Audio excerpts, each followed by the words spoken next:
Chapter 1. Snap, snap, snap. The sound of flesh being severed reverberated throughout the room. It has been ages since I've savored meat. I intend to indulge myself thoroughly. After consuming this nutrient-rich flesh and blood, we should be able to advance to the second tier of ability, right? Absolutely. To maximize the retention of the meat's energy, the chef is carving it while it's still alive. Speaking of which, this sheep possesses an extraordinary tolerance having its limbs severed. It doesn't utter a single sound.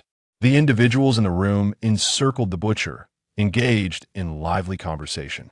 As a metallic scent of blood wafted through the air, they could be heard swallowing with anticipation. The atmosphere was saturated with a sense of jubilance.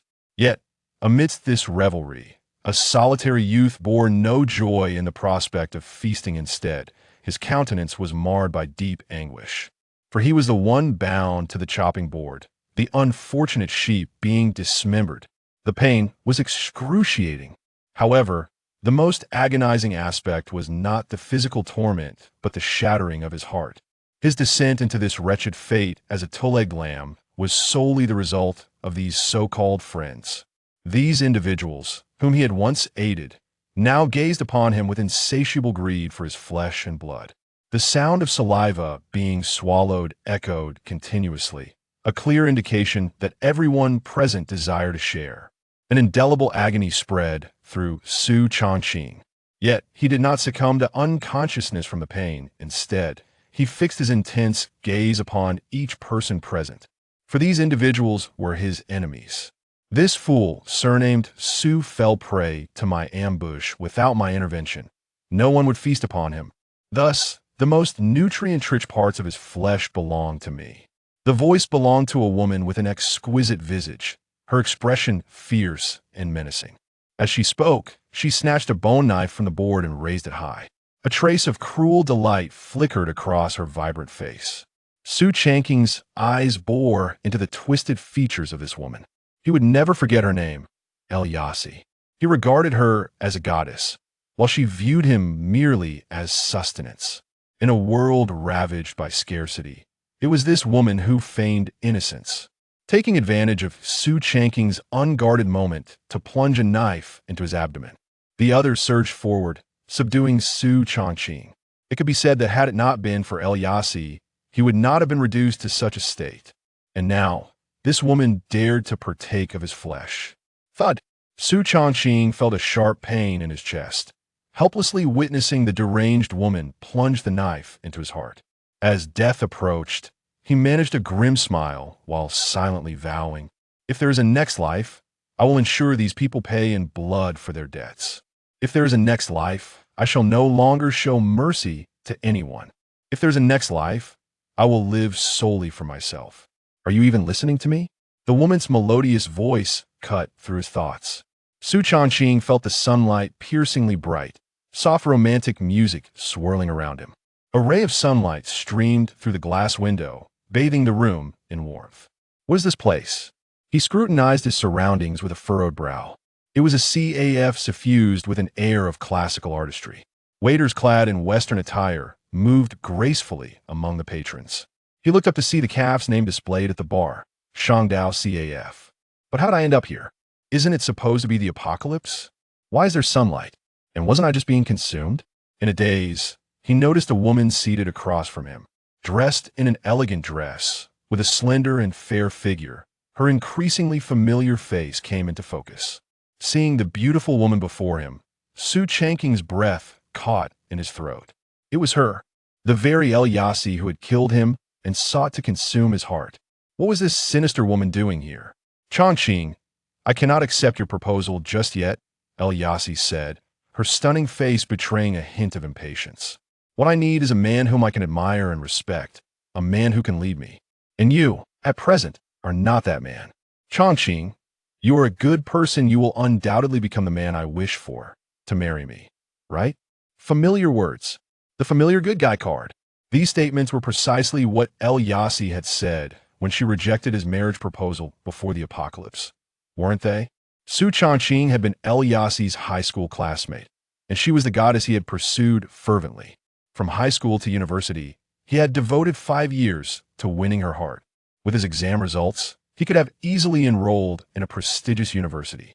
However, to be with El-Yassi, he defied his family's wishes and attended an ordinary institution. During university, Su Chongqing shone brightly, excelling academically while serving as the student council president. It was precisely this quality, combined with his relentless pursuit, that led El-Yassi to agree to date him. In their relationship, Su Chongqing treated El-Yassi as a precious gem. He lived frugally, saving every penny of his living expenses and even took up part-time work, all to buy her the designer clothes she coveted. After graduation, due to attending an ordinary university, he struggled to find a good job and settled for being an asset management supervisor at a logistics company, or simply put, a warehouse manager. To support El-Yassi, this insatiable gold digger, Su Chongqing worked tirelessly, delivering takeout after his regular job. Each month, he retained only 200 yuan for himself, while the rest went to sustain El-Yassi's extravagant lifestyle.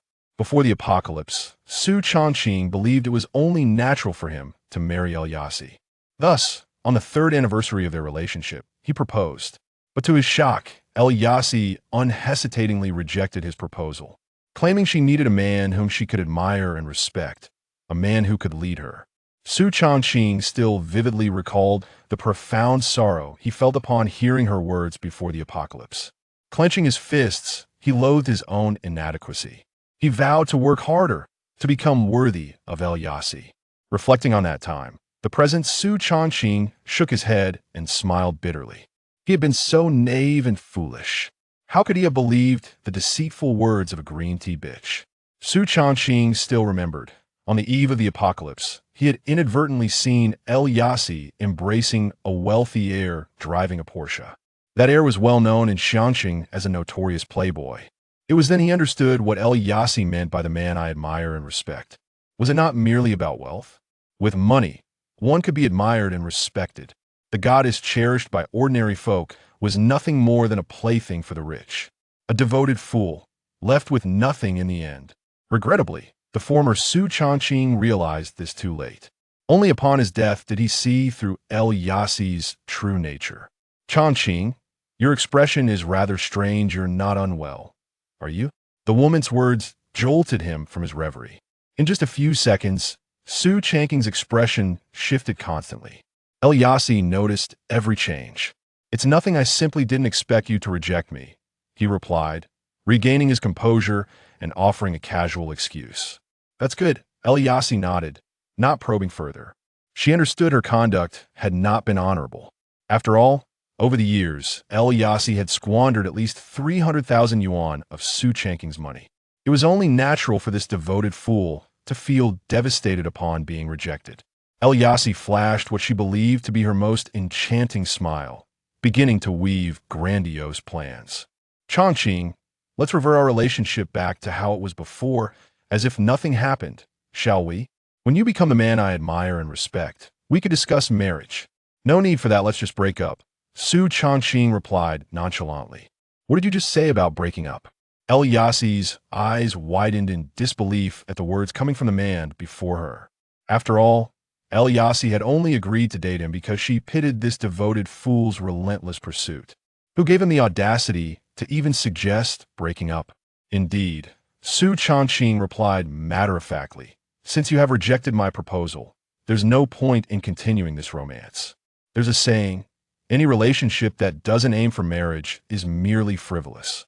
Miss Yassi, I'm sure you wouldn't want to be considered frivolous, would you? I merely declined your proposal. I did not reject the prospect of a romantic relationship with you. Seated before her was a long-term benefactor capable of satisfying her every desire. Before El-Yassi could secure a wealthy heir to take her in, how could she possibly give up so easily? She further elucidated, moreover, even if I were to accept your proposal, my mother would never consent. Su Chongqing took a sip of his coffee and scoffed coldly. Your mother possesses remarkable insight. She understands you are unworthy of me, which is why she did not approve. Gazing at the affected woman before him, memories of her ruthless demeanor after the apocalypse flooded his mind. Su Chongqing's eyes turned icy, wishing he could eliminate her on the spot. Yet he quickly suppressed the murderous intent in his gaze. After all, it was not yet the apocalypse. The social order of humanity had not yet collapsed, and there were surveillance cameras everywhere. Su Chongqing had no doubt that should he kill El Yassi, the police would be at his door the very next day. Moreover, to take her life in such a manner would be far too lenient for this deceitful woman. Not only El Yassi, but he would spare no enemy from his past life who had feasted upon his flesh. The suffering they had inflicted upon him would be repaid 100-fold. Swish! You think I am unworthy of you? El Yassi rose from her chair, indignantly declaring, Su Chongqing, to utter such words is utterly outrageous. I must admit, I misjudged you. Let us part ways. With that, she slung her LV bag over her shoulder and turned to leave. El Yassi felt deeply wronged. She believed she was destined to marry a wealthy heir. It was solely because of Su Chongqing's incompetence that she had squandered several years of her youth. Though she had initially agreed to be Su Chongqing's girlfriend on the condition he forsake a prestigious university to attend an obscure one with her. And although she had used the threat of breaking up to compel Su Chongqing to abandon a lucrative job in another city and stay by her side. Nevertheless, setting those facts aside, did Su Chongqing bear no fault in this matter? Moreover, she had also faced her own repercussions. For instance, the house registered in her name was supposed to be purchased outright by Su Chongqing, but due to his lack of funds, he could only afford the down payment. El Yassi vowed never to acknowledge this incapable, spineless man again. Wait! Just as El Yassi turned to leave, she heard Su Chongqing's voice calling her back. What could this man want from her? Was he attempting to play hard to get? However, this lady was not so easily deceived. Even if he were to beg on his knees, she would not forgive him. Oomph! El Yassi turned to face Su Chongqing, her pride on full display. What is it? Let me be clear, if you seek my forgiveness, then that is off the table. I will not forgive you. Su Chongqing frowned slightly. Are you out of your mind? Who wants to reconcile with you? I merely meant to say that the engagement ring on your finger belongs to me. You must return it before you leave. Ah, what do you mean, ah? Hurry up and hand it over. Su Chongqing extended his hand, speaking with conviction. This was a treasured heirloom of the Su family, and he could not allow it to be so easily squandered on this little harlot. Here, El Yassi slid the ring off her finger and tossed it onto the table as if it were worthless debris. With a look of disdain, she remarked, such a shabby ring. I wouldn't want it even if it were given to me for free. The ring, glimmering with an antique sheen, spun twice on the edge of the table before clattering to the floor. Su Chongqing bent down, carefully retrieving the ring and gently polishing it. This ring had been entrusted to him by his mother on her deathbed. She had said it was a family heirloom passed down through the Su lineage, making him the 216th generation to inherit it. Of course, in Su Chongqing's heart, the ring held even deeper significance, for it represented the only memento left to him by his parents. In his past life, Su Chongqing had loved El Yassi dearly, which was why he had given her this ring during his proposal. Recalling his late parents, Su Chongqing felt a surge of emotions. Oh, ring of mine, I apologize for the indignity you have suffered. I shall ensure you find a worthy mistress in the future. He carefully slipped the ring onto his ring finger. At the moment it adorned his finger, he noticed that the ring, radiating an ancient luster, seemed to gleam momentarily. Moreover, once on his finger, it fit perfectly, as if it had been custom-made for him. Su Chongqing, after 3 years together, I never realized you were so petty, I must admit. I was mistaken. With that parting shot, El Yassi turned to storm away. She was entirely oblivious to the fact that during their 3 years of courting, Su Chongqing had always catered to her every whim, treating her like a precious gem. This had led her to believe that whatever he offered was merely a given. Watching El Yassi's haughty retreat, Su Chongqing shook his head with a bitter smile. This woman truly regarded him as an automatic teller machine. Had she not had her fill of exploiting him? Su Chongqing's right hand found its way into his pocket, where it brushed against a piece of paper. Upon retrieving it, he discovered it to be a receipt. He quickly called out to El Yassi. El Yassi, wait a moment. What is the matter now? Lu Yassi abruptly turned around, glaring furiously at the miser in her eyes. Su Chongqing leaned back against the chair, gesturing toward the LV handbag in her hand. That bag you have is the one I purchased yesterday. I sent it. Upon hearing Su Changqing lay claim to the bag, Lu Yasi quickly shielded the LV handbag with both hands. Defiantly, she retorted, "Don't overstep your bounds. What evidence do you have to prove that the bag belongs to you?" Su Changqing waved the receipt in his hand. "This is the purchase slip from the LV store. Would you like to take a look?" Fortunately, he had kept the receipt from buying the handbag. "Su Changqing, you truly are not a man. You want back something you have gifted," Lu Yasi shouted vehemently. However, armed with the purchase slip from the LV store, a tangible piece of evidence, she found herself unable to refute his claim. With no other option, Lu Yasi reluctantly began to remove the contents from the bag, returning the LV handbag to Su Changqing. Her expression of heartache resembled that of someone who had just had 2 pounds of flesh cut away. Su Changqing accepted the bag, a wave of joy washing over him, unable to suppress a laugh. This was, after all, an LV handbag, albeit a lower-end model. It was still worth over 10,000 if the return went smoothly. He could use the cash from returning the LV handbag to purchase a substantial amount of supplies. With the impending apocalypse and the transformation into an extraordinary being, the energy consumed exceeded that of an ordinary person. Without a copious supply of food to nourish his body and enable him to break through his limits and enhance his strength, success would remain elusive. Perhaps the supplies bought with this LV handbag could elevate him from a mediocre extraordinary being to a D-grade extraordinary being. As Lu Yasi observed the smile on Su Changqing's face, her anger grew. Why was this brat so infuriating? In a huff, she declared, "Su Changqing, do I owe you anything else? Please say it all at once. Can I return it to you? From now on, we are even." "Even? It would hardly be that simple. You owe me a life." Su Changqing glanced at the furious Lu Yasi, a sudden thought striking him. Why not take this opportunity to reclaim the money he had spent on this woman? Perhaps he could extort her a little more? He needed to amass a significant amount of supplies before the apocalypse struck. His bank account held only 200 yuan for living expenses, while the rest had been squandered by Lu Yasi. With this in mind, Su Changqing no longer hesitated. "You prompted me to say this. I didn't force you." His fingers tapped rhythmically on Lu Yasi. "The dress you are wearing cost me 1,500. The red shoes on your feet were 880. The white stockings, though I forget the exact price, let us say around 200. And the lace-trimmed panties and red bra stop right there. How much is it in total? I can pay you back." Lu Yasi interrupted Su Changqing, her face flushed with embarrassment that if he continued, he might even divulge the tattoo of a shrimp on her private parts. Which was indeed paid for by Su Changqing. Su Changqing appraised Lu Yasi with a smile. "I've roughly calculated it all. It totals 520,000. I'll take a loss and only ask for 500,000. 500,000? Why don't you go rob a bank instead?" She scoffed. The total value of her clothing barely exceeded 5,000. Yet this man had the audacity to demand 500,000 as if she were a fool. Su Changqing shot her a cold glance.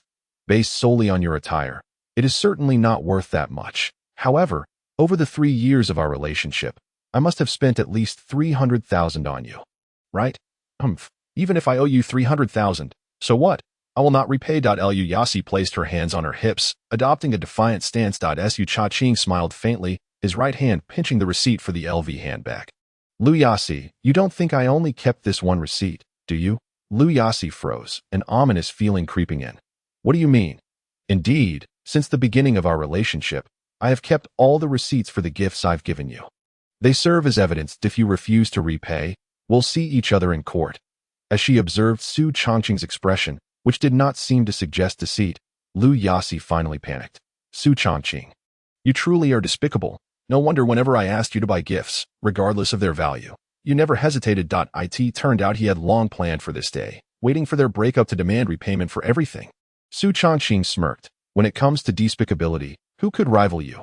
In a previous life, Lu Yasi had falsely claimed that she was kidnapped and in mortal danger, prompting Su Changqing to risk his life to rescue her. Yet, in a moment of vulnerability, she had stabbed him in the abdomen with a dagger, ultimately leading to him being cruelly devoured by her and her accomplices. If Su Changqing reclaiming his rightful money was deemed despicable, then what could be said about Lu Yasi's actions? She was truly a festering sore, rotten to the core. Unyielding, Lu Yasi retorted, "Very well, let us not quibble over who is more despicable. Even if I have spent 300,000 on you over the years. You just asked for 500,000. That is sheer greed. She shook her phone. I recorded everything you just said. Even if we go to court, I can countersue you for extortion. Lu Yasi glanced around, noticing several people quietly observing the scene. With a smug expression, she proclaimed, Su Chongqing, with so many witnesses around, when we see the judge, don't deny it. Lu Yasi had long activated the recording function on her phone, capturing Su Chongqing's words verbatim. With so many witnesses present, coupled with her connections in the court, countersuing Su Chongqing for extortion was not out of the question. Su Chongqing remained unfazed. Lu Yasi. The reason I mentioned 500,000 is that it also includes 200,000 for emotional damages. Lu Yasi sneered, revealing her teeth. S.A. girl, I have never asked you for compensation for my lost youth. Yet you dare to extort emotional damages from me. Su Chongqing, has your mind gone awry? Su Chongqing shook his head, tapping his temple. Lu Yasi, I am quite lucid. It is you whose mind is misguided. Lu Yasi's contempt deepened. You better clarify yourself. If you cannot provide a reasonable explanation, I won't hesitate to use my connections to solidify the charges of extortion against you. Having seen through Lu Yasi's ruthless nature, Su Chongqing leaned closer, whispering in her ear, Are you seeing Zhen Ziqing now? Don't rush to deny it. I have photos of you two together in a hotel, with a formal boyfriend. She dared to cheat. Demanding 20,000 for emotional damages is hardly excessive, is it? Lu Yasi's triumphant expression froze on her face, shifting to astonishment, and finally paling. Su Chongqing's words struck her like a heavy blow. Zhen Ziqing was a well-known second-generation rich kid in Xingqing, notorious for being a playboy who had harmed countless virtuous women. Yet, due to his father's influence, he had never faced imprisonment. Lu Yasi believed her affair with Zhen Ziqing was discreet and could be concealed from anyone. She was fully aware of his despicable nature but still engaged in a clandestine relationship with him for monetary gain. In essence, Lu Yasi was merely a high-class gold digger. If this matter were to reach the courtroom and become public knowledge, her reputation would be utterly ruined, and she could forget about finding a decent partner in the future. For a woman like Lu Yasi, reputation was far more valuable than 500,000. Lu Yasi, have you made up your mind? Will you give me 500,000? Or do you prefer to take this to court? The panic on Lu Yasi's face was unmistakable in Su Chongqing's eyes. He had completely seized the initiative. Lu Yasi bit her red lip, ultimately resolving, Su Chongqing, I will transfer the money to you in a couple of days. From now on, we are through. Su Chongqing smirked derisively. Lu Yasi, do you think I'm gullible? If you don't transfer the money now, I will call my lawyer immediately. He pulled out his phone, feigning a call, as he could not trust this woman's integrity. Fine, I'll transfer it to you now. Is that acceptable? Lu Yasi shot Su Chongqing a fierce glare, finally retrieving her phone and opening the industrial and commercial bank app to make the transfer. Su Chongqing frequently transferred money to Lu Yasi via the app, so she could easily send him money directly. Ding! A few moments later, the sound of a notification chimed from Su Chongqing's phone. Upon checking, he discovered a text message from the industrial and commercial bank, confirming that an additional sum of 500,000 had indeed been deposited into his bank account. Well then, you've received the funds. May I take my leave? Strangely, the recent events had instilled a profound sense of dread in Lu Yasi towards the man before her. It seemed that she required his permission even to depart, as if she lacked the courage to leave without Su Chongqing's consent. Certainly. Farewell, Miss L. Su Chongqing replied with a subtle smile, gesturing for her to proceed, that I believe it would be best if we never crossed paths again. Lu Yasi huffed, turning on her heels and hastily departing. The resounding clatter of her high heels striking the ground was a clear indication of her anger. That was an entire 500,000. It was hard-earned money from Lu Yasi. She had endured a year of enduring Zhen Ziqing's company to accumulate such wealth. Yet, this man had managed to nullify her efforts with merely a few words. It was truly terrifying. After Lu Yasi exited the CAF, Su Chongqing examined the balance in his bank account, a knowing smile gracing his lips. The former version of myself is no more. I have been reborn. Now, I will seize every opportunity to amass wealth, shedding the identity of a pitiful sycophant. Deceiving Lu Yasi out of 500,000 was no small feat, consuming a considerable amount of mental energy. Yet, his scheme had succeeded. In truth, Su Chongqing had never retained the receipt for the gifts he had given to Lu Yasi. In his previous life, he had been deeply infatuated with her and never contemplated preserving evidence to take her to court. However, He had deliberately provoked El Yassi into losing her composure, using his convincing acting skills to distract her from rational thought. Ultimately, he made her believe that if she did not repay him, he would indeed pursue legal action against her. As for the claim he made about possessing photographs of El Yassi and Zheng Zicheng's clandestine meetings, that was a fabrication he concocted on the spot. In his former life, Su Changqing had only discovered the affair between El Yassi and Zheng Zicheng the day before the apocalypse began.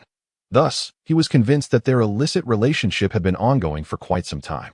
As soon as he revealed this information, El Yassi, overwhelmed by fear for her reputation, acted without thinking and transferred the money to him without hesitation. Indeed, events unfolded just as he had anticipated, when Su Changqing mentioned the secret rendezvous between El Yassi and Zheng Zicheng. Falsely claiming to possess photographic evidence, she was rendered speechless with terror. Unable to fathom that it was all a ruse, she begrudgingly transferred 500,000 to him. With his rebirth, the awakened version of himself, who resolutely refused to remain a sycophant, swiftly regained his intellectual prowess, easily manipulating El Yassi to his advantage. Sitting in his chair, he listened to the soft, soothing music, leisurely sipping his coffee while calculating his assets. Presently, his bank account boasted 500,000 in cash. More precisely, 500,200. Additionally, he possessed an LV bag valued at 15,000. If he could successfully return it, he would at least recoup 10,000 in cash. After all, even though it had only been a day since the purchase, it was still considered second-hand. The store would not permit a full refund. Therefore, Su Changqing currently had a total of 501,200 in assets. He mentally assessed that this amount would hardly suffice to procure the necessary supplies to ensure his safety and security in the impending apocalypse. His gaze drifted towards the electronic clock hanging at the bar, which displayed the date, July 15, 2050. He distinctly recalled that the apocalypse was set to occur on July 22, 2050. This left Su Changqing with a mere 7 days to gather as many supplies as possible. For one who had endured the harrowing tribulations of the apocalypse, the paramount concerns were safety, energy, and sustenance. Resolving these three aspects would render the apocalypse far less daunting. However, any negligence in these matters could lead to death. Reflecting on his previous existence, Su Changqing had merely scraped by, living like a dog, ultimately meeting a tragic end. After some contemplation, he silently vowed, even if it meant resorting to theft, robbery, or even murder, I shall never again live in such a cowardly manner or die in despair as I did in my past life. I will take vengeance upon my enemies in the apocalypse, living fully and rising above others. With this thought, Su Changqing couldn't help but clench his fist. In his past life, he had been exceedingly foolish. This time, he would never show mercy to anyone. He would live for himself. On July 23, 2053, an explosion from a supernova affected the galaxy housing the blue planet. Within a single day, the planet experienced a drastic drop in temperature, plummeting to a terrifying -60 degrees. A fierce snowstorm engulfed the globe, transforming it into a sea of white within days. Accompanying this harsh weather was an unknown virus from beyond the planet. Anyone who contracted this virus would lose their sanity and become a ravenous zombie. Conversely, a small fraction of those infected would not succumb to zombification, but instead gain extraordinary abilities. In his previous life, Su Changqing had inadvertently contracted the virus, resulting in a mutation that granted him extraordinary powers. Following the onset of the apocalypse, the awakened individuals displayed a variety of superhuman abilities, such as control over wind, rain, thunder, lightning, invisibility, metal manipulation, enhanced strength, and self-healing. Based on their prowess, they were classified into S, A, B, C, and D ranks, D being the weakest and S the strongest. It was said that beyond the S rank, there existed SS and SSS levels of extraordinary beings. In his previous life, Su Changqing had survived as a D rank. One of the reasons for his sluggish advancement was the scarcity of food. The apocalypse's snowstorm persisted for 100 days, during which time ordinary people dared not venture out in search of sustenance. Food shortages became the norm. Moreover, awakened individuals with abilities had remarkably high food consumption, often devouring dozens or even hundreds of kilograms in a single meal. The nutrients provided by such food enabled them to rapidly enhance their abilities. Su Changqing had witnessed a strength-based extraordinary being consume nearly a ton of food in one sitting. Without sufficient and nutritious food, extraordinary beings could not only fail to strengthen, but could also starve to death. As the apocalypse progressed, fierce battles erupted between ordinary people and extraordinary beings, and among extraordinary beings themselves, all vying for food, often leading to brutal confrontations. In the most severe cases, humanity was forsaken, descending to the point of cannibalism. Su Cha-ching had remained stagnant at the D rank, largely due to his adherence to the last vestiges of human morality, refusing to resort to cannibalism. As he recalled the harrowing experiences of hunger from his previous life, his expression grew increasingly grave. If he wished to avoid reliving the tragic existence of his former self, he must now prepare thoroughly. 2 years ago, Su Changqing lost both of his parents, leaving behind an inheritance that consisted solely of an old house in a remote rural area and 2 acres of land at the village entrance. In today's society, such assets would scarcely be worth 10,000 yuan. With no hope of support from home, he had no choice but to rely entirely on himself. Yet, he was merely a warehouse manager at a logistics company, earning around 4,000 yuan a month, most of which he spent on LV Yasi. Were it not for the 500,000 yuan he had recently reclaimed from her, along with a ring and an LV bag, Su Changqing would find himself with a mere 200 yuan in his bank account, utterly destitute. Even with an asset total of 501,200 yuan, such an amount was pathetically insufficient. It is essential to understand that after becoming a transcendent being, merely consuming carbohydrates is inadequate for enhancing one's power. The best sustenance would be meat from chickens, ducks, cattle, and sheep, or seafood such as lobsters, crabs, and caviar, combined in various culinary ways to bolster strength. While 501,000 may seem substantial for a transcendent being's appetite, it would scarcely last 6 months for food alone. Furthermore, in a post-apocalyptic world where temperatures plummet to -60 degrees, before achieving formidable powers, one must seek warmth in a proper shelter and acquire various medicines to maintain a certain quality of life. Modern necessities such as generators, computers, and snowmobiles would also be required. Additionally, fuels such as gasoline, diesel, and smokeless coal are indispensable to an ordinary individual. 501,000 yuan might represent a fortune, yet it is woefully inadequate for survival in a world gone awry. Su Changqing could not help but lament that while others experience rebirth as second-generation wealthy heirs, effortlessly acquiring resources, he finds himself thrust into a hellish difficulty from the outset. However, now was not the time for lamentation. He must devise a means to procure various resources within 7 days. But how could he obtain resources without money? Su Changqing muttered to himself, "Am I truly to resort to theft, robbery, or even murder?" After settling the bill and stepping out of the CF, a ray of sunlight enveloped him. Su Changqing closed his eyes and slowly lifted his head, disregarding the astonished gazes of passers-by, as he opened his arms wide in a gesture of embrace. How delightful! Moments later, he opened his eyes and beheld a young father guiding his 4 or 5-year-old daughter as she took her first wobbly steps. A group of students, filled with exuberance, bounced past the CF, chattering excitedly. Suddenly, a young man jogging came to an abrupt halt in Su Changqing's puzzled gaze. The young man, blushing, zipped up his fly and continued running as if nothing had happened. The surroundings imparted to Su Changqing a sense of tranquility and the gentle passage of time. Regrettably, such scenes would no longer be visible 7 days hence. By then, 90% of humanity on Blue Star would succumb to freezing and starvation or transform into zombies. Su Changqing took out his phone and carefully framed a photograph. Wishing to capture this last vestige of warmth in the world, at the corner of the street stood a bus stop that Su Changqing entered, attentively surveying his surroundings. That he glanced at the time. It was now 10:15 in the morning. Then he softly murmured to himself, "In just a few seconds, a blue truck will pass by here." Nearby, a young man with yellow hair, munching on a jianbing guozi, overheard Su Changqing and was about to inquire how he knew that. However, before he could speak, a red heavy truck whizzed by. The young man's jaw dropped in astonishment. "Dude, is the truck driver your father? How else could you predict that so accurately?" Su Changqing smiled and gestured toward a woman in a black professional outfit ahead. In about 30 seconds, the red light at the intersection up ahead will turn green, and a woman crossing the road will fall on the sidewalk. "Do you believe me?" The young man shook his head in disbelief.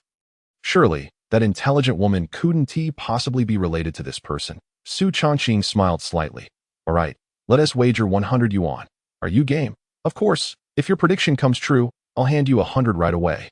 A minute later, the traffic light at the intersection turned green. As the intelligent woman was about to cross, she suddenly stumbled and fell into a puddle with a splat, landing in the mud and looking quite disheveled. The young man's eyes widened in shock. Wow. Dude, are you a fortune teller? Su Changqing pulled out his phone, maintaining a stoic expression. Cash or a QR code. The young man transferred the money to Su Changqing, awkwardly asking, Brother, can you really predict the future? Can you tell me today's lottery winning numbers? Su Changqing rolled his eyes. If I knew the lottery numbers, would I tell you? The reason he was able to accurately predict the truck's arrival and the woman's impending fall was that these very events had transpired while he was waiting for the bus in his previous life. As for the lottery numbers, Su Changqing had never paid attention to that information. Moreover, even if he knew the winning numbers, he wouldn't have time to claim the prize. After all, only 7 days remained before a blizzard would engulf the world. By the time he won and collected the money to buy resources, it would already be too late. As for purchasing stocks or engaging in investment, those two presented similar issues. Cashing out was not so simple. The reason Su Changqing remembered the two events so vividly was that on the same day in his past life, a car accident was about to occur after these incidents. His goal was to prevent this accident. As perhaps a benefactor who could alter his fate might appear amidst the chaos at this moment, Su Changqing's expression grew exceedingly grave. Although his previous predictions were largely accurate, some discrepancies had emerged. For instance, the anticipated blue truck had turned into a red heavy truck. Additionally, he distinctly remembered the intelligent woman falling on the sidewalk, yet she had just landed in a puddle. Su Changqing pondered. Was this deviation due to his rebirth causing the butterfly effect? This thought weighed heavily on his mind. If that were the case, the impending accident might occur sooner or perhaps not at all. Thus, Su Changqing could lose a crucial opportunity to change his destiny. He glanced at his phone to check the time. The moment of the accident was drawing near. 3 seconds, 2 seconds, 1 second. Su Changqing's gaze remained fixed on the corner of the road. No vehicle appeared. Could it truly be that I caused the butterfly's wings to flutter, resulting in a deviation in the future? Was the anticipated accident not going to happen? My toy ball. As Su Changqing was consumed by doubt, a 5 or 6-year-old girl appeared, swaying unsteadily on the road nearly 50 meters away from him. Clad in a red sundress, her cherubic face was strikingly familiar.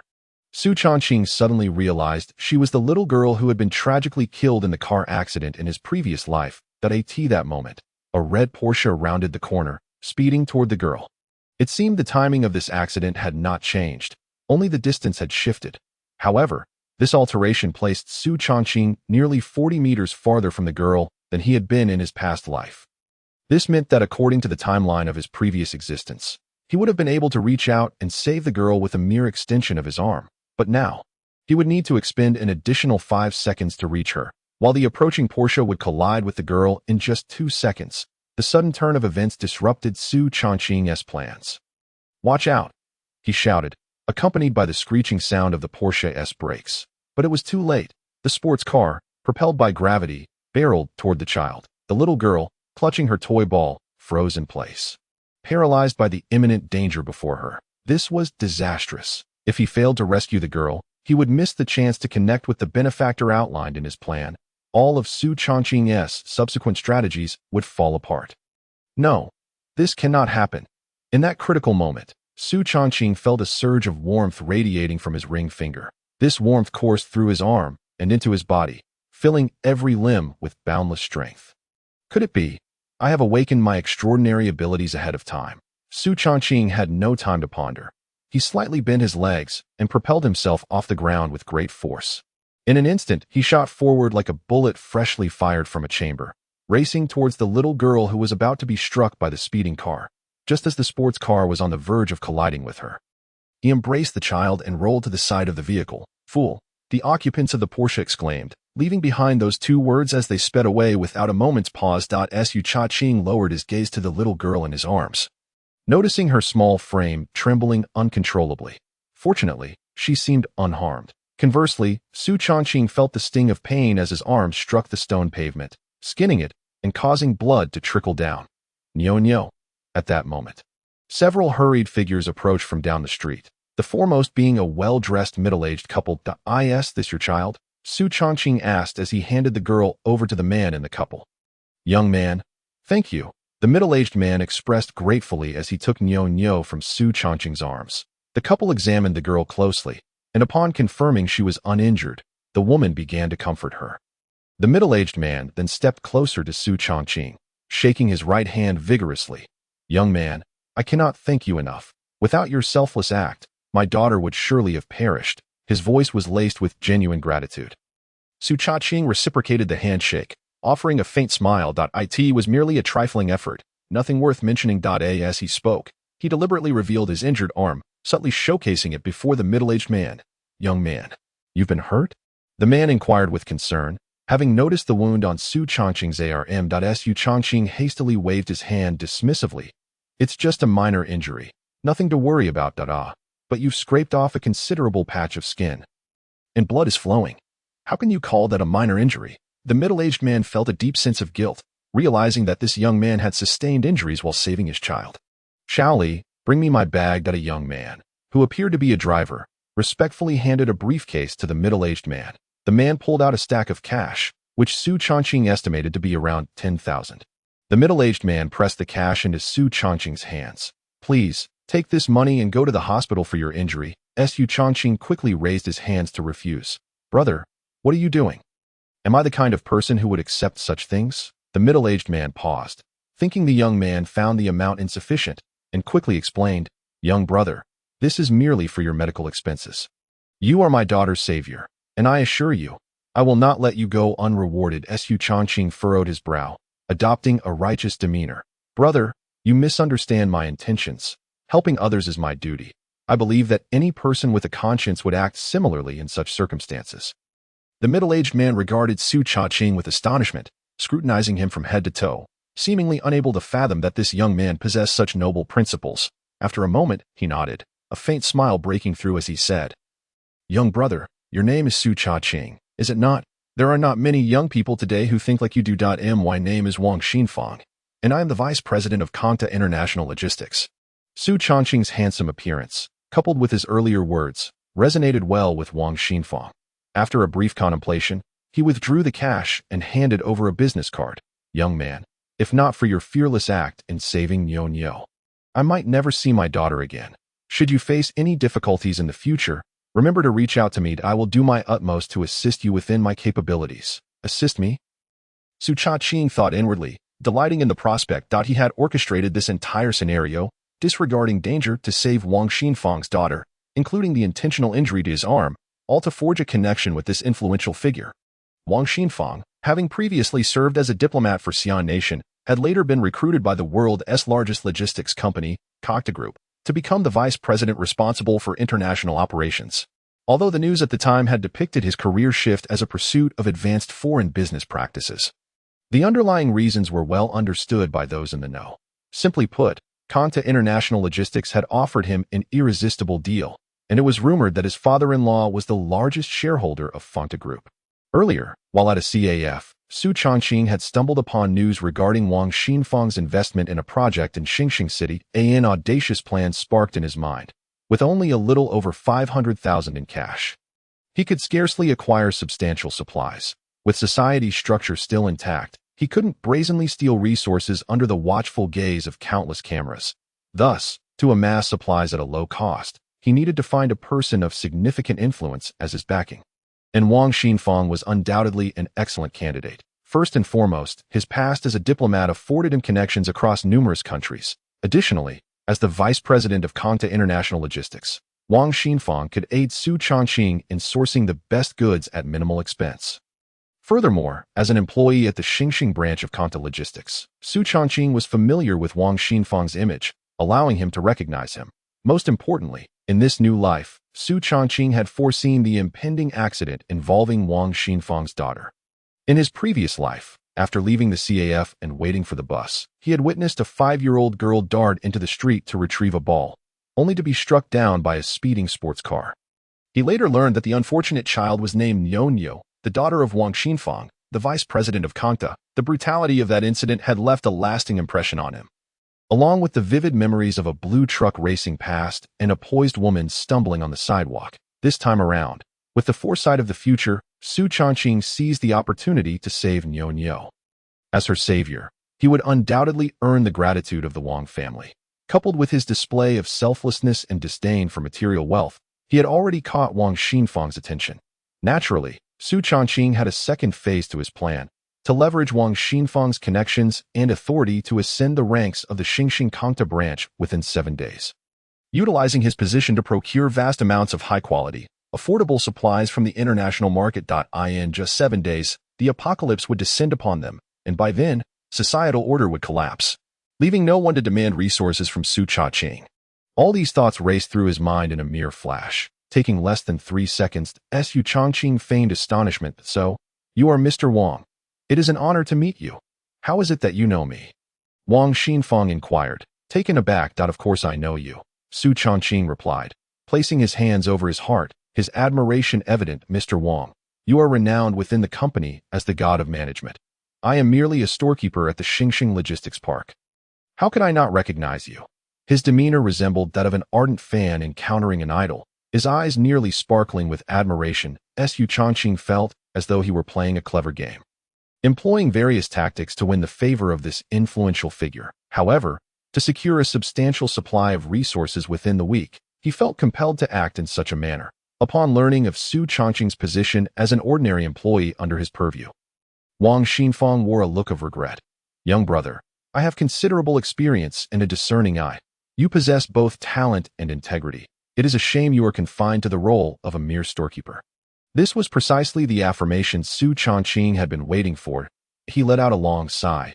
He recounted the tragic tale of losing both parents and being betrayed by his girlfriend, embellishing the narrative as he went.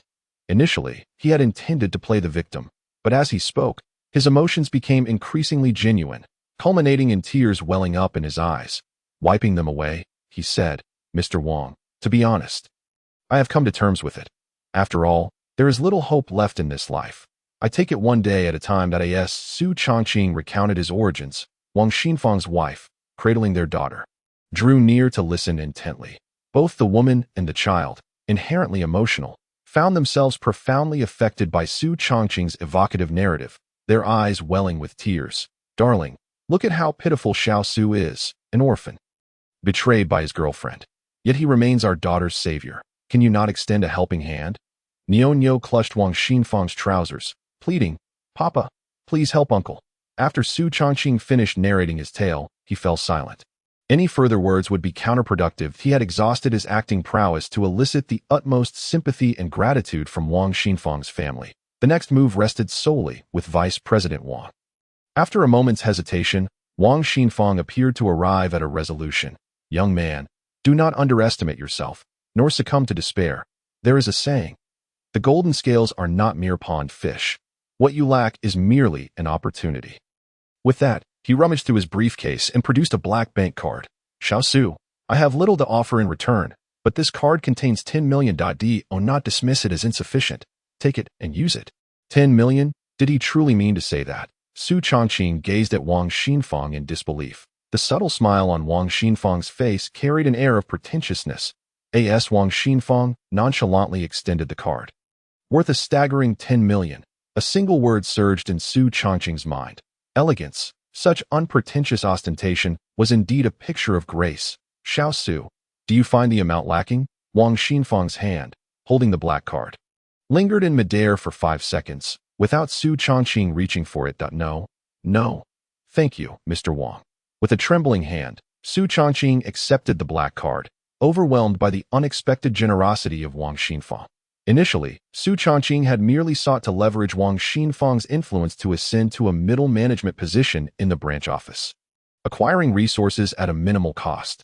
Little did he anticipate that the affluent vice president would part with such a sum. Was it common for the wealthy to be so brazen? However, Su Chongqing soon recalled that Wang Xinfang, as the vice president of the world's largest logistics company, was worth over 10 billion. A mere 10 million was but a drop in the bucket for him. Moreover, Su Chongqing had saved his only daughter's life. Thus, the gesture was understandable. Seeing Su Chongqing secure the black card, Wang Xinfang nodded with satisfaction and clapped him on the shoulder. Xiao Su, I have matters to attend to, so I shall take my leave.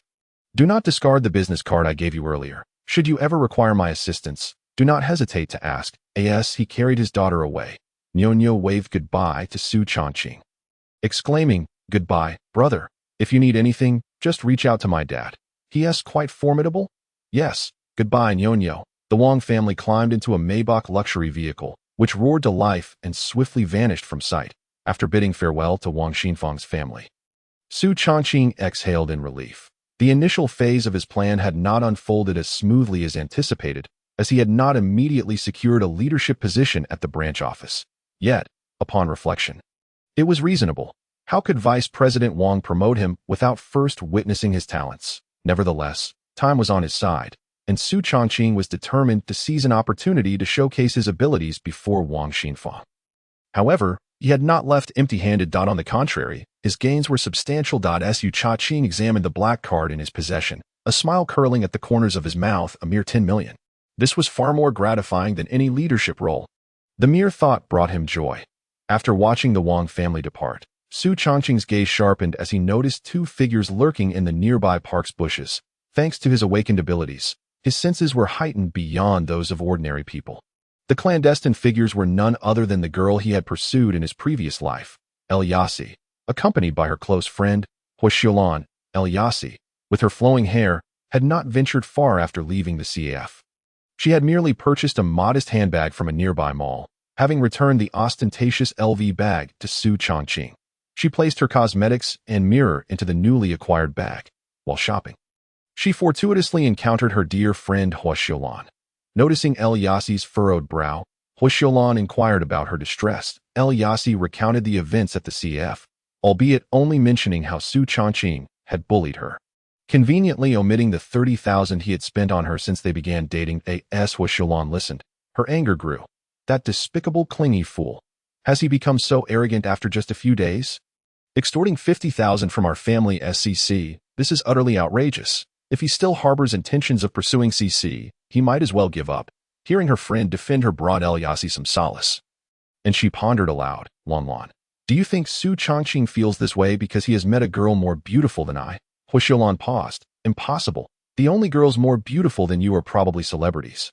But how could a penniless fool like Su Changqing possibly know any stars? Then why has he suddenly lost interest in me? Huashilan's eyes narrowed. Ugh, CC. Thinking alone 1T helped out. We should follow that clingy fool and see what schemes he is concocting. She habitually referred to Su Changqing derogatorily, holding him in contempt. You're right. Let us go. The two exited the mall, and, not far away, spotted Su Changqing conversing with a middle-aged man in his 40s. Shortly thereafter, the man, accompanied by his wife and daughter, entered a Maybach luxury vehicle. SIC. ASNT. Wang Xinfang, the vice president of Canny Logistics. Huashilan recognized him immediately, recalling their previous employment at the company and having seen photos of its executives. I heard Vice President Wang has been in Xinjiang for business lately. Who would have thought we'd encounter him here? What could he and Su Changqing be discussing? They seem to be enjoying themselves. Look, Wang Xinfang just gave Su Changqing a black card. That was the Industrial and Commercial Bank's Supreme VIP card, rumored to have a maximum withdrawal limit of 10 million. As someone well acquainted with the affluent, Elyasi recognized the significance of the black card, and no wonder Su Changqing was so irate today. Even breaking up with me, turns out this clingy fool has latched onto a wealthy benefactor. Lan, let us keep our distance. Don't let Su Changqing catch us. As Su Changqing sent off Wang Xinfang's family and turned to leave, Elyasi quickly took Huashilan's hand, hiding in a dense thicket to secretly observe his every move. CC, if that clingy fool really has 10 million, would you consider marrying him? Elyasi scoffed lazily. If he offers $1 million as a dowry and promises that the finances will be under my control after marriage, I might reluctantly consider it. With conditions like that, you're still thinking it over. Huashilan's jaw dropped in disbelief. Of course. Elyasi replied proudly. P.S. only worth 10 million. A goddess like me deserves to marry a rich heir. Though she claimed this, deep down, she thought that if Su Changqing were to propose right now, she would not hesitate to say yes. After all, a handsome, wealthy, and devoted man like him was hard to come by in reality. Huashilan immediately gave her a thumbs up. Well said. Better to cry in a BMW than to smile on a bicycle. How can our CC be compared to those ordinary women? You deserve to enjoy life. Never settle for less. One of the reasons she became close friends with Lu Yasi was her desire to seize any potential benefits should Lu Yasi ever marry a wealthy individual in the future. Thus, she consistently maintained an encouraging attitude towards Liu Yaxi's associations with the affluent as for whether Liu Yaxi would ultimately become a leftover woman of advanced age. What concern was that of hers? Hua Xiaolan then inquired, Cici, regarding that man Su Changqing. Given that his worth barely meets my expectations, I shall grant him another chance. However, did you not just say that Su Changqing insisted on breaking up with you? That was due to my previous aloofness. If I were to slightly lower my stance, Su Changqing would undoubtedly come crawling back to me.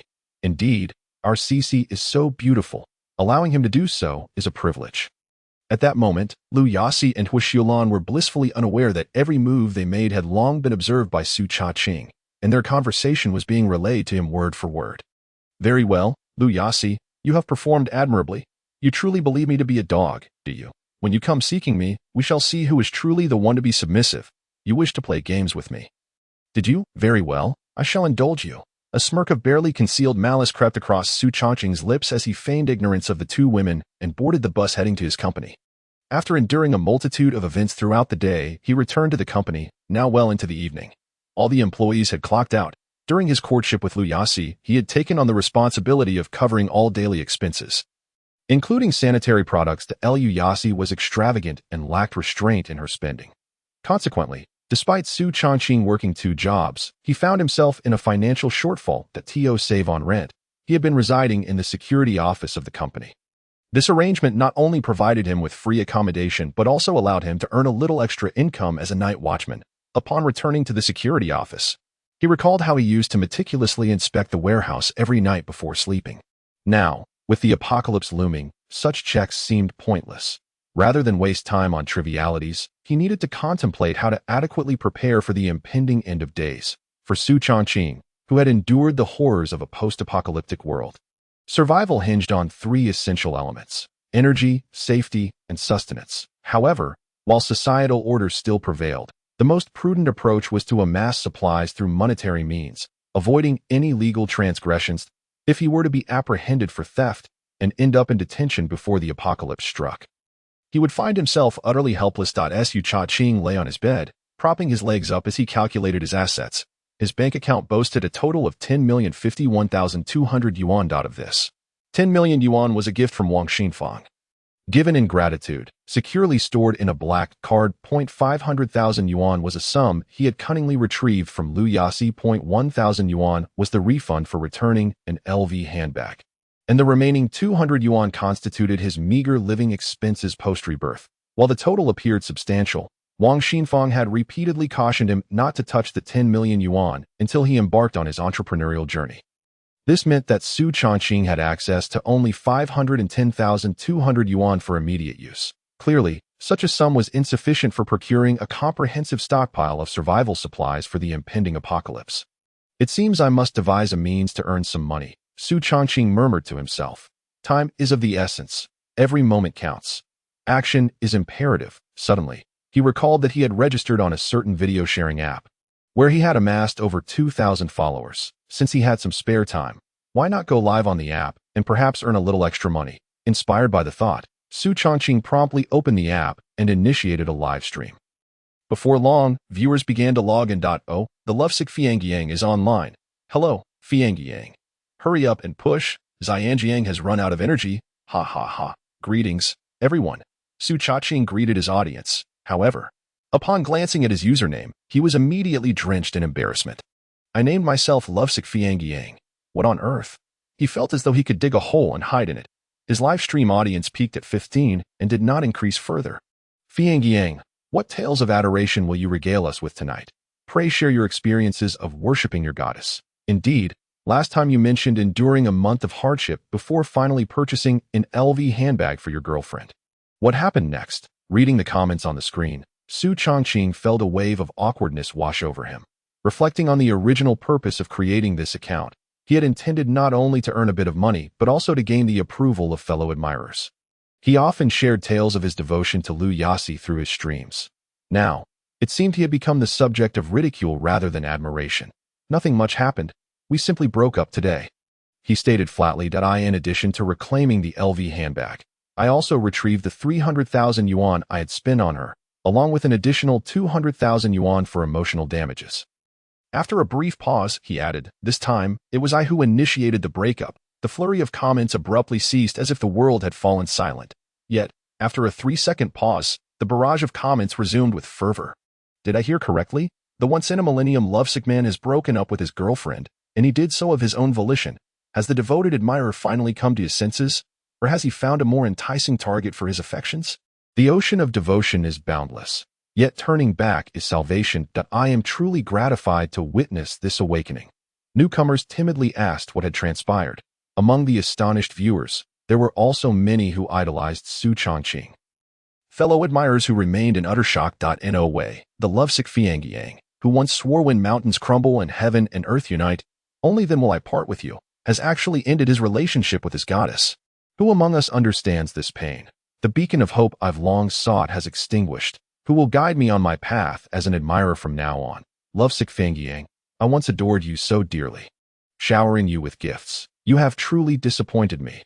Unfollow, unfollow, banished from the realm of admirers. Faced with those still entrenched in their delusions, Su Chongqing remarked with profound significance, admirers, in the end, have nothing to show for their devotion.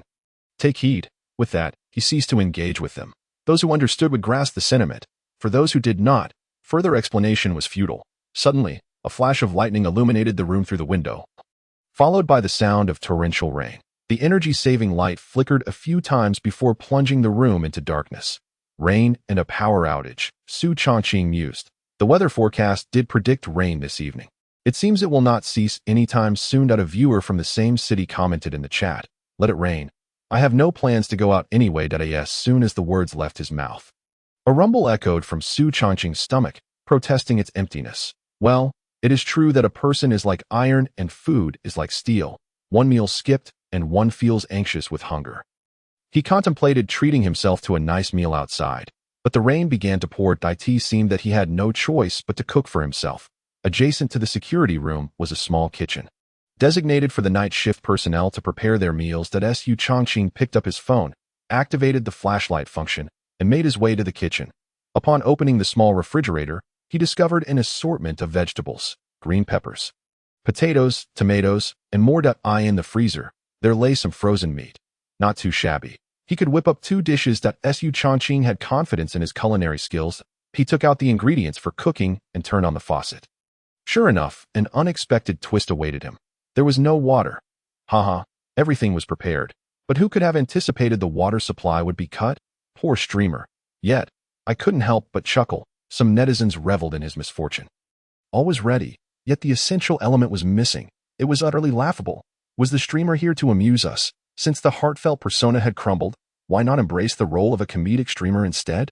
Moreover, members of the dog-licking brigade occasionally doused cold water on the situation. Fei Yang, this is a minor punishment from the deity of dog-lickers. May you repent and return to the warm embrace of the dog-licking deity. Amen. The infatuated Fei Yang. We hope that you can abandon the dark and embrace the light.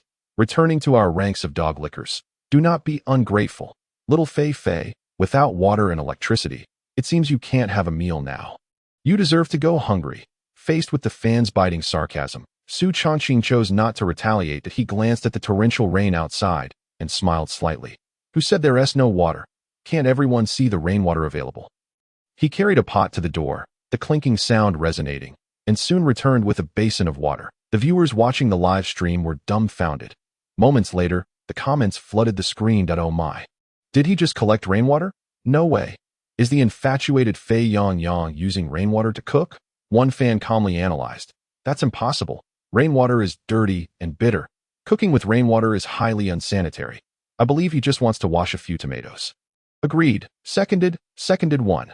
This comment had just flashed across the screen, under the gaze of numerous netizens.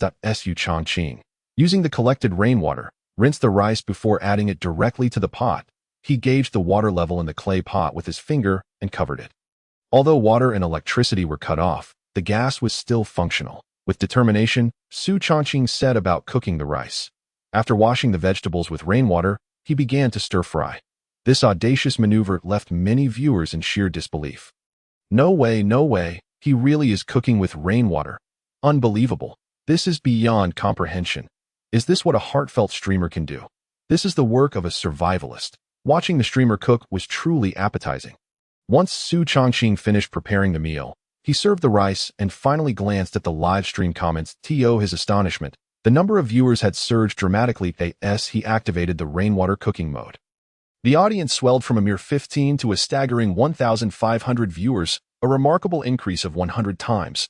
This was something Su Chongqing had never anticipated since starting the live stream.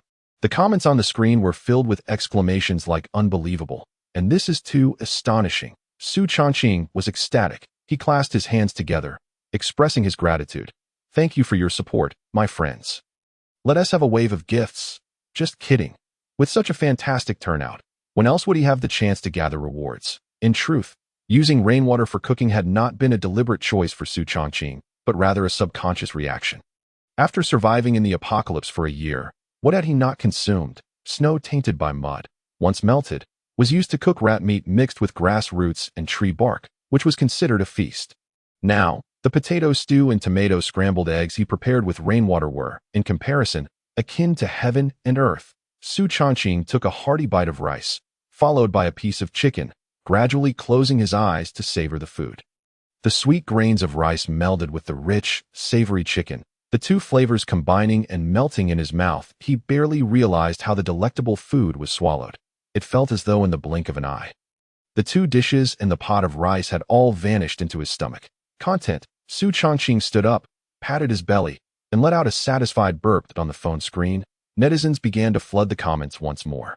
Is this guy possessed by a starving ghost? How can he eat so much? Indeed, how delicious can a meal made from filthy, bitter rainwater be? The infatuated Fei Yang couldn't he possibly have done this on purpose? Could he? Is he trying to transition from a heartfelt streamer to a tragic one? It seemed unlikely. Judging by Fei Yang's expression while eating, it didn't appear to be an act, especially considering he had just consumed an entire pot of rice. Su Chongqing glanced at the comments, but chose not to explain. Those who had not experienced the apocalypse could never understand his sentiments. Only through personal experience could they appreciate how blissful their current lives truly were. Although the rain had alleviated some of the heat in the air, the weather remained stifling. After finishing his meal, Su Chongqing washed the pots and pans with rainwater, sweating profusely.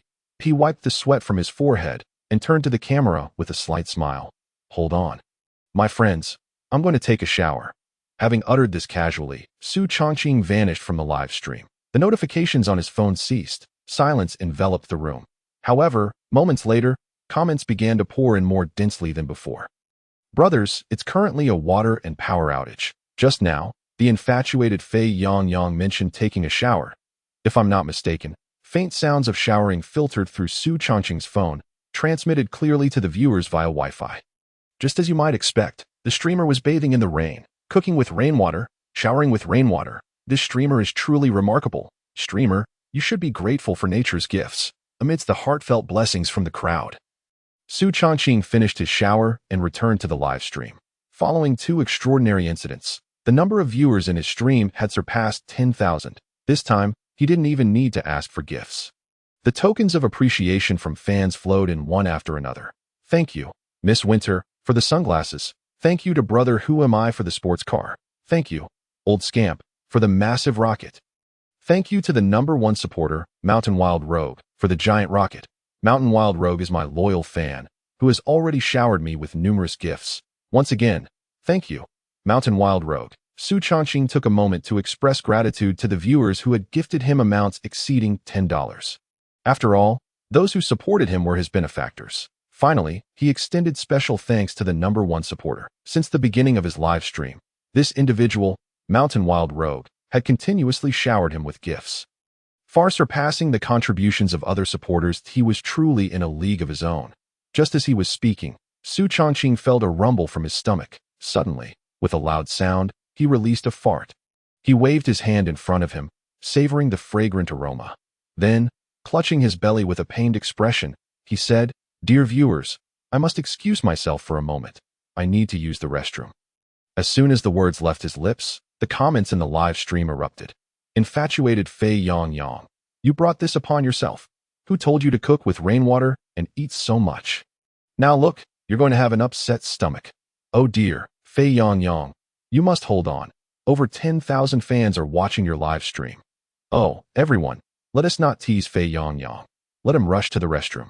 Su Chongqing found himself the target of playful banter from his fans in the live streaming room. As he gazed at the barrage of comments, he mused that this was the moment when his popularity had reached its zenith. However, the sudden urge to relieve himself posed a dilemma. The amassed attention would dissipate in an instant if he stepped away. Yet, could he truly endure such discomfort? Observing the stream of virtual gifts cascading in the chat, each representing monetary value, he hesitated for a fleeting moment before resolutely deciding to take action. Who said one cannot have both fish and bear's paw? He would dare to try. Grasping his phone, he began to broadcast while making a hurried dash to the restroom. Upon opening the restroom door, an overwhelming and fragrant aroma assaulted his senses, nearly causing him to retch. Upon closer inspection, he discovered that the squat toilet was broken, with excrement strewn everywhere, rendering it entirely unusable. Emerging from the restroom, Su Chongqing contemplated seeking another facility, but the torrential rain outside showed no signs of abating. The nearest restroom to the security room was still quite a distance away. Braving the downpour would surely leave him drenched. Even with an umbrella. As he searched for a restroom, he shared his predicament with the viewers in the live stream. At that moment, the online audience was equally bereft of viable solutions. Perhaps the host should brave the rain to find a restroom. Especially since he was already feeling quite uncomfortable, better than soiling his trousers. Agreed. I second that. Seconded one, seconded two. In truth, there was no need to venture so far for a restroom. I have a solution. As the viewers looked on with curiosity, Su Chongqing sprang into action. With over 10,000 fans observing, he fetched a shovel and, umbrella in hand, made his way behind the security room. It was a corner sheltered by an eave, surrounded by tall grass. Although the ground was soaked from the rain, the eave provided sufficient cover from the droplets. In a matter of moments, he dug a small hole. Then he proclaimed, "Brothers, I'll take care of business right here." While he busied himself, the fans watched with rapt attention. They were once again astounded by the host's audacious antics. In a way, really, is the host about to dig a hole to relieve himself? Truly remarkable. He has devised such a clever method to stay dry. If it were me, I'd have been drenched long ago. New fans were left in awe, while longtime followers remained equally impressed. Su Chongqing glanced at the screen, noting that the number of viewers was steadily climbing. That a subtle smile graced his lips, and he said nothing. Before long, feeling much more comfortable, he was about to rise when a frown creased his brow. An expression of embarrassment overtaking him. The look on his face was not lost on the keen-eyed fans through the screen. What's wrong with the host? He looks like he's just eaten something foul. Haha, perhaps his legs have gone numb from squatting. With a pained expression and furrowed brows, could it be that the host forgot to bring toilet paper? Upon seeing the last comment, Su Chongqing couldn't help but reflect. Indeed, the viewers were astute. Quickly discerning the predicament he faced, they witnessed the expression on Su Chongqing's face that seemed to say, "How did you know?" The fans immediately grasped the reality. They had guessed correctly. The host needed to relieve himself but had forgotten to bring paper.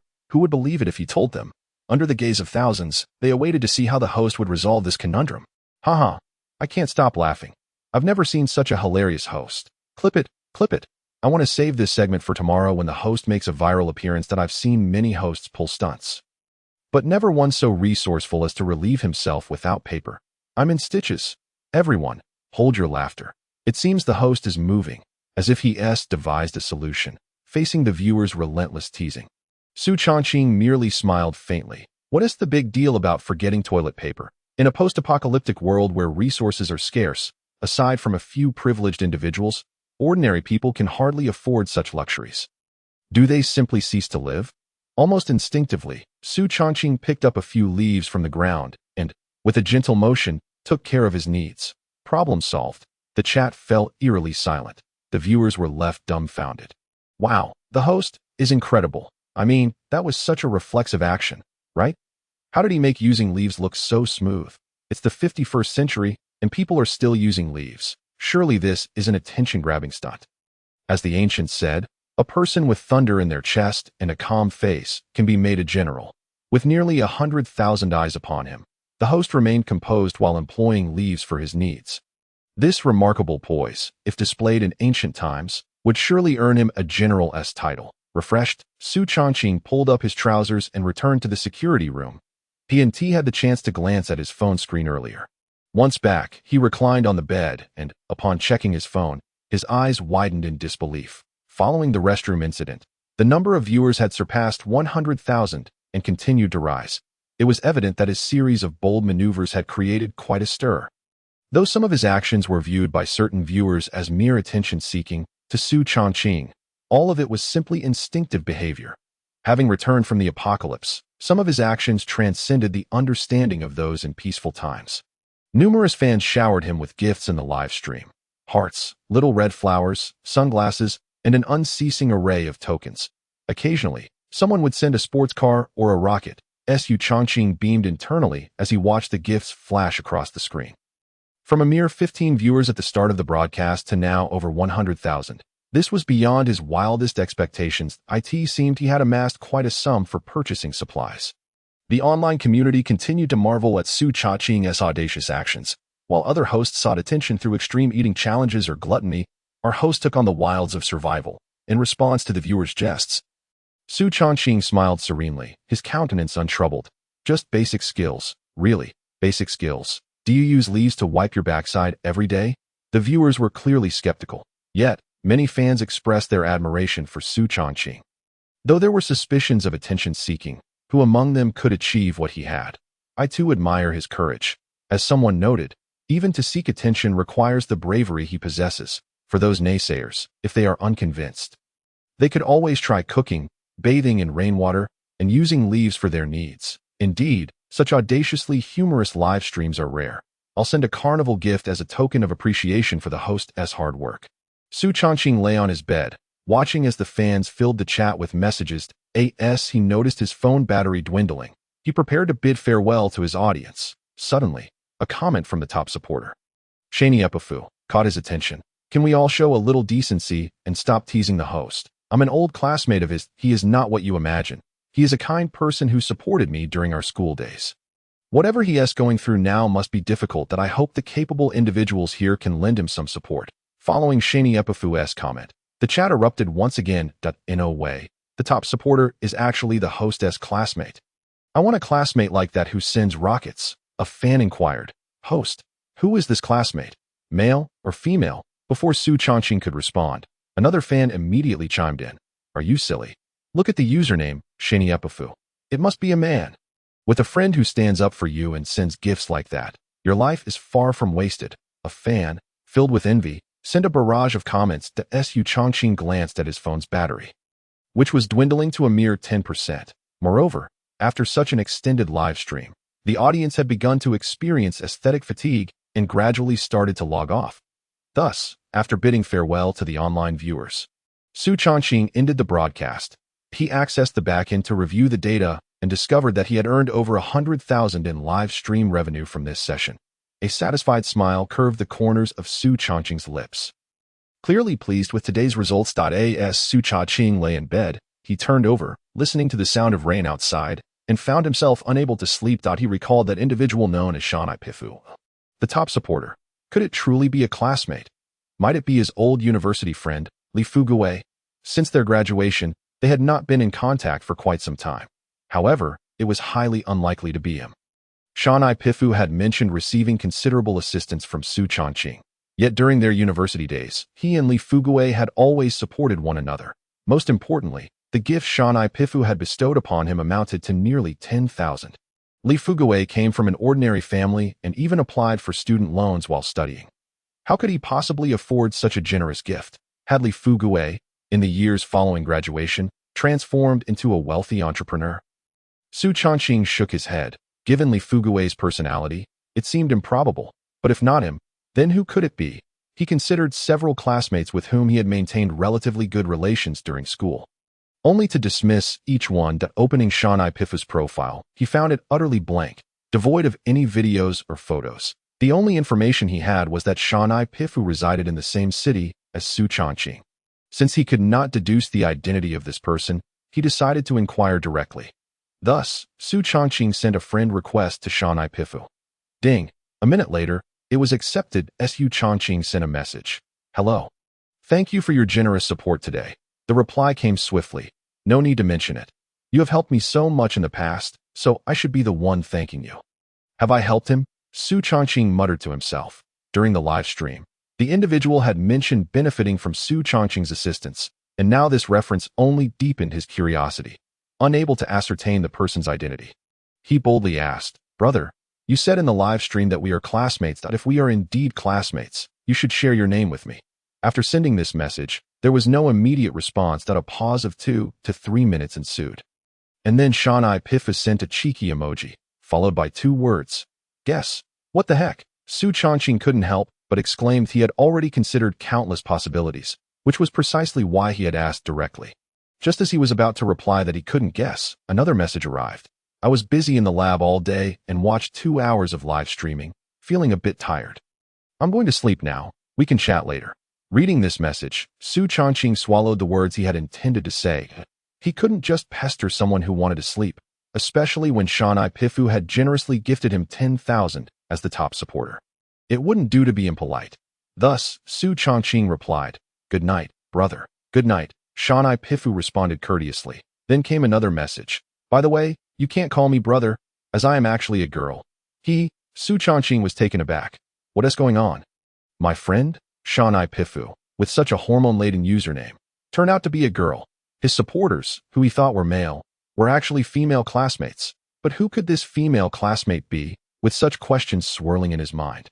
Su Chongqing pondered for a long time, ultimately succumbing to slumber, accompanied by the sound of rain. The next day, sunlight streamed through the window, waking Su Chongqing from his dreams. He hurriedly got out of bed, washed up, and had breakfast in the cafeteria. A day had passed, leaving just 6 days until the end of the world. How could Su Chongqing waste such precious time at work? Therefore, he resolutely decided to take a leave of absence. His direct supervisor, Zhao Wenhao, had once been a warehouse manager. When vying for the position of warehouse supervisor, Su Chongqing had proven to be the more capable candidate, making him the ideal choice. However, Zhao Wenhao, being the brother-in-law of the general manager, had usurped Su Chongqing's opportunity and ascended to the role of supervisor. The thought of confronting Zhao Wenhao ignited a flicker of hatred in Su Chongqing's eyes. The reason was simple. Among the individuals who had killed Su Chongqing in the apocalypse, Zhao Wenhao was one of them. Furthermore, this pervert had even devoured Su Chongqing's beloved pet. Su Chongqing harbored a deep-seated loathing for this man. But now was not the time to take revenge. Su Chongqing found Zhao Wenhao in a shabby office on the edge of the warehouse. At that moment, Supervisor Zhao sat behind his desk, his eyes glued to the computer screen, an expression of lewd delight on his face, occasionally opening his mouth and swallowing hard.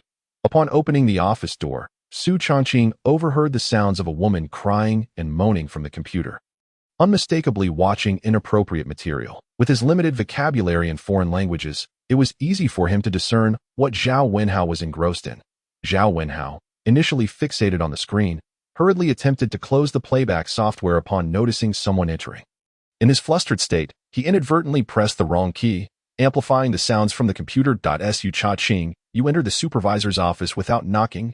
Zhao Wenhao finally managed to close the computer, his face flushed with embarrassment. Su Chongqing rolled his eyes.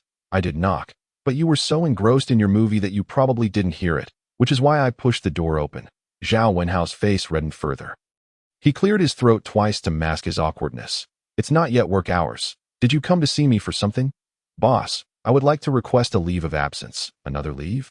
Just how many days have you taken off this month? If you don't want to work, then leave." Zhao Wenhao cast a disdainful glance at the man before him. In reality, the company allowed 4 days of leave per month. And this was only Su Chongqing's second request. Zhao Wenhao's incessant harassment stemmed from his infatuation with Liu Yasai. In his previous life, Su Chongqing recalled that Zhao Wenhao had been far more of a sycophant, obsessively pursuing Liu Yasai. However, Zhao, lacking Su Chongqing's handsome looks, was perpetually rejected by her. Su Chongqing was well aware that Zhao Wenhao viewed him as a rival. With a sly smile, he teased, "Do you genuinely want me to resign? If I leave, don't regret it." Saying this, he pulled out a resignation form from the desk and pretended to fill it out with a carbon pen. "Wait." Zhao Wenhao quickly grasped Su Chongqing's hand, forcing a smile. "Xiao Su, I was just joking. Why take it seriously? It's just a leave, and I'll approve it. How many days do you need off?" Zhao Wenhao retrieved a leave request form from his desk drawer and handed it to Su Chongqing. Su Chongqing was highly competent, and many management tasks in the warehouse relied on him to complete. Because of this, Zhao Wenhao could comfortably lounge in his office, sipping tea. Without Su Changqing, he couldn't manage the warehouse at all. Thus, upon hearing the man mention resignation, he hurried to stop him. Let us not make any decisions yet. Just take a day off for now, Su Changqing replied coolly and accepted the leave request form from Zhao Wenhao. How many days do you need off? Don't you know? Zhao Wenhao said resentfully, his temper boiling over once again. Su Changqing paused in his writing and looked up, frowning. What? Do you have a problem with that? No problem, no problem. Zhao Wenhao quickly suppressed his anger, forcing a smile. I just meant that taking too many days off this month could mean losing your attendance bonus and a deduction from your salary. He feigned concern for Su Changqing as if he genuinely cared. After completing the leave request form, Su Changqing tossed it at Zhao Wenhao. The latter, caught off guard, failed to catch it, and the form floated down to the floor. Whether my salary gets deducted is none of your business. Just approve my leave. Having spoken, Su Changqing turned to leave. The apocalypse was imminent. Who the hell would still cling to their meager salary? Were it not for his intention to utilize the logistics company to procure supplies, he would have resigned long ago. Zhao Wenhao picked up the leave request from the floor, his gaze fixated on Su Changqing's retreating figure. In his heart, he muttered, Su Changqing, just you wait. Once I gather a group of experienced loyal employees, I'll find a reason to have you packing your bags. At that moment, the young man he was cursing in his mind suddenly turned around. Zhao Wenhao jumped in surprise. Could this kid possess mind-reading abilities? He stood there, momentarily dumbfounded. Zhao supervisor, why are you staring at me? Although I know I'm quite handsome, I'm not fond of men. You know, Zhao Wenhao scoffed internally. Clarify yourself. Who the hell likes men? Su Changqing disregarded Zhao Wenhao entirely, crossing over to his desk to retrieve a set of car keys. Our little delivery truck 1TB in use today. Right? I'll borrow it for a day. Without waiting for Zhao Wenhao's reply, he strode out the door, offering no further acknowledgement. Zhao Wenhao thought. What the hell? This Su kid has no regard for me. Driving my beloved little truck, it will never be stuck in traffic. Driving my beloved little truck, I'll be home in no time. Su Changqing hummed a cheerful tune he had adapted, just as he was about to drive the small truck out of the company. Suddenly, he halted in his tracks. Something was amiss. Su Changqing focused his gaze into the distance. Ever since awakening his abilities, his perceptive instincts had far exceeded those of ordinary individuals. He discerned two shadowy figures lurking outside the company gate. Straining to listen, he recognized the voices of two familiar women. Lan, when we meet Su Changqing, let us pretend we're unaware of Wang Xinfang, giving him 10 million, that we can't let him think we're gold diggers. As a seasoned manipulator, Eliassi understood the importance of maintaining an elevated demeanor at all times. Only then could she ensure that Su, the lovesick fool, would bow before her. She had already learned from Wang's driver about Su Changqing's acquaintance with the vice president of Conta Logistics, Wang Xinfang. She had even paid 5,000 for this information. Upon receiving the news, Eliassi felt enlightened. No wonder Su Changqing wanted to break up with her. It turned out he had latched onto the big tree that was Wang Xinfang. Cici, I'm not foolish. I know how to handle this. Let us hurry. Huashilan could hardly wait to see Su Changqing. If Eliassi could establish a connection with him, she, as her close friend, would undoubtedly reap some benefits from Su. Calm down, Lan. You must understand that a sophisticated hunter often presents themselves in the guise of prey. Eliassi took out her makeup kit to touch up her appearance in the mirror. Cici, I understand, Huashilan chuckled, adding, the more beautiful the woman, the better she is at deception. Naturally, the scheming of these two women did not escape Su Changqing's ears. The corners of his mouth lifted in a sly grin. Forming a dangerous ARC.so eager, are we? Su Changqing had known since yesterday that these two conniving women were planning to ensnare him, but he hadn't anticipated their swift arrival. That it seemed that Eliassi and Huashilan, drawn by the scent of money, were ever so impatient. With a cold laugh, Su Changqing feigned nonchalance as he sauntered past the corner where the two women were hiding. As expected, he encountered them head-on. Eliassi even deliberately collided with him, rubbing against him with her ample bosom, feigning surprise like a startled rabbit. ISNT this Changqing. Oh dear, I bumped into you by accident. Are you all right? Su Changqing smirked internally. Patting the spot where Eliassi had collided with him, his expression one of disdain. I'm fine. His gesture didn't escape the notice of the two women. Huashilan defended her friend. Su Changqing, what is your deal? Cici didn't mean to bump into you. There's no need to be so disdainful. Besides, with CCS figure, even if it were intentional, you'd be the one benefiting. In response to Hua Xiulan's accusation, Su Chongqing shrugged, casually replying, if colliding with 2 large silicone implants counts as a benefit, then I suppose I'm fortunate. Yassi's face flushed with embarrassment. Standing awkwardly in place. Su Chongqing. Bullying a girl like this is too much, Hua Xiulan shouted indignantly. Too much? Huh. I'm merely stating the truth. Su Chongqing shot a glare at Hua Xiulan, squeezing out the words through clenched teeth. He would never forget that among those who feasted on him during the last days of his past life was this very woman, gazing at the 2 provocative women before him. Su Chongqing felt a deep urge to eliminate them immediately. Yet, the apocalypse had not yet arrived, and societal order had not collapsed. If he recklessly killed Yassi and her friend, he would find himself in prison. Even though he loathed the sight of these women, he could only suppress his murderous impulse for the time being. Furthermore, he had no desire to end their lives so easily. To simply kill them would be far too merciful. Su Chongqing intended to repay the torment he endured during the apocalypse, piece by piece, to those who had dismembered and consumed him. He wanted his enemies to experience a pain greater than he had in his past life. Resisting the urge to slay the 2 women, Su Chongqing coldly walked towards the small truck. He intended to use this vehicle to gather supplies that would be useful in the coming days of doom. Chongqing, I admit I spoke too loudly before and shouldn't have taken my anger out on you. Please forgive me, all right? Yassi's flirtatious voice echoed behind him. That Su kid, the lovesick fool, had been behaving strangely these past few days. Speaking so harshly. But considering he had obtained the black card from the vice president and had become a millionaire, this goddess would overlook his previous rudeness and temporarily soften her stance. As Su Chongqing opened the truck door, Yassi hurriedly added, Chongqing, where are you going? Can we come with you? Su Chongqing initially intended to shake his head in refusal, but suddenly, a wave of warmth surged from the ancestral ring on his right hand, causing him to freeze in place. This warmth rapidly spread from his ring finger throughout his body, converging in his mind. Soon after, Su Chongqing felt a beam of white light manifest within his consciousness. This was, as his awareness followed the white light deeper into his mind, he found himself in an extraordinary space. The surroundings were filled with a blinding whiteness, the area seemingly measuring around 10 cubic meters. Could this be my storage space? Having witnessed various abilities during the apocalypse, Su Chongqing was not overly astonished by the sudden appearance of a storage space in his mind. The 10 cubic meter storage space was not particularly vast, but it should suffice for his needs for a month.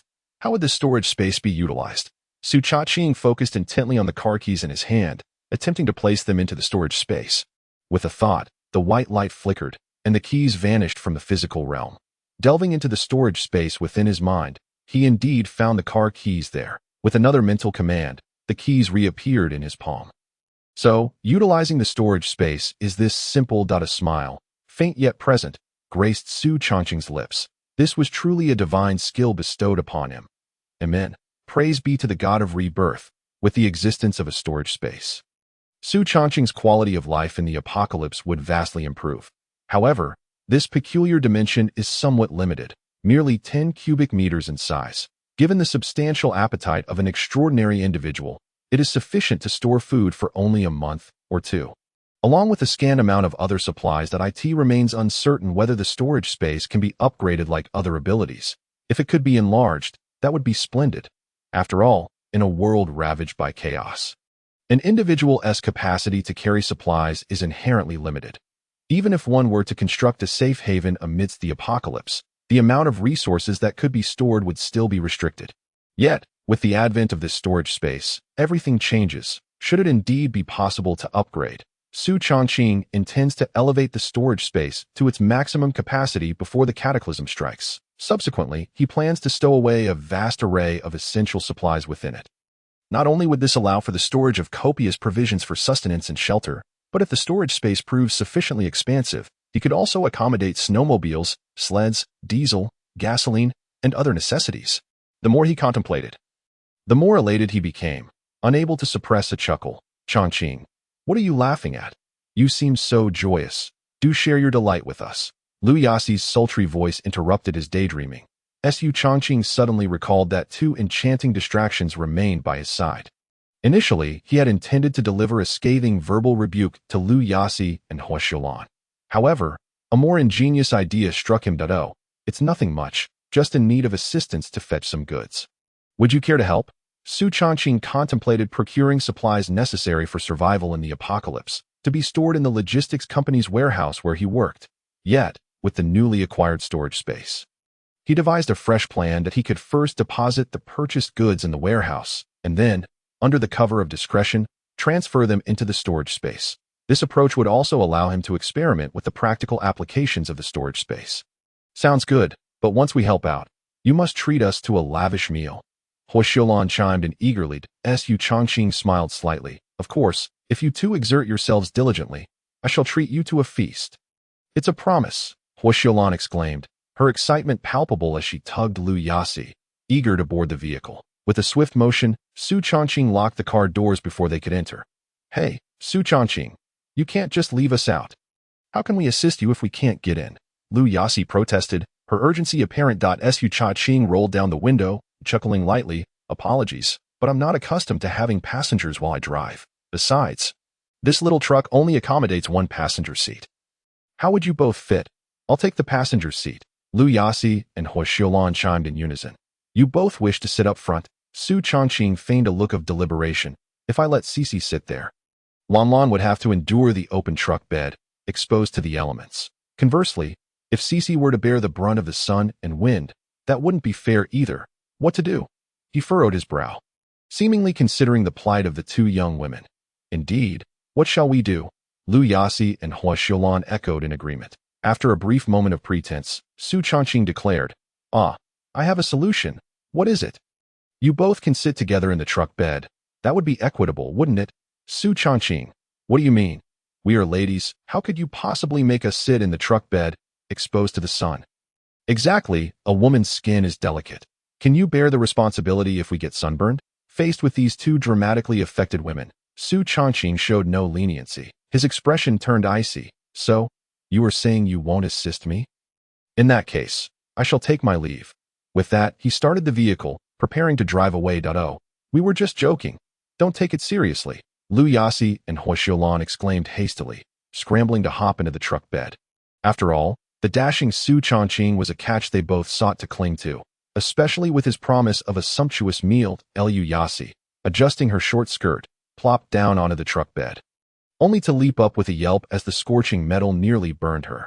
Hua Xiulan observed her friend's discomfort with a mix of concern and relief. Thank goodness she hadn't taken her place first. Otherwise, she would have been the one scorched. Yet, witnessing Lu Yasi's plight, Hua Xiulan felt a twinge of annoyance. Cici, when we dine later, order extravagantly. Lobsters, abalone, hairy crabs. Don't hold back. She whispered to her friend. Rest assured, Lan, I have it all in mind. Lu Yasi replied, rubbing her sore backside. Through the rearview mirror, Su Changqing observed the scene with amusement. Thanks to his awakened abilities, their conversation was crystal clear to him. He chuckled inwardly. Soon, he would treat them both to a grand feast. Although their intentions were questionable, he felt it prudent to show some concern. Thus, he leaned out the window. I just heard someone exclaim in pain.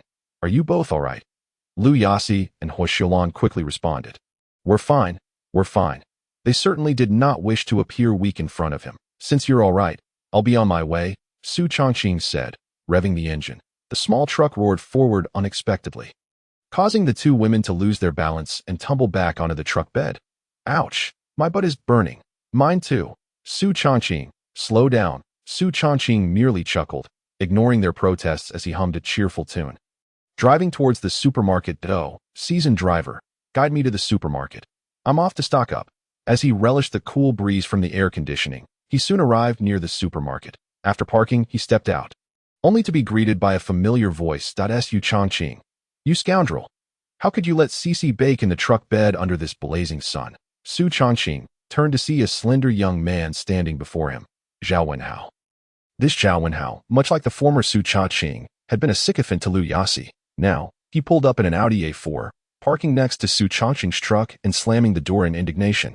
Casting a quick glance at him, Su Changqing replied coolly, Zhao Wenhao, it's working hours now. Why are you loitering about? The company does not pay for idleness.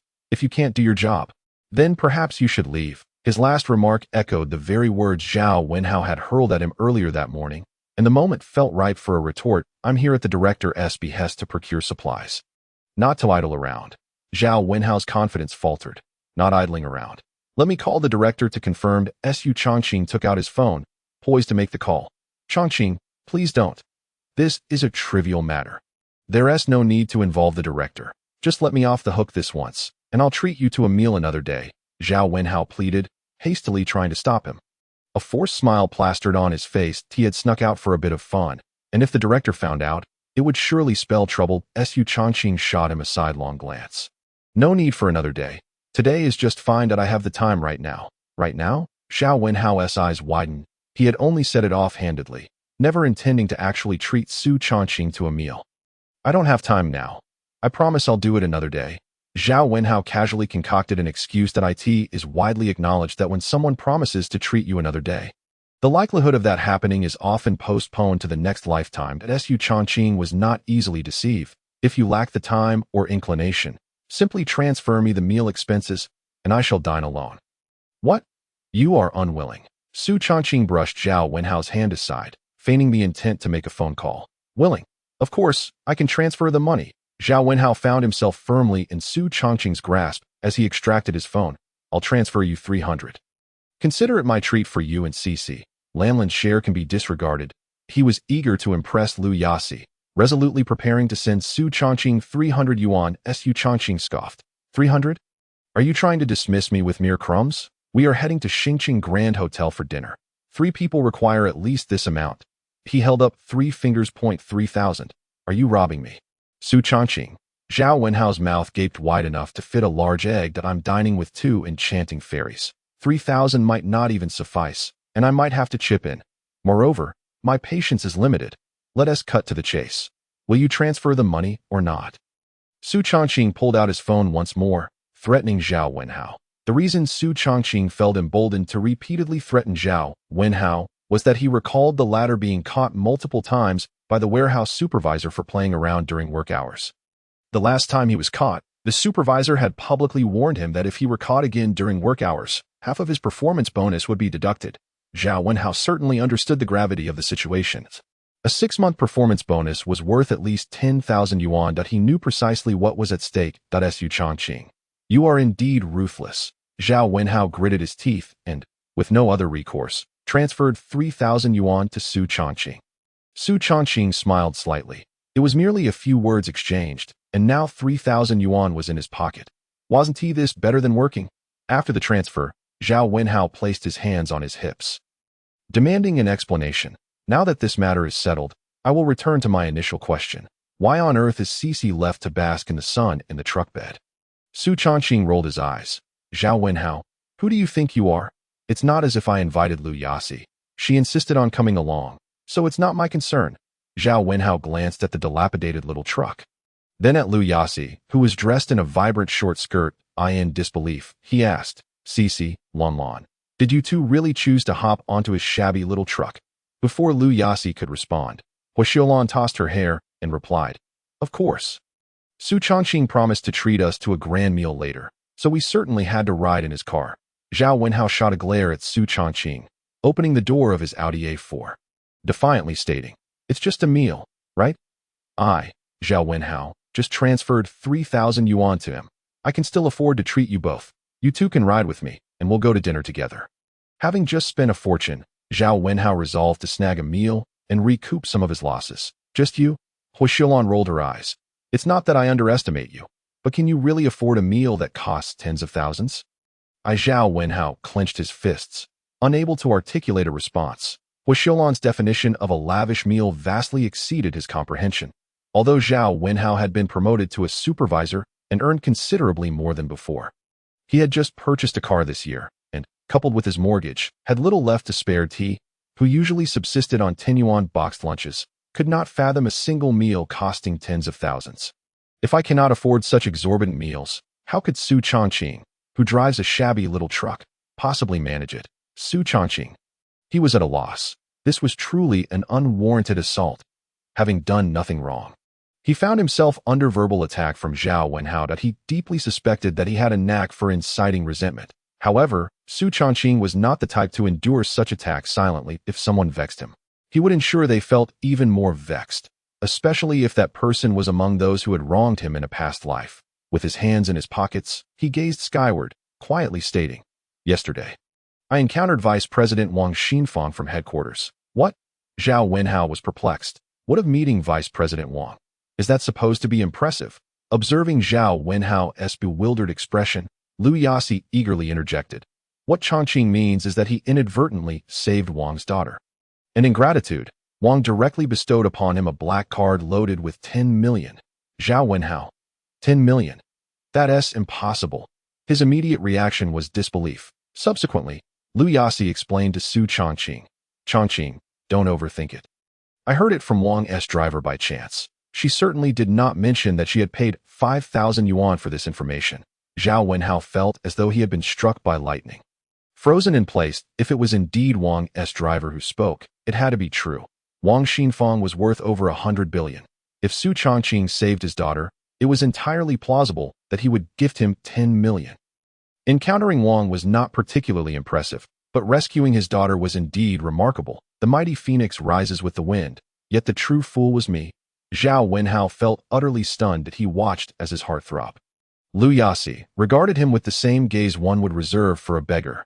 Then, without uttering a word, she wrapped her arm around Su Chongqing's, skipping merrily towards the supermarket. Zhao Wenhao observed Lu Yasi and Hui Xiulan snuggling up to Su Chongqing. A surge of jealousy rising within him that he nearly spat out a mouthful of blood.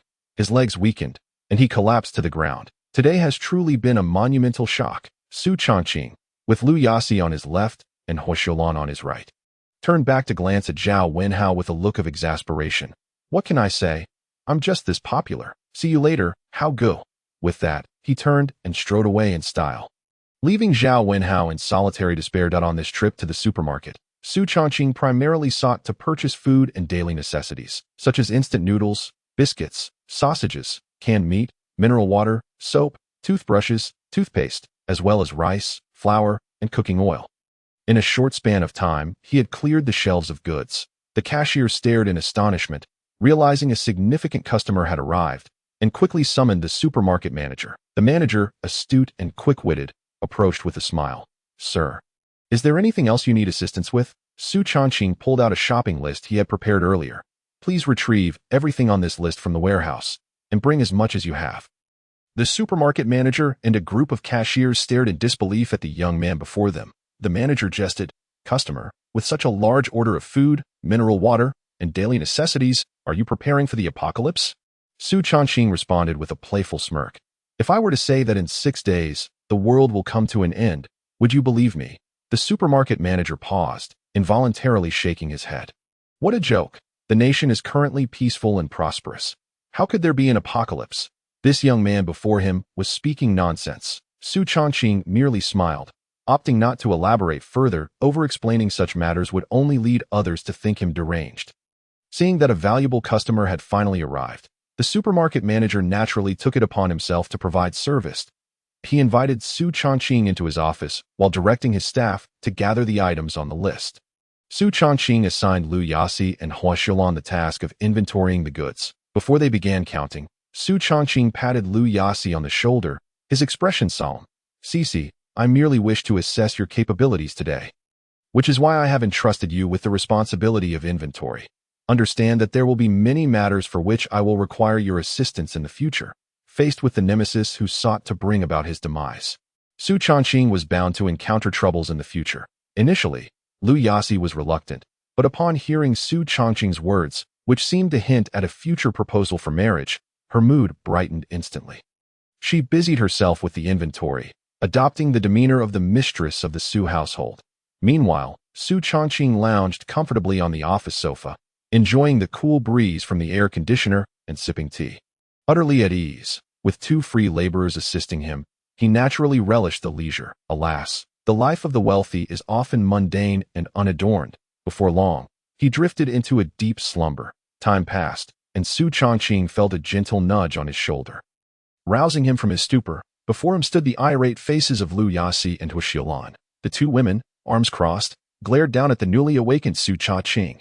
Rubbing his eyes, he sat up from the sofa, inquiring, Have you finished counting the goods? Of course we have. Lu Yasi retorted sharply. While the two of us toiled tirelessly all afternoon, you, a grown man, chose to sleep in. Do you think that's fair? Initially, she had taken pride in being Su Changqing's girlfriend, working energetically.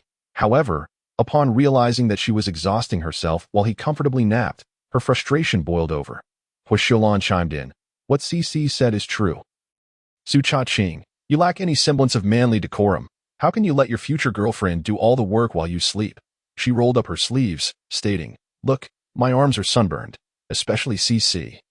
She even has a cut on her finger. Su Changqing glanced at the nearly invisible injury on Lu Yasi's finger and exclaimed in surprise, CC is hurt so badly. We must hurry to the hospital, or the wound will heal.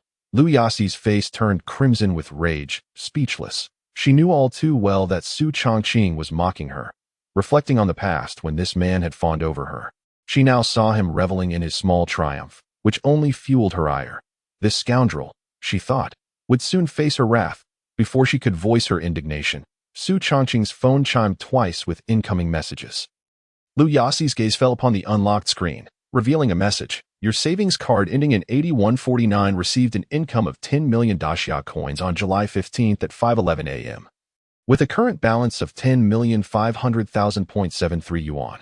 This indicated that Wang Xinfang had officially bound the black card to Su Changqing's name. Upon seeing the figures, particularly the string of zeros following the one, Lu Yasi's eyes widened in disbelief. She rubbed her eyes for clarity. 7 zeros followed the one, and the current balance was indeed in the tens of millions. Lu Yasi felt a wave of dizziness. Su Changqing was an authentic millionaire.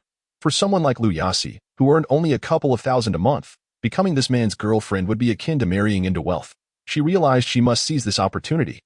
Su Changqing, on the other hand, casually glanced at the bank information on his phone, nodding in satisfaction. He pocketed the device and, meeting Lu Yasi's astonished gaze, innocently inquired, What was that you just said about a licking dog?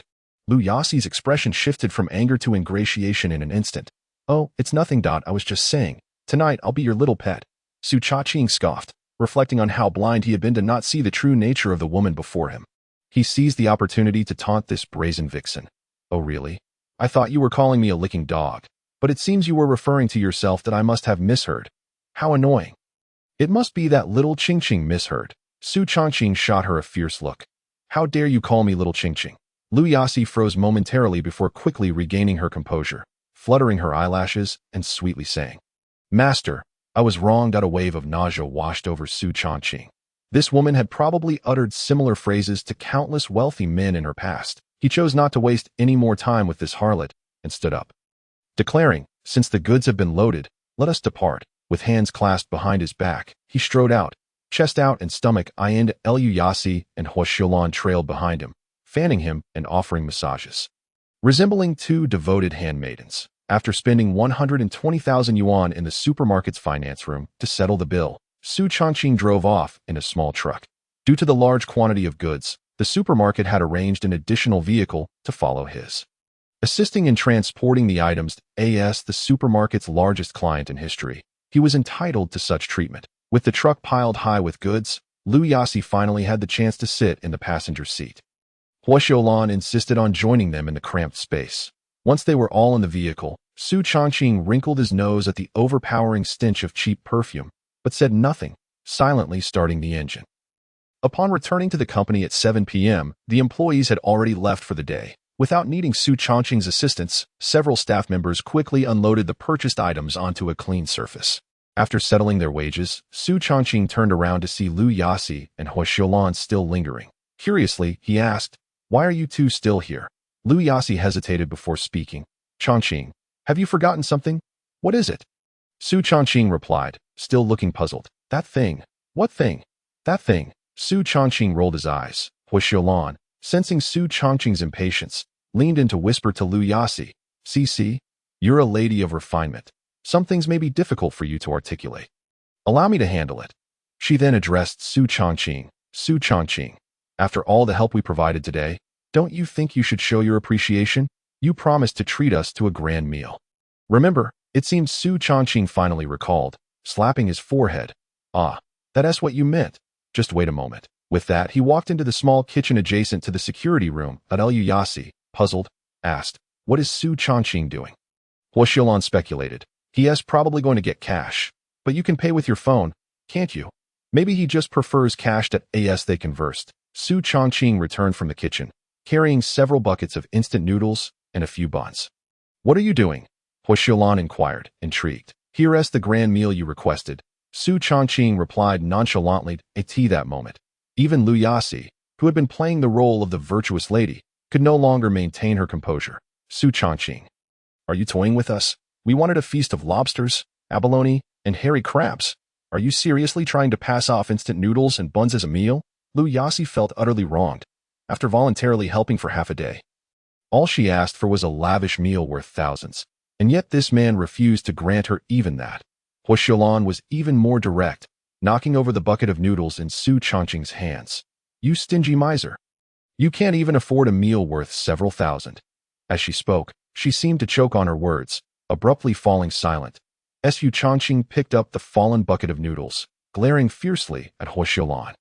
In his past life, when he had dated Lu Yasi, it was this woman, leveraging her friendship with Lu Yasi, who had concocted various excuses to swindle Su Changqing's money. Ultimately, it was she who had feasted most on his resources before his demise.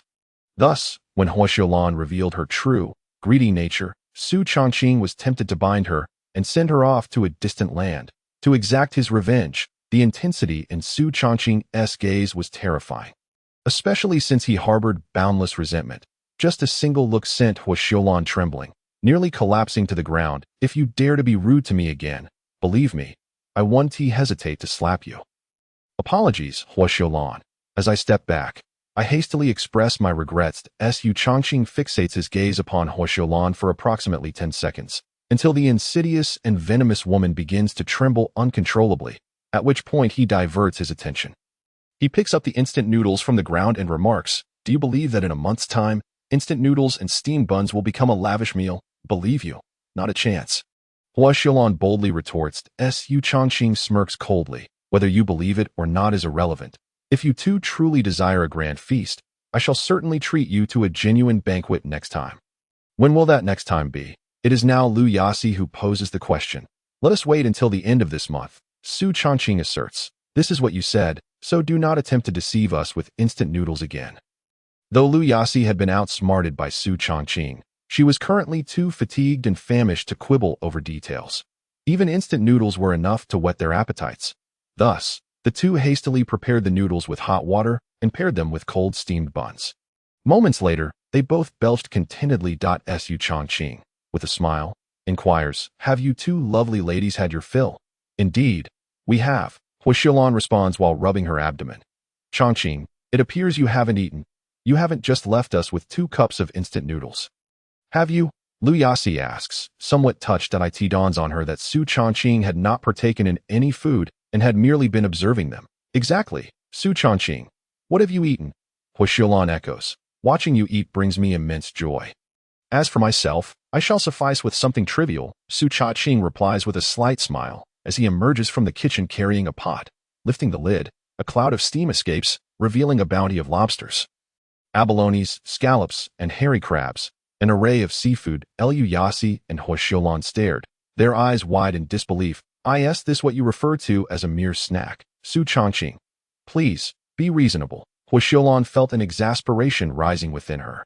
Lu Yasi was equally incensed, her enchanting eyes fixated on the man voraciously devouring the seafood before her. Humph, this Su Changqing is clearly toying with me. Lu Yasi's cheeks flushed with indignation. Su Changqing. Even if I previously treated you as a mere plaything, I did transfer 50,000 as compensation. That should clear the slate, shouldn't it? If you continue to play these tricks, I shan't acknowledge you again. Having always been pursued by admirers, Lu Yasi was unaccustomed to such treatment. She grasped Hua Xiaolan's hand, declaring, Lan, let us depart. The two stormed out of the security room in a huff. Su Changqing remained seated, lazily waving his hand behind them. Farewell, ladies. Through the glass, as he watched Lu Yasi and Hua Xiaolan retreating, memories of his past life surged within him, recalling the torment inflicted by these two women. A wave of tumultuous emotions washed over him. Su Changqing chuckled darkly to himself. Today is merely a minor reprimand for you two wretched women. In the future, I shall repay the suffering you have caused me 100-fold. Raised in an ordinary household, Su Cha-ching had seldom tasted seafood and had never even encountered high-end delicacies such as hairy crabs, lobsters, or abalones. His reason for spending thousands at the supermarket on such extravagant seafood was not solely to vex Liu Yasi into a Shilon. More importantly, it was to replenish his nutrients and enhance his extraordinary powers that in the apocalypse. When extraordinary beings first awaken their abilities, they require a copious amount of sustenance to amplify their powers and progress. Nutritious high-end ingredients enable extraordinary individuals to escalate their strength at a faster pace. Conversely, those extraordinary beings lacking sufficient nourishment succumb to hunger more swiftly than ordinary humans. Su Changqing's current experiment involved consuming vast quantities of high-end ingredients to ascertain whether his extraordinary powers could be enhanced. After nearly an hour, he finished the seafood. Closing his eyes to gather his thoughts, he felt the food in his stomach transform into energy, coursing through his limbs. He sensed a slight increase in his extraordinary abilities. It seemed his previous hypothesis was indeed correct. After consuming rice boiled in rainwater yesterday, he had not experienced such a pronounced enhancement in energy as he felt today. Again, he shut his eyes. A flash of white light enveloping him as his consciousness entered the storage space. Surveying his surroundings, it appeared the storage space had indeed expanded slightly. It seemed that consuming nutritious high-quality ingredients not only boosted extraordinary energy, but could also enlarge the storage space. Having completed these observations, he proceeded to the area where his supplies were stored. The provisions he had purchased during the day were neatly arranged on the floor. With a mere thought, the supplies vanished from sight. All entering the storage space, the 12,000 he spent at the supermarket proved insufficient, barely filling 1/3 of the space. However, his primary purpose in procuring supplies today was to test the storage space's functionality. Not merely to fill it. Su Changqing retrieved a mechanical watch from the storage space. The watch's hands pointed to 8 hours, 5 minutes, and 45 seconds. He distinctly remembered that when he had placed the watch in the storage space. The time was 8 hours, 5 minutes, and 44 seconds. Approximately 5 minutes had elapsed before he retrieved the watch, and accounting for the seconds spent to take it out, he deduced that time within the storage space was indeed suspended. In essence, Su Changqing could store vast quantities of fresh ingredients, such as hairy crabs, beef, lamb, fruits, and vegetables, within the storage space without fear of spoilage. Subsequently, Su Changqing placed a live chicken into the storage space. Upon retrieval, it had sadly become a deceased chicken. It appeared that the storage space could not accommodate living creatures. Furthermore, Su Changqing conducted several additional experiments, uncovering various other functionalities of the storage space. For instance, the space was limited by volume rather than weight. Regardless of how heavy an object may be, as long as it fit within the storage space, it could be stored. Additionally, fire could not ignite within the space, and any water that accidentally spilled would not dampen other items due to time suspension. This alleviated much of Su Changqing's concern, as he no longer needed to worry about waterproofing or fireproofing the space. As for other functionalities, he would need to explore them gradually. Having familiarized himself with several aspects of the storage space, Su Changqing glanced at the time. It was now 8:30 in the evening. It was time to commence his live stream. Yesterday's broadcast had been undoubtedly successful, and since the platform's streaming revenue was settled daily, he withdrew the entirety of yesterday's earnings, adding an impressive 100,000 to his bank account. Su Changqing had purchased a complete set of live streaming equipment from the supermarket. After adjusting the equipment, he opened the live streaming app on his phone. Just as he was about to start the broadcast, he suddenly spotted the username Passionate Sheep. Reflecting on the choice of username from his earlier days, he felt a wave of embarrassment wash over him. How had he ever come up with such a ridiculous moniker? He entered the settings page, contemplating for a moment before changing his username to Dashing Little Wave. Such a low-key yet luxurious and profound name suited his identity perfectly. After modifying his username, Su Changqing initiated the livestream. In less than a minute, over 1,000 viewers flooded into the stream, and the numbers continued to rise. Clearly, yesterday's abstract broadcast had established his notoriety. Hello, streamer. I'm here. Hello, streamer. I'm leaving. Hello, streamer. Heh, I'm back again. Hey, you up there. Are you jumping around? You seem to be more entertaining than the streamer. Before Su Changqing could utter a word, the viewers in the live stream were already engrossed in their banter. Everyone, quiet down. Has anyone noticed that the streamer hasn't spoken a word since the broadcast began? Streamer, what new tricks do you have in store for us today? Oh, I see the streamer has changed their username. It seems they've resolved to stop being a sycophant in this day and age. Who still plays the sycophant? Isn't it more rewarding to entertain and earn a living? Streamer, hurry up and entertain us. We're all waiting to see what you have. If there's no entertainment, I'm leaving. Hello, dear family. Su Changqing clears his throat. Since morning, he has been occupied and indeed hasn't decided what to broadcast. After exchanging pleasantries, he fell silent once more. He timidly inquired of the host, "Is there nothing to do today?" Following a brief lull in comments, a remark floated by. If there's nothing to do, why even broadcast? Just withdraw, just withdraw. The host has run out of talent. Watching the number of viewers dwindle rapidly, Su Changqing, in a moment of desperation, declared, "Let me sing a song for everyone." He began to sing. I'm not K. I am not K. Bulu Bayu, Bulu Bayu. Dinosaurs carry wolves. Carry wolves. As the host sang, comments scrolled past. The host's level of singing could no longer merely be described as off-key. Once, I was tone-deaf, singing for someone. And after the song ended, she also departed. You sing beautifully, but please don't sing again next time. Observing the teasing comments from netizens and the steadily declining viewer count, Su Changqing instinctively closed his mouth.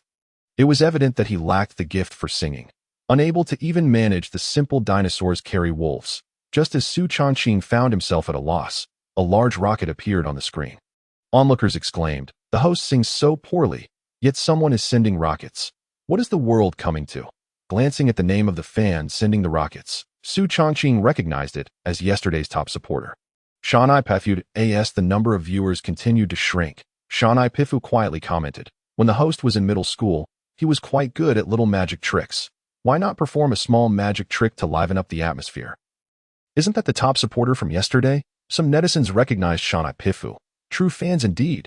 Sending rockets and giving the host suggestions. It was said that Shanai Pifu was a classmate of the host. So concern for him was only natural. What a boast. Who has classmates sending gifts like sports cars and rockets? If such classmates exist, please send me a dozen. Who knows? Maybe there's something going on between the top supporter and the host. Nonsense, Shanai Pifu. With a name like that, how could it possibly be a woman? Male-male relationships are even more thrilling. Oh no. Having entered the live stream, I suddenly realized my innocence was lost. The topic in the live stream gradually veered off course. By a twist of fate, the viewer count unexpectedly rebounded. Upon seeing the comment from Shanai Pifu, Su Changqing paused. The private message from last night flashed in his mind when Shanai Pifu revealed she was a girl. Su Changqing had been equally astonished. Who would have thought that such a rough-and-tumble username concealed a woman? The comment from Shanai Pifu stirred memories for Su Changqing that in his childhood, his father had taught him some magic tricks. During recess, he would proudly showcase his tricks to classmates. Considering the situation, performing a magic trick might just be worth a shot. With determination, Su Changqing spoke up. The magic tricks I know are from my childhood. I haven't touched those things in many years. If I mess them up, I hope everyone will be forgiving. Upon his decision to perform magic, the fans began to flood the screen with comments. Most of the remarks came from his detractors. The host has run out of ideas, resorting to childish tricks to fool us. Indeed, how dare the host try to deceive us? I'm leaving. I'm leaving. Hold on. Let us see how the host embarrasses himself in front of everyone before we leave. Fei Yangyang, I'll make sure to stomp you out for abandoning our simping community, facing these critics. Su Changqing remained unfazed. Is it not normal for a rising star to have some detractors? Clearly, it is abnormal. The existence of detractors only indicates Su Changqing's popularity. He concentrated. And an empty bowl appeared in his hand out of thin air. Placing it on the table, another empty bowl materialized in his grasp. Su Changqing proceeded to produce 3 empty bowls in succession. This display left the viewers utterly astonished. Host, you're far too modest. This level of magic is what elementary students can achieve. I've been a magician for 30 years and couldn't spot a flaw. How did the host just do that? I blinked, and a bowl appeared in his hand. I blinked again, and another bowl appeared. Although I couldn't discern the trick behind the host's magic, just from the technique, I could tell his skill was extraordinary. Su Changqing glanced at the viewer count, which had now surged to over 10,000. Fixated on the increasing number of viewers, a bold idea crossed his mind. What a bountiful harvest, so fresh and green. If not now, then when? He smiled slightly. Oh dear, family, that was close. Almost let slip the truth. Host, I'm not boasting. No one can spot the flaws in my magic. I'm now introducing a pay-per-view model. Everyone entering the live stream must pay a 1 yuan ticket. The clock starts now. until 1 o'clock in the morning. Whoever can spot the flaw in my magic will receive a cash reward of 1 million. In front of so many family members today, I, the handsome Xiaolang, will keep my word. Otherwise, I'll eat dirt on the live stream. Since he intended to reap the rewards, he had no reason to hesitate. He would strike decisively. His words rippled through the calm surface of the lake, quickly spreading among the viewers. The barrage of comments in the live stream became relentless, akin to bullets from a machine gun. Overwhelming Su Changqing.is, the host joking. The number of viewers has surpassed 20,000. Surely, there must be a few seasoned magicians among them who can spot his technique. Can anyone truly see through the trick? The host is offering 1 million. My grandfather has 30 years of experience as a magician. Perhaps I should invite him to evaluate it for just a 1 yuan ticket. Exactly. The host can't hide his flaws forever. Someone must have the skills to uncover them. If anyone is capable, hurry over and let the host pay up. At that moment, a bewildered fan asked, "New here, I heard that paying 1 yuan to enter the live stream can earn 1 million? The other fans?" Su Changqing smiled slightly. "My dears, it's 9 o'clock, and we have 4 hours until 1 in the morning. During this time, I will continuously perform this magic trick. Friends who spot any flaws, please don't hold back. Feel free to point them out." After saying this, he casually changed the live stream title to "1 million prize awaits you." Then, raising his right fist in a motivational gesture, he declared, "Opportunities like this are fleeting. 1 million cash awaits you. Come on, my dears." He proceeded to perform the earlier magic trick again. The viewers had no idea that Su Changqing's magic was imbued with a bug. To be precise, this was not magic at all, but rather a supernatural ability. With a mere thought, items from his storage space would appear in his hand. For an ordinary person to discern any flaws would be utterly impossible. Thus, Su Changqing produced yet another 10 or so bowls, and the fans in the live stream remained utterly baffled by how he executed the trick. Within an hour, the live stream of the handsome Xiaolang had exploded in popularity. Nearly 1 million viewers flooded in to witness Su Changqing's magic performance. Thousands of magicians of varying skill levels sought to uncover the secret behind his tricks. Finding a flaw could yield a prize of 1 million. What is going on? This guy has repeated the same trick nearly 100 times. The pots and pans he has conjured are almost burying him, and I haven't seen a single flaw. Tell me about it. My father is a nationally known magician, and even he couldn't spot the host's flaw. This is truly bizarre. The host's magic was impeccable. No wonder he dared to boldly offer a 1 million prize. At that moment, a netizen named Shi Chunxing, who also practiced magic, sent a comment. "I too have been studying magic for nearly 50 years and have yet to discern the technique of this rising star. It's truly humbling." A netizen from the Magicians Association, upon noticing the online moniker of Shi Chunxing performing magic, sent a barrage comment asking, "Excuse me, esteemed elder, might you be the former president of the Magicians Association?" Mr. Shi Chunxing is revered as the most esteemed magician in Xiagua. He has pioneered a new school of magic and is often referred to as a living fossil in the realm of magic.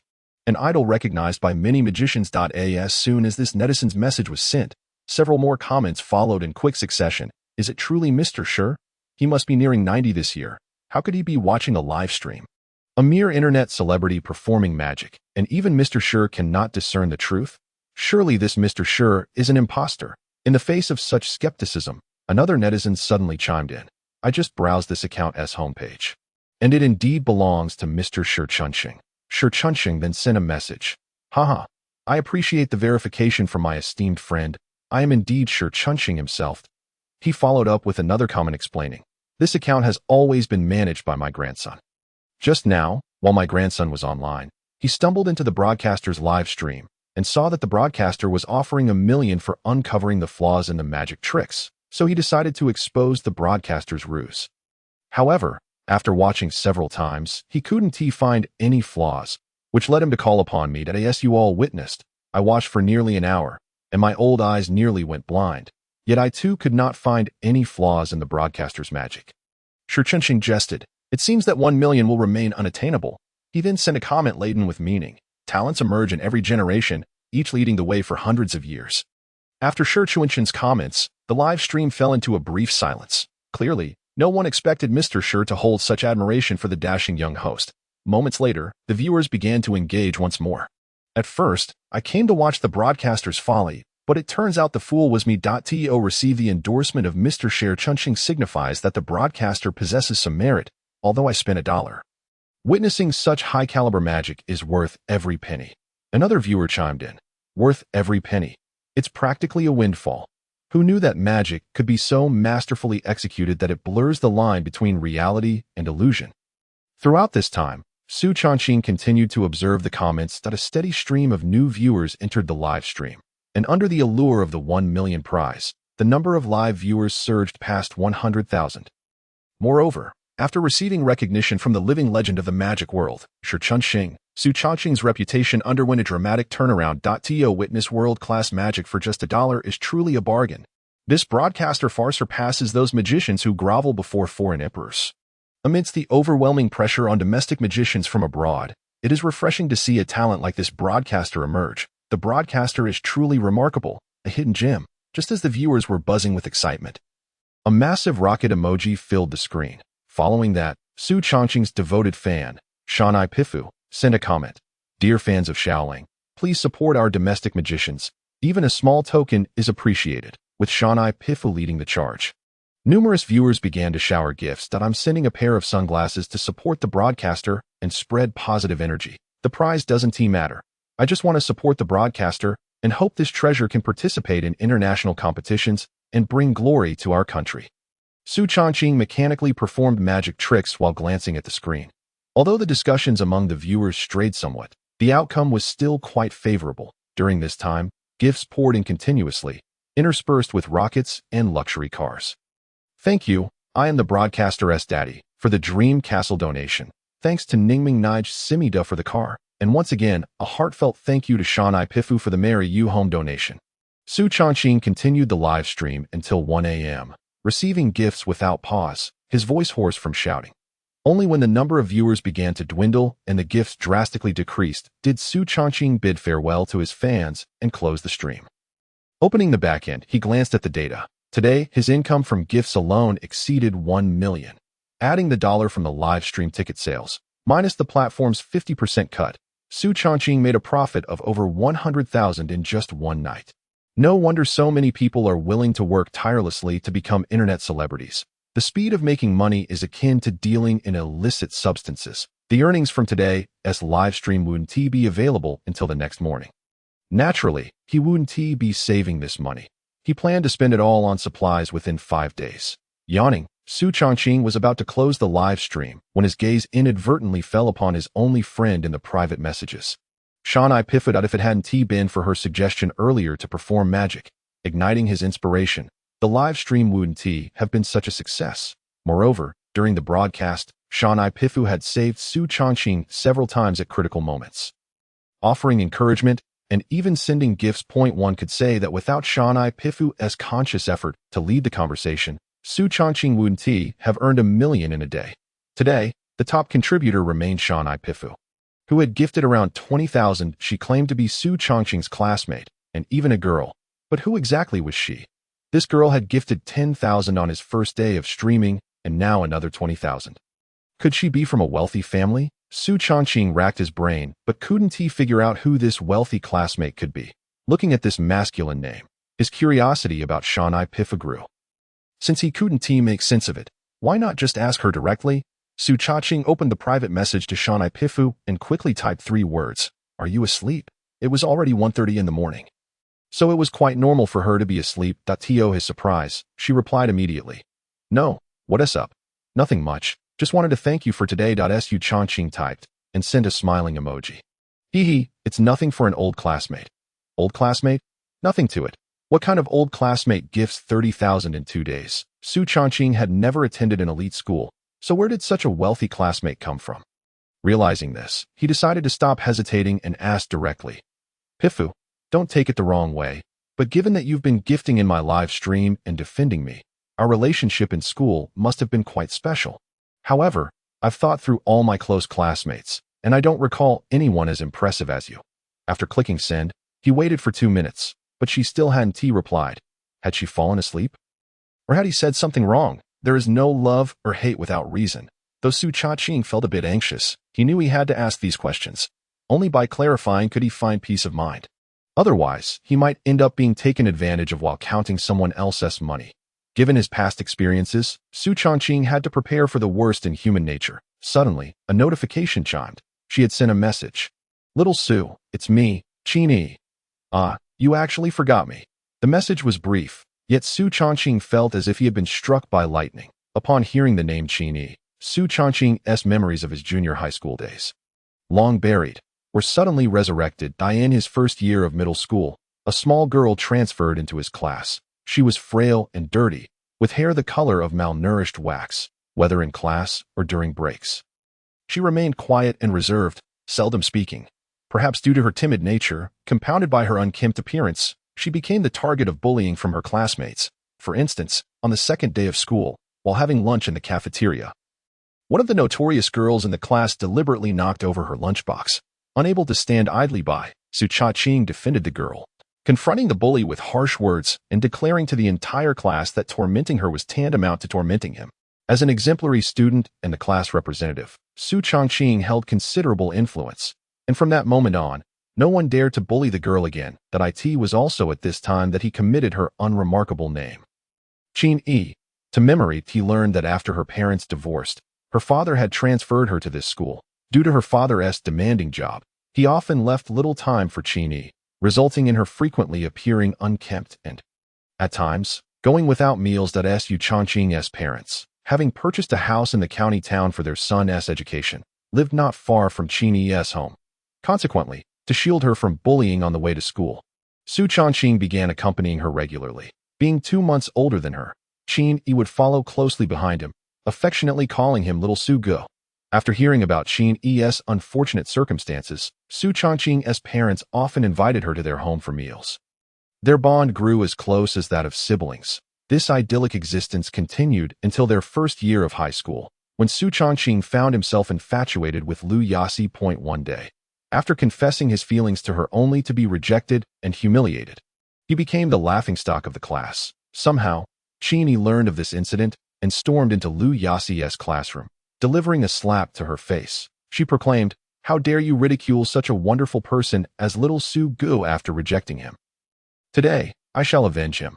Following this, Su Changqing chastised Qin Yi for her impulsive actions and insisted she apologize to Lu Yasi.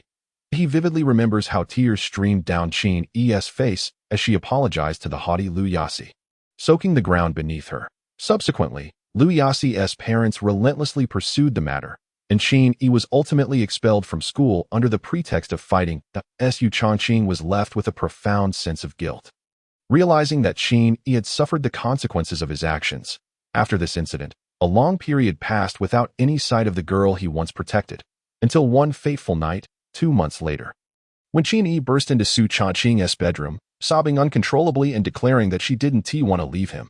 This was only until her father forcibly took her away. The following day, Su Changqing overheard his parents discussing how Qin Yi's father had remarried and that they had moved to the city. From that point onward, Su Changqing never saw his once inseparable little sister again. Reflecting on the past felt like a fleeting dream, leaving him with a deep sense of nostalgia. He had thought Qin Yi would merely be a transient figure in his life, never to be seen again. Yet unexpectedly, he encountered her online. Su Changqing couldn't help but marvel at the power of the internet.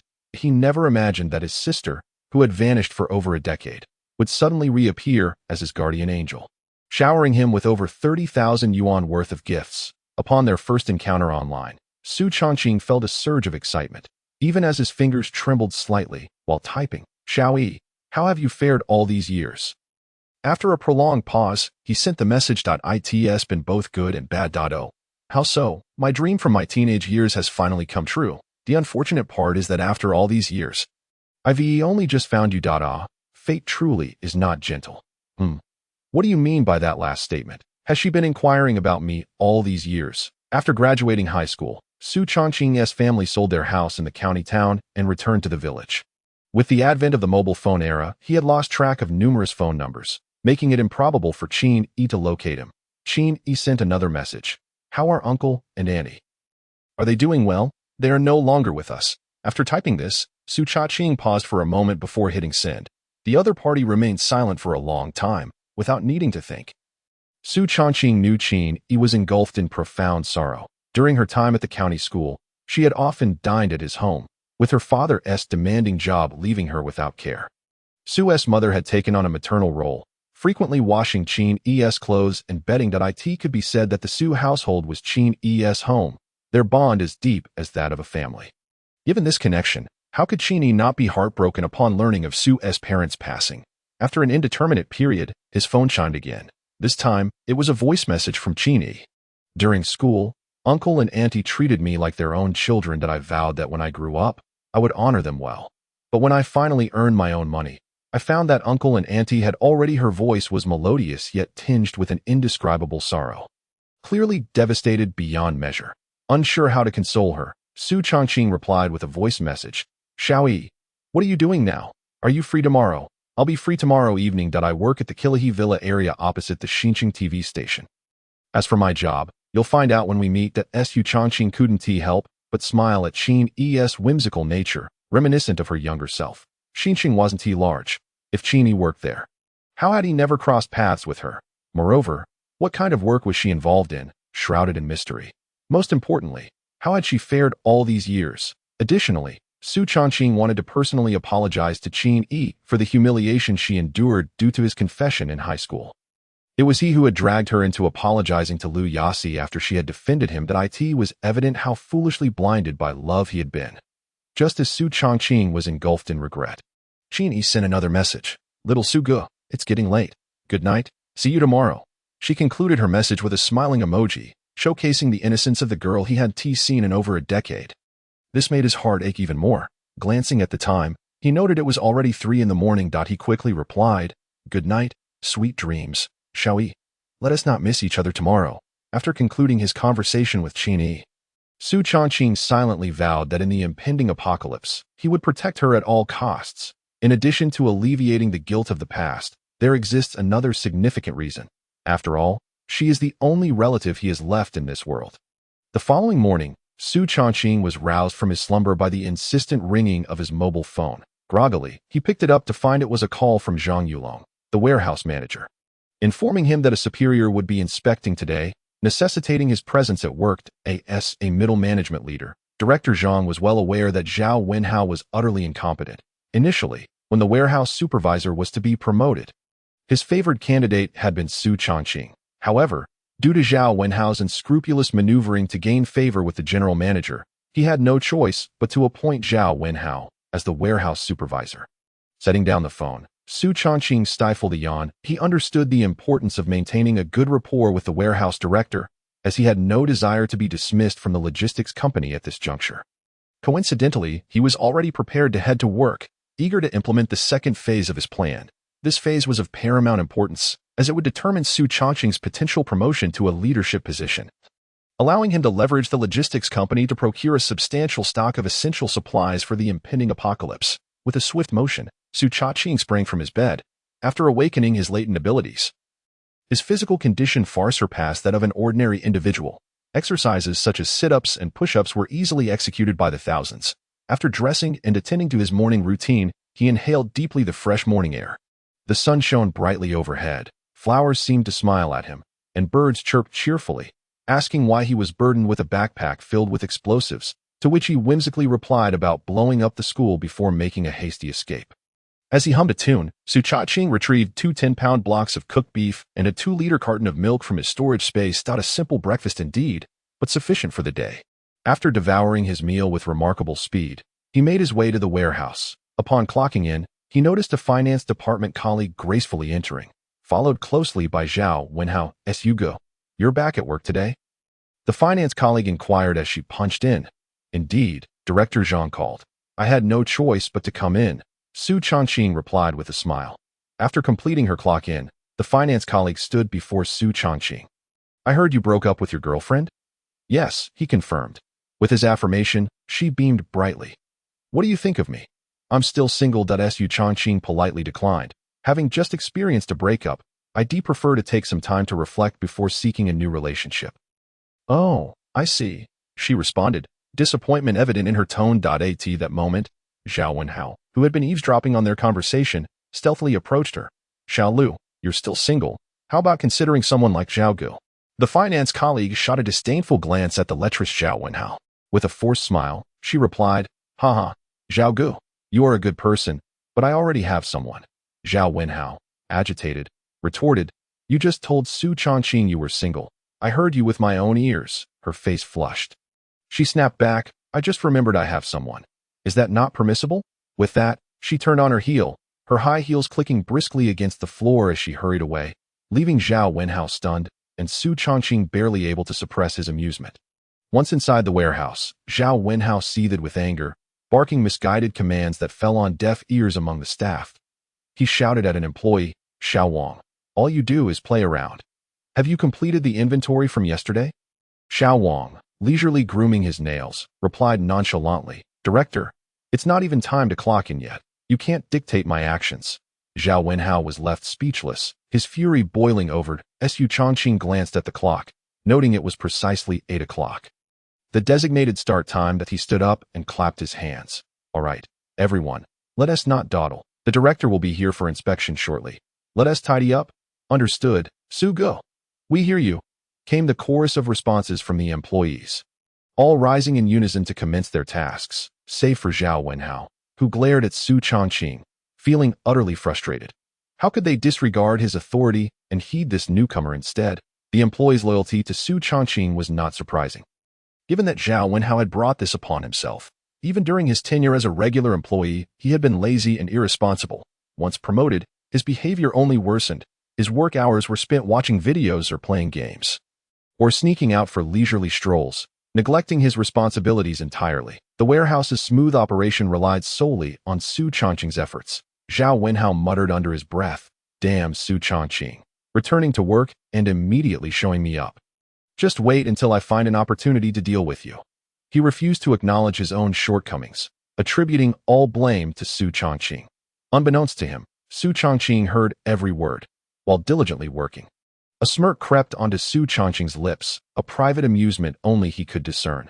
Reflecting on Zhao Wenhao's past cruelties towards him, he felt an overwhelming urge to exact revenge. However, he understood that now was not the time for impulsive actions. Executing his plan took precedence. He would ensure that Zhao Wenhao suffered immeasurably in the approaching apocalypse. After completing the cleaning, Su Chongqing assigned tasks to his colleagues before moving to a table, retrieving his phone to start a live stream. Even amidst the impending apocalypse, who needs to work? If I can become an internet celebrity, then so be it. Everyone, we're live. I hope for your support. The motivation behind his spontaneous stream was to introduce a selection of highly practical survival products, encouraging viewers to support him if they found them useful, and even if not, to simply lend him their presence to boost the stream's popularity. With hands clasped together, Su Chongqing expressed, Thank you all for your support. Shortly after beginning his live stream, a surge of viewers flooded in. Wow, check it out. The handsome Xiao Lang is live during the day. This is a first. Is the streamer not going to entertain us and just sell products? Indeed, the ultimate purpose of streaming is to promote products. The internet never lies. Streamer, I followed you to witness your antics, not to watch you peddle goods. As Su Chongqing commenced his live broadcast, some viewers voiced their skepticism. However, the majority still rallied behind him that it's quite normal for streamers to sell products, as long as they're not counterfeit and the prices are reasonable. ILL support the streamer. I agree. As long as the streamer remains genuine and offers fair prices, fans will continue to support. While I don't oppose streamers selling products, I absolutely detest those who feign familial ties to their fans while exploiting them. I concur with the previous sentiment. I hope the streamer avoids any pitfalls, especially uttering phrases like examine your own circumstances, have your salaries increased, have you worked earnestly, as those are truly disheartening. While discussions erupted among the viewers, Su Chongqing humbly acknowledged their input. He then retrieved a down jacket to showcase. Greetings, everyone. Allow me to present this Antarctic-specific down jacket, developed in collaboration between the Kangta Company and the Xia Country Polar Research Center. It offers ultimate protection in conditions averaging -60 degrees. For such an exceptional down jacket, the price is not $10,000 or $5,000, but merely $39.99. That you can't go wrong with $39.99, as Su Chongqing elaborated on the jacket.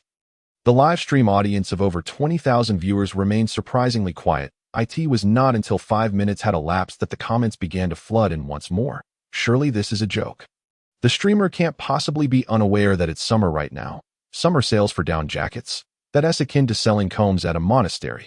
Even if the streamer is selling down jackets in summer, how can they justify such a high price? Who can afford a $3,999 jacket?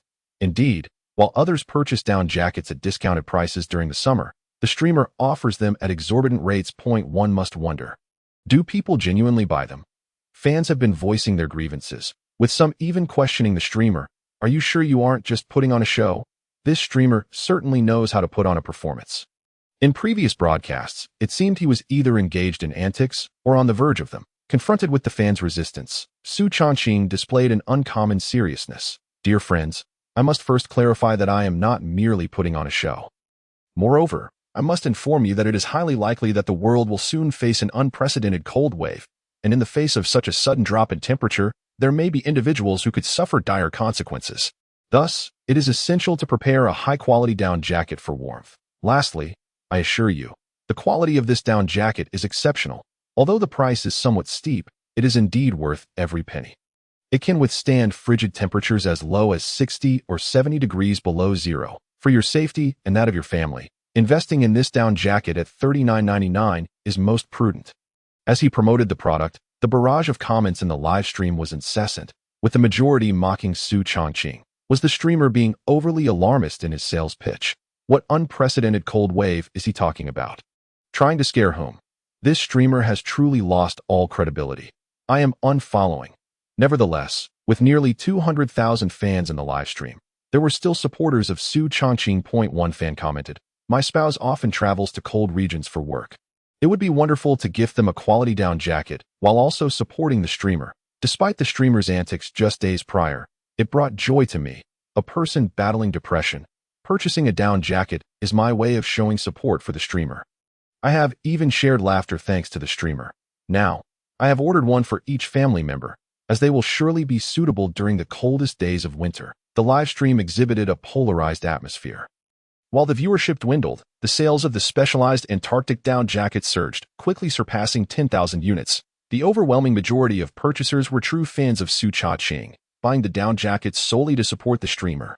Faced with this reality, Su Chongqing merely smiled, refraining from persuading other viewers further. The Antarctic-specific down jacket he sold, though priced higher, could withstand temperatures plummeting to 60 degrees below zero, and was also waterproof and moisture-resistant. In just 5 days, when the apocalypse strikes, this down jacket will undoubtedly prove invaluable. It would not be an exaggeration to say that it could save lives. Upon learning of the high-tech down jacket developed by the Conda Company, Su Chongqing not only ordered 100 units for himself, but also contacted customer service, expressing his willingness to promote the jacket in his live stream. For each unit sold, he only took a 10 yuan commission, offering it at a price 1/3 lower than the official website, purely a benefit for his fans. His motivation for such an arrangement was to express gratitude to those who had gifted him during the streams. During the live stream, Su Chongqing subtly indicated that a cold wave would soon sweep across the globe. Such a severe cold front would render ordinary down jackets utterly inadequate. Having said his piece and fulfilled his obligations, he could not be held accountable if some chose not to listen or purchase. Imagining the regret of those who would lament not buying this professional-grade down jacket when the end times arrived. Su Chongqing couldn't help but chuckle. He had provided these individuals with a chance. Unfortunately, they had failed to seize it. At that moment, Su Chongqing noticed the wild mountain rogue had unexpectedly returned online, purchasing 10 down jackets in one fell swoop. He also sent a comment. The quality of the handsome little rogue's down jackets is excellent, and the price is lower than the official site. It is absolutely worth purchasing. Missing out once means regretting for a lifetime. Su Chongqing found himself inwardly amused. Qin Yi was perhaps too innocent and charming. Her comment could easily lead consumers to interpret that Su Chongqing's promoted down jackets were overpriced and of poor quality. What a dreadful salesman! Nonetheless, he felt a quiet gratitude for Qin Yi's unwavering support in promoting him. Su Chongqing was aware that the 10 down jackets Qin Yi purchased would not go to waste. They would serve a significant purpose once the blizzard descended. After selling down jackets for a while, Su Chongqing transitioned to offering Antarctic-specific cold-resistant gloves and boots, among other gear. The items he sold were professional cold-resistant equipment capable of withstanding temperatures as low as 60 or 70 degrees below zero. Naturally, Only his true fans would purchase such specialized gear. Whether it was the gloves or the boots, the prices were somewhat high. Simultaneously, many detractors ridiculed the fans in Su Chongqing's livestream for paying an intelligence tax. Su Chongqing chose not to retaliate, knowing that in a few days, those detractors would pay the price for their foolish remarks. That price could very well be their lives. Su Ge, you must be thirsty. Have a drink. While Su Chongqing was live streaming, Zhao Wenhao appeared out of nowhere, offering a cup of water and placing it on Su Chongqing's desk. Su Chongqing shot him a cold glance before continuing with his stream. Ignoring the fool.as for the water Zhao Wenhao brought, he didn't take even a sip. Caution is the mother of safety. Su Chongqing had already experienced Zhao Wenhao's treachery in the apocalypse. Zhao Wenhao's expression turned awkward, but he quickly forced a grin, saying, Su Ge, carry on with your work. I won't disturb you. The insincere flattery sent chills down Su Chongqing's spine. It was worth noting that Zhao Wenhao was over 30, older than Su Chongqing, yet he still addressed him as Ge.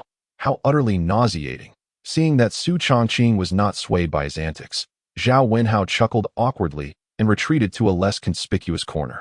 His previously affable smile swiftly replaced by a cunning expression that he fixated his gaze on Su Chongqing, a sly grin creeping onto his lips as he muttered to himself, Su Chongqing, soon Vice President Wang Xinfang from headquarters will arrive for an inspection.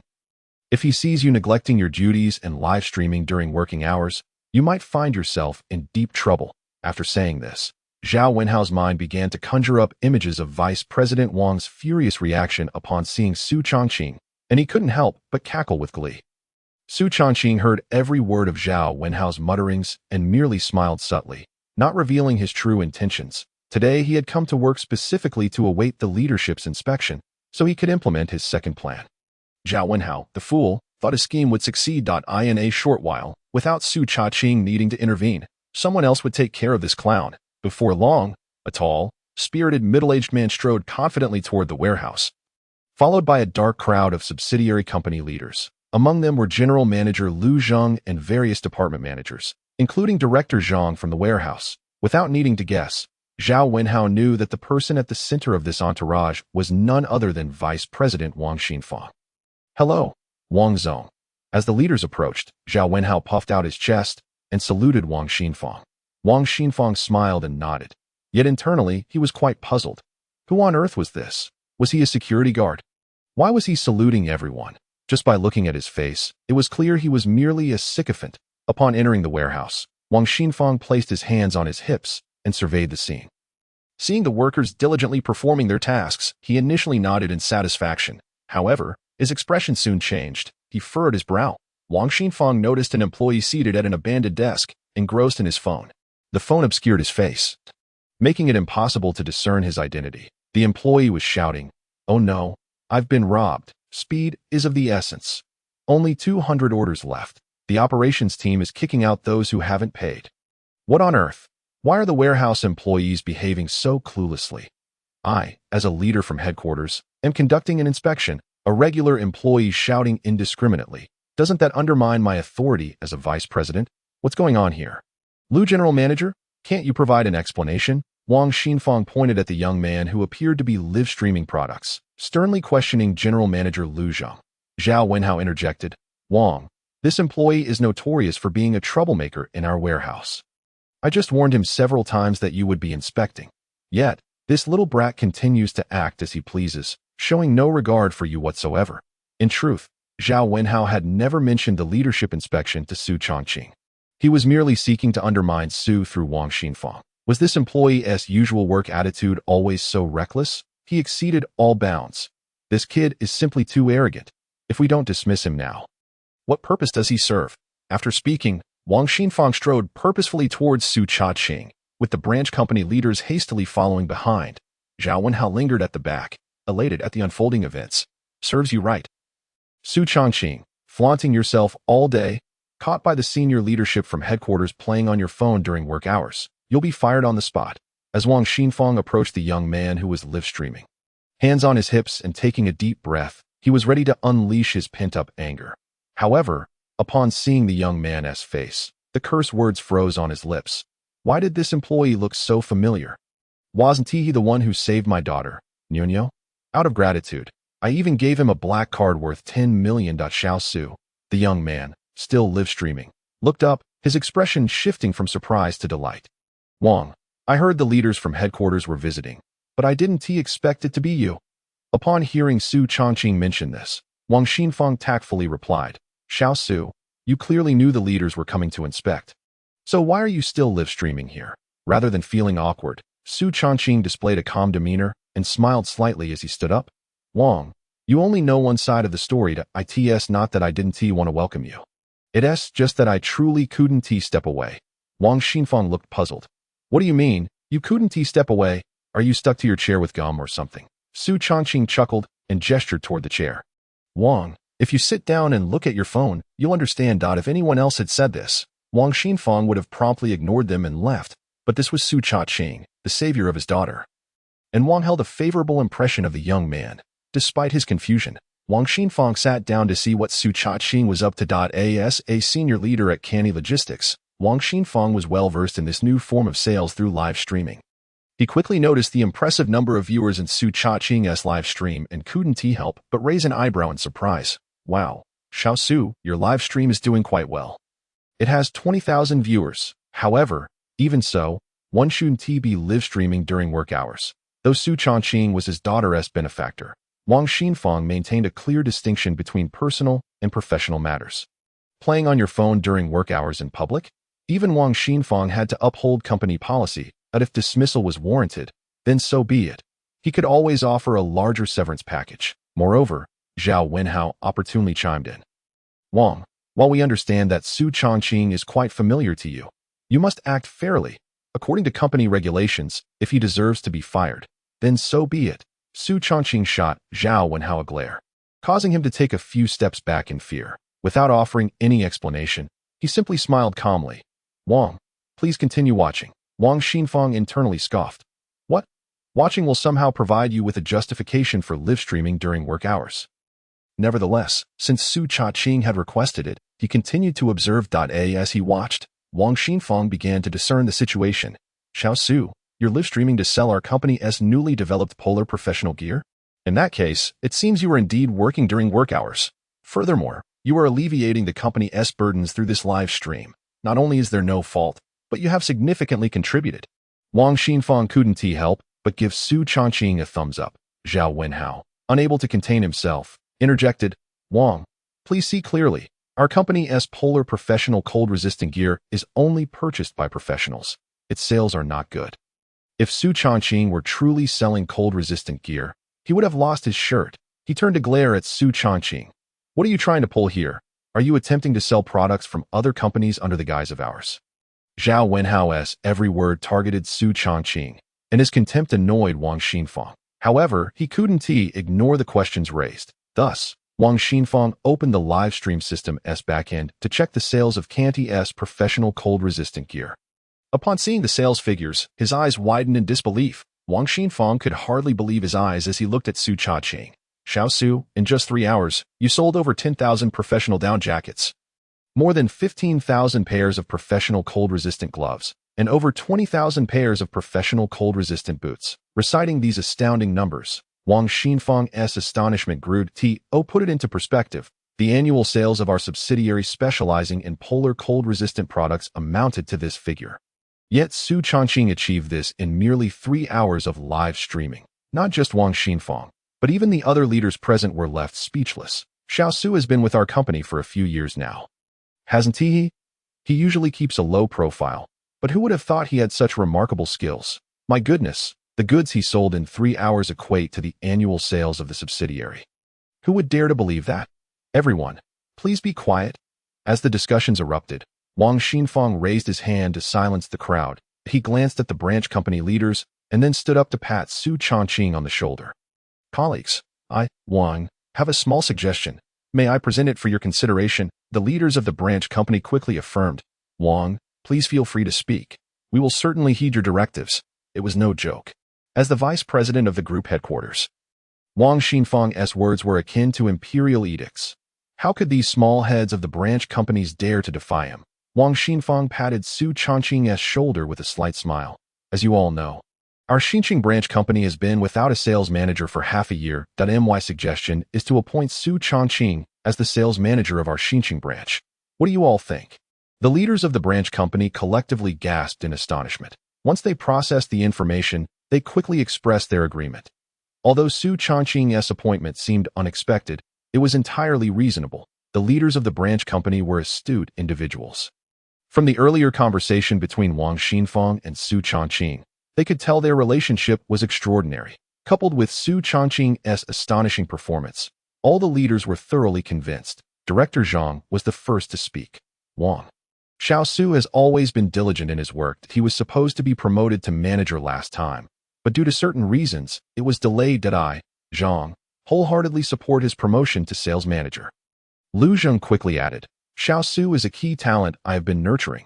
I have long wished to promote him. I didn't expect Wang to have such keen insight and promote Xiaosu ahead of time. With that, he shot a fierce glare at Zhao Wenhao. Zhao Wenhao was Lu Zheng's brother Lord. In an effort to promote Zhao Wenhao, he had suppressed Su Chongqing. Unfortunately, this brother-in-law was like a rotten piece of wood.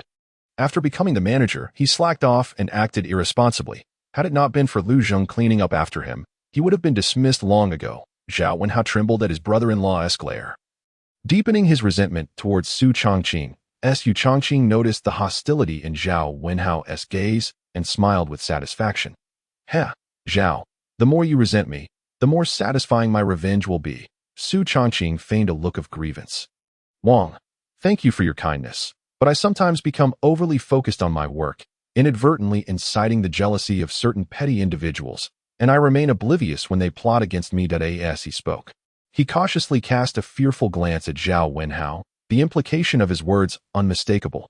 What kind of person was Wang Xinfang? As Su Chongqing directed his gaze, an instant understanding dawned upon him. He had long perceived Zhao Wenhao's animosity towards him. Additionally, there had been anonymous reports from employees regarding Zhao Wenhao's misconduct. The combination of these two factors compelled Wang Xinfang to resolutely make a decision. Furthermore, I have another announcement to make, Wang Xinfang stated coldly. Zhao Wenhao noticed that the vice president from headquarters was regarding him with a disdainful glare. An ominous feeling washed over him, and he began to sweat profusely. Indeed, Wang Xinfang's chilling voice soon echoed in his ears. Zhao Wenhao's capabilities are limited as a leader. He not only fails to unite his staff, but frequently undermines capable colleagues. How can such a jealous and envious individual be promoted to a leadership position? Therefore, I propose to relieve Zhao Wenhao of his duties as warehouse supervisor and reassign him as an ordinary employee. Who is in favor, and who is against? At this moment, the various heads of the branch office remained silent. The room was enveloped in a profound stillness. Zhao Wenhao, feeling dazed, seemed as though he were trapped in a dream. Wasn't it merely a single instance of slandering Su Chongqing? Was it necessary to strip him of everything? Family, who understands? His face bore an expression of innocence. Those unaware might have thought that it was Zhao Wenhao who was wronged. Clenching his fists, he glared at Su Chongqing with gritted teeth, a tempest of hatred surging within him. This Su, one day I will make you pay dearly. Su Chongqing's lips curled into a faint, elusive smile. What could be more exhilarating than exacting revenge on an enemy? He relished the sight of Zhao Wenhao's frustration, knowing he could not eliminate him. Until this moment, everything had unfolded according to Su Chongqing's plan. The only surprise was that he had initially thought he would be fortunate to attain a director-level position. However, Wang Xinfang had shown great generosity by directly promoting Su Chongqing to sales manager. Moreover, he had demoted Zhao Wenhao to an ordinary employee, truly exhilarating. After Wang Xinfang and the other leaders departed, Su Chongqing gathered his personal belongings and bid farewell to his colleagues in the warehouse before heading to the sales department. His time was precious.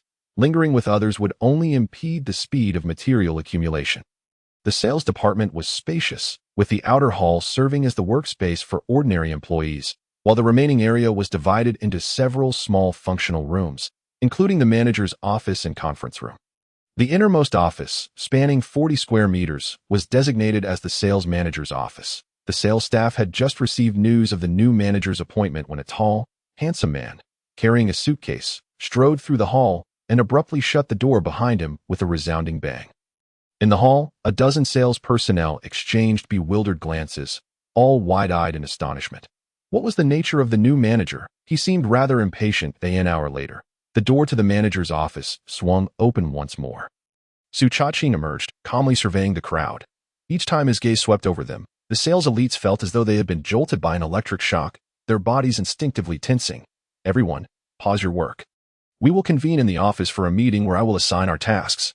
After speaking, he took a stack of documents and strode into the conference room. The sales staff initially stood frozen in shock, then quickly sprang into action. Those engrossed in novels hastily put them away, while others touching up their makeup quickly stowed away their mirrors. One sales representative, caught in the restroom, rushed out in a panic with toilet paper still in hand upon hearing the new manager had called for a meeting. The hall was chaos. As a logistics company, the sales department had never been taken seriously. Otherwise, they wouldn't have gone half a year without a sales manager. 10 minutes later, all sales personnel had gathered in the conference room. Su Chaqing briefly introduced himself and continued, in the coming days, all prior work will be suspended. Our focus must shift to contacting suppliers for stockpiling. He raised the documents in his hand. This is the list of supplies I require, along with the suppliers' contact numbers. Please review it. And if there are no issues, begin reaching out to the suppliers to stock up. Su Chaqing's shopping list had been printed in numerous copies and distributed to the sales staff present. Having been reborn, Su Chaqing leveraged the advantages of the logistics company to acquire the contact information for the suppliers of the goods he needed. 10,000 servings of hot pot, 1 million boxes of instant noodles, 10,000 tons of diesel and gasoline, 100,000 tons of fresh beef and lamb, 1 million bags of toilet paper. Upon receiving the list, the sales personnel were left in shock, exclaiming in disbelief. Su Chaqing smiled slightly. What I've ordered is merely the minimum requirement. There is no upper limit. A female sales representative inquired with confusion. Manager, are you planning to open a grocery store or something? Purchasing such a vast quantity of goods, our branch's funds are simply insufficient. It was important to note that their previous sales products had all been developed by the Canny Company, including professional cold weather gear, various toys, air conditioners, refrigerators, and more. However, now they were making a complete turnaround. The goods they needed to procure, aside from a few developed by Canty, required them to establish new supplier connections. Su Chaqing smiled faintly. How the goods are sold is my concern. The question posed by Xiaoli is valid. Purchasing such a large quantity of goods will indeed exceed our branch's funds. Your most crucial task moving forward is to procure the maximum amount of supplies with the least initial payment. Furthermore, these supplies must be delivered within 4 days at the latest. To achieve this goal, I permit you to employ any means necessary. Even if it involves deception, the one who secures the most supplies with the least initial payment will receive the largest bonus at the end of the month. For example, if you can bring in 10 million worth of goods with 100,000 initial payment, I will reward you with 1 million. Bonuses are unlimited. Is that clear? Understood. The sales team responded in unison. Good. Meeting adjourned. With Su Chaqing's dismissal, the sales staff hurriedly exited the conference room. Moments later, the hall was filled with the sound of ringing phones. Time is money. Moreover, the tasks assigned by Su Chaqing were not overly difficult. An initial payment of 100,000 for 10 million worth of goods was typically challenging to persuade suppliers. However, with the Canny Company's golden reputation, some powerful suppliers might be receptive. Furthermore, Su Chaqing had stated that regardless of the means employed, as long as they could bring in the items listed, any tactic was permissible. With this assurance, what more needed to be said? The sales staff seemed to envision a mountain of gold beckoning to them, each person fervently making calls as if electrified. As for why they were shifting from being sales personnel to procuring goods, no one questioned it, nor did they think to ask. It was self-evident. Purchasing goods and charming suppliers would easily yield substantial commissions. Only a fool would neglect such a lucrative opportunity to push products instead. Su Chaqing, hands clasped behind his back, strolled around the hall, a subtle smile gracing his lips.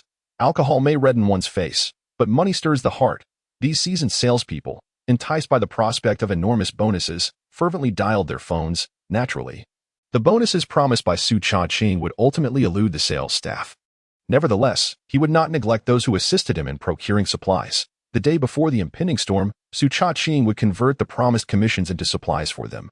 After all, after the apocalypse arrives, money would merely become a pile of worthless paper, hardly fit for wiping. Conversely, supplies were invaluable. Certain scarce items were akin to treasures beyond price. After completing his circuit, Su Chaqing returned to his office and printed out a request form for purchasing supplies on the computer. He then dialed Wang Xinfang's number. After several rings, the call connected. Hello, Xiao Su. What can I do for you? Su Changqing was aware that Wang Xinfang appreciated directness in his subordinates when it came to work reports. Thus, with a sly grin, he got straight to the point. General Manager Wang, I would like to request a sum of funds. Does your sales department not have a special fund available? Wang Xinfang replied. That amount is insufficient, to which Su Changqing responded with a chuckle. You know, while that money is nominally allocated to the sales department, I cannot access it at any given moment. As for the reason. Well, you understand. Wang Xinfang took only a moment to comprehend the situation. He was aware that the sales manager of the Xingqing branch had a mere 10 million at his disposal, and even that required the signature of the general manager. Today, due to Su Changqing's actions, General Manager Lu Zheng's brother-in-law, Zhao Wenhao, had been demoted from warehouse supervisor to an ordinary employee. As a result of this incident, the relationship between Su Changqing and Lu Zheng could hardly be described as amicable. They were, at best, adversaries. Therefore, it was highly unlikely that Su Changqing could secure a signature from Lu Zheng when he needed funds. Wang Xinfang nodded to himself, a hint of admiration flickering across his brow. This young man is quite astute. Recognizing that obtaining Lu Zheng's signature for funding would be futile, and thus approached me directly. How much funding do you seek? Wang Xinfang inquired. 0.1 billion. Su Changqing declared. 0.1 billion. Wang Xinfang echoed, a touch of astonishment in his tone. Even if we were to sell the Xingqing logistics branch, it would hardly fetch such a sum. Little Su, what exactly do you intend to do with this 1 billion? 1 billion was no trifling amount. Out of a sense of responsibility to the company, as well as for Su Changqing's sake, Wang Xinfang pressed for clarification. General Manager Wang, to be frank, I recently received astonishing news through clandestine channels. Su Changqing lowered his voice. A great northern nation is about to go to war with its neighboring country. If we stockpile a significant amount of goods beforehand, we can sell them to both warring nations and surely make a fortune. His tone was unwavering, leaving no room for doubt. In the past 2 days' news, the northern nation had been conducting military exercises along its western border, although some countries had reported imminent invasion plans. The leadership of the northern nation vehemently denied such claims, leading most to dismiss them as mere propaganda from rival nations. Thus, upon hearing this news, Wang Xinfang felt a jolt of surprise and instinctively asked, how certain are you of this information? Had it been anyone else, Wang Xinfang would have deemed them insane for making such predictions. However, this was Su Changqing, the savior of his daughter, who had just sold an entire year's worth of sales for a branch of the Kangta Group in a mere 3 hours during a live stream. Such a capable individual, who had garnered Wang Xinfang's favor, naturally inspired some level of belief. Nevertheless, 1 billion was still a considerable amount, even for the Kangta Group, and thus he sought further confirmation. Indeed, I am 100% certain. Su Changqing asserted emphatically. His conviction stemmed from the knowledge that, in his previous life, the very day before the apocalypse, the northern nation had indeed launched an attack on its neighbor. The following day, the apocalypse had struck, accompanied by a sudden blizzard and the emergence of zombies within the military ranks. The military operation lasted only a day, resulting in nearly 1/3 of the soldiers being casualties, ultimately leading to its failure. On the other end of the line, a long silence ensued. After approximately 3 minutes, Wang Xinfang's voice finally broke the stillness. 1 billion is absolutely out of the question. That far exceeds my authority. Then what amount are you proposing? How about 100 million? Su Changqing rolled his eyes, thinking, what can 100 million accomplish? Reducing my request from 1 billion to 100 million. General Manager, you are quite ruthless. How about I revise it to 900 million instead? You must understand, if we are able to sell goods to the northern nation during wartime, our profits could multiply tenfold. He added this enticing comment as a final push point. 900 million is excessive. I can only approve a maximum of 200 million. While Wang Xinfang largely believed Su Changqing's claims, he could not simply provide the entire 1 billion. What if, hypothetically, Su Changqing's information turned out to be false? All goods would then be left unsold. 800 million. Su Changqing ventured tentatively. 800 million is also not feasible. Little Su, my approval limit is capped at 500 million. Any amount exceeding that requires the approval of the president and the board. Wang Xinfang only partially articulated his thoughts, yet Su Changqing grasped the implication. He predicted that within 4 days, the northern nation would engage in warfare with its neighbor, necessitating swift approval of the funds. As the second-in-command at Kangta and the president's son-in-law, Wang Xinfang had the authority to approve up to 500 million without further consent. But any amount exceeding that would require board discussion. Given the layers of bureaucracy, It would take at least a month for the funds to reach the Xingqing branch's account, by which time the opportunity would have passed. 500 million it is, then. Deal. Su Chaqing gritted his teeth as he agreed. Little Su, this is as far as I can assist you for the time being. However, if your predictions hold true, I will subsequently seek additional funding from the board. Wang Xinfang reassured Su Chongqing. As a young person who has just gained the attention of leadership and been promoted to sales manager, it is only natural that you wish to make significant strides. Wang Xinfang also intended to provide Su Chongqing with an opportunity to demonstrate his capabilities. Thank you, General Manager Wang. Without your support, I may not have secured even 500 million. At that point, I would truly have been at a loss. After hanging up, Su Chongqing exhaled softly. A smile of satisfaction graced his lips as he realized that acquiring the 500 million had exceeded his expectations. Initially, he had merely hoped to obtain authorization for 100 million, feeling grateful for even that. However, after his audacious negotiation, he had achieved a commendable outcome. In truth, Su Chongqing had initially demanded 1 billion to create ample room for negotiation. This strategy allowed him to maintain the upper hand during discussions with Wang Xinfang, ultimately benefiting him in future bargaining. The results validated Su Chongqing's approach. He had secured a far greater amount than he had anticipated. Had he requested only 100 million from the outset, Wang Xinfang would have likely granted him no more than that, rather than the 500 million he ultimately received. This exemplified the art of negotiation. Wang Xinfang assured him that by tomorrow morning at the latest, the 500 million would be transferred to the sales department's account, and Su Chaqing would not require any further approvals for this amount. It could be said that through Su Chongqing's astute maneuvering, Wang Xinfang had developed a degree of trust in him. Grateful to Wang Xinfang, Su Chaqing considered that, at worst, he would repay him with a substantial quantity of supplies once the apocalypse arrived. The wealth of Wang Xinfang, amounting to billions, could hardly be equated with a mere 500 million. Su Chaqing intended to use the 500 million as a down payment to leverage 50 billion or even 500 billion worth of goods. Naturally, he would never settle the remaining balance. Once the apocalypse descended, the entire world order would dissolve. As for the final payment, if one were capable, let them trudge through blinding snow and endure temperatures plummeting to -60 or 70 degrees. Navigating through terrifying hordes of zombies to find him in Xingqing. As evening fell, Su Chongqing contacted Qin Yi to confirm their meeting place. They had added each other as WeChat friends the previous night. After changing his attire, he climbed into his beloved small truck and departed the company. Aside from the general manager, the company did not provide dedicated vehicles for other executives to save time on public transport. Su Chaqing resolved to utilize one of the company's small trucks as his private vehicle. At that moment, he felt both exhilarated and anxious, mingled with a hint of trepidation. After all, it had been a decade since he last saw that young lady. Su Chaqing drove to the Chili River Villa district, where Qin Yi had mentioned she resided. After parking the vehicle, he exited and was immediately greeted by the ringing of his phone. Upon checking the caller ID, he saw it was Li Fugue. Hello, is something the matter with my son? As soon as Su Chaqing finished speaking, a disgruntled shout erupted from the other end of the line. Damn it. Upon hearing your father's voice, why haven't you called me Dad? Is there any sense of manners? Su Chaqing moved the phone slightly away to avoid the risk of rupturing his eardrum. Li Fuqian was his best friend from university. After graduating, they both struggled to make a living, and although they lived in the same city, they had not seen each other for quite some time. In his past life, when the apocalypse struck, their contact was severed, and it was only after extensive inquiries that Su Chaqing learned that Li Fuqian had seemingly been devoured by a starving extraordinary being after 3 days without food.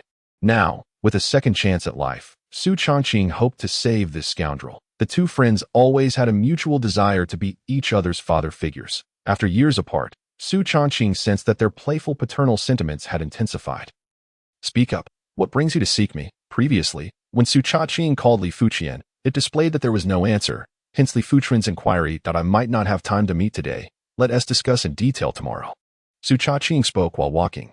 You should be off work by now, or are you still caught in that 996 grind? Can't you wish for your father to be well? Important matters must be repeated thrice. I am not working overtime. I am not working overtime. I am not working overtime. If it weren't for preparing for the end of days, Su Chaqing would have long since laid back. Dad knows, don't get too excited. Li Fuqian continued his teasing. You unfilial son, not coming to find your father when you're not working overtime. Is there anything more important than seeking your dad? Su Chaqing replied, Indeed. There is something more pressing than seeking you. For I have re-established contact with your long-lost aunt. Oh, the aunt you mentioned. I mean the sister you spoke of, the one who was like family during our university days, Li Fuqian exclaimed in excitement. Su Changqing had occasionally mentioned Qin Yi during their university days, and each time he did, a shadow of melancholy would cross his face, which is why Li Fuqian remembered so vividly. Su Changqing affirmed with a cheerful tone. Li Fuqian, too, felt a surge of happiness for his dear friend. Since it's about your sister, I shall forgive you. We can meet another time. After saying this, the sound of a dial tone filled Su Changqing's phone, indicating that Li Fuqian had hung up. With a helpless shake of his head, he continued his walk towards the entrance of the villa community. A cool summer breeze enveloped him, prompting him to slow his pace. Su Changqing suddenly felt a sense of incredulity. He never imagined he would have the chance to see Qin Yi again. Perhaps the wondrous serendipities of life were indeed like this. The Chili River Villa area could be said to be one of the most upscale neighborhoods in Xing City. The security within was exceptionally stringent. Without the consent of a resident, ordinary individuals could not enter. Fortunately, as Su Changqing approached the gate, he noticed a girl around 20, with a cute appearance, waving at him. Xiaoyi? Su Changqing furrowed his brow. This girl looked nothing like he remembered. You must be Xiao Suge, right? The girl asked with wide eyes. Yes, that's me. And you are Xiaoyi's acquaintance? Su Changqing was certain that the girl before him was not Qin Yi, as she bore no resemblance to the sister etched in his memory. I am Yi's assistant. She is waiting for you at home. I'll take you there. Su Changqing was momentarily taken aback.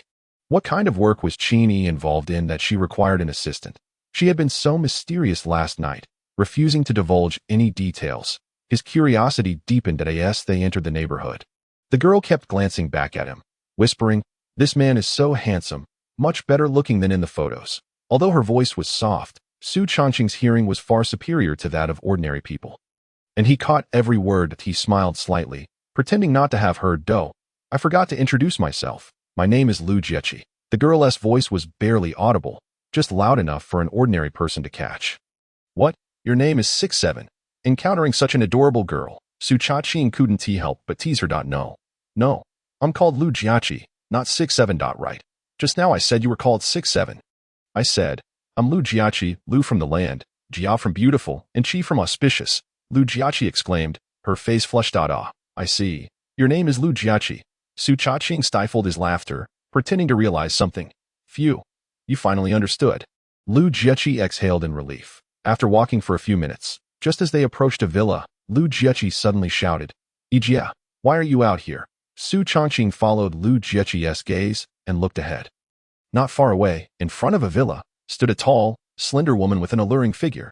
She wore a cap and had her face covered with a mask, revealing only a pair of bright, captivating eyes that were fixed on Su Changqing. Despite not having seen her in 10 years, he could sense that the woman before him was indeed the one he had been searching for. Xiaoyi? Su Changqing called softly. The woman nodded, her eyes glistening with unshed tears. They stood face to face, mere inches apart, gazing at each other for what felt like an eternity. Suddenly, the woman opened her arms and embraced Su Changqing tightly. Xiao Suge, how have you been all these years? So many times in my dreams, I have seen you. Her voice trembled as her delicate body quivered, evidently suppressing her overwhelming emotions. Su Changqing caught a faint scent of orchids wafting through the air. He couldn't help but gently pat the soft back of the charming figure before him, smiling to reassure her. Xiaoyi, I'm here now. If you keep crying, it won't be a good look. Lu Jieqi anxiously glanced around and then whispered, Ijia, you should tone it down. There are people passing by. Clearly, her words fell on deaf ears as Qin Yi remained engrossed in her emotions. After an indeterminate length of time, the two finally parted, their hearts gradually calming. Su Changqing gazed at the woman, her face still obscured, and finally voiced the question that had long been suppressed in his heart. Xiaoyi, what exactly do you do for a living? Why do you seem so mysterious? Lu Jieqi burst into laughter. Xiao Suge, you're such a straightforward man, utterly oblivious to the entertainment industry. Meanwhile, Qin Yi's large eyes curved into crescent moons. She looked around and, with her delicate hands, gently took Su Changqing's larger hand, leading him to a secluded garden pavilion within the villa. Then, she removed her mask. Instantly, a strikingly beautiful face appeared before Su Changqing. Xiao Suge, do you still recognize me? Qin Yi asked softly, a teasing smile gracing her radiant face. As the mask came off, Su Changqing's eyes widened in astonishment. You can't be Qin Rulan. He stood frozen in place, utterly shocked. Qin Rulan, one of the most popular actresses in Summer Country, hailed as the national goddess. The film she starred in had shattered box office records. Su Cha-ching could hardly believe that the woman standing before him was the dream goddess of countless men.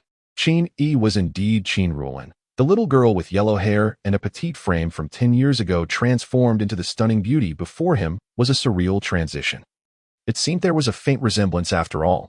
They say women transform dramatically over the years, becoming more beautiful with time, and Qin was a perfect testament to that. As a child, her perhaps malnourished stature had rendered her endearing, yet now, Qin exuded grace and an irresistible allure. Xiao Su Gu. Qin coughed lightly, bringing Su Cha-ching back to reality, only to realize he had been staring at her for far too long. After a brief silence, attempting to mask his embarrassment, he suggested, "How about we go to your place for a visit?" Qin replied, "After working all day, going home to sulk is rather dreary. How about we take a stroll first?" Su Cha-ching raised an eyebrow and hesitated for a moment. "Aren't you afraid of being discovered?" Qin quickly donned a mask and shook her head. "It's fine.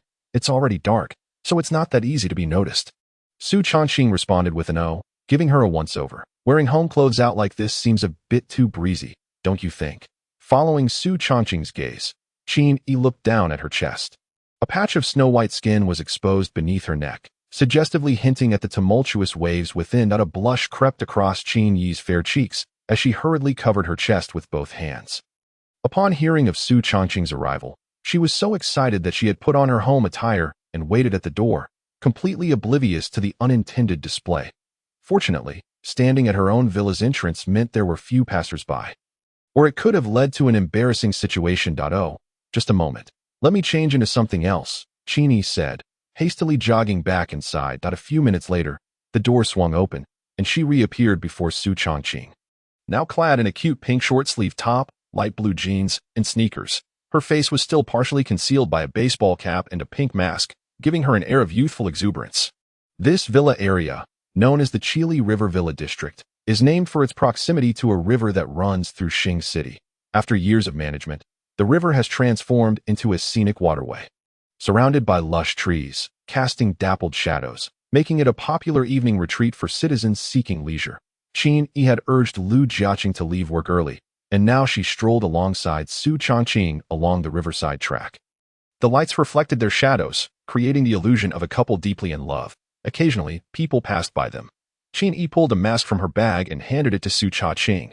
"Put this on."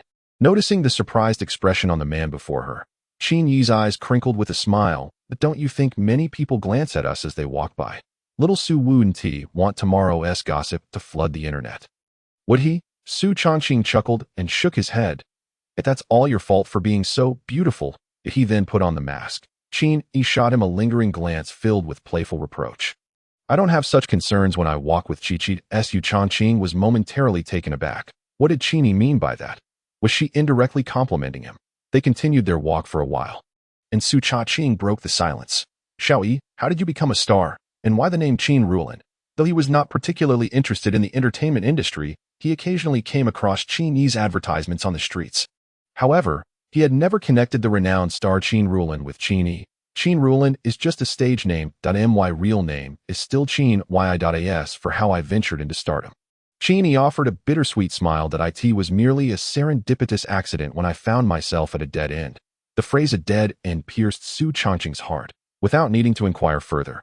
He could only imagine the hardships Qin faced after being expelled from school. Her father had never cared for her, and with a stepmother in the picture, the struggles little Qin endured were unimaginable. Sensing the conversation was heading toward an uncomfortable place, Su Cha-ching quickly diverted the topic. "How did you end up in my live stream?" Qin blinked. "I stumbled upon your live stream by chance and decided to join. You were so amusing." As she spoke, her bright eyes sparkled, and one could almost envision the smile hidden behind her mask. She recalled the first day of his live stream, where he humorously detailed eating in the rain, bathing, and even using leaves after nature's call. Su Cha-ching, known for his thick skin, felt a flush of embarrassment. "I wasn't mocking you, Xiao Su," Qin quickly clarified, noticing his discomfort. "Do you have Douyin or Weibo?" Su Cha-ching nodded. "Both." Qin smiled mysteriously. "You should check out my Douyin profile." Su Cha-ching took out his phone, navigated to Douyin, and entered the name Qin Rulin, successfully locating her page. "Wow, 80 million followers." Su Cha-ching nearly gasped. Was this the power of a leading lady in the entertainment world? He glanced at Qin, puzzled by her intent in showing him her follower count. Surely, it wasn't he merely to boast. Xiao Su, click on my latest video, Qin Yi prompted. Following her suggestion, Su Changqing tapped on the latest video. The screen displayed Qin Yi seated gracefully on a couch, exuding calm elegance. Hello everyone, I'm Qin Rulin. Today, I want to share a super interesting video by a self-media creator. If you enjoy it, please consider following him. After winking playfully, the scene transitioned to classic clips from Su Changqing's live stream. The video was brief, lasting only a minute and a half, yet it was incredibly funny. Clearly edited with great care, and had amassed an astonishing 10 million views. Upon finishing the video, Su Changqing noticed the comments had exceeded 100,000. Curious, he began to browse through them. Little classmate, sisters.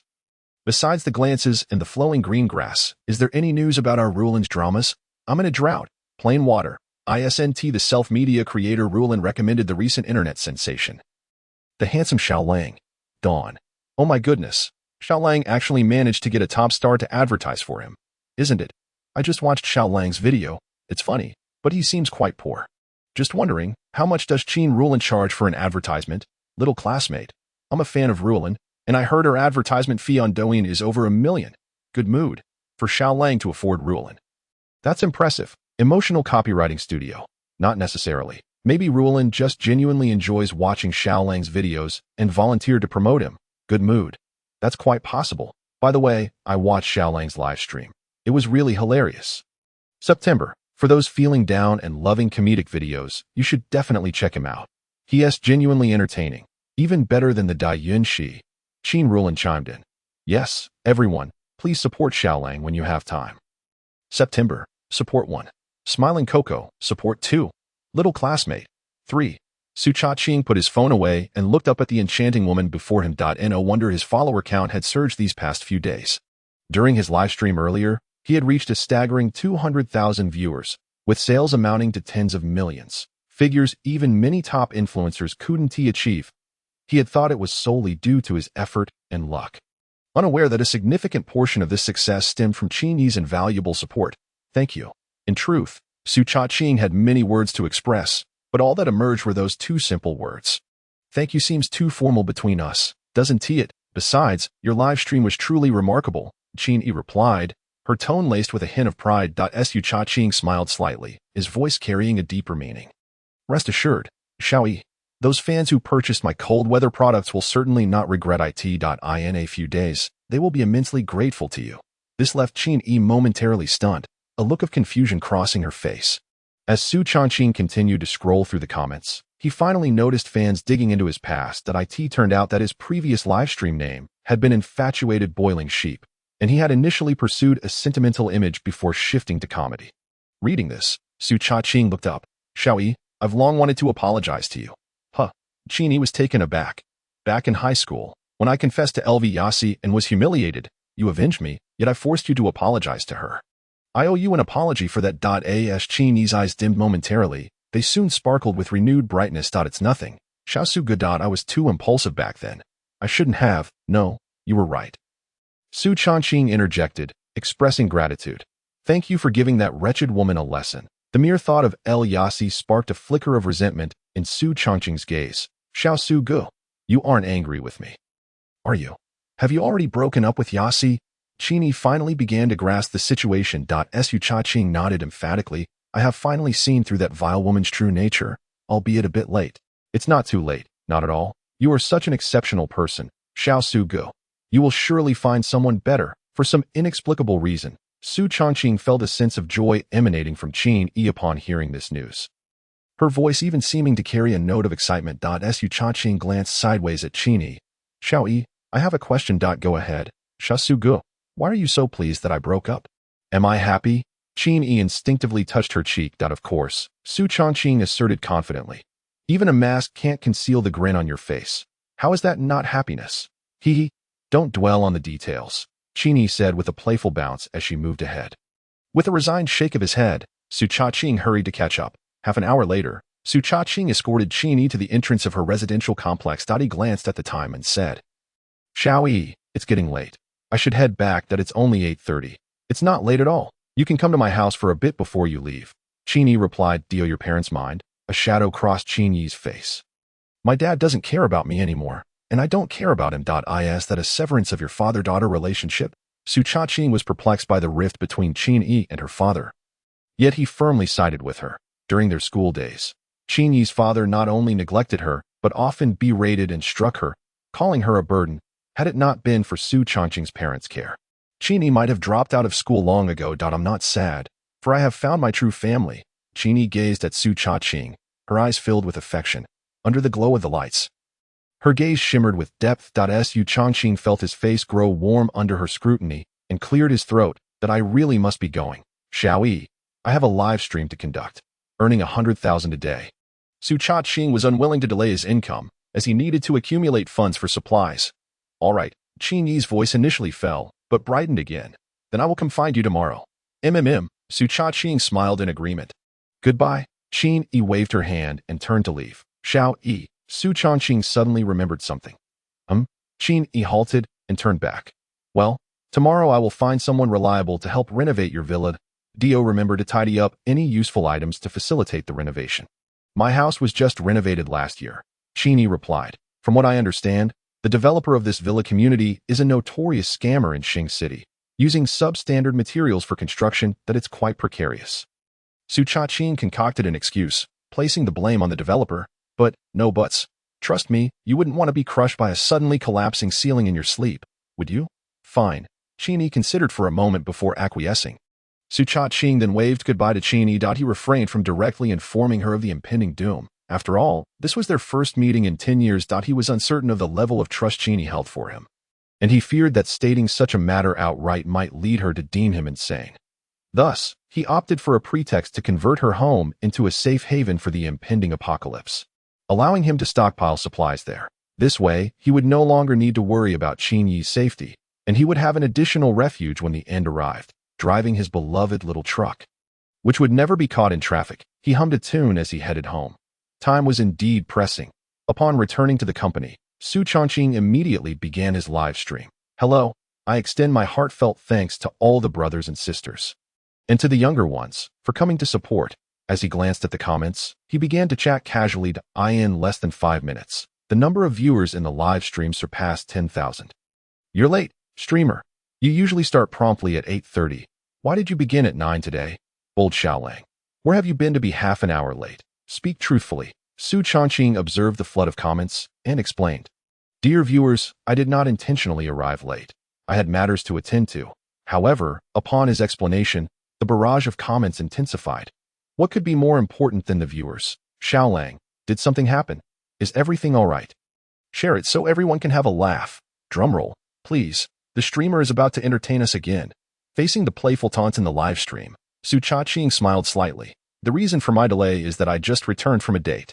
The live stream fell silent for a moment before the comments erupted in chaos. The viewers were suddenly restless, activating their mockery mode. What is going on? A date? Is the streamer drunk? A broke guy who wipes with leaves can get a date. He must be boasting. Streamer, who peed on your cheer? Wake him up quickly. Su Chaqing frowned. It's so unbelievable that I could go on a date. Why doesn't anyone believe it? He opened his mouth to speak but then closed it again, abandoning the idea of further explanations. Without solid proof, mere words would not suffice to convince anyone. Besides, the person he had met was none other than the national goddess, Qin Rulan, revealing that would only deepen their disbelief. Forget it, I might as well promote some products. Just then, a notification chimed out. A striking pink comment floated across the screen. This was the exclusive color for the top supporter. Hello everyone, I am the Mountain Wild Rascal. Please stop mocking the streamer. I can vouch that he is indeed on a date today, because the girl he is dating is me. As the comment from Mountain Wild Rascal appeared, the live stream erupted like boiling oil splashed with cold water, instantly igniting chaos. What is happening? Family, the top supporter is here to confirm the streamer went on a date. The streamer and the top supporter, 2 men on a date. What a bizarre plot twist. Just the thought is hard to bear. Humorous. You're mistaken. Isn't it more thrilling to think about it? Lewd expression. The conversation veered into strange territory, and Su Chaqing felt a surge of irritation. Am I not allowed to date women? Since Mountain Wild Rascal had come forward to personally validate his claim, why couldn't that quell their suspicions? It seemed he had no choice but to take action. Su Chaqing's eyes darted around before he stealthily retrieved another phone from beneath the table. After registering, he logged into the live streaming platform. Before long, a fan named Zhangzheng Red Rabbit appeared online. I have a timid question. Is it possible that the top supporter, Mountain Wild Rascal, is a woman? That's impossible, right? Why would a woman choose a man's name? Exactly, Mountain Wild Rascal sounds like a tough guy's name. What evidence do you have to prove she is a woman? Even if she is a woman, she must be an unattractive one without any charm. Otherwise, she wouldn't have such a rough name. A fan gently advised, Zhangzheng Red Rabbit, as a newcomer, you might not know that this streamer is quite the entertainer. Since you are so certain that Mountain Wild Rascal is a woman, please provide proof. Exactly. We need evidence for everything. Amidst the cacophony of scorn from the crowd, a user by the name of Renjong Chi2 sent forth a barrage of comments. I just perused the profile of Shan Yipai Fu. And there are several photographs that can attest to this girl's identity. Subsequently, he unleashed a flurry of screenshots in the chat. The fans eagerly clicked on the images, revealing picture after picture of the girl.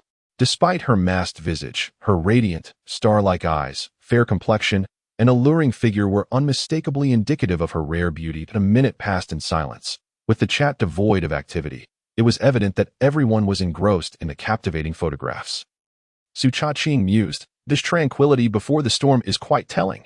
Indeed, following his reflection, the chat erupted in a frenzy of comments as if in retaliation. In the blink of an eye, dozens of messages flooded the screen. Fortunately, Su Changqing's awakened abilities endowed him with a sensitivity tenfold that of an ordinary person, allowing him to catch every single remark. What on earth? Shan Yipai Fu is not only a girl, but also stunningly beautiful. Wow, Shan Yipai Fu is truly impressive. Haha, the brother upstairs is a real talent. What a description. Impressive 1. Impressive 2. Impressive 3. At that moment, a black fan enviously chimed in. A user named Gu Liang Ai Hinai Cha commented, what use is mere beauty? True beauty lies within. Indeed, looking good is merely superficial. Gu Liang Ai Hinai Cha added, Humph, can we trust anything online? Just because she appears beautiful, she could very well be an old man lurking behind the screen. Take heed.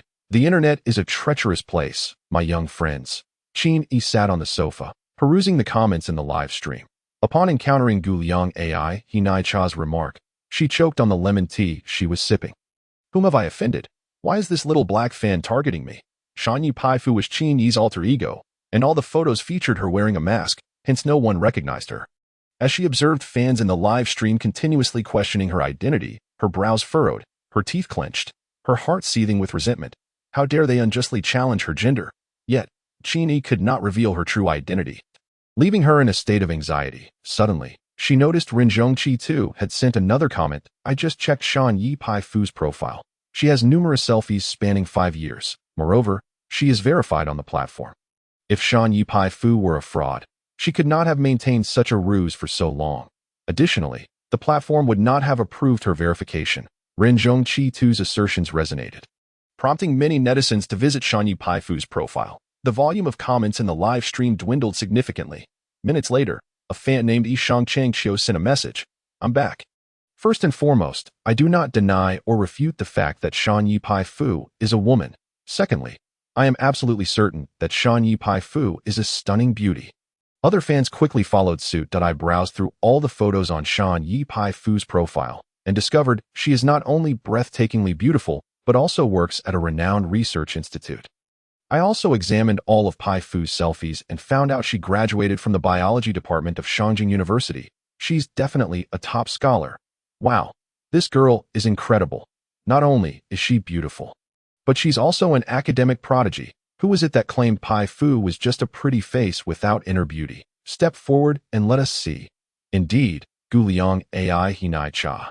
You little black fan, come forth. Insulting Pai Fu. You dare not face the music, do you? At this juncture, Qin Yi couldn't help but smile. She took a deep breath of lemon tea and muttered to herself. It seems there are still those who uphold justice. The user Renjong Chi2 has done quite well. The photographs were taken when Qin Yi had just graduated, during her internship at the Research Institute. Several years ago, under the deliberate guidance of Su Changqing's alter ego Renjong Chi2, the tide of the live stream had turned a complete 180 degrees. Furthermore, this minor conflict had propelled the number of viewers in Su Changqing's live stream to surpass 1 million. Gifts such as little red flowers, hearts, and sunglasses began to flood in. Suddenly, a rocket appeared on the live stream screen. Following this, The fan who sent the rocket commented, "Host, may I ask you a question? How did you manage to win over such a stunning girl like Shan Yi Pai Fu?" Same question 1. Same question 2. Same question 3. I envy not the couple in love, nor the immortals, but only the bro who gets to be with her every day. With this fan's lead, the barrage of rockets and cars in the chat was relentless. Most of the fans' questions were quite similar, all asking Su Changqing for advice on pursuing women. As countless gifts floated by, Su Changqing could hardly keep up with his gratitude. With a serene smile, he replied nonchalantly, "It's simple. Only sincerity prevails." The livestream audience responded, "What the heck? This guy is so pretentious." In a crowd of 1,000, he stands out in the dim lights. This is truly the pinnacle of pretentiousness. You think the host is on the 8th floor, but in reality, he is in the stratosphere. As midnight approached, the number of viewers in the live stream began to dwindle, and the gifts became increasingly sparse. It appeared that the fans were turning in for the night, preparing for work the next day. After all, most of the fans were ordinary people, preoccupied with pondering if their salaries had increased or if they were working diligently. Su Changqing bid farewell to everyone and ended the stream. Instead of going to bed immediately, he accessed the backend of the live streaming platform. The backend displayed an income of 1.6 million yuan for the day. This sum was derived not only from the gifts sent by fans that evening, but also from a small commission on merchandise sold during the live stream. Earlier that morning, he had showcased cold weather gear developed by Candy Company, achieving sales exceeding 10 million. Su Changqing's commission amounted to only 100,000. The reason for this modest commission was not due to any malice from Candy Company, but rather an agreement he had made to offer a discount to support his fans in a post-apocalyptic world. Having professional-grade cold weather gear could significantly enhance one's chances of survival. Over the past few days, in addition to promoting cold weather gear, he had also prepared to sell various survival supplies such as compressed biscuits and canned goods. Su Changqing was neither a saint nor a devil. Deep down, he was a person who understood gratitude to a great extent. He remembered the kindness others had shown him. As fans supported him with gifts, Su Changqing naturally sought to repay them in other ways. He believed that significantly enhancing his fans' chances of survival in the apocalypse should more than compensate for the gifts they had sent. With this thought in mind, he drifted into a deep slumber. In the luxurious room of the Chili River Villa district, a beautiful woman lay on a soft bed, her eyes fixed intently on her phone, her expression contorted with jealousy and hatred as she gazed at the screen. If a camera were to capture the scene from the head of the bed, one would see that the woman's phone displayed the image of a live stream that had long since ended. The woman's username in the live stream was Guliang Ai Hinai Cha. Clenching her phone tightly, a myriad of emotions swirled within her. Su Changqing. Just one day apart, and you're already dating another woman? Have you forgotten me now that you become a popular streamer? What happened to your promise to love me forever? No, this cannot be true. The one you love most must still be me. The only reason you're with that little vixen is that I turned you down too many times, leaving you without hope. 2 days ago, Su Changqing and I parted ways, and he deliberately sought to provoke me. It must surely be a consequence of my repeated rejections of his marriage proposals, even going so far as to humiliate him. In my disheartened state, he treated me in such a manner. Yet, I am certain that with the slightest hint of affection from me, this devoted admirer would readily return to my side. Indeed, who would have thought that a perennial underachiever could experience a turn of fortune? Su Changqing has become a prominent internet celebrity. Judging by the scene in his live stream, he must be earning at least $1 million a day. If I were to reconcile with him and employ a few clever tactics, wouldn't all that wealth ultimately belong to me? The thought brought a sly smile to the woman's lips. Little Cece, my beauty, are you still watching that fellow Sue's live stream? I heard your online alias is girl who loves milk tea. Heh. Let me see just how much you truly adore it. A gaunt man emerged from the bathroom with a lewd grin. As the woman gazed at the man's emaciated form, her mind involuntarily drifted to Su Changqing's robust and perfect physique, revealing a barely perceptible disdain in her eyes. If Zhun Zicheng were not a wealthy heir, would she have found herself serving this lecherous scoundrel while simultaneously dating Su Changqing? Ultimately, it is all Su Changqing's fault. Had he ascended to internet stardom sooner and amassed a fortune, I would have married him long ago. El Yassi pondered this, while playfully saying, "Of course, young Master Zhen." The man responded with a satisfied grunt. Hee. El Yassi, you cunning minx, your skills have truly improved. It has been worth my care over the years. The golf clubs are ready. Soon. Young Master Zhen, as long as you are pleased, anything I do is worthwhile. The room was soon filled with a springtime exuberance, pulsating with passion. The following 1,000 words are omitted. The next day dawned, with sunlight streaming through the glass and illuminating Su Changqing's face. He yawned, rose from his bed, and stretched lazily. Squinting, he gazed through the window at the azure sky. Today promises to be another splendid day. After completing his morning routine, a thought crossed his mind, and suddenly 5 pounds of pig head meat, 5 pounds of sauced donkey meat, and a kilogram of milk appeared on the table. A simple breakfast to start the day. He would save the good food for lunch, since awakening his extraordinary abilities. Su Changqing had been making an effort to eat more, particularly ensuring that his lunch exceeded 1,000 yuan. With ample nutrition, he felt his extraordinary powers within him growing stronger. His storage space had notably expanded from the previous 10 cubic meters to 100 cubic meters. This meant that the supplies he could now accumulate would last him a decade. However, this was still insufficient. Far from enough. The basic supplies would only sustain him for 10 years. What if a decade passed, and the cold wave had not yet subsided? What if, after 10 years, he had not grown strong enough to flaunt his power? If he were to struggle to find food, it would be a dire embarrassment. Moreover, he had only calculated the basic supplies needed for storage. He had not accounted for larger items such as snowmobiles, excavators, bulldozers, and vast quantities of gasoline, diesel, and coal, resources that would be crucial in the apocalypse. Clearly, he must enhance his strength before the end times arrive. Not only his extraordinary power but also his storage space needed continuous expansion. This way, he could store even more supplies. However, to bolster his extraordinary powers, he would require an abundance of high-end ingredients. The more luxurious and nutritionally rich the food, the more swiftly his extraordinary powers would elevate. Where could he find high-end ingredients at a reasonable price? Su Changqing mused. His appetite was astonishing, if high-end ingredients became readily available. Even a millionaire like Su Changqing would have to think twice. As he furrowed his brow in contemplation, his gaze fell upon a restaurant flyer on the table. Delicious and irresistible, the best flavors reign supreme. Enjoy exquisite taste and live joyfully. The Good Flavor restaurant is the world's most luxurious, offering endless lobster and foie gras. They have unveiled a 330,000 yuan abalone. Gourmet enthusiasts, come feast. The highest quality buffet in the nation. 2,000 yuan per person, with king crab and lobster galore. Guaranteed to recoup your costs. The flyer was filled with sensational phrases that captivated Su Changqing's attention entirely. Oh, how could I have overlooked this? He exclaimed, smacking his forehead. The most cost-effective gourmet restaurant must be this one. It was decided. He would dine there for lunch today. With a decisive clap, Su Changqing struck the flyer, exuding the aura of a commander in battle. Determined to seize a strategically significant position. Having confirmed his lunch destination, he glanced at the clock.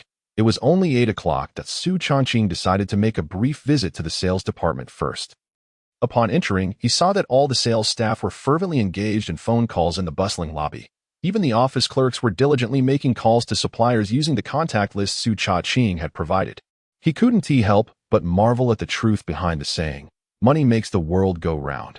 Motivated by the prospect of hefty bonuses, every employee in the sales department was working tirelessly for a brighter future in the apocalypse alongside their boss. After a satisfying nod of approval, he infused some motivation into his team before driving his beloved little truck out of the company. As a department leader, his schedule was flexible. Half an hour later, he arrived at an old residential complex and ascended to the 4th floor. He began to knock on the door. Who is it? Came a languid voice from within. It's your father. Open up quickly. Su Changqing replied, a smile dancing on his lips. The door creaked open, revealing a plump face framed by half-length haired toe. I sent this, my son. The long-haired man removed the cigarette from his lips and turned to enter. His peripheral vision caught Su Changqing holding his phone as if taking a picture. The plump man tossed his hair back with a flourish, his movements reminiscent of a former national football team coach. What is this? Am I so handsome that you want to capture me on film? With a click, Su Changqing snapped the picture and shook his head, saying with utmost seriousness, our company is about to shoot a mop advertisement. And your hair is just perfect for it. The plump man grimaced. Old Su, could you be any sharper with your tongue? Su Changqing chuckled, ignoring the banter as he strolled into the living room. With the plump man following behind, the coffee table was cluttered with empty instant noodle containers, and the trash can overflowed with crumpled tissues, filling the room with a distinctly bachelor aroma. Fugue. Your room really needs tidying up. Just look at the tissues piled on the floor, Su Changqing remarked. Li Fugue plopped down onto the couch and lazily replied, flowing like a waterfall. Which bachelor doesn't he have a pile of waste paper? Su Changqing gave him a thumbs up. Old Li. I'm impressed. Li Fu Gui scoffed. You think this is something? I have a high school classmate who is the ultimate homebody. One summer, he stayed in with just shorts on. Forgetting how long it had been since he last stepped outside. One day, he finally decided to breathe some fresh air, opened the door, and lo and behold, it was snowing. Su Changqing was in awe. You two homebodies are truly something else. After a few light-hearted exchanges, Su Changqing turned serious. Old Li, he said, looking deeply into Li Fu Gui's eyes, do you know why I came to see you today? Perhaps his gaze was too intense, for Li Fu Gui shivered slightly. Old Su, are you feeling all right? There's no way between us. I'm a straight man. I only recognized you as a brother because I respected you as a real man. Su Changqing was utterly speechless. Li Fu Gui has been reclusive for so many years that his mind is no longer sound. After calming his emotions, he spoke seriously. Old Li, my sexual orientation is perfectly normal. I am a 24K pure steel heterosexual. I have come to reveal to you a startling secret, so be cautious and do not be easily frightened. That terrified me, Li Fu Gui exclaimed, patting his chest and grabbing a bottle of mineral water. As long as you are not gay, no secret can scare me. Go ahead. With that, he gulped down the water. Then I will be straightforward. Old Li, in 4 days, the world will come to an end. What? The apocalypse? This was followed by a fit of coughing. Once he regained his composure, Li Fu Gui abruptly stood up. Old Su, you're spouting such nonsense as the world ending, and you claim you're not ill. Su Changqing quickly shushed him and shot him a fierce glare. Keep your voice down, or the neighbors will truly think we are mad. Li Fu Gui slowly resumed his seat on the sofa. His gaze fixed and still unable to process what Su Changqing had just said. Realizing it was a challenge for Li Fu Gui to accept his words at that moment, Su Changqing had a sudden idea. He waved his palm in front of Li Fu Gui. Old Li, watch closely. With that, a self-heating hot pot materialized out of thin air in his hand. Do you see it? I am not like others. Do not perceive me as an ordinary person, understand? Understood. Li Fu Gui nodded seriously. Old Su, you can perform magic, and you never told me. Su Changqing rolled his eyes. It was evident that two individuals from vastly different realms simply could not communicate. Nonetheless, he patiently decided to demonstrate his extraordinary abilities once more. Old Li, now pay attention. With his fingers spread wide, he aimed at the empty space in the living room. A cacophony of sounds ensued as various snacks piled up. Towering above a person. Li Fu Gui gave a thumbs up. Old Su, your magic is incredible. I see you have reached the level of a world-class magician. World-class magician, my foot. I am here to prove to you that I possess extraordinary abilities and can predict the future. I say I can kill without blinking. Do you ask if my eyes are dry? Su Changqing rolled his eyes again. Old Li, could you at least have a modicum of common sense?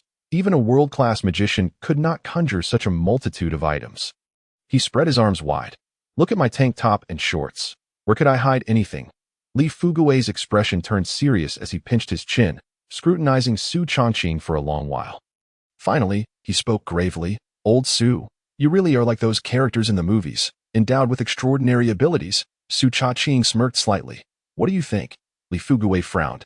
Old Su, if you are indeed an extraordinary being, does that mean you can foresee a catastrophic disaster that would lead to the extinction of humanity? Su Changqing nodded solemnly. Li Fu Gui finally grasped the gravity of the situation, his sharp intellect regaining its footing. Although Su Changqing had rarely seen Li Fu Gui since their university days, they kept in touch frequently, and their bond had remained unchanged. The day after the cold wave struck in his previous life, Li Fu Gui, upon hearing that Su Changqing had no food, risked frostbite and the imminent threat of zombies to reach Su Changqing's residence. He then shared half of his food with him.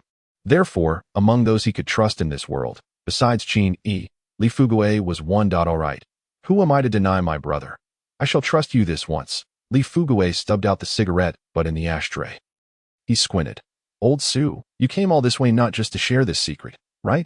There must be something else. Someone who understands me is indeed Fu Gui. Su Changqing chuckled softly before adopting a serious expression. I previously mentioned a sister named Qin Yi to you, right? Li Fu Gui nodded. You mentioned her during our university days. I recall you even shed tears when you spoke of her. By the way, during our call last night, didn't you say you found her? He raised his eyebrows. They say girls change a lot. In 10 years, has your sister become more beautiful? Through the window, Su Changqing caught sight of a massive billboard advertising Qin Yi in the distance. It was merely the common beauty seen on the streets. Oh, is that so? Li Fugui felt a tinge of disappointment before reproaching Su Cha-ching. After all, she's your sister. How could you speak of her like that? Su Cha-ching smiled slightly. I speak only the truth. Li Fugui's curiosity was piqued. I heard from our classmates that you broke up with Lu Yasi. Was it your decision? Su Cha-ching shot Li Fugui a glare. Hey, let us stick to the topic. Li Fugui chuckled, ruffling his hair. That I'm just curious. Su Cha-ching collected his thoughts and redirected the conversation. Fugui, I remember after graduation, you seem to have been working in the interior design field. Right? And you seem quite renowned in Xingqing. Li Fugui beamed with pride. Of course. You have no idea how competitive the design industry is. If I weren't exceptional, could I have bought this apartment in just a few short years? Su Cha-ching pursed his lips. I recall you were quite interested in safety shelters for the apocalypse. Li Fugui crossed his arms and pouted, expertly blowing his long hair from his forehead. While it is a hobby, after years of research, I am now practically a professional. Su Cha-ching felt a plan forming in his mind. Fugui, in 4 days, there will be an unprecedented cold wave sweeping across the globe, accompanied by strange viruses. Once infected, individuals will turn into zombies. Li Fugui listened quietly, his expression still slightly skeptical, as if he was torn between belief and doubt. However, he no longer sat there dumbfounded as before. Su Cha-ching continued. As you know, I found my sister Qin yesterday. I need not elaborate on how important she is to me. Su Cha-ching bit his lip and spoke earnestly. I want to transform Qin's residence into a safety shelter. And I need it completed within 4 days. Can you do it? The reason Su Cha-ching disclosed the impending doom to Li Fugui was not only due to the fact that he was one of the few he trusted, but also to ensure that Li Fugui would pour his utmost effort into the renovation of Qin's house. Rather than treating it as a trivial game like other design companies. 4 days. Li Fugui closed his eyes, leaning back on the sofa as if contemplating. About 3 minutes later, he opened his eyes. It can be done, but the timeline is tight, and the costs might be high. Su Cha-ching felt a tightness in his chest and asked, how much approximately?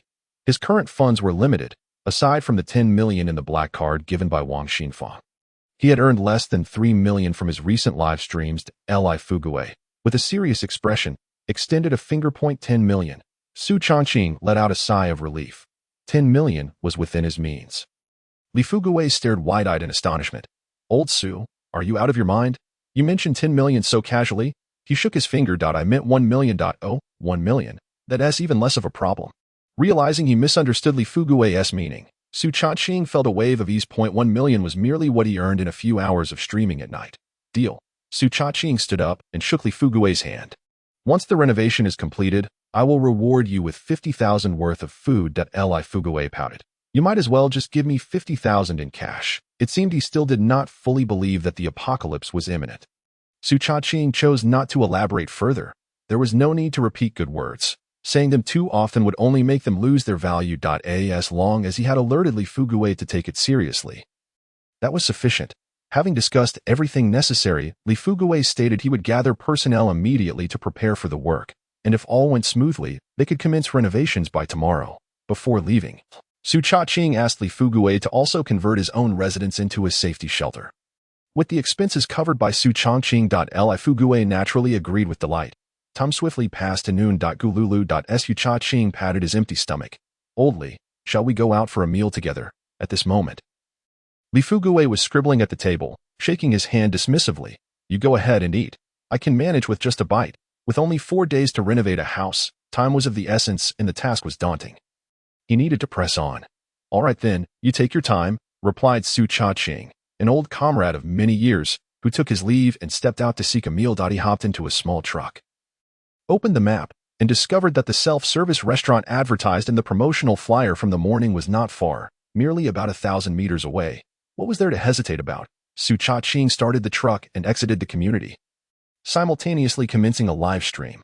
Hello everyone, I'm the dashing Xiaolang. Within less than 5 minutes, over 10,000 fans flooded the live stream. Xiaolang, you seem to have nothing to do all day. We're just waiting for your stream. Host. Today I drove past a small mud pit, and the splashing water sounded so loud. It turns out it was good-sounding mud. Xiaolang is here. What new antics do you have for us today? Haven't the folks upstairs got ears?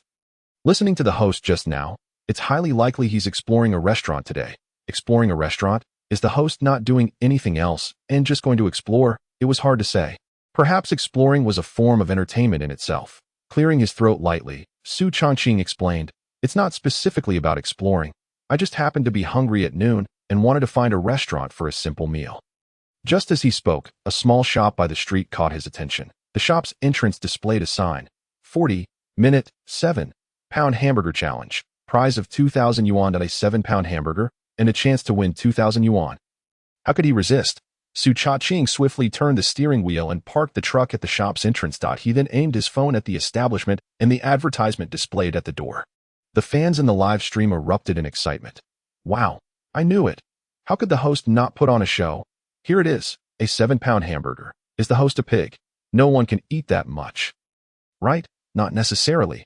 I've seen videos of internet celebrities with huge appetites who have succeeded in such challenges. But the host is an entertainer, not a competitive eater. How could he possibly consume that much? As the fans debated, Su Changqing had already stepped inside the shop that he approached the cashier. The cute cashier, initially taken aback by the man holding a phone, soon regained her composure. Hello, we have that 40-minute, 7-pound hamburger challenge for a 2,000 yuan prize, correct? Yes, the cashier replied, finally understanding. Can I challenge it now? Of course, then I would like one. Thank you. The cute cashier looked at the tall, handsome man before her. Somewhat bewildered, he didn't seem like someone who could eat a lot. Nevertheless, she went to the kitchen and returned with a giant hamburger placed on a large wooden platter, setting it before Su Changqing.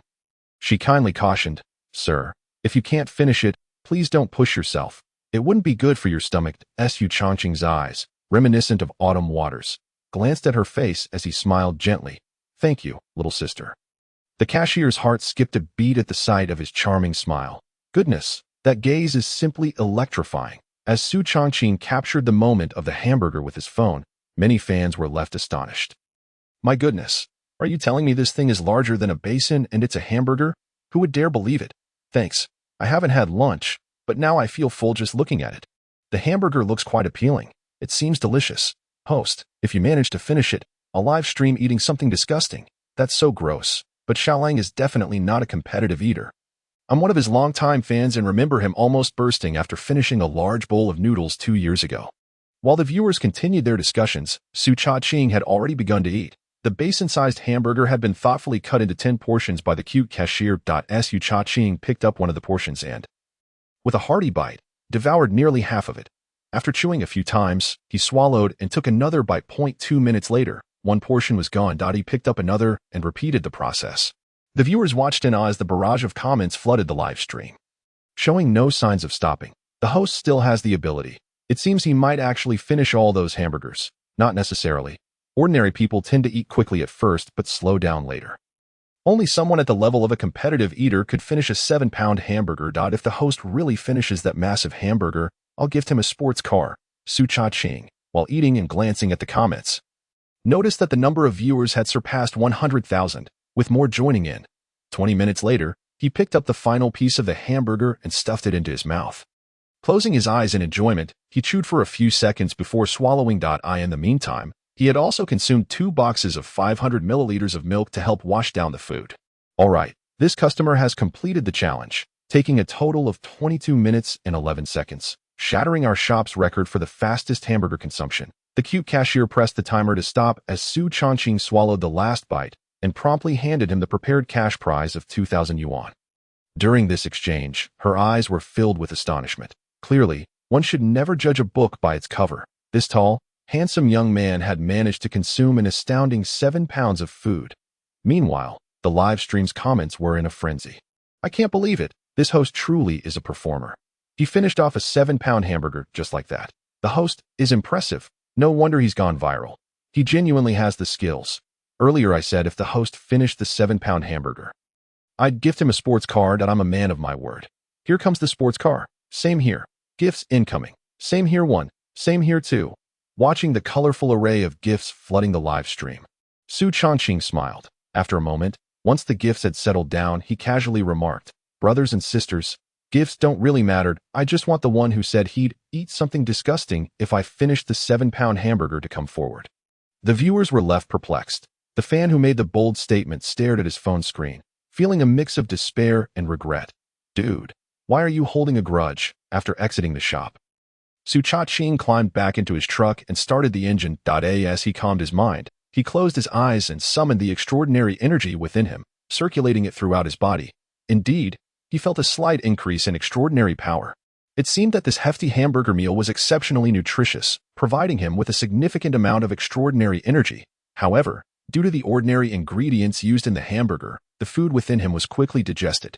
Su Changqing decided to check on the live stream status. As expected, the excitement began to wane. A fan inquired, Xiaolang, after filling your belly, where are you off to next? Su Changqing wore a look of surprise. When did I say I was full? The fans were left bewildered. Is the host implying he isn't full yet? Su Changqing patted his belly. The hamburger was merely a prelude. The main course is yet to come. Goodness gracious!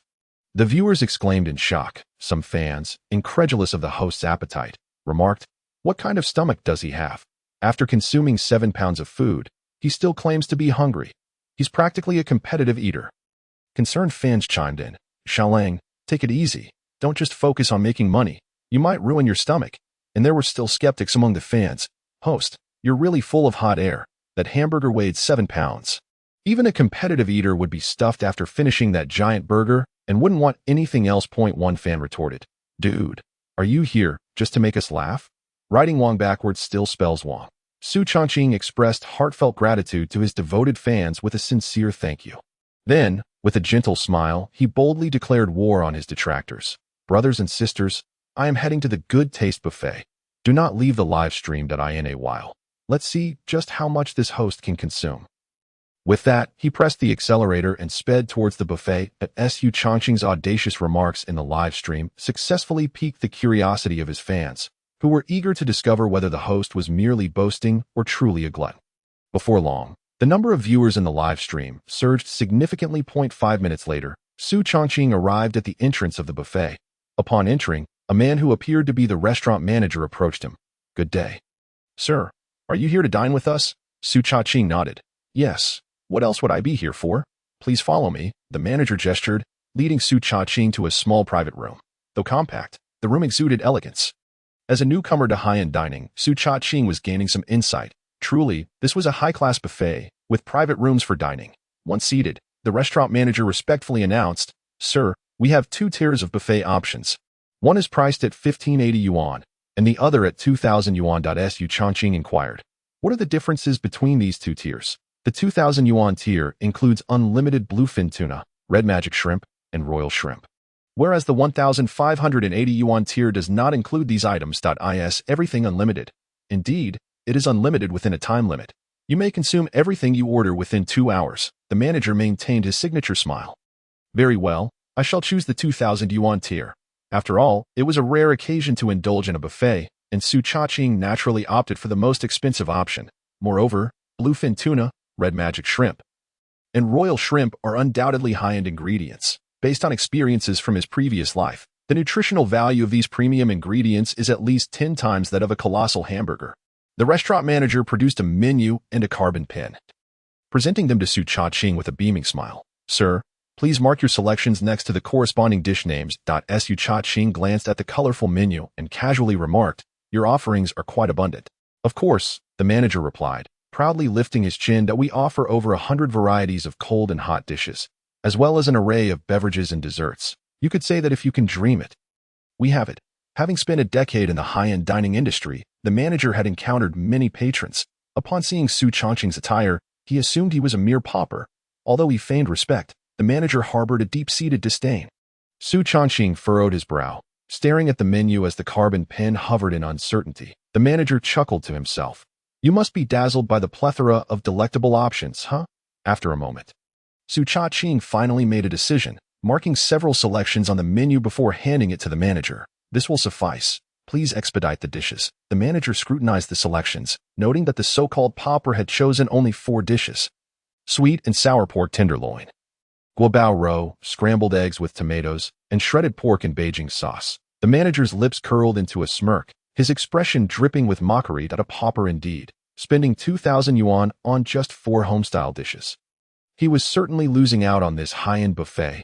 Realizing he was losing composure, the manager quickly masked his disdain and respectfully stated, I will have these 4 dishes brought to you immediately. Wait, who said it was just 4 dishes? I haven't finished my request, Su Changqing interjected. The manager, puzzled, asked, "Do you wish to order more?" Su Cha-ching shrugged. "I meant to say, skip those 4 dishes and bring me one of everything else." The manager's jaw dropped, wide enough to fit an egg. Over 100 dishes, along with various beverages and desserts. And this gentleman was claiming he would consume them all. What a voracious appetite. Su Changqing's expression darkened. "What are you gawking at?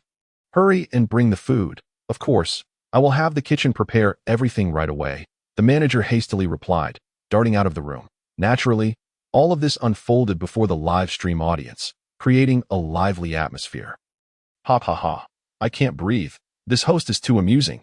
Is he trying to make me laugh to inherit my Huabei? Did anyone notice how shocked that restaurant manager looked? Ha ha. I bet he learned a lesson today.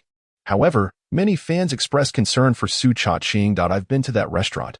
Although their portions are small, 100 dishes must weigh at least 10 jin. The host just ate 7 jin of burgers. If he consumes 10 jin at the buffet, he might burst." What the upstairs commenter said is true. Even the greatest of eaters couldn't consume that much. We should remind the host to take care of his stomach. Yes, let us keep an eye on the host. If anything seems off, we'll alert him right away. The restaurant manager, along with several servers, made multiple trips to bring all the dishes to the table. As Su Cha-ching watched the live stream while dining, he immediately reassured his concerned fans that he would look after his health. In truth, Su Cha-ching's body was functioning perfectly. The food he consumed was rapidly transforming into extraordinary energy, integrating seamlessly within him. He felt the extraordinary energy within him multiplying at a rate more than double that of when he consumed the burgers. This clearly illustrated that Good Taste Buffet, indeed, was a high-end establishment, as the quality of their ingredients was undeniably superior. After a whirlwind of consumption, over 100 dishes, along with 2 large bowls of rice and a sizable bucket of milk, were devoured by Su Cha-ching. He patted his stomach, a satisfied smile spreading across his face. That moment, he glanced at his phone screen. The number of viewers had surged to over 2 million. Simultaneously, gifts like sports cars and rockets flooded in, creating a dazzling array of colorful effects on the screen. A slight grin appeared at the corners of Su Cha-ching's mouth. Today marked yet another record-breaking day for his fan count. He surveyed the barrage of comments in the live stream, and no wonder this host can become an internet celebrity. "Even just his appetite makes me feel inferior. I was terrified just now, genuinely worried that the host might consume the restaurant manager in one bite. After consuming nearly 20 jin of food, surely the host must be full now, right?" Just as the fans breathed a sigh of relief, Su Cha-ching suddenly shouted towards the entrance, "Waitstaff, come in here." The restaurant manager hurried in, wearing a smile. "Sir, are you finished dining? Would you like to settle the bill?" Upon seeing the neatly stacked plates, the manager's heart ached. They say one may profit from a buffet, but the owner never truly loses. Yet this man's presence had utterly overturned the manager's understanding. Su Changqing's expression shifted. "What is this? You want to rush me out before the time is up?" The manager, astonished, asked. "Sir, can you still eat?" Su Cha-ching pointed at the menu. "Of course. Bring me 10 servings each of bluefin tuna, hairy crab, and red magic shrimp, and make sure each ingredient is a large portion." "What on earth? Are you a reincarnation of Zhu Wujing?" The manager could not help but reveal his true thoughts. "What reincarnation?" Su Cha-ching feigned ignorance. "Nothing. I just said I am a reincarnated fool." The manager's face fell, looking as glum as a bitter melon. "Please wait a moment. I will instruct the kitchen to expedite your order." With that, he hurriedly left. The fans erupted in laughter. "Ha ha. The restaurant manager looks at the host like a mouse encounters a cat. You upstairs. Aren't you the one who shows up late to work and runs into the boss, the little wolf guard?" "Oh, brother, that really stings." Seeing the viewers in the live stream banter with one another, Su Cha-ching couldn't help but smile slightly. Indeed, each viewer is a talent in their own right. After nearly 20 minutes of waiting, Su Cha-ching's legs had grown numb, and only then did the dishes he ordered finally arrive. The restaurant manager entered, bearing the last dish with a smile that did not quite reach his eyes, and said, "Sir, all the dishes you ordered have been served. If you do not finish within the stipulated time, there will be a fine." It was clear that the manager's words were a veiled threat aimed at Su Cha-ching. With so little time and so much food, the manager was certain that this man could not possibly consume it all within the given time frame. Naturally, all of this was witnessed by the viewers. The small table was overflowing with an impressive array of dishes, no fewer than 30. Goodness, the restaurant manager is rather unscrupulous. 30 dishes must weigh at least 6 kilograms. And with only 20 minutes left until the restaurant's closing time, eating 6 kilograms of food in 20 minutes, that is simply outrageous. The last time the host attempted a burger challenge, They had 40 minutes to consume 7 kilograms of hamburgers. Yet this buffet expects the host to eat 6 kilograms in just 20 minutes, clearly attempting to swindle him. Indeed, when the dishes were first served, the portions were small, but now each dish is twice the size. Many fans sent comments expressing their outrage towards the Good Taste buffet. Some even spoke up for Su Chongqing, lamenting the restaurant's narrow-mindedness. With 2 million followers watching, what a wonderful publicity opportunity they squandered by trying to cheat the host. Once the host signs off, I shall leave a scathing review for this establishment. I truly feel for the host. Of course, Su Chongqing was fully aware of the viewers' comments. Pointing at the manager, he calmly said, "Just now, I heard the loudspeaker announce that there is an event happening in the restaurant. Any diner who can consume 6 kilograms of food within 10 minutes not only gets their meal for free, but also a cash prize of 10,000 yuan. I wonder if that is true." The restaurant manager frowned slightly. Of course it's true. The event is today. He was puzzled by what Su Chongqing was really up to. With a slight smile, Su Chongqing pointed to himself. "So, can someone in my situation participate?" The manager's surprise only grew. "You wish to join this event?" This was merely a promotional gimmick designed to attract diners. In truth, no one had ever succeeded in completing it. A few competitive eaters had attempted it before but ultimately failed. Now, this young man, who had just consumed 10 kilograms of food, wanted to challenge himself to eat 6 kilograms in 10 minutes. The manager couldn't help but doubt the young man's intelligence. Suddenly, a thought crossed his mind, and he sneered, "Mr. Su, you aren't trying to deliberately harm your stomach in order to extort our restaurant, are you?" The manager believed he had seen through Su Chongqing's intentions. Su Chongqing shook his head. "What do you take me for? Do you think I am as despicable as you? I alone will bear the consequences of my actions. My previous statement can be recorded as evidence. That's good." The manager agreed, as this was a decision made by Su Chongqing himself, and thus he bore no responsibility. At this moment, the tension between Su Chongqing and the restaurant manager escalated, pushing the atmosphere in the live stream to a fever pitch. The number of viewers surged from 2 million to over 5 million in a matter of moments, having just consumed 10 kilograms. Now he was to eat 6 kilograms in 10 minutes. I can only say, the host is truly impressive. Are those who just joined the stream unaware? If you knew that the host had just challenged himself to eat a 7-kilogram mega burger before entering this restaurant, what would you think? Funny face. I bow to the host. Now I realize there is always someone better out there. Some fans, reveling in the spectacle, continued to stoke the flames of excitement. Wow. The showdown between the dashing host Xiaolang and the Good Taste buffet has begun. Just thinking about it makes me a little thrilled. My goodness, is the host really going to go all out against the restaurant? If the host manages to win the 10,000 yuan prize, I shall send 10 massive rockets his way. I have the money to be extravagant. Naturally, there were also many loyal fans concerned for Su Chongqing. After consuming so much food, would he not risk damaging his stomach? Everyone kept a close watch on the host's expressions, ready to call for help at the first sign of distress. Patience is a virtue. Sometimes, stepping back allows for broader horizons. The host should take it easy and not push himself too hard. There were also some detractors leaving comments. If the host can eat 6 kilograms of food in 10 minutes, I will go live and eat excrement. The hater's comment was met with immediate disdain from others. "Shut up, hater. The last person who said this has already been silenced by the host. Why are you trying again?" The comments in the live stream kept rolling in. Meanwhile, under the watchful eye of the restaurant manager, Su Chongqing began to eat. He swallowed a piece of salmon and, seizing the moment, reminded viewers to send gifts to encourage the host. "Friends, let us show some small gifts to support the host." In the lower left corner of the live stream, various long-lasting canned goods, compressed biscuits, and professional-grade cold-weather gear were on display for anyone interested. A minute passed. 1 corner of the food on the table was already cleared. 3 minutes passed.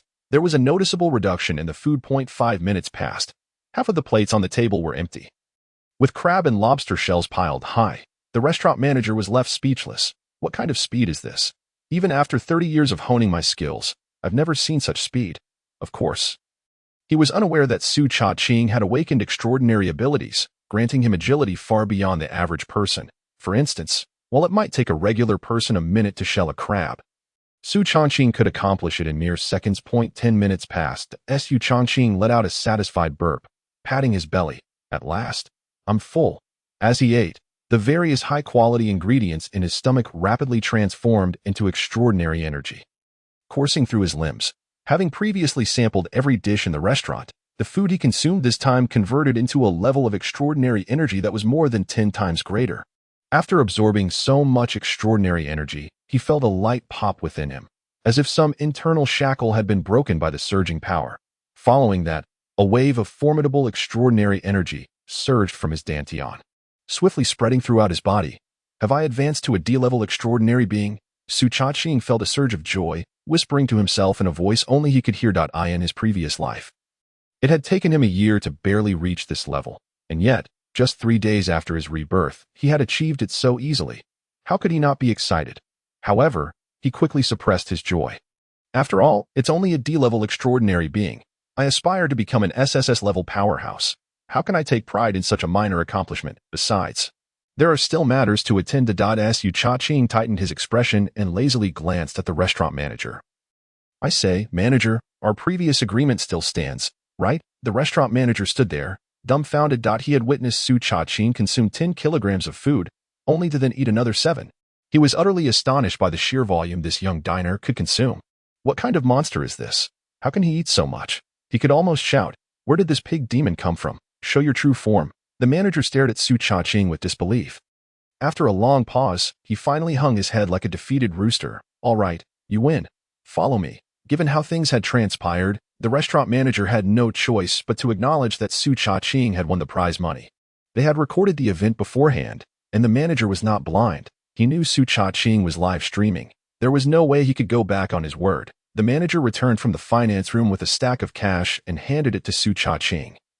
Grinning through gritted teeth, clearly feeling the pinch, the restaurant, renowned for its exquisite flavors, is a joint venture between him and his cousin. The restaurant manager is also a minor shareholder. Just moments ago, he had requested the finance assistant to calculate the cost of the food consumed by Su Cha-ching. The result was startling. Su Cha-ching's food expenses alone had reached a staggering 50,000 yuan. Adding to this was a bonus of 10,000 yuan for participating in the event.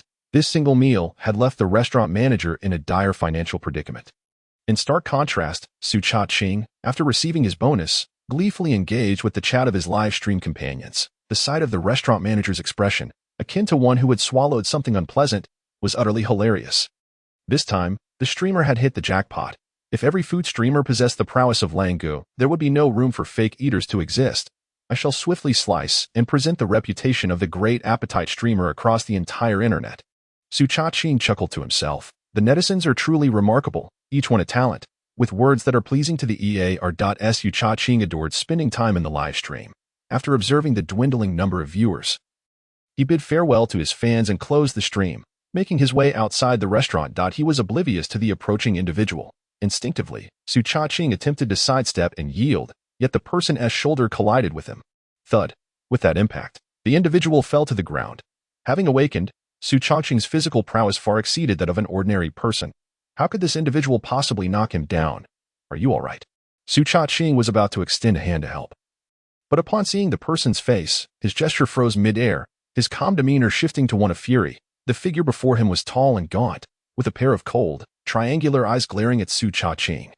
Su Cha-ching returned the stare, for this man was none other than one of the culprits from his previous life who had conspired with Lu Yasi to murder him, Zhen Zicheng. Zhen Zicheng's family had risen to prominence through a chain of restaurants.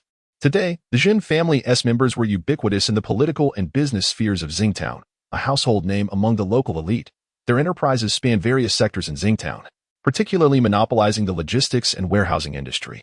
Su Cha-ching recalled that after the onset of the apocalypse, the Zhen family, leveraging their stockpiled resources, had recruited a multitude of followers, ultimately seizing control over Xingtown. In a world devoid of order, the Zhen family treated civilians like slaves, subjecting them to various tortures for the slightest displeasure. Under the coercion of the Zhen family, hundreds of thousands of ordinary people were forced to venture out in search of food, only to be devoured by zombies. Yet, even before the apocalypse, Zhen Zicheng had already established himself as a notorious playboy in Xingtown, maintaining countless sexual partners. Lu Yasi was merely one of his many lovers. It wasn't until the end of his previous life that Su Cha-ching learned from Lu Yasi that she had been sleeping with Zhen Zicheng for years. There was also a sensational case involving Zhen Zicheng. 3 years prior, in a private room of a KTV, he had assaulted a young girl named Zhang. When she resisted, he brutally beat and threatened her. forcibly detaining her in the room. He even compelled her to bite down on a marble coffee table while he struck her head with his elbow, resulting in severe injury and lifelong disability. Due to the atrocious nature of the case, Jin Zicheng was ultimately sentenced to death. However, within 2 years, the Jin family utilized their extensive connections to reduce his sentence from death to a suspended sentence, then to a fixed-term imprisonment, and finally, he was released under the guise of medical treatment, remaining unpunished to this day. At this moment, the despicable Jin Zicheng stood up from the ground, shaking his fist, threatening, "Do you dare to bump into me? Are you blind, you little brat?" His words snapped Su Chaqing back to reality. "Cousin, are you all right?" The restaurant manager hurried over to Jin Zicheng, expressing concern. "I'm fine, just my backside is a bit sore." Su Chaqing, having awakened as an extraordinary being, was as resilient as steel. It was hardly surprising that Jin Zicheng had injured himself from the fall. "Oh, isn't this Su Chaqing?" Jin Zicheng, rubbing his rear, grimaced as he finally acknowledged Su Chaqing's presence. As a wealthy second-generation heir, Jin Zicheng was notoriously arrogant, often bulldozing through crowds without regard for others. Had it not been for Su Chaqing knocking him down, he would have never paid attention to the young man before him. Jin Zicheng strode forward, seizing Su Chaqing by the collar, his face twisted in mockery. "Su Chaqing, did you do that on purpose?" His tone dripped with arrogance, accompanied by a smirk that was both mocking and disdainful. Su Chaqing recognized this as Jin Zicheng's attempt to belittle him. In his previous life, Su Chaqing had once stumbled upon a scene of Lu Yasi with Jin Zicheng, only to be deceived by Lu Yasi's excuse that Jin Zicheng was merely assisting her in finding a good job. At the time, Su Chaqing had not given it much thought and had even felt pleased that Lu Yasi knew influential individuals. It was only after his rebirth that he realized he had been nothing but a fool, betrayed and yet still counting others' money. At this moment, Su Chaqing felt an overwhelming sense of betrayal, akin to the vast green expanse of the Hulunber grassland above his head. Images of Lu Yasi entwined with Jin Zicheng flooded his mind. Igniting a fury within him, Su Chaqing forcefully brushed off Jin Zicheng's grip on his collar, suppressing his rage, and coldly remarked, "There's a scoundrel who doesn't know his place. Let me teach him a lesson." Jin Zicheng was enraged. How dare this punk confront him? "You little brat, calling me a scoundrel. It seems I must teach you a lesson." He gazed at Su Chaqing as if he were merely an insignificant insect. As one of Tsingtao's few wealthy heirs, dealing with an ordinary person was as effortless as crushing an ant. Indeed, Jin Zicheng possessed such power that in his mind, his encounter with Lu Yasi had a sense of entitlement akin to a monarch consorting with a court maiden. As Lu Yasi's legitimate boyfriend, Su Chaqing was even less worthy of his consideration. "That I slept with your girlfriend. What can you do about it?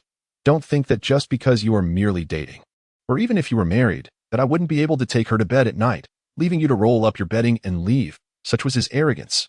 Jin Zicheng rolled up his sleeves and threw a punch at Su Chaqing's chin.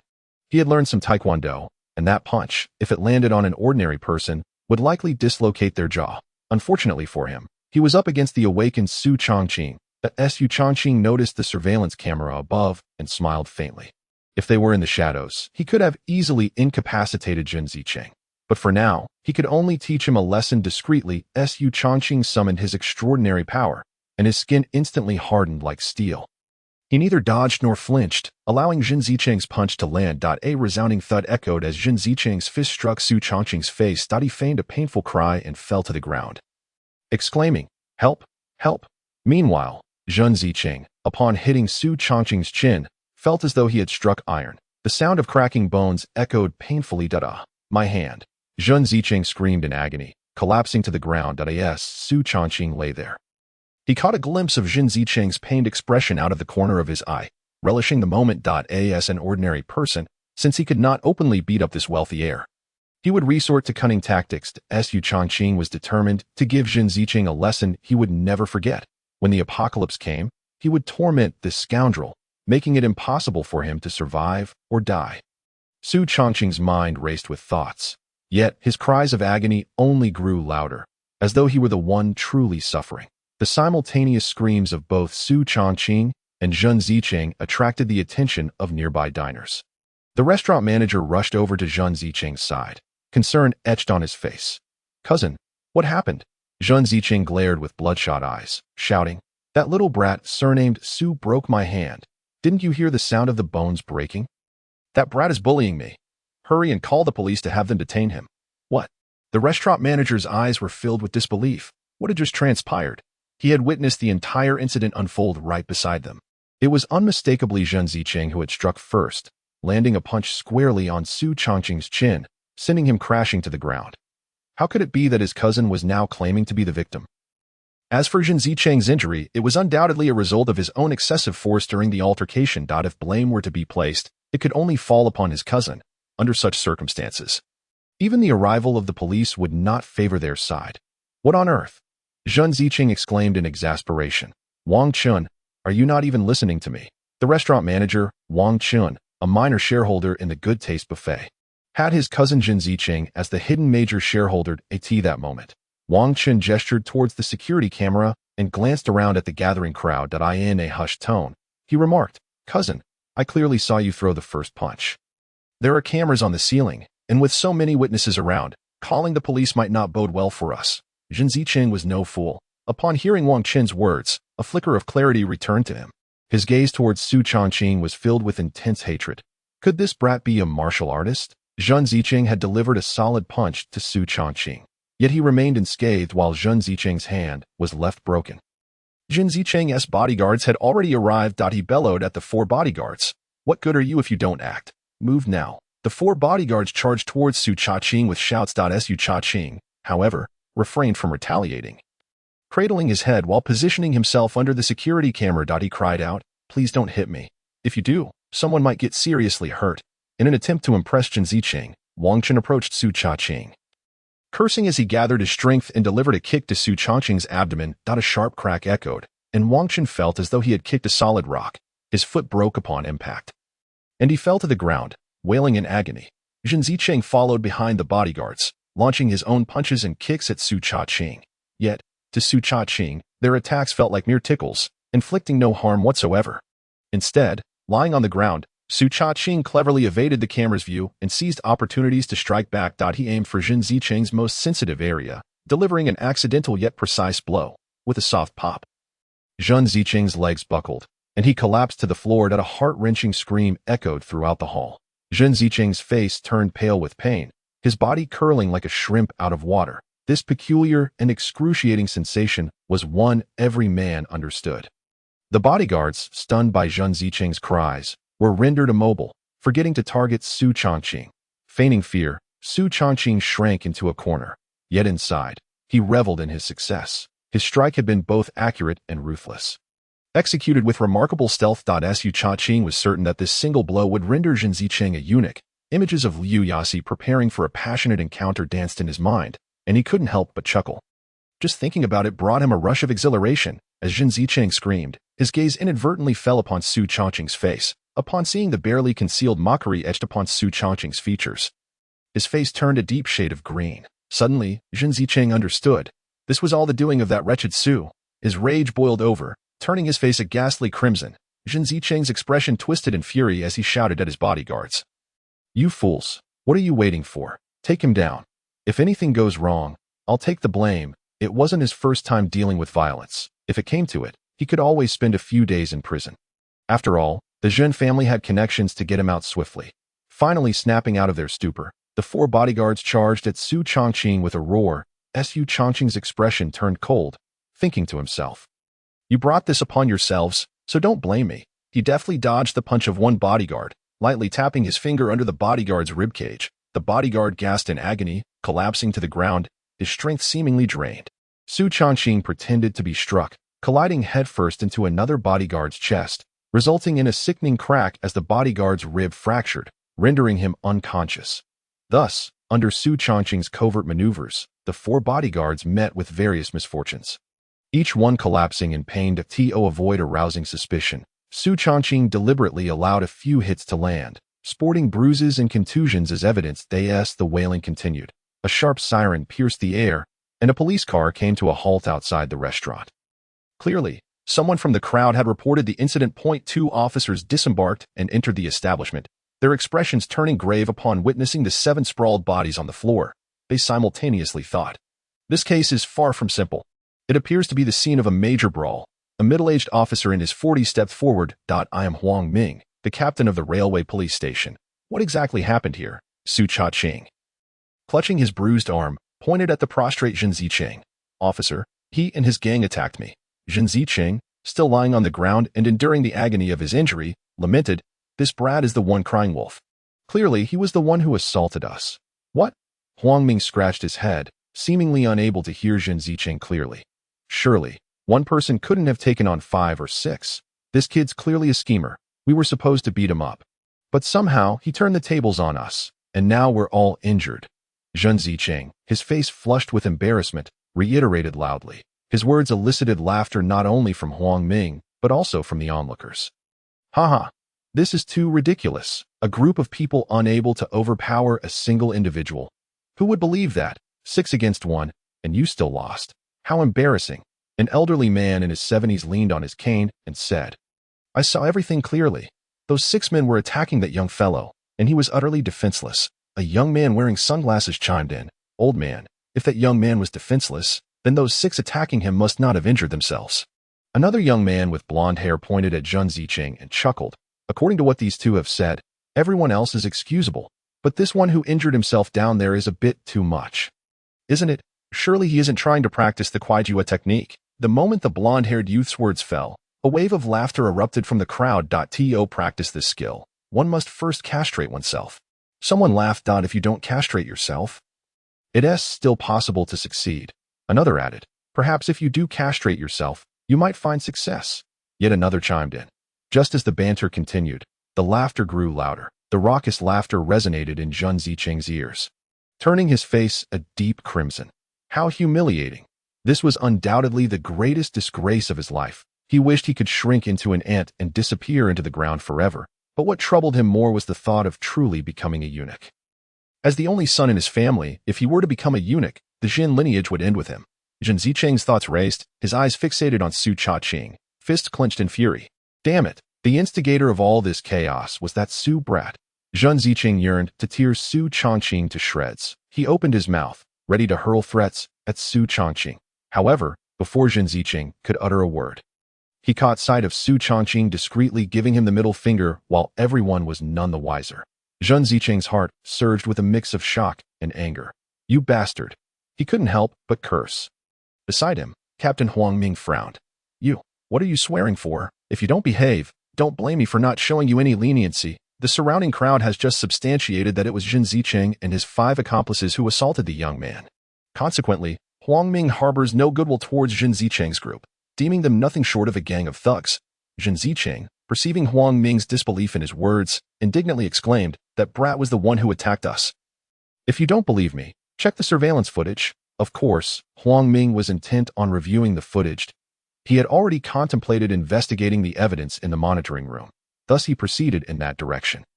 Su Cha-ching, Wang Chen, and the 4 bodyguards, despite their injuries, followed suit. A few onlookers, idle and curious, trailed along to witness the spectacle. Meanwhile, Jin Zicheng, enduring great discomfort, was assisted by several restaurant employees as he made his way to the monitoring room.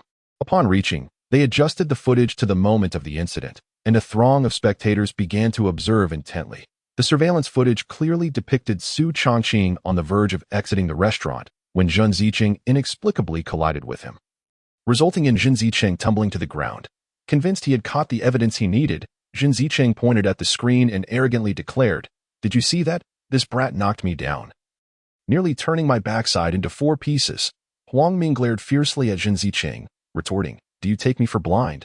Clearly, you initiated the collision." Su Cha-ching then raised his thumb in approval, saying, "The police are truly discerning.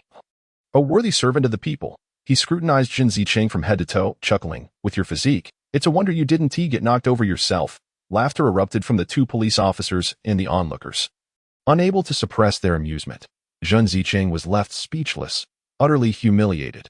The ridicule continued as they witnessed Jin Zicheng land a punch on Su Changqing's chin, only to fracture his own hand in the process. The crowd erupted into fits of laughter, exclaiming, "You throw a punch and end up injuring yourself. Can your little frame even twist a bottle cap?" Jin Zicheng, this was self-inflicted humiliation, no one else to blame. The taunts pierced through Jin Zicheng's heart like daggers. The situation became increasingly unbearable for him. The subsequent footage showcased a comedy of errors as the group of thugs displayed their clumsiness, whether smashing their hands against walls or fracturing ribs in their reckless attempts. They seemed to have come solely for comedic relief. Watching their antics proved far more entertaining than any humorous videos at home. Almost leaving the audience breathless with laughter, the sounds of laughter echoed throughout the monitoring room. Zhen Ziqing, Wang Chun, and the four bodyguards felt an overwhelming sense of embarrassment, wishing for the ground to swallow them whole. Especially Zhen Ziqing, who felt an intense desire to slap himself. It was he who had insisted on reviewing the footage, yet it had turned into a source of ridicule. The laughter was relentless. As the crowd continued to witness the absurdity of the situation, some righteous individuals turned their ire towards Zhen Ziqing, questioning how anyone could blame the young man surnamed Su. It was evident that this gang of thugs had instigated the violence. And the police, they insisted, must ensure these miscreants faced severe consequences in this society governed by law. Such scoundrels deserve to be dealt with harshly. The video brought to mind a recent incident at a barbecue restaurant in Song City, which had sparked public outrage. Huang Ming, having identified the culprits through the footage, stood upon a chair to address the incensed crowd, raising his hand for silence. "Comrades," he said solemnly, "rest assured. The police will handle this brawl with fairness and justice. We shall not wrong an innocent person, nor will we let a guilty one escape." Huang Ming then called for additional police vehicles, swiftly escorting Zhen Ziqing and his companions into them. As Zhen Ziqing was about to board, he shouted, "Officer Huang, you can't treat me this way. I'm injured and need medical attention." Huang Ming's expression remained stern. "Injured? Every one of you is injured. What makes you special?" Zhen Ziqing retorted, "I'm in pain." Huang Ming shot back, "Sounds to me like you're just bored and whining. Now hurry up and get to the station." Zhen Ziqing persisted, "Officer Huang, I really am in pain." Su Chongqing chimed in, "Keep it up, and you'll find yourself in even more pain." Another wave of laughter erupted from the crowd. This was no mere brawl. It was an uproarious spectacle, free of charge. Seething with rage, Zhen Ziqing glanced around, picked up a rock the size of a fist, and hurled it at Su Chongqing's head. However, his aim was poor, and the stone flew straight towards Huang Ming. In that critical moment, as Huang Ming realized the impending danger, he instinctively attempted to evade it. Just as the rock was about to strike, he heard a warning from behind. Suddenly, a powerful force shoved him to the ground. The stone whizzed past his head, narrowly missing him. As Huang Ming lay on the ground, a cold sweat covered him. He stood up, shaken, and turned to see Su Chongqing brushing dust off his clothes. At that moment, Huang Ming understood that Su Chongqing had just saved his life. "Thank you, young man," Huang Ming expressed gratefully. Had it not been for Su Chongqing's timely intervention, the outcome could have been dire. With responsibilities both above and below him, a serious head injury, or worse, could spell disaster for his family. Viewed from this perspective, Huang Ming felt justified in regarding Su Chongqing as a lifesaver. Su Chongqing replied with a nonchalant smile, "No need for thanks, Officer Huang." Though Zhen Ziqing's throw had been swift, it appeared slow as molasses to Su Chongqing, who had anticipated the trajectory of the stone. He had chosen to act at the last moment, knowing it would evoke gratitude from Zhen Ziqing. And indeed, Su Chongqing's strategy proved sound. Following the earlier incident, Huang Ming's demeanor towards Su Chongqing softened, filled instead with appreciation. Meanwhile, Zhen Ziqing, on the brink of being loaded into the police vehicle, seethed with indignation. Wang Chen hurriedly approached. "Cousin, I know you're furious, but try to remain calm." "Calm? You're not the one in this predicament, are you?" Zhen Ziqing nearly exclaimed. Wang Chen squinted, a sly grin spreading across his face. "Cousin, I have a plan that will ensure that brat named Su never holds his head high again." "Spill it," Zhen Ziqing urged, stifling his rage. Wang Chen leaned in, whispering his scheme into Zhen Ziqing's ear. As Zhen Ziqing absorbed the details, his frown gradually lifted. By the time Wang Chen finished, a sinister smile spread across Zhen Ziqing's face. "Cousin, if your idea brings me satisfaction, I'll gladly gift you all my shares in the delightful buffet restaurant." Wang Chen, overjoyed, exclaimed, "Thank you, cousin." Zhen Ziqing glared menacingly at Su Chongqing in the distance, vowing, "Once we finish at the police station and head to the hospital, I'll make sure that from this day forward, you'll never hold your head high again." Huang Ming, after all, was not struck by the stone, and he was not the type of person who would hold a grudge when in the right. Therefore, after completing his statement at the Steel Railway police station, he dialed 120, ensuring that Zhen Ziqing and the others were placed on an ambulance. Finally, Huang Ming approached Su Chongqing, noticing the several wounds on his arms still bleeding, and asked with concern, "Xiao Su, are you all right?" Since Su Chongqing saved his life, Huang Ming's tone had unconsciously softened, no longer condescending, and even his address shifted from you to Xiao Su. Su Cha-ching shook his head, replying, Officer Huang, I'm fine. Thank you for arriving in time. Otherwise, I might have truly been beaten to death by them. During the earlier scuffle, Su Changqing had intentionally exposed himself to danger and had been struck a few times by Zhen Zicheng and his companions. His arm was bruised and bleeding, appearing somewhat terrifying, yet the injuries were not severe, merely superficial wounds. With the resilience of an extraordinary individual, he would recover completely within a day, presenting no significant issue. In contrast, the injuries sustained by Zhen Zicheng and the others were indeed serious. Although they seemed unscathed on the surface, each of them had suffered broken bones. Zhen Zicheng even had a fracture resembling a shattered egg. As the saying goes, injuries to muscles and bones take 100 days to heal. For Zhen Zicheng and his companions, the lighter cases would require several months of recovery, while the more severe could result in lifelong disabilities. Akin to some unfortunate lone warriors, this had nothing to do with me.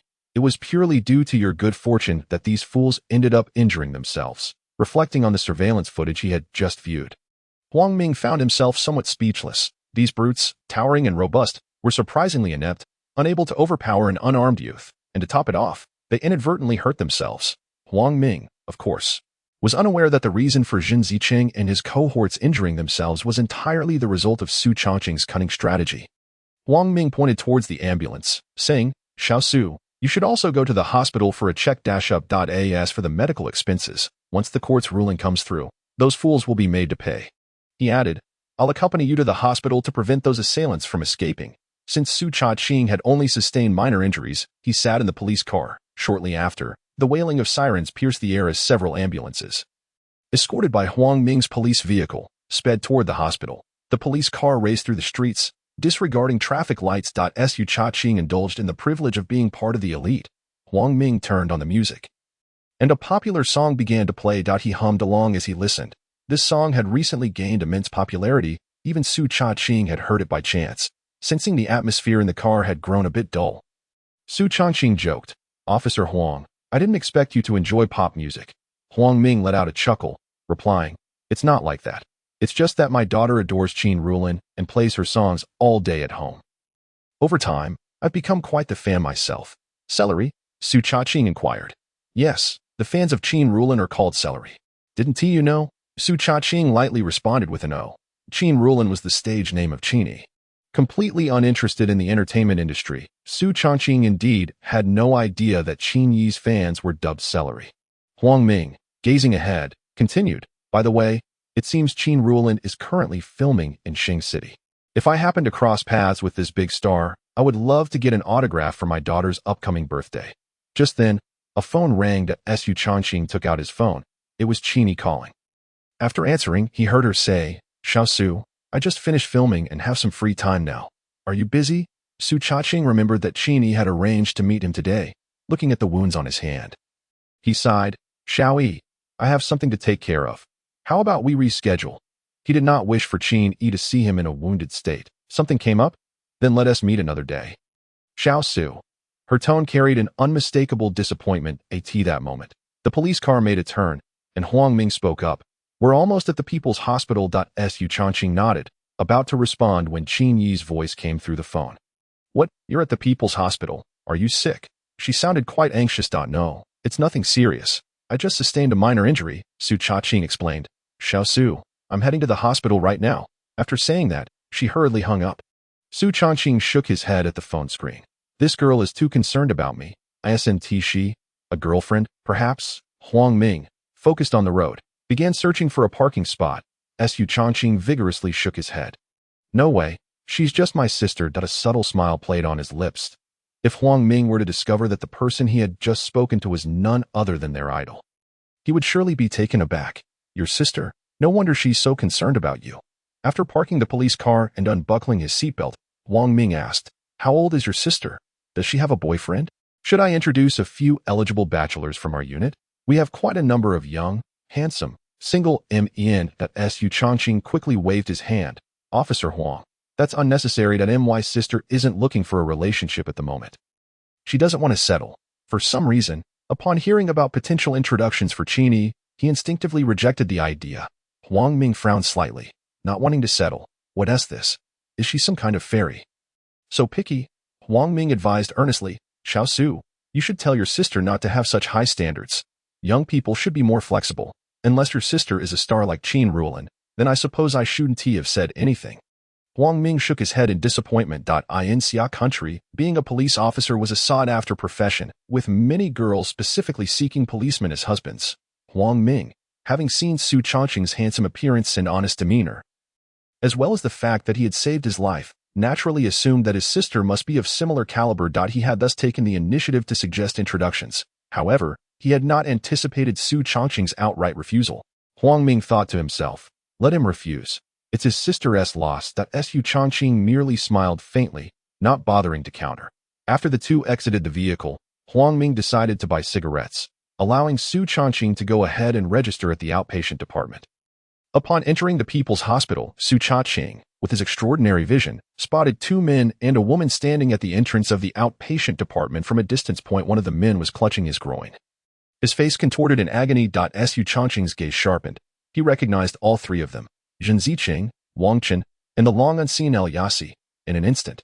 Su Chongqing understood. No wonder Zhen Ziqing and Wang Chen had been whispering and chuckling mischievously outside the restaurant earlier. They had been laying a trap for him. Zhen Ziqing had even braved the pain to wait at the outpatient department's entrance to set up this scheme for Su Chongqing. Just the sheer determination displayed earned Su Chongqing an internal thumbs up. Thinking, what a remarkable display of tenacity. However, he remained unfazed and calmly approached the entrance of the outpatient department, his mind devoid of any turmoil. Had this been before his rebirth, seeing El Yassi and Zhen Ziqing's embrace would have undoubtedly shattered him. Yet now, he could only chuckle softly, since he harbored no feelings for El Yassi, only deep-seated resentment. No matter how Zhen Ziqing attempted to use her to provoke him, it would not stir any emotion within him. As the saying goes, with no women in the heart, the blade strikes true. The second page of the Heartless Sword Manual advises to steer clear of foul women. At that moment, Zhen Ziqing was chatting with Wang Chen while holding El Yassi. Cousin, if I call El Yassi over to provoke that surname Su, what if he doesn't show up? Wang Chen chuckled. Cousin, I saw with my own eyes that Su Chongqing got into Officer Huang's police car. He will definitely come. A flicker of malice crossed Zhen Ziqing's eyes as he sneered. Humph, once that surname Su shows up, I will make him regret for a lifetime. Wang Chen had previously learned through Zhen Ziqing that Su Chongqing's girlfriend, El Yassi, was the lover of his own cousin. Therefore, calling El Yassi to the hospital entrance and engaging in various affectionate gestures would undoubtedly provoke Su Chongqing, a normal man. Witnessing his own betrayal would surely drive him to the brink of madness. In such a state of overwhelming emotion, Zhen Ziqing could mercilessly insult and toy with the distraught Su Chongqing, humiliating him in public. Ultimately, Wang Chen planned to capture a scandalous photo of the crazed Su Chongqing and post it online, tarnishing his reputation. This was their scheme. Zhen Ziqing sneered coldly, muttering venomously to himself, if I hadn't just been released on bail, with my family warning me against causing trouble, I would have happily disposed of that Su fellow. After saying this, he cast a glance at El Yassi beside him, a lewd grin spreading across his face. He then slapped her rear playfully twice, grinning as he said, My little beauty, as long as you perform well today, I promise you the 3 million. Every last cent. El Yassi wiggled her hips in response, playfully retorting, You're such a tease. That hurt earlier, but I kind of liked it. Zhendasha, you better keep your word. Haha, when have I, Zhen Ziqing, ever failed to deliver? The restaurant manager then alerted, Cousin, Su Chongqing is approaching. Zhen Ziqing looked up to see Su Chongqing nearing. A sinister smile crept across his face as he immediately began kissing El Yassi, even making exaggerated kissing sounds. As Su Chongqing drew closer, Zhen Ziqing couldn't help but smile, envisioning the furious expression on Su Chongqing's face upon realizing his betrayal. The thought made him chuckle with delight. Soon, your reputation will be in tatters, Su Chongqing. Let us see how you revel in your humiliation. However, after standing at the entrance for an eternity, kissing El Yassi to the point of his lips nearly swelling, he wondered why the enraged Su Chongqing had yet to arrive. Raising his head to glance around, he saw no sign of Su Chongqing. Cousin, Su Chongqing has already gone inside. Zhen Ziqing turned to look behind him, realizing that, at some point, Su Chongqing had already entered the outpatient department. What was happening? How could Su Chongqing, right in front of them, not notice such a provocative scene? Was he blind? No. Today he must humiliate Su Chongqing. Jin Zicheng tightened his expression and dragged El Yassi over to where Su Cha-ching was, swaying back and forth in front of him. During this, they engaged in various displays of affection, but Su Cha-ching seemed oblivious. Absorbed in the process of registering. At last, Jin Zicheng understood. This Su fellow was deliberately ignoring them. What was going on? How could Su Cha-ching endure witnessing his own humiliation? Undeterred, Jin Zicheng began attempting to provoke Su Cha-ching with words. He planted a kiss on El Yassi's cheek and taunted, Su Cha-ching, are you blind? Your girlfriend is already straddling 2 boats. She has betrayed you. Yet, Su Cha-ching appeared to be deaf to Jin Zicheng's words. Continuing to press the buttons on the registration machine. Let me share a little secret, Su Cha-ching, Jin Zicheng persisted. El Yassi has been with me for 2 years. You think she is a virgin? You have no idea how many times I've been with her. He added, she even told me you're just her lapdog, that she is merely playing with you and has no intention of marrying you. Just as Jin Zicheng was running out of breath, Su Cha-ching finally spoke. He calmly glanced at Jin Zicheng's lower body and said coolly, Jin Zicheng, you've really outdone yourself, enduring such pain to reveal these secrets to me. But unfortunately, I've already broken up with El Yassi. From now on, I'll walk my own path while she walks hers. We have no further ties. Jin Zicheng blinked in disbelief. You've broken up with El Yassi? When did this happen? Confused, he turned to look at El Yassi. At that moment, El Yassi appeared embarrassed and quietly confessed, Jindasha, I was just about to tell you that I broke up with Su Cha-ching a few days ago. Jin Zicheng was furious. Why didn't you say so earlier? So all this time I've been enduring while flaunting in front of Su Cha-ching was for nothing? No wonder that Su fellow looked at me like I was a fool. Realizing this, Jin Zicheng felt a surge of anger. His beady eyes darted between El Yassi and Su Cha-ching, finally noticing how El Yassi was subtly flirting.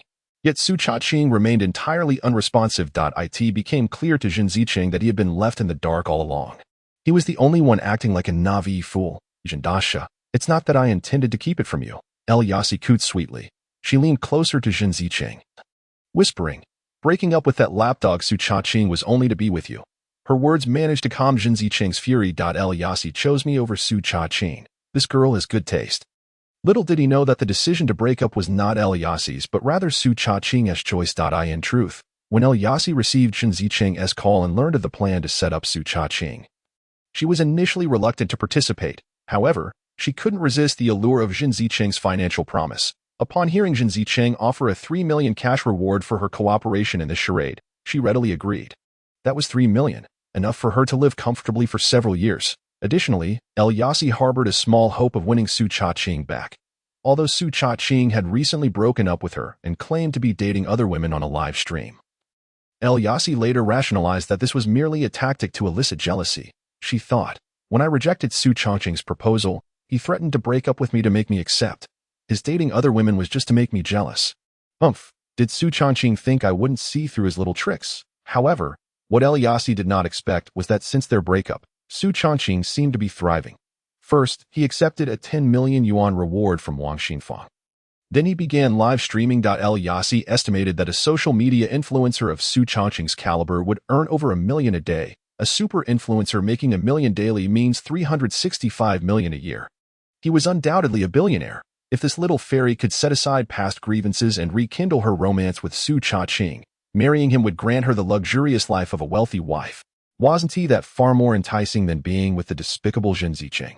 Moreover, just look at Jin Zicheng's grotesque face compared to Su Cha-ching's handsome, fair-skinned, chiseled features. The difference in their charm was glaring.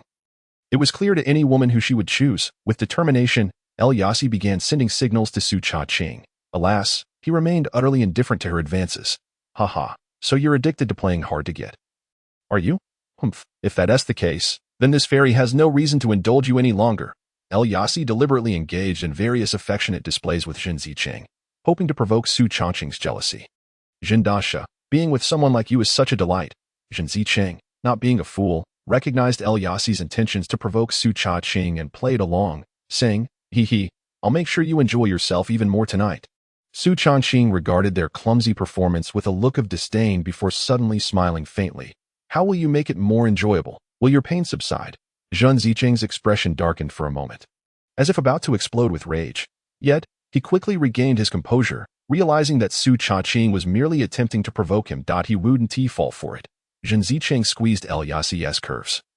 Grinning, hee, Su Chongqing.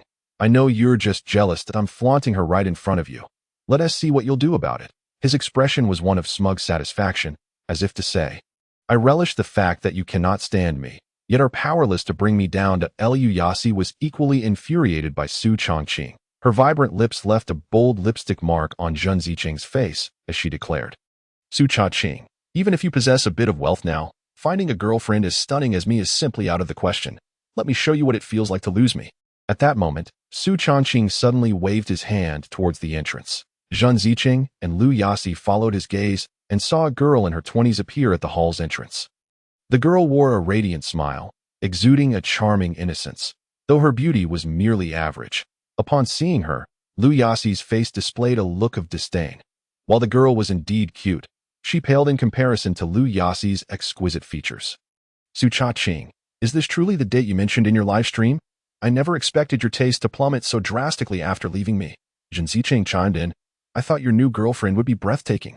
But now, she seems rather ordinary, far inferior to CC. Su Chongqing smiled slightly. Who said she is my date? The adorable girl then called out, Sister Xiao Yi, little Su has found you. Hurry in. Just then, a girl wearing a cap and a black mask that concealed most of her face appeared at the entrance. Although only a small portion of her visage was visible, her captivating large eyes, fair skin, and flawless facial structure indicated that she was undoubtedly a great beauty, at least on par with Liu Yasi. Upon spotting Su Chongqing, the girl excitedly waved and approached them. The powerful aura she exuded as she walked rendered everyone in the hall, including Liu Yasi, dim in comparison. Many gazes were drawn to her. As she reached Su Chongqing and noticed the wound on his arm, she anxiously asked, Little Su, are you all right? Su Chongqing chuckled and shook his head. Xiao Yi, it's just a minor injury. There was no need for you to come all this way. The girl glanced around and realized they were in a corner with only Su Chongqing, Zhen Zicheng, Liu Yasi, and her assistant present. She sighed with relief and playfully complained, Little Su, this mask nearly suffocated me. With that, she removed her mask, revealing a stunningly beautiful face. As her true visage emerged, Zhen Zicheng's breath hitched. This girl was simply too beautiful. Staring at the familiar yet breathtaking face, he stammered, Qin Shi Ruolan. His shock was palpable. He glanced at Su Chongqing, waves of astonishment crashing within him. Could it be that Su's girlfriend was the renowned star Qin Ruolan? This was simply unbelievable. Zhen Zicheng looked at Qin Ruolan, and then at Liu Yasi, instant disdain washing over him. Liu Yasi's obviously altered features were acceptable on their own, but when compared to the national goddess Qin Ruolan, it was an exercise in futility. The comparison was stark. Liu Yasi appeared as a mere servant beside Qin Ruolan, who was the epitome of a refined lady. Zhen Zicheng's gaze towards Su Chongqing was filled with envy, jealousy, and resentment. Why did Su get to date a national goddess while he was left with a mere green tea bitch? It was utterly unfair. His eyes lingered on Qin Yi, brimming with desire, and he unconsciously swallowed hard. Yet he knew that attempting to buy Qin Yi's affection with money was futile. After all, she was one of the most popular stars in the summer country, inherently wealthy and not in need of financial support. Meanwhile, Liu Yasi's eyes widened in disbelief. What was happening? Su Chongqing's girlfriend was actually Qin Ruolan. This world was truly surreal. She recalled her earlier tirade against Su Chongqing, claiming he could never attract someone of her caliber as a girlfriend. Now, reflecting on it made her blush. Su's choice in a girlfriend not only eclipsed her beauty by 100-fold, but also came with the status of a superstar. In every aspect, figure, looks, and charisma, she was undeniably superior. It was as if a wheel had rolled over her face. The humiliation was swift and brutal, leaving Liu Yasi feeling dazed. She redirected her gaze to Su Chongqing, only to find him smiling affectionately at Qin Yi. That moment, her long simmering anger erupted. That seductive vixen, that cunning fox, would pay for enticing her man. She extended her long nails towards the girl in front of her, jealousy making even a glance at Qin Yi's face feel like a piercing glare. How dare she be more beautiful than her and steal her man? Liu Yasi's mind was twisted with rage. She wanted to mar Qin Yi's flawless visage, rendering this star unrecognizable. In her distorted reasoning, she believed that only by doing so could Su Chongqing return to her side. However, just as her sharp nails were about to graze Qin Yi's delicate skin, she felt a sudden pain in her chest and collapsed to the ground. Su Chongqing had been watching Liu Yasi's actions all along and kicked her down as she struck. Su Chongqing, didn't you say your greatest love was me? How could you strike me for another woman? Were your previous words mere lies? Lu Yasi struggled to rise, her face streaked with tears and snot. Resembling a madwoman, Su Cha-ching coldly smirked. I'm sorry, but I am a person of class. Please refrain from spewing nonsense. Otherwise, the entire formula will be revealed by your breath. If you dare, repeat what you just said. Good words are not worth repeating. Repeating them only makes them stink worse than dog feces. Haven't you heard? Or do you want to eat dog feces? Su Cha-ching. Lu Yasi was nearly beside herself with rage, tears streaming down her face. Meanwhile, Su Cha-ching merely chuckled, showing no sympathy for her plight. What do you mean you? If I catch you laying a hand on Xiaoyi again, I will strike you every time I see you until you relent. Recalling their past, Su Cha-ching had been infatuated with Lu Yasi, yet she had betrayed him, conspiring with Zhen Zicheng and others to devise a treacherous plot. Exploiting his affection for her, they lured him out. Whereupon a group of them assaulted him, binding him and feasting upon his flesh. In that moment of utter despair, who had shown him sympathy? Now, Lu Yasi sought to garner pity with her tears. What a ludicrous notion.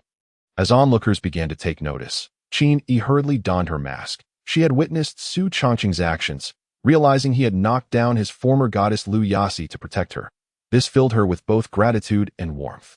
It seemed that Su had truly severed ties with Lu Yasi, no longer playing the role of her devoted admirer. I finally remember you. You are that detestable Qin Yi. Lu Yasi, now on her feet, pointed at Qin Yi and shrieked, I never imagined you'd change so drastically. You are a completely different person from your school days. And now, you've transformed into a star. No wonder you have men bewitched. You vile woman, tell me, how many directors have you slept with to achieve this level of success? During her student years, Qin Yi suffered from malnutrition due to the abuse inflicted upon her by her biological father and foster mother. She was frail and diminutive, lacking any semblance of beauty. It was not until she entered university that, amidst her studies, Qin Yi took on part-time work. With the money she earned, she gradually improved her nutrition, eventually revealing her latent potential for beauty. After rising to stardom, her transformation became even more dazzling. The reason Qin Yi achieved such remarkable success was entirely due to her exceptional qualities, coupled with a stroke of good fortune. She had never been intimately involved with anyone in the entertainment industry. Faced with LV Yasi's slander that she had ascended through underhanded means, Qin Yi found herself momentarily at a loss, her eyes reddening with distress. The presence of Su Changqing only exacerbated her confusion, leaving her uncertain of how to proceed. Xiao Su, I am not that kind of woman. You must believe me, Qin Yi implored, tears streaming down her cheeks uncontrollably. What transpired next astonished Qin Yi. Su Cha-ching gently grasped her delicate hand, a warm smile gracing his face. Xiao Yi, in this world, you are my only family. If I cannot trust you, who else can I trust? He then cast a scornful glance at LV Yasi, declaring, You, LV Yasi, are nothing but a wretched being. Do not presume that others are like you. Xiao Yi is the closest person to me. If you dare insult her again, I will not hesitate to slap you. Under Su Changqing's menacing gaze, LV Yasi trembled, too frightened to utter another word. She understood that he would indeed strike her for Qin Yi's sake. Noticing the gathering crowd, some of whom were even recording the incident, her face flushed with embarrassment. Realizing that continuing this scene would be detrimental to her, she gritted her teeth and spat. Su Changqing, one day you will regret breaking up with me. Even if you come begging on your knees, I will never agree to reconcile. Having delivered her venomous words, she dragged the limping Zhen Zicheng out of the hospital. As for Zhen Zicheng's limping, do not inquire. To ask is simply a nuisance. Meanwhile, Wang Chen, who had been discreetly observing, hurried to follow Zhen Zicheng. Cousin, aren't you going for a male examination? Zhen Zicheng grimaced in pain. Of course I need to get checked. Wang Chen, puzzled, asked, if that's the case, why are we leaving the hospital? Zhen Zicheng shot him a disdainful glance. Use your brain, will you? Haven't you seen how I've embarrassed myself here? I must go to another hospital. Wang Chen looked at his cousin's pale face. But the nearest hospital is an hour's drive away. Do you think you can hold on that long? Zhen Zicheng replied resolutely. I must endure, whether I can or cannot. Wang Chen gave him a thumbs up. Cousin, you're amazing. You truly are a role model for our generation. A moment later, Wang Chen leaned in closer to Zhen Zicheng and whispered with a sly grin. Cousin, I have a brilliant idea to punish that Su Cha-ching fellow. Without a second thought, Zhen Zicheng delivered a swift slap to his cousin's back. Forget your so-called brilliant ideas. Haven't you already caused me enough trouble? I have a few choice words that I'm unsure whether to speak. Watching LV Yasi and her entourage depart, Qin Yi let out a long sigh of relief. At last, these villains had taken their leave. She harbored a natural aversion towards LV Yasi, mingled with a hint of fear, for it was LV Yasi, the scheming girl who feigned innocence, who had ultimately forced Qin Yi to be expelled from school during their high school years. Su Chaqing remarked, "Xiaoyi, you seem quite frightened of LV Yasi." Qin Yi hurriedly shook her head, forcing herself to appear calm. No, Xiao Su, why would you say that? Su Chaqing glanced down at the hand that Qin Yi was gripping tightly. If you were not afraid of her, why hold on so tightly? Qin Yi quickly released her grip on Su Chaqing's hand. The previously silent Lu Jiaqi interjected, "Sister Yi, you seem to be blushing." Qin Yi shot a glare at her assistant. Lu Jiaqi promptly covered her mouth, blinking innocently. As the three conversed, Su Chaqing felt a tap on his shoulder from behind. Turning around, he found it was Huang Ming. "Xiao Su, I finally found you." Before Su Chaqing could respond, Huang Ming cheerfully draped an arm over his shoulder. "I had to wander far from this wretched hospital just to buy some cigarettes. And it took me ages to locate you." Pointing at Qin Yi and Lu Jiaqi, he inquired, "What are the names of these two ladies? Which one is your sister?" Su Chaqing introduced Qin Yi and Lu Jiaqi to Huang Ming, who nodded but kept his gaze fixed intently on Qin Yi. "Your sister looks remarkably familiar. She resembles someone I know. But who could that be?" He scratched his head, deep in thought. Moments later, Huang Ming looked up, astonished yet incredulous. "Pardon my boldness, but you wouldn't happen to be Qin Kellen, would you?" Qin Yi was taken aback. Despite wearing a mask, how could this officer recognize her? She glanced at Su Chaqing, who nodded slightly. With a smile, she confidently replied, "Yes, I am Qin Yi. It is a pleasure to meet you."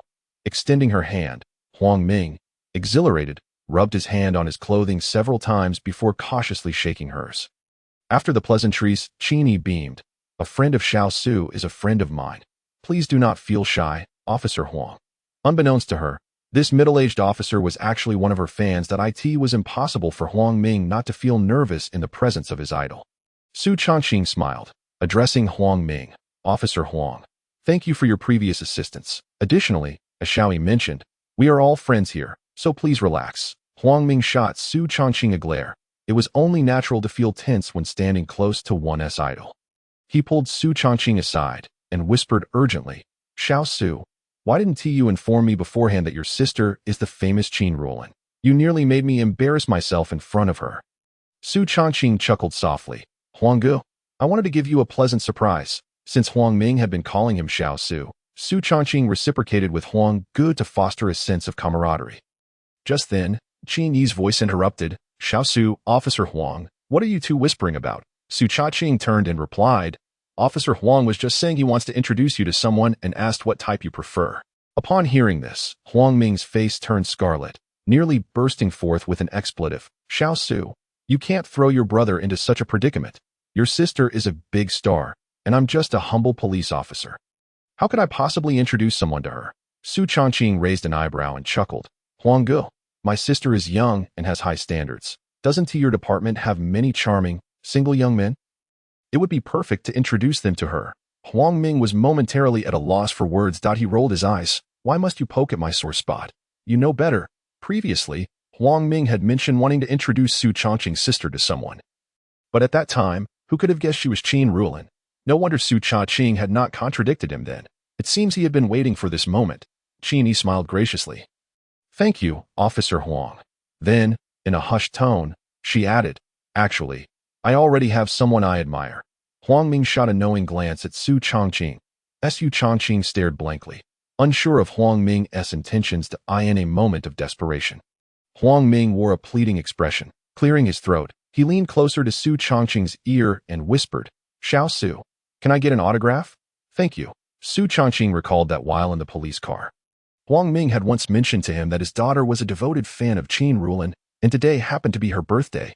Huang Ming had lamented that if he had the chance to encounter Qin Ruolin, he would love to obtain an autograph for his daughter. It seemed Huang Ming was too shy to ask directly, which was why he had sought Su Chaqing's assistance. His request was not unreasonable. Thus, Su Chaqing spoke up, "Xiaoyi, actually, Officer Huang and his daughter are your fans. Today is his daughter's birthday. Could you possibly sign something as a birthday gift for her?" Qin Yi, known for her affection towards her fans, was naturally inclined to fulfill Huang Ming's modest wish. Consequently, Lu Jiaqi retrieved 2 albums from her bag, and after Qin Yi inscribed her name, They were gifted to Huang Ming. Liu Jiaqi always carried such albums whenever she accompanied Qin Yi. Anticipating unexpected situations like today, Huang Ming excitedly accepted the signed albums, repeatedly expressing his gratitude as he was about to leave. He called Su Changqing to a secluded corner. After a moment of hesitation, he said, "Xiao Su, although our time together has been brief, you have saved my life. Therefore, I must warn you about something to prevent you from falling into someone else's trap. Brother Huang, please go ahead," responded Su Changqing. Upon seeing Huang Ming in the hospital, Su Changqing instinctively sensed that he harbored a secret. Huang Ming sighed. "Xiao Su, the reason I rushed over so late was not merely to buy cigarettes, but because I received a call from our department's leader. Our leader implied that we cannot afford to provoke someone with the surname Zhen. Su Changqing was well aware of Zhen Ziqing's background. But even more so, he could not forget that this man was the enemy who had killed him in his previous life. However, before Su Changqing could respond, Huang Ming continued, "Zhen Ziqing is the eldest son of the Zhen Group's main family. You must be cautious after offending him today." Su Changqing instantly comprehended why Huang Ming had not mentioned arresting Zhen Ziqing upon arriving at the hospital. It was evident that a powerful figure was shielding him. It appeared that in this society, where order had yet to descend into chaos, harming Zhen Ziqing would indeed prove to be a formidable challenge.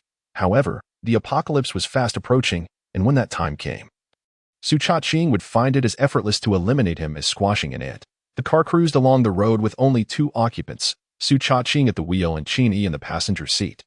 As for Liu Jiaqi, she had excused herself to visit her mother, who was hospitalized at the People's Hospital. Suddenly, the sound of a notification chimed. It was a video call from Li Fuguai. Su Changqing activated the speakerphone. Li Fugui's voice rang out. "Hey, Lao Su, are you driving? I have a question for you." "Spit it out," replied Su Changqing. Holding a photo, Li Fugui inquired, "Lao Su, how come you have a picture of the big star Qin Rulan at your villa?" "Don't tell me your sister is Qin Rulan." Su Changqing smirked. "What do you think? It really is Qin Rulan. How can that be?" Li Fugui gasped, disbelief evident in his tone, that he then shook his head. "Impossible. Absolutely impossible." Su Changqing smiled slightly. "Old Li, have you forgotten that I am a magician? My specialty is turning the impossible into the possible. Li Fugui rolled his eyes. "So you can perform a few tricks and think you're impressive? Look at you, all smug. Lao Su, if you really can conjure up a big star sister, I'll call you dad." Su Changqing pointed the phone's camera solely at himself, leaving Li Fugui unable to see the enchanting Qin Yi in the passenger seat. He turned to Qin Yi, who was listening intently to their conversation. "Xiao Yi, my son doesn't he believe you are the big star Qin Rulan. What should we do?" Qin Yi, intrigued, replied, "Whatever you say goes." Su Changqing nodded, casting a playful grin at the screen. "Son, open your eyes wide. It's time to witness a miracle." He held the phone with one hand and slowly turned it towards Qin Yi's face. 3 seconds later, a loud crash sounded from the other end, followed by the call being automatically disconnected. Qin Yi covered her mouth. "Xiao Su, it seems your friend dropped his phone. How careless of him." Su Changqing maintained a calm demeanor. "Isn't it possible that he dropped it out of excitement upon seeing a big star?" Qin Yi pondered, her expression grave. "Shouldn't we observe a moment of silence for Li's unfortunate phone?" "Indeed, we should." Su Changqing tapped his head, saying with mock seriousness, "If it weren't for Li insisting I let him see you, his phone might not have shattered. Oh, phone, choose a better owner in your next life." Qin Yi chuckled. "Xiao Su, you are quite mischievous, but I like it." As they conversed, Su Changqing's phone chimed again. He answered, only to hear Li Fugui's voice. "Lao Su, my phone shattered on the floor. The screen is in pieces. You owe me a new phone." Su Changqing's expression turned stern. "How can you speak like that? Kid, you're grown up now. Not calling me dad is one thing, but expecting me to buy you a phone." "You ungrateful child," Li Fugui pouted. "Su Changqing, you old rascal, this is never ending, is it?" He then grinned. "Lao Su, turn the camera. I want to chat with my goddess." Su Changqing handed the phone to Qin Yi, adding a caution to Li Fugui. "Talking to the goddess comes at a price. It's $10 a minute. Li Fugui rolled his eyes. "Who do you think you're looking down on? I'll pay you $600 first." Having the opportunity to chat one-on-one with the goddess, he felt he was profiting. Su Changqing smiled faintly, no longer engaging in banter with Li Fugui. Upon seeing Qin Yi, Li Fugui's demeanor instantly shifted, his eyes sparkling with admiration. "Goddess Qin, I am your most loyal fan. I have a little secret to share. The other day, Lao Su mentioned he met you. And when I asked him how you looked, guess what he said? He said you're someone you can see everywhere on the street. Can you believe that? Before Li Fugui could finish, Qin Yi's captivating eyes locked onto Su Cha-ching. Is that true? Xiao Su, am I really the kind of woman you can see everywhere? Su Cha-ching, driving, felt a jolt of surprise but quickly chuckled. Xiao Yi, there are advertisements for you all over the streets.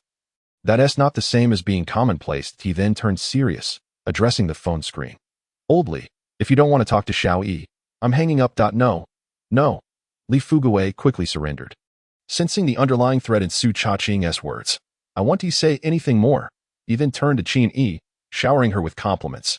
After a few minutes of awkward small talk, Li Fugui finally got to the point.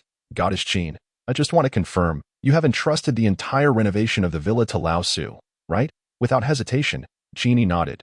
Su Cha-ching is my brother. I trust him. Her words sparked a fresh wave of jealousy in Li Fugui that would last for 3 days and nights. He collected himself. Goddess Qin, in that case, please turn the camera back to Lao Su. I need to have a word with him. As the camera shifted, Li Fugui began. Hey, Lao Su, we have encountered some issues with the renovation plan for the goddess's house. To be precise, there are insufficient funds. Su Cha-ching furrowed his brow, responding only after turning a corner at a traffic light. Didn't you say 1 million would be sufficient? Li Fugui lit a cigarette. What I meant was 1 million for an ordinary renovation. Who would have guessed you were renovating for the goddess? My goodness, her house is a sprawling 500 square meters. Stop right there. How much more do you need? Hearing Li Fugui's incessant rambling, Su Cha-ching promptly interrupted him. Li Fugui took a deep drag from his cigarette, exhaling slowly before saying, if we follow your specifications, not aiming for the best but for the most expensive, we will need. He held up 5 fingers. Su Cha-ching scoffed. Isn't that just 5 million? Li Fugui shook his head. No, it's 50 million. What? Su Cha-ching was momentarily taken aback. I'll transfer you 1 million shortly as a down payment. Once the project is completed, I'll send you the remaining balance. Only 1 million for the down payment. The renovation is not typically conducted in such a manner. Li Fugui was utterly astonished. It is common knowledge that in the renovation industry, a 50 down payment is standard, followed by an additional 30 once the project reaches its midpoint, with the remaining balance settled upon completion. However, Su Cha-ching only provided a mere 2 as a down payment, with the rest to be paid only after the villa transformation is finished. This unconventional payment method was the most bizarre Li Fugui had encountered in his entire career. Not only would the workers and suppliers likely refuse, but even he found it utterly perplexing. Su Cha-ching nodded in agreement. Indeed, I only have 1 million for the down payment. If they disagree, they can negotiate with you. For instance, after the project is completed, I can offer a larger final payment. If 50 million is insufficient, then perhaps 80 million. If that too falls short, surely 100 million would suffice. Old Su, have you lost your senses? It would be wiser to pay a larger down payment now. A grand estate of over 500 square meters, transforming it into a fortress for the apocalypse, requires at least 50 million in funding. Where do you expect to find such a sum? Su Cha-ching chuckled, refraining from providing a direct answer. It seemed that Li Fugui still harbored doubts regarding the impending apocalypse. However, this was hardly surprising. Had it been anyone else, they might have been promptly sent to a mental institution. A longtime friend, Li Fugui, despite his reservations, still offered his unwavering support to Su Cha-ching, which was commendable in itself. Oldly, focus on the essentials and do not dwell on financial concerns. Just inform the workers and suppliers that as long as they complete the transformation of the fortress within 4 days according to my vision, I will ensure they receive their payment, Su Cha-ching asserted, his demeanor steady. When it came to fabricating a tale, he exhibited no signs of anxiety. After all, once the 4 days had elapsed, a global snowstorm would be upon them, with temperatures plummeting to -60 or 70 degrees, rendering anyone too fearful to venture outside, let alone pursue payment. Within a month, money would become as worthless as scrap paper, even if offered freely. Neither workers nor suppliers would have any interest. Very well, I know the workers and suppliers personally. I suppose it is feasible to provide 1 million up front, with the final payment settled upon completion of the house. Realizing he could not sway Su Cha-ching, Li Fugui reluctantly acquiesced to his plan. In the end, he solemnly warned, I hope everything unfolds as you anticipate. The end may indeed be near. Otherwise, the burden of colossal debt may very well crush you. With that, he ended the call. In the passenger's seat, Qin Yi had been listening intently to their conversation. Curiously, she inquired, Little Su, it seemed like you and Li Fugui were discussing the apocalypse. Were you being serious? Su Cha-ching had not intentionally concealed anything from Qin Yi. Gripping the steering wheel, his gaze fixed ahead, he nodded earnestly.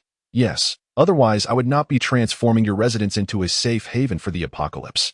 Qin Yi hesitated for a moment before continuing. You don't think I'm insane, do you? Qin Yi shook her head vigorously, asserting with unwavering conviction, Of course not. I believe you, since you say the apocalypse is imminent. It must be true.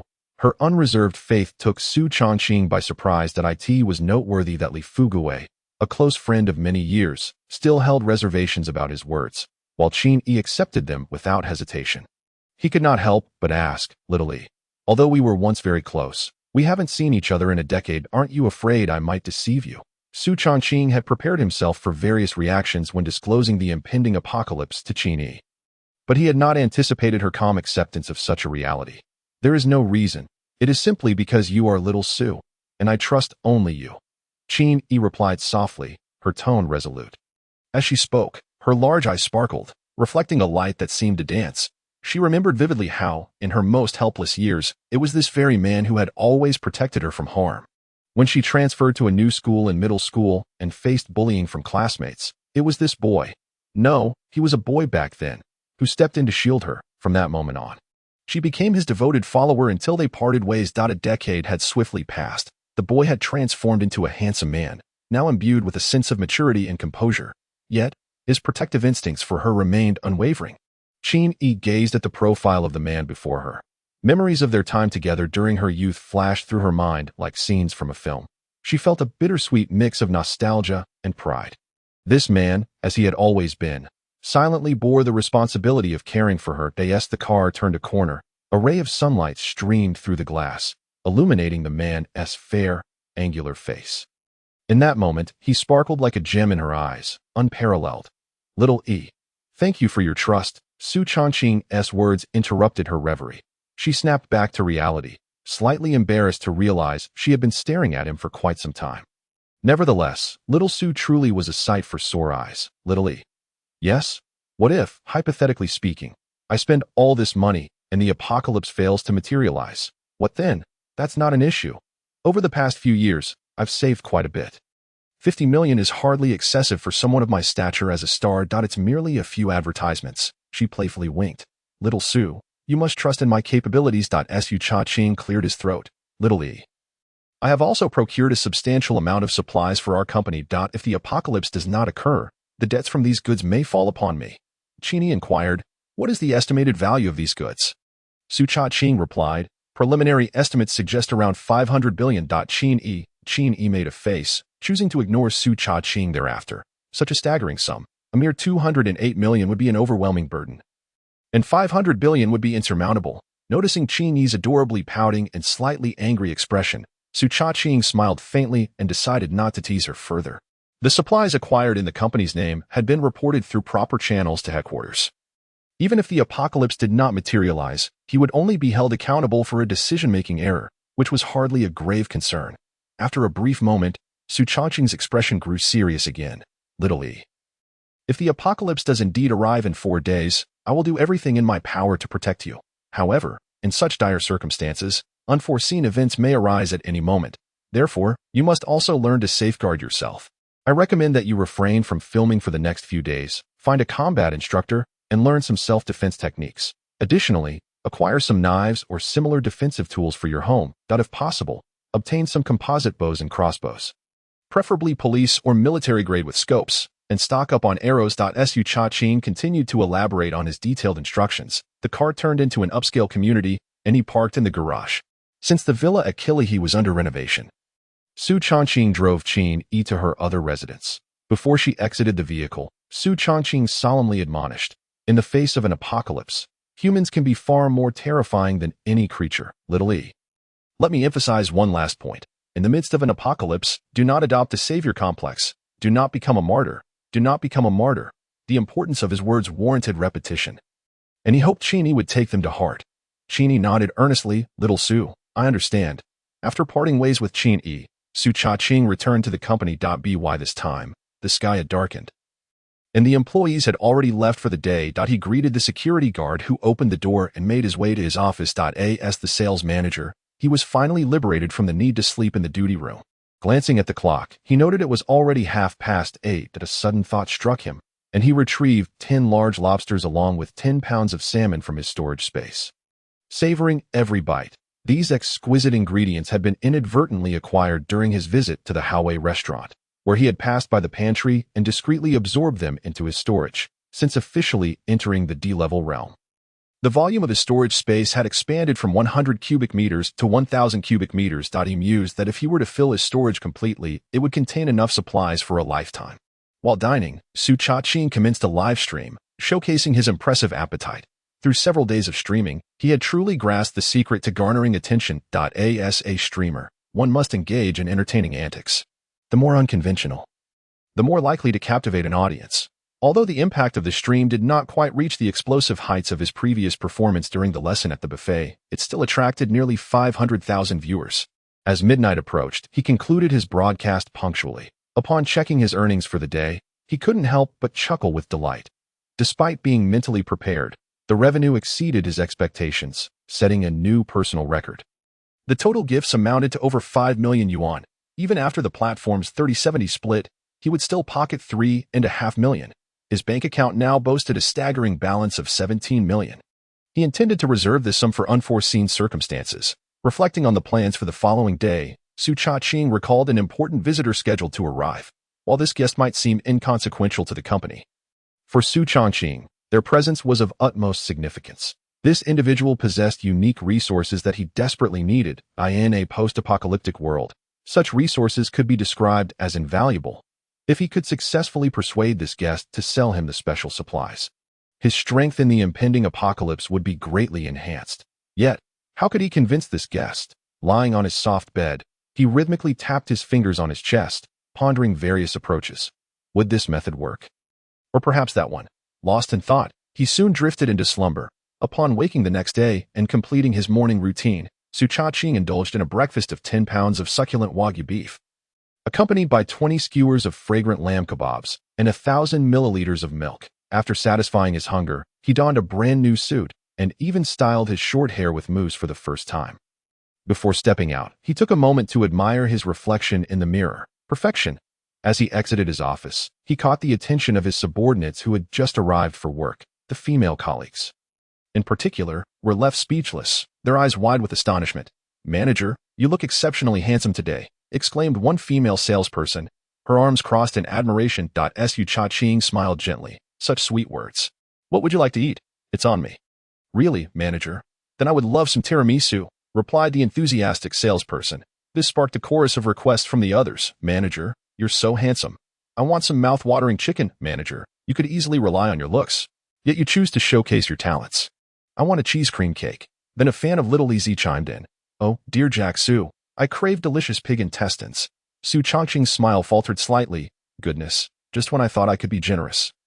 They all come to take advantage of me." However, since these individuals were his subordinates, and he needed their support to persuade suppliers to stockpile resources, he bore no ill will.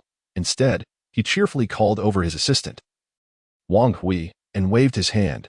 "Xiao Wang, please take note of what everyone wants. We'll go out to buy it, and I'll reimburse you." At his words, the employees erupted in cheers. Long live the manager. What generosity. A true scholar, talented and handsome, like a jade tree standing tall, a paragon of elegance. One audacious employee even proclaimed, "Today, Su Gongzi will cover the expenses." Su Cha-ching nearly stumbled, hastily steadying himself against the door. Am I being taken for a fool here? Upon witnessing the modest collection of snacks recorded by the diligent Wang, which amounted to less than 1,000 yuan, he finally exhaled in relief and affixed his signature. Indeed, those who excel in sales possess an extraordinary emotional intelligence. They are acutely aware of boundaries and refrain from selecting overly extravagant treats. After this brief interlude, Su Cha-ching stepped outside, making his way directly toward the administrative building of the factory. As he approached, Su Cha-ching gazed intently ahead. He lifted his eyes to the electronic screen above the entrance, which displayed a red banner welcoming Mr. Smithley to our company. A smile of understanding graced Su Cha-ching's lips.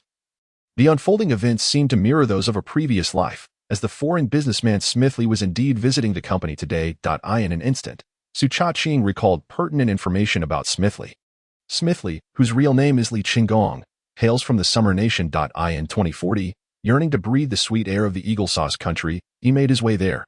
His ostensible identity is that of a successful real estate mogul. But Su Chongqing was privy to another, more clandestine role. The manager of the Strong Radiance biopharmaceutical company in the Summer Nation, commonly referred to as a commercial pimp. However, his pursuits do not involve women, but rather the search for human subjects for medical experimentation. The Strong Radiance biopharmaceutical company is the largest pharmaceutical enterprise globally, primarily engaged in the research and development of various innovative drugs and vaccines. The primary purpose of Li Chenggong's visit to Xinjiang, on the surface, was to discuss collaboration with Wang Xinfang, but secretly, he sought to engage with the influential Jin family for some unsavory dealings involving human trials of a certain genetic agent. Naturally, unexpected incidents are inevitable in such experiments, and the loss of hundreds or even thousands of lives is not uncommon. Su Chongqing only learned of these nefarious activities after the world was thrust into chaos. With the misconduct of Strong Radiance Company made public, he even harbored suspicions that the zombie virus, which swept the globe alongside the blizzard, was somehow linked to Strong Radiance. Su Chongqing's meeting with Li Chenggong was not motivated by a desire for vengeance against this scourge of his fellow countrymen. He was no avenger of justice. Without a conflict of interest, there was no need to offend Strong Radiance. Instead, Su Chongqing had significant matters to discuss with the scoundrel Li Chenggong, hoping to persuade him. With this thought in mind, Su Chongqing strode purposefully toward the administrative building. Having previously attended meetings there, he was aware that the conference rooms and the offices of senior management were located on the 6th floor. He took the elevator to the 6th floor and promptly sent a WeChat message requesting Wang Xinfang to arrange a meeting with Li Chenggong. Su Chongqing understood that if he were to approach Li Chenggong directly, a man of such arrogance would scarcely acknowledge someone of his modest stature. However, with Wang Xinfang's assistance, Li Chenggong might be inclined to grant him an audience, given the latter's position as vice president of the candy company. Approximately an hour later, the conference room erupted with noisy footsteps before the door swung open. A procession of well-dressed elites emerged, engaged in lively conversation. Accompanying Wang Xinfang was a middle-aged man who, despite being over 40, exuded an air of striking handsomeness. This was none other than Li Chenggong. In a previous life, Su Chongqing had seen a photograph of Li Chenggong on television and recognized him instantly. Clearing his throat, Su Chongqing caught Wang Xinfang's attention, who nodded in acknowledgement. Wang Xinfang donned a broad smile and clapped Li Chenggong on the shoulder, saying, "Li, my good friend here is eager to meet you. He wishes to discuss a business proposition. I wonder if you have a moment." Li Chenggong feigned checking his watch, furrowing his brow. "I have some matters to attend to, and my time is rather limited. However, since it's Mr. Wang's request, I shall oblige. In truth, apart from his scheduled discussion with the Jin family regarding human trials, Li Chenggong had no pressing engagements. His response was merely a gesture to reciprocate Wang Xinfang's kindness. "Thank you, my friend." Wang Xinfang laughed heartily, gesturing towards Su Chongqing, who had been waiting in the hallway. "This is my good friend I mentioned. He has been anticipating your arrival. Greetings, Mr. Li." Su Chongqing stepped forward confidently, extending his hand and speaking with an air of composure. "Hello, may I ask your name?" Li Chenggong inquired, scrutinizing Su Chongqing with a smile, recognizing that this young man was a friend of Wang Xinfang and appeared quite distinguished.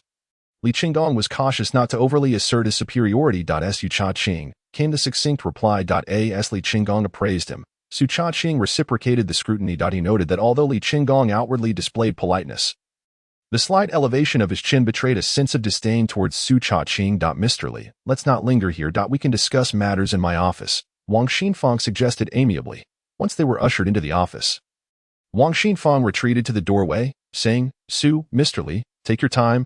I must attend to some matters. Mr. Wang, safe travels," Su Chongqing replied, understanding that Wang Xinfang was intentionally creating an opportunity for him to converse privately with Li Chenggong. Indeed, Mr. Wang. You carry on," Li Chenggong responded with a smile, before Wang Xinfang closed the door behind him. Su Chongqing. "Is it? How may I assist you? If it is within my capacity, I will do my utmost." Considering Mr. Wang's regard, Li Chenggong offered. However, the moment the door clicked shut, his demeanor shifted dramatically from warm enthusiasm to an icy facade. The speed of this transformation led Su Chongqing to suspect that he had mastered the art of the Sichuan opera's face-changing technique. Indeed, Li Chenggong exemplified the type of sycophant who adapted his demeanor based on the company he kept. His expressions toward Wang Xinfang were one thing, while his attitude towards Su Chongqing was entirely different.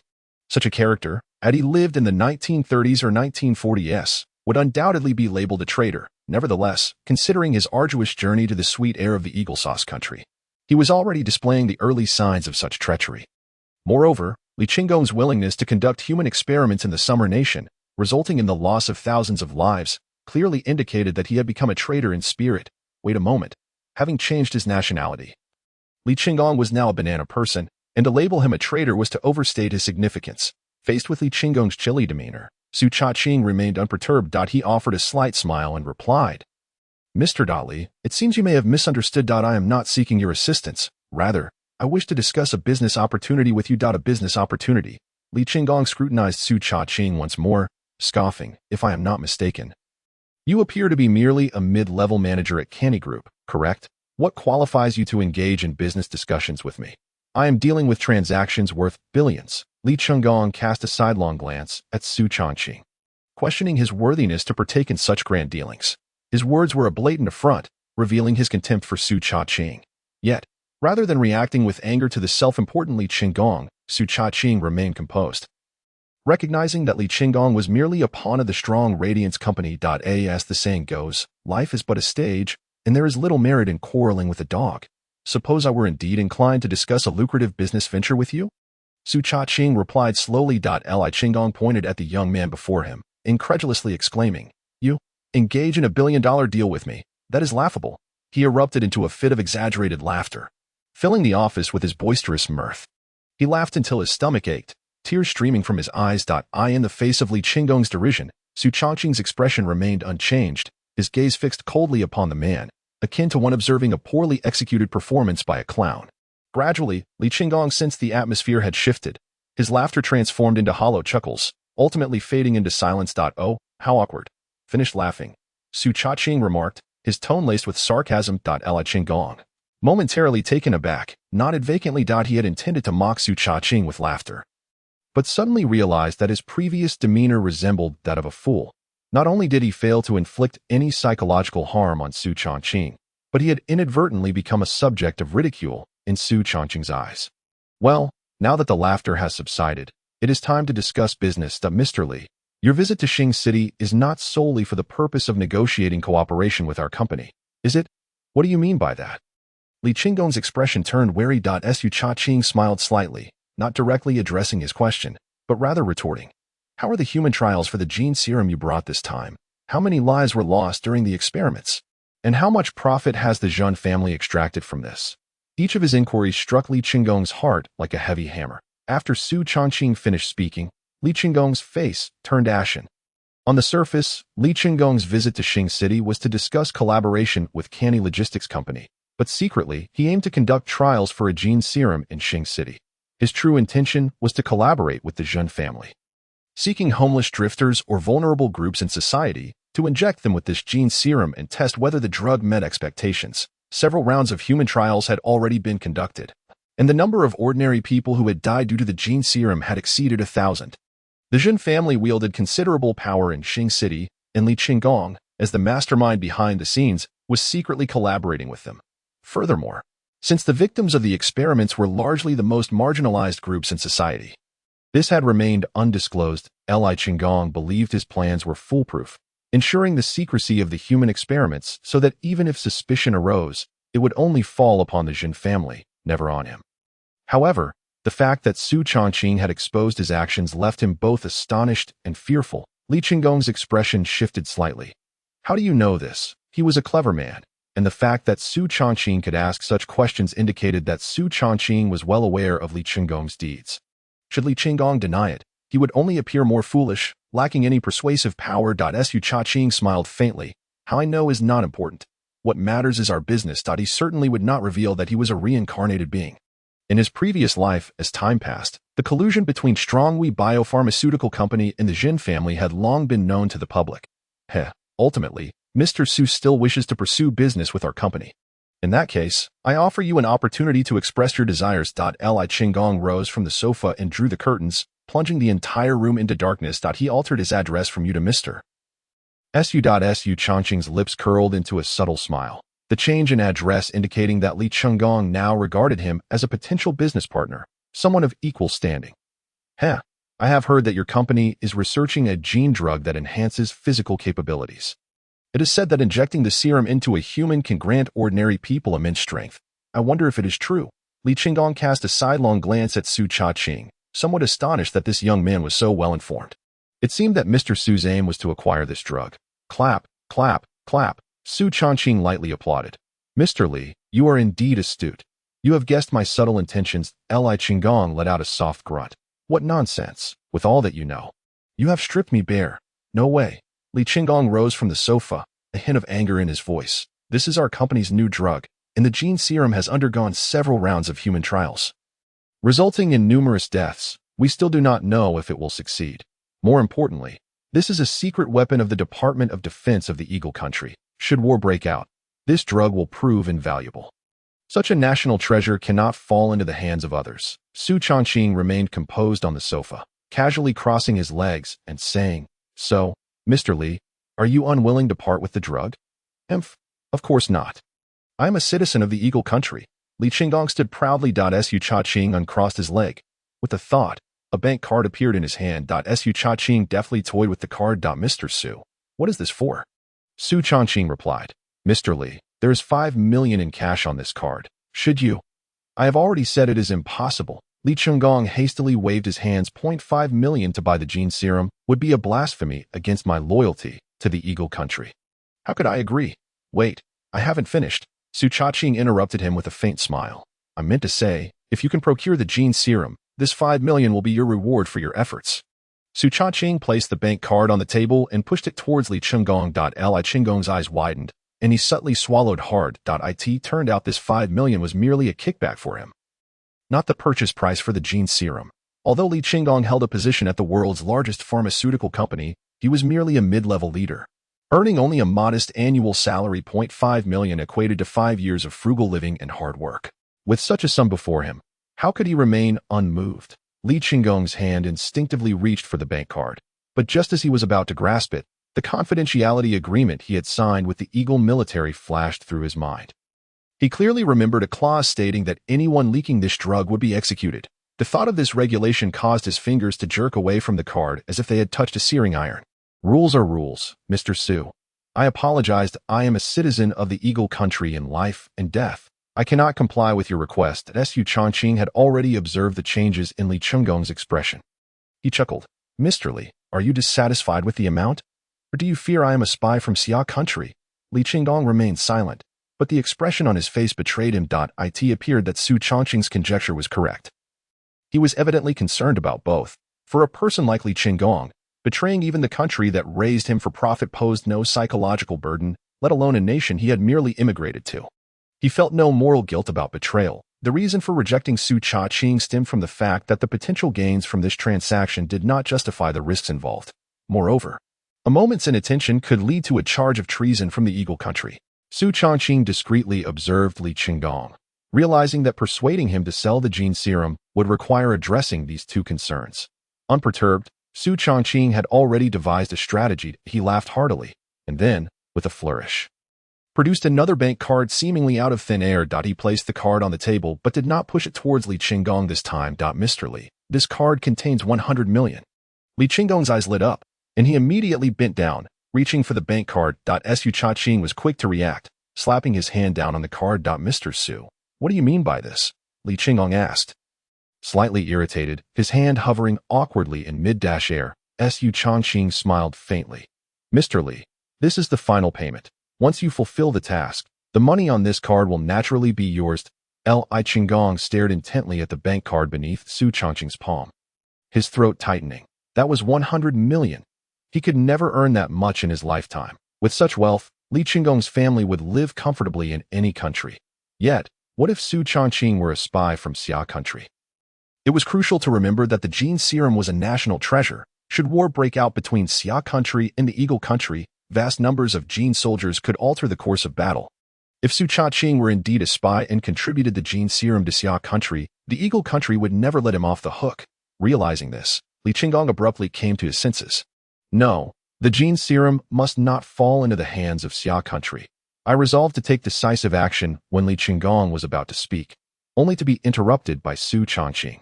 Mr. Li, I am aware of what you wish to convey. Yet I must inform you that my intentions are not as you presume. The purpose of my acquiring the genetic serum is to engage in a live stream performance. Observing the bewildered expression on Li Qinggong's face, Su Changqing produced his mobile phone, opened the live streaming application, located his streaming room, and then handed the phone to Li Qinggong with a cheerful smile. Su Changqing inquired, "Mr. Li, have you noticed the total number of followers in my streaming room? To speak candidly, I garnered over 1 million in viewer donations in just one night, thanks to my relentless efforts to captivate the audience." At this juncture, a glint of avarice flickered across Su Changqing's face. If I were to inject the genetic serum and transform into a genetic warrior, would that not further endear me to my followers? Realization dawned upon Li Qinggong. It was no wonder that this young man was so determined to obtain the genetic serum. He scrutinized Su Changqing from head to toe and suddenly let out a chuckle. The world is bustling. All for profit. The masses are restless. All for gain. Very well. You have successfully persuaded me that I shall remain in Xingqing for a month, and within this period, I will personally deliver the genetic serum to you. Li Qinggong was convinced by Su Changqing's rationale for wanting to inject the serum. He accessed Su Changqing's account backend and reviewed his recent earnings. Indeed, as Su Changqing had claimed, he earned no less than 100,000 each day, with some days raking in 200,000 to 300,000. With such lucrative potential, it would not take long for him to recoup the cost of the genetic serum. The implications of the genetic serum falling into the hands of the Xia government versus a social media influencer were starkly different. Should it be acquired by the government, researchers might develop similar serums to counter the eagle sauce country. In contrast, if it were in the hands of an influencer, once injected, the impact would cease, serving only to attract followers and yield some profit, posing no threat to the eagle sauce country. Furthermore, this untested genetic serum was highly unstable, with at least 8 out of 10 individuals perishing post-injection. The remaining 2, if fortunate enough to survive, would likely descend into madness or lifelong disabilities. Thus, in Li Qinggong's view, employing unconventional means to procure the genetic serum for Su Changqing would not jeopardize his safety. Rather, it would place Su Changqing in peril. Naturally, Li Qinggong had no intention of disclosing the dangers of the serum to Su Changqing. The young man's demise would be for the best. No, Su Changqing shook his finger. Leaning forward, he extended 3 fingers. 3 days. That I will grant you only 3 days. Should you fail to procure the genetic serum within this time frame, our agreement shall be null and void. 3 days? Such a tight deadline.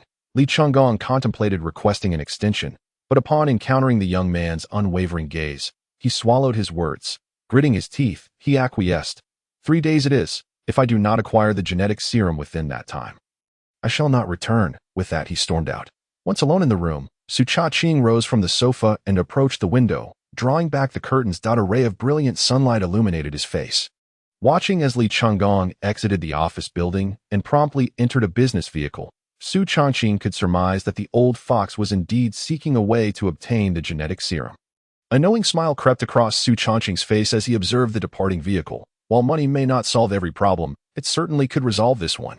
Persuading the cunning Li Qinggong was no small feat, exhausting considerable mental resources. However, Su Changqing's plan had ultimately succeeded. In truth, his prior claims of providing Li Qinggong with 100 million as a reward and the notion of using the serum to attract followers were mere fabrications.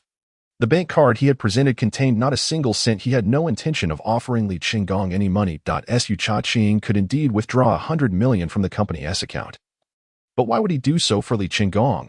It was far more prudent to reserve those funds for essential supplies. As for the genetic serum, he had no intention of using it for such trivial pursuits as attracting followers.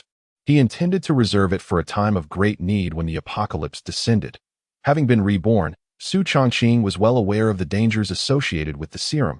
His motivation for acquiring it stemmed from his previous life, during which, amidst the global outbreak of the zombie virus, ordinary individuals who had injected the genetic serum not only survived but evolved into extraordinary beings. Moreover, these extraordinary beings could rapidly elevate their levels post-injection. Su Changqing had witnessed firsthand an unremarkable extraordinary being surrounded by zombies, on the brink of death, who injected the serum and instantaneously transformed into a D-class extraordinary being, ultimately triumphing over the horde. Of course, there were side effects associated with the serum. For instance, the enhancement in level only lasted for 1 to 2 hours post-injection.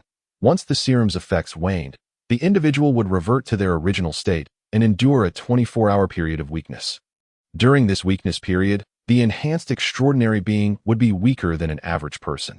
The genetic serum acted as a temporary boost, sustaining extraordinary individuals for a limited duration before the rebound effects manifested. Despite this, the serum's efficacy in combat remained formidable. The Guangwei biopharmaceutical company thrived even amidst the apocalypse, thanks to the genetic serum. In Su Chongqing's recollections, during the apocalypse, Li Qinggong was stranded in Xingqing due to a snowstorm and could not return to the Eagle Sauce country. Subsequently, he colluded with the Zhun family, conducting inhumane experiments on ordinary people to develop increasingly powerful genetic serums, resulting in the deaths of thousands at his hands. Su Chongqing had suffered greatly under Li Qinggong's regime. Had he not awakened his extraordinary powers in time, he too would have likely become a test subject, watching the business vehicle carrying Li Qinggong grow distant until it vanished from view. Su Chongqing snorted disdainfully. Li Qinggong, I shall spare your life for now. Once I procure the genetic serum, I will settle the score. By afternoon, the first batch of supplies Su Chongqing eagerly awaited finally arrived.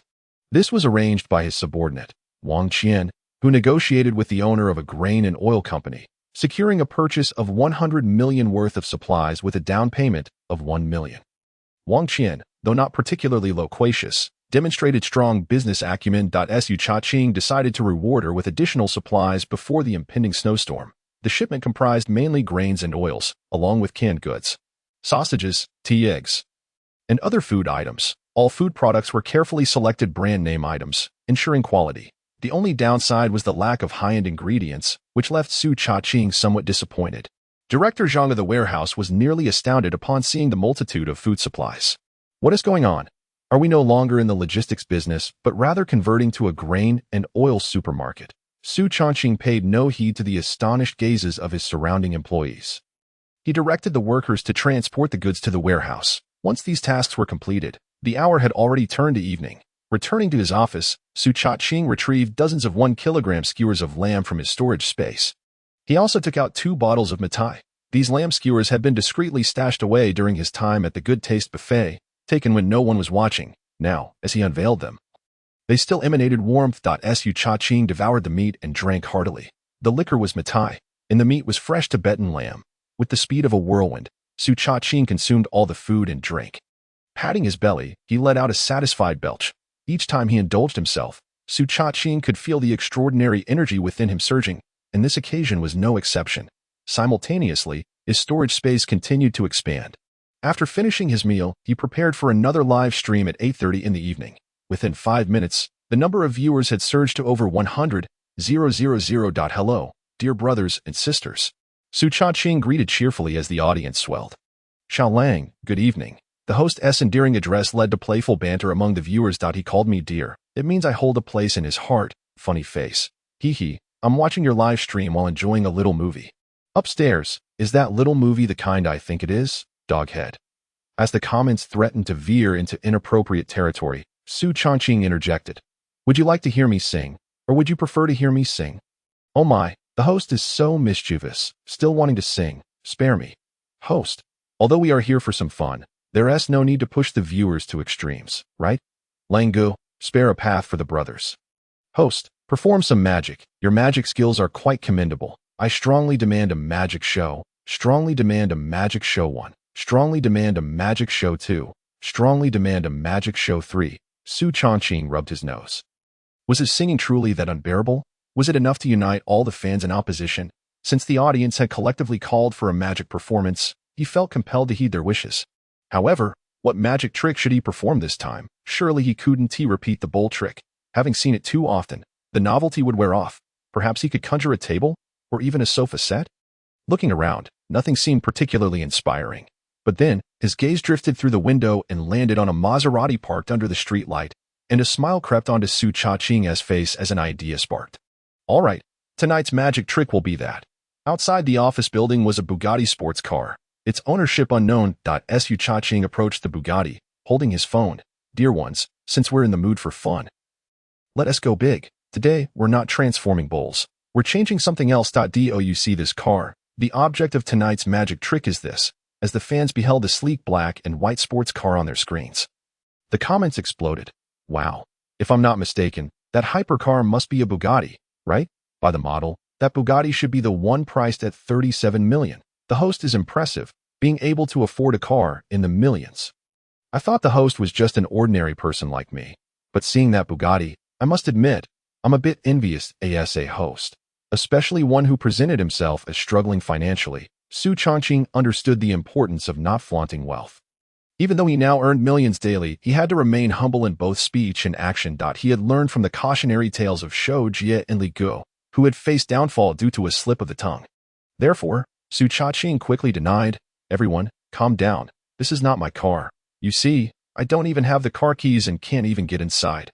Moreover, you can see that my outfit doesn't exceed 300 yuan. How could I possibly be the owner of a luxury car?" With this explanation, the fans came to a realization. Many recalled the host's past bizarre live streams, affirming that he was not a rich second generation. Su Chongqing let out a sigh of relief and proceeded with the entertainment. "Are you all envious of this sports car?" A flood of comments expressing envy and jealousy filled the screen. Su Chongqing smiled slightly. "Dear ones, follow along with me, and I shall make this unsightly Bugatti vanish." Is the host boasting without consequence? You can make a bowl disappear, but how can you make such a large car vanish? Xiaolang, my family comes from a lineage of magicians. Last time when you made a bowl disappear, I couldn't see through your tricks. But today, with such a large car in front of me, no matter how skilled you are, you want to escape my discerning gaze. After some ruckus in the comments, a rational fan finally spoke up. "Everyone, stop the chatter, since the host claims he can make the car disappear. Let us see him try." Exactly. Everyone, let us all comment 1, 2, 3, and see if the host can do it. Soon, the screen was filled with the numbers 1, 2, 3. Everyone, watch closely. Su Chongqing set his phone aside, adjusted the angle for the fans to see the magic from up close. He stood before the camera, putting on an elaborate show, then focused his thoughts. In front of over 1 million viewers. The Bugatti sports car vanished in an instant. The live stream fell into a hush. Not a single comment appeared on the screen. Su Chongqing glanced at the screen, smiling slightly, based on past experience.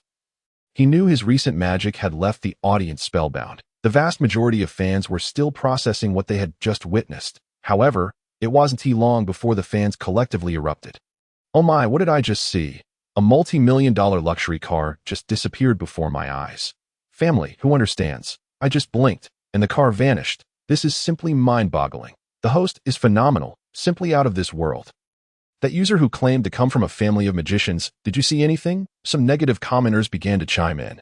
"Hey, this is a 37 million Bugatti, and it just vanished right before our eyes. Be careful, or I might report you." Host, although I couldn't see through your magic trick just now, if you can make the car reappear without me noticing the flaw, I'll bow to you. How hard can it be? Su Chongqing smiled slightly, extending his right hand, and the Bugatti reappeared in its original spot. This display instantly dazzled the viewers once more. What a marvelous performance. Take a bow. When it comes to entertaining, you're the best. Lang Ge either perform spectacularly or not at all. In the face of the viewers' praises, Su Chongqing smiled modestly and bowed. "I humbly present my performance." Dear family. He glanced at his phone screen and noted that the number of live viewers had now surpassed 3 million. Seizing the opportunity, Su Chongqing grinned. "Dear audience, seeing as I have put in such effort, it would be remiss not to offer a small gift as a reward, wouldn't it? And for those who enjoy the host, feel free to click follow so that you'll receive notifications for tomorrow's stream right away." As Su Chongqing spoke, gifts flooded the comments. "Since the host is so sincere, I can't be stingy either. Here's a small gift for you. A single flower costs just a dime, and yet you speak so grandly. I am truly crying." With a comical expression, at this moment, in a villa within the Kilahi community, Lu Yasi reclined on her bed, engrossed in humorous videos on her phone, occasionally bursting into fits of giggles. Ding dong, a WeChat notification appeared above her phone. Upon opening the message, she discovered it was sent by her close friend, Huishilan.sic. "You must check out Su Chongqing's live stream. The number of viewers has already surpassed 5 million. As Lu Yasi read this message, her pupils constricted. The delightful mood she had just been in was utterly shattered by this news. Ever since that incident in the hospital, Lu Yasi had been fervently wishing for misfortune to befall Su Chongqing. Whether it was being struck by a car while crossing the street, choking on water, or having a flower pot fall on him from a rooftop, she longed for his downfall. Yet, despite her anticipation, Su Chongqing remained unscathed. By 7 o'clock in the evening, Her ex-boyfriend even posted a selfie of himself enjoying lamb skewers on his social media, leaving Lu Yasi envious and craving. Why was the man who had broken up with her thriving so splendidly? And here she was, left feeling like a mere shadow. Life seemed so unjust. The thought of this filled her with a deep-seated resentment towards Su Cha-ching, an animosity that gnawed at her very core. Just last night, she had seen that Su Changqing's live stream had only 1 million followers, and now it had supposedly surged to 5 million. Lu Yasi bit her red lip, muttering to herself. She found it hard to believe her friend's words and felt compelled to verify this herself. She searched for Su Cha-ching's account, Liangzi Xiaolang, and clicked on it.to prevent her ex-boyfriend's followers from increasing. She refrained from even adding a single follow. This clearly illustrated the extent of her resentment towards him. Upon entering the live stream, Lu Yasi was greeted by the sight of over 5 million followers. The terrifying number of viewers pierced her pupils like needles, causing her eyes to ache. That man, Su, had become a major internet sensation, with over 500,000 people watching live. The small gifts poured in endlessly.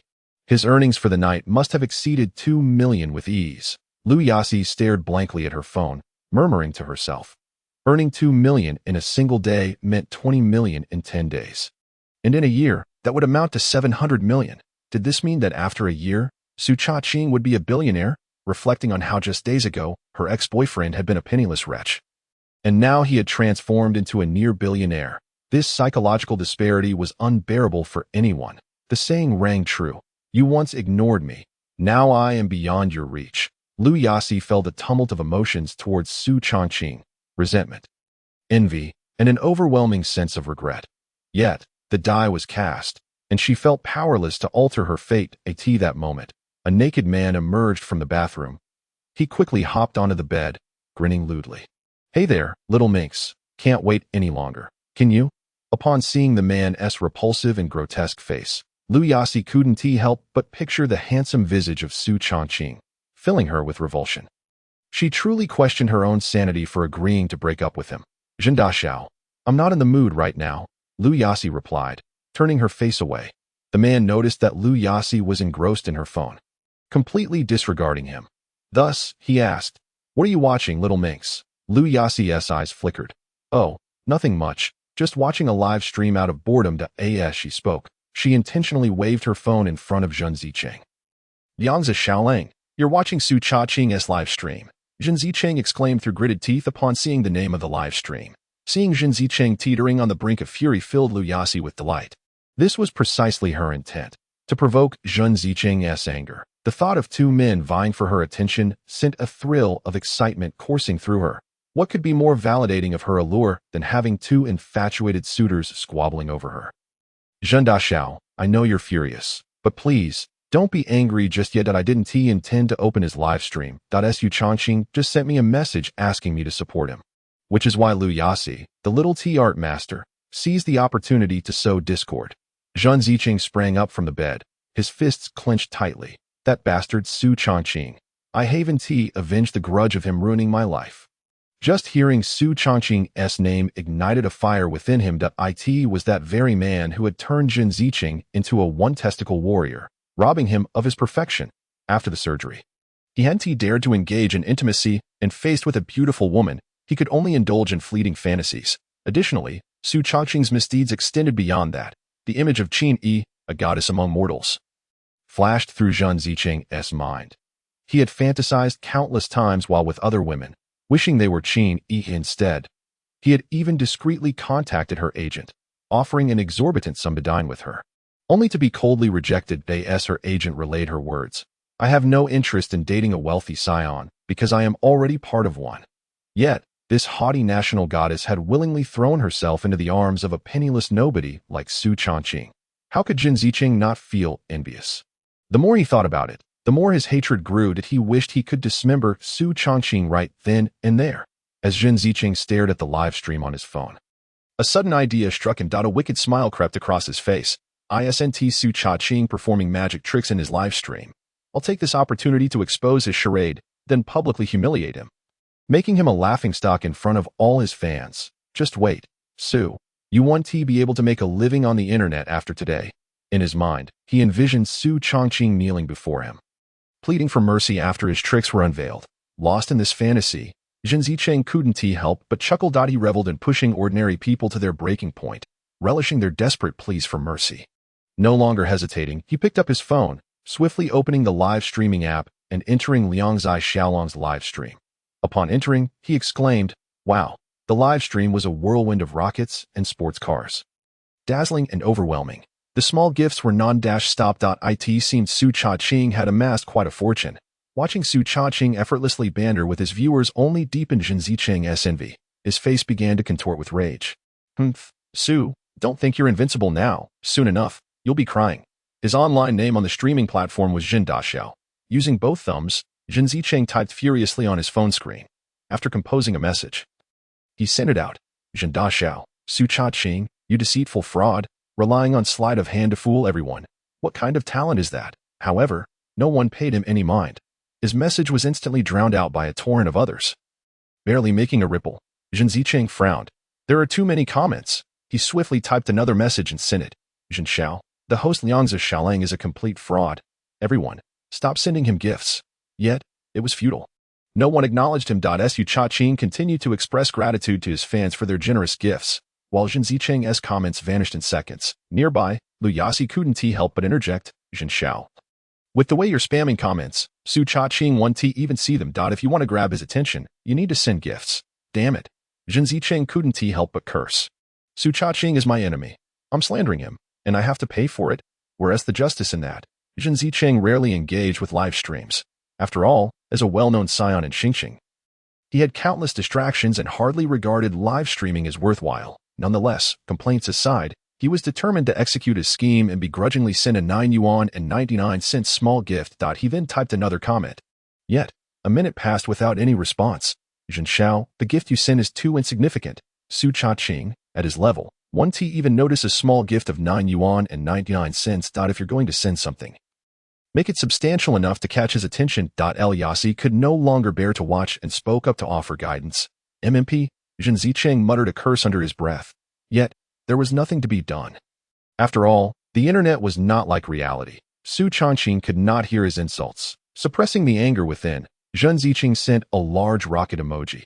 Indeed, the live stream was immediately filled with Su Cha-ching's voice expressing gratitude. "Thank you, Master Jin, for the magnificent rocket. Master Jin is incredible. May he live 100 years. Live 100 years. I am on the verge of being driven to my grave by you, bestowing gifts upon one's enemy." In doing so with a grand rocket, Jin Zicheng was seething with frustration. He seized the moment to type a comment and send it as a barrage. "Liang Zai Xiaolang, you are nothing but a fraud. All you can do are some childish tricks to deceive your fans." The moment Jin Zicheng's comment was sent, it sparked a fierce backlash from the fans. "Master Jin? Who the hell is that?" Cursing the streamer in front of 500,000 fans. "You are quite brave, Master Jin. If you claim the streamer's tricks are childish, why not go live and show us a sophisticated magic act? Isn't that just being a troll?" In reality, he was meek. Yet online he struck with a heavy hand. Jin Zicheng glanced at the barrage. 9 out of 10 comments were insults directed at him. However, he paid them no heed. Following his carefully devised plan, he began to lay a trap for Su Cha-ching. "Liang Zai Xiaolang, do you dare to call these childish antics magic?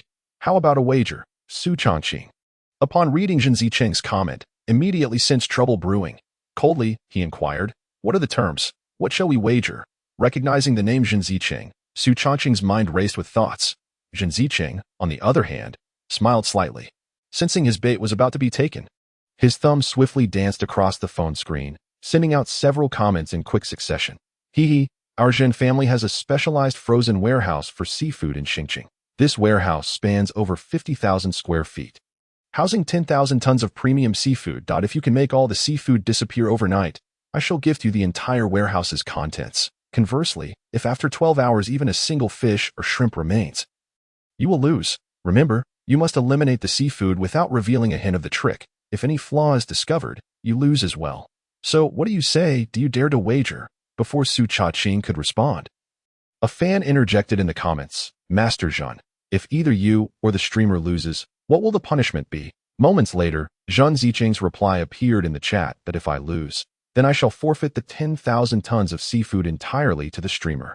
Should the streamer lose, he must kneel before me in front of everyone in the stream, lick my shoe, and admit he is a fraud, confessing that all his previous tricks were mere deceptions. Following this comment, The live stream fell into an eerie silence. However, the quiet did not last long. Approximately a minute later, the chat erupted once more. What on earth is this feud between Master Jun and the streamer? It seems to be a do-or-die situation. 10,000 tons of premium seafood, worth over $1 billion. If the streamer wins, he will strike it rich. But don't forget the consequences if the streamer loses. Liangzi Xiaolang is a well-known internet celebrity with considerable income. If he loses, he will have to kneel and lick Master Jun's shoes in front of millions of fans. Do you think he can endure such humiliation? What Xiaoxing said is true. If he loses, the streamer will suffer a complete social death. Even fans like me would unfollow him. After a thorough analysis by netizens, many of Su Chongqing's devoted fans began to persuade him. Zui Guo Luxia Tian, Xiaolang. I consider myself an old fan of yours. I am genuinely happy to see your rise to fame. I in this wager. Let's just forfeit. Xiao Tian is right. While the prospect of $1 billion worth of seafood is enticing.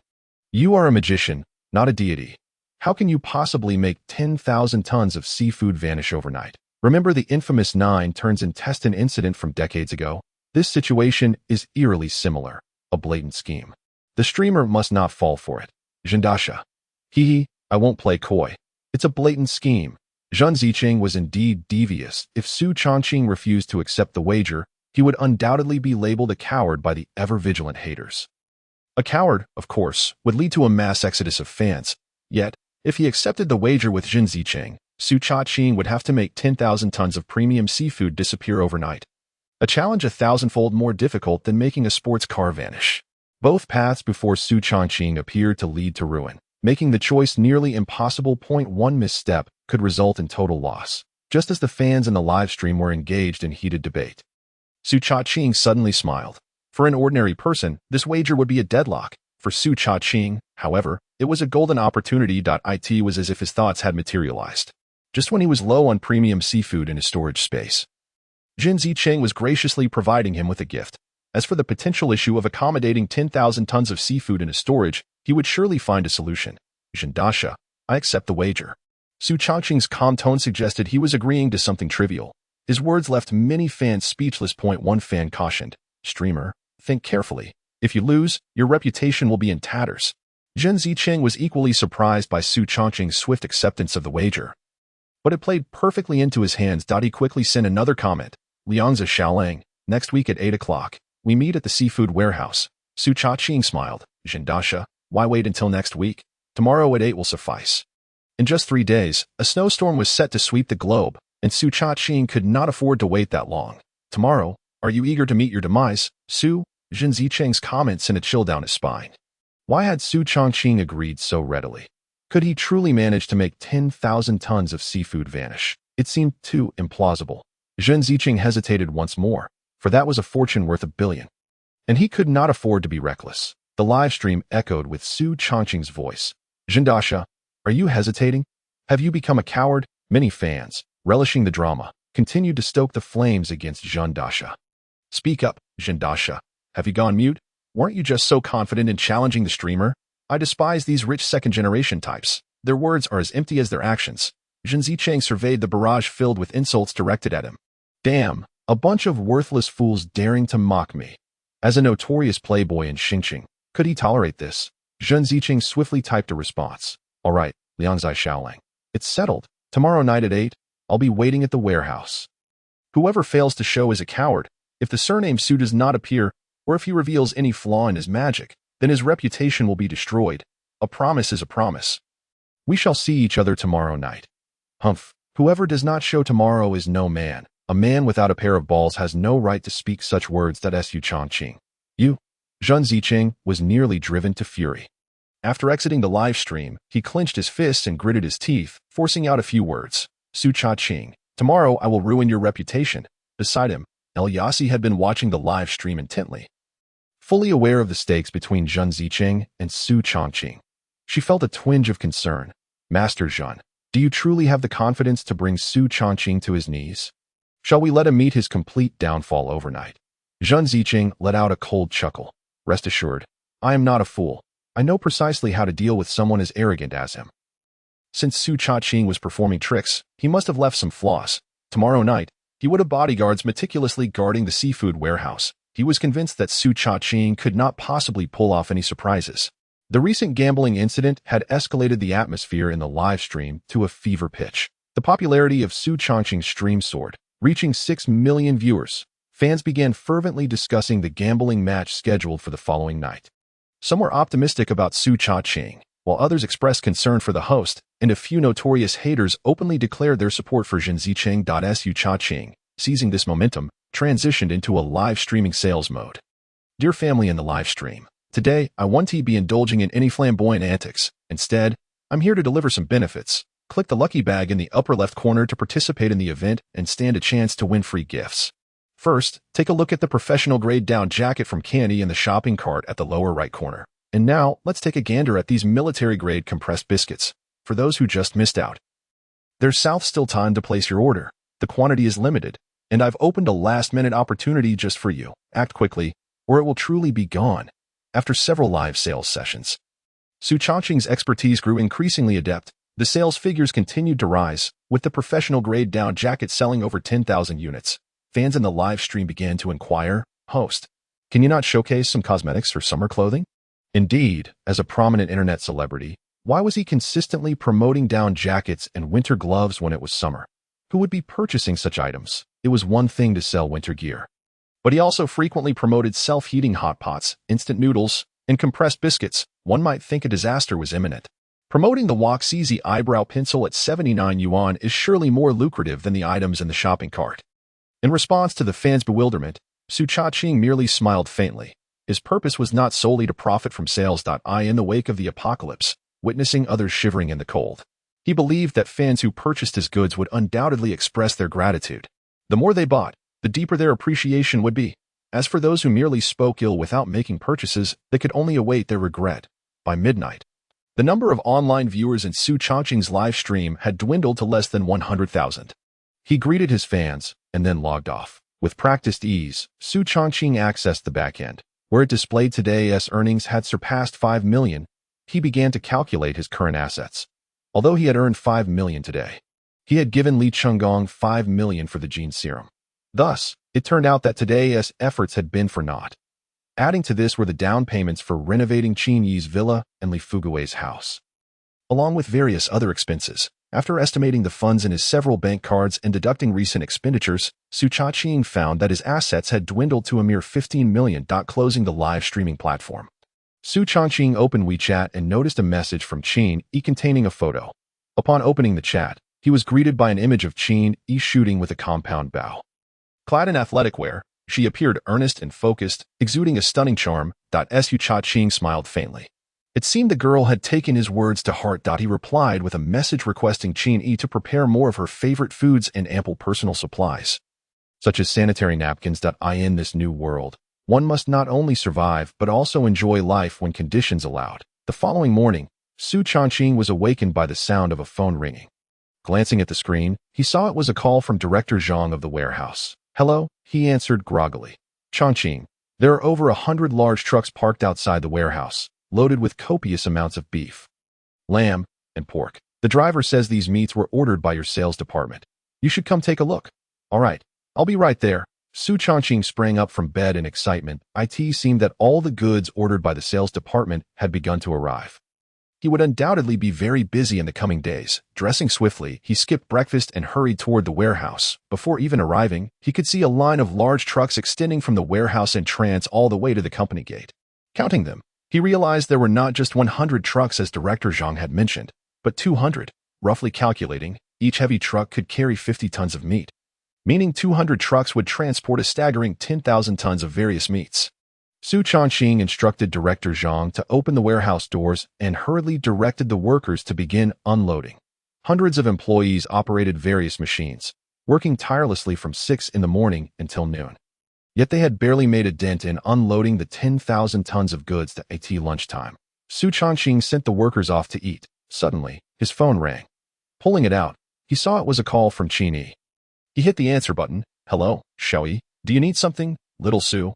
I heard you had a gambling match with Zhen Zicheng last night." Su Cha-ching nodded. "Yes, that is correct. What is the matter?" "What do you mean? What is the matter?" The voice on the other end was both anxious and furious, speaking rapidly. "Little Su, Do you know who Jin Ziqing is? He is the eldest son of the Jin family in Xingqing. The Jin family has immense influence in both the underworld and society. Ordinary people are like ants compared to such a colossal force. Unfazed, Su Changqing replied. So what? So what? Qin Yi bit her beautiful lip. Little Su, the news of your gambling match with Jin Ziqing has already spread online. Jin Ziqing is acting arrogantly. He even registered a live streaming account to boast about how he will secure a victory in the match. You need to check it out. After sending him a link, she hung up in a huff. Fuming, Qin Yi sat on the sofa, her chest rising and falling with agitation. She was genuinely upset with little Su. He always nagged her about not taking safety seriously, yet was he guilty of the same. Last night's live stream, she had watched the recording on the short video platform. The idea of a ton of seafood disappearing overnight was ludicrous. Little Su had no chance of winning. While angered, she also secretly worried for Su Changqing. What would he do now? Engaging with Jin Ziqing meant he would have no easy days ahead, regardless of the outcome.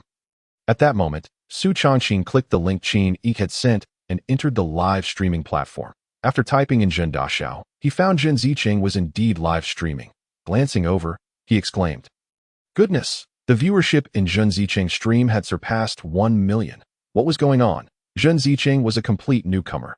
How could he possibly have so many fans? At that moment, Jin Ziqing's voice resonated in the stream. Dear viewers, my gambling match with the handsome Xiaolang is set for tonight at 8 o'clock. I warmly welcome everyone to come support me in the live stream. Moreover, to ensure a 100 victory in this match, I have made all the necessary preparations. Now, allow me to showcase them one by one. The camera then shifted, revealing a row of uniformed security guards standing at the entrance of the seafood warehouse. Each guard wielded a baton, their faces exuding a menacing aura. The camera panned again, showcasing Jin Ziqing's smug visage on the screen. Brothers, did you see? These security guards are our elite forces. Tonight, before the handsome Xiaolang arrives, I will have these guards encircle the seafood warehouse. Let us see who dares to assist him in secretly transporting the seafood.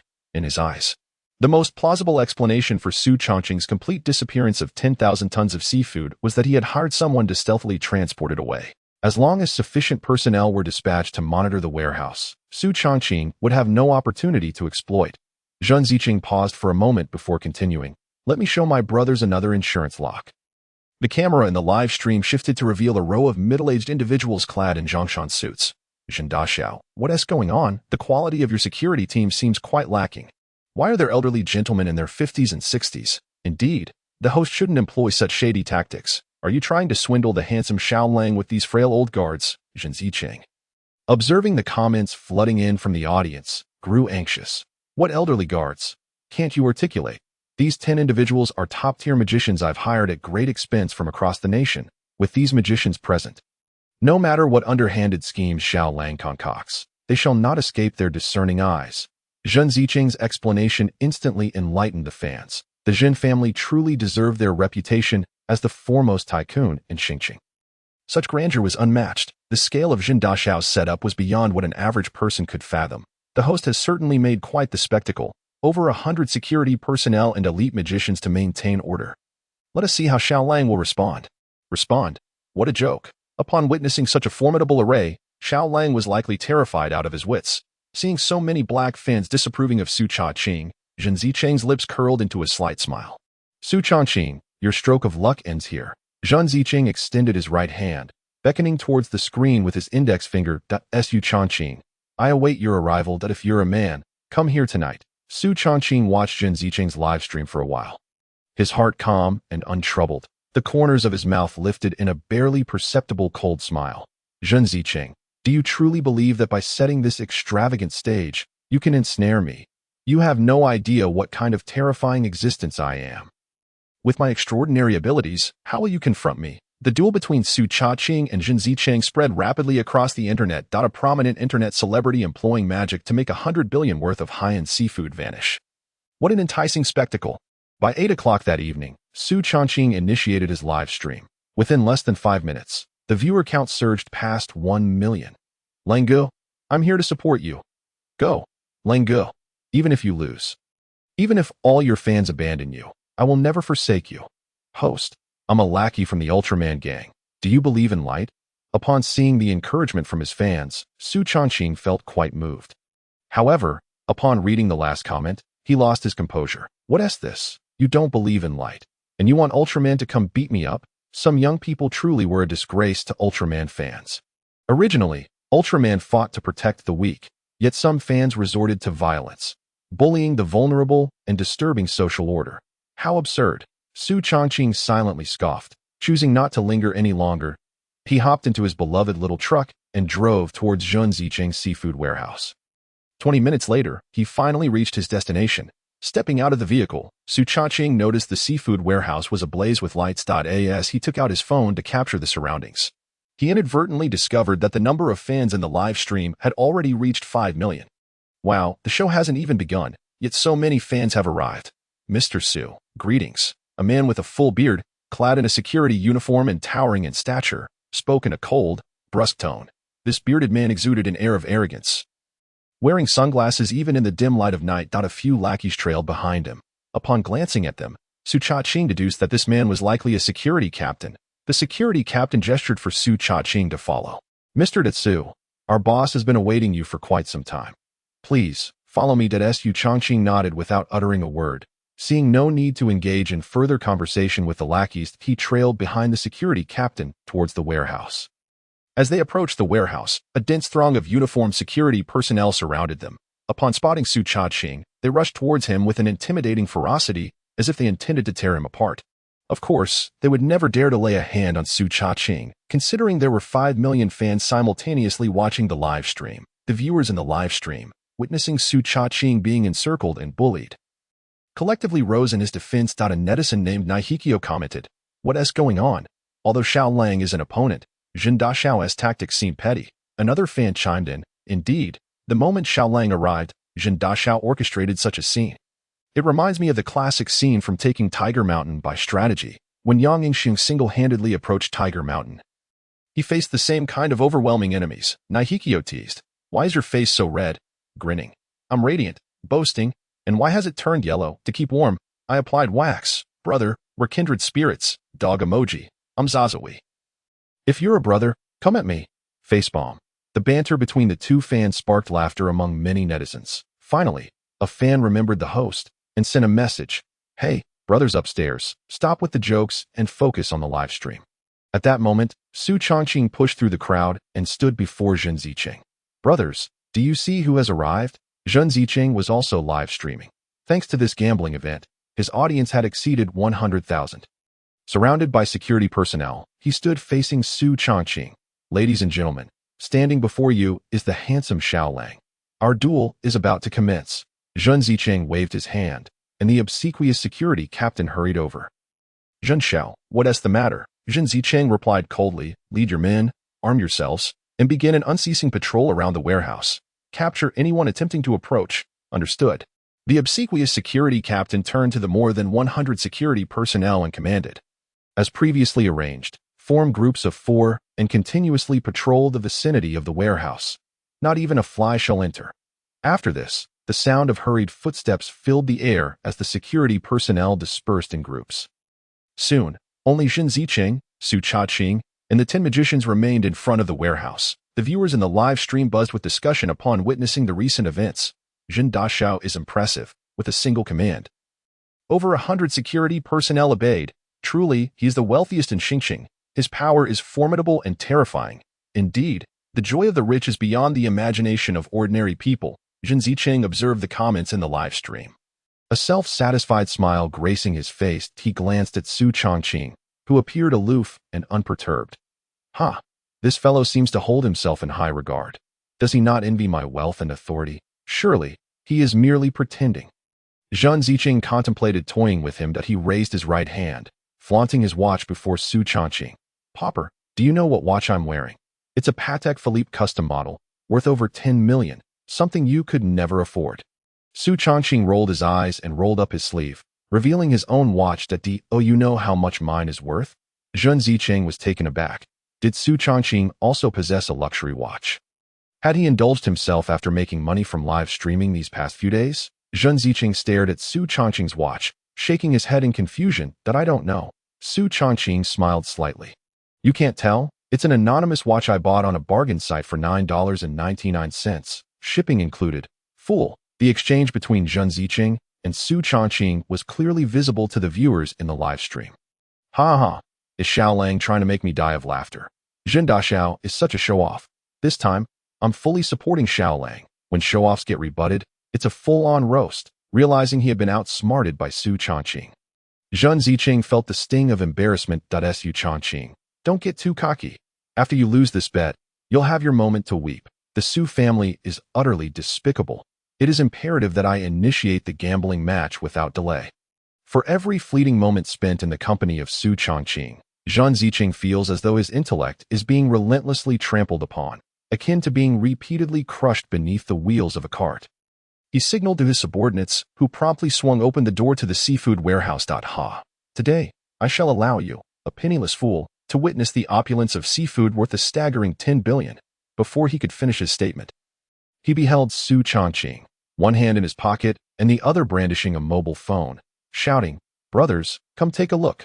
Observe how the prodigal scion squanders wealth. Furthermore, after tonight, all the seafood in this warehouse will belong to me."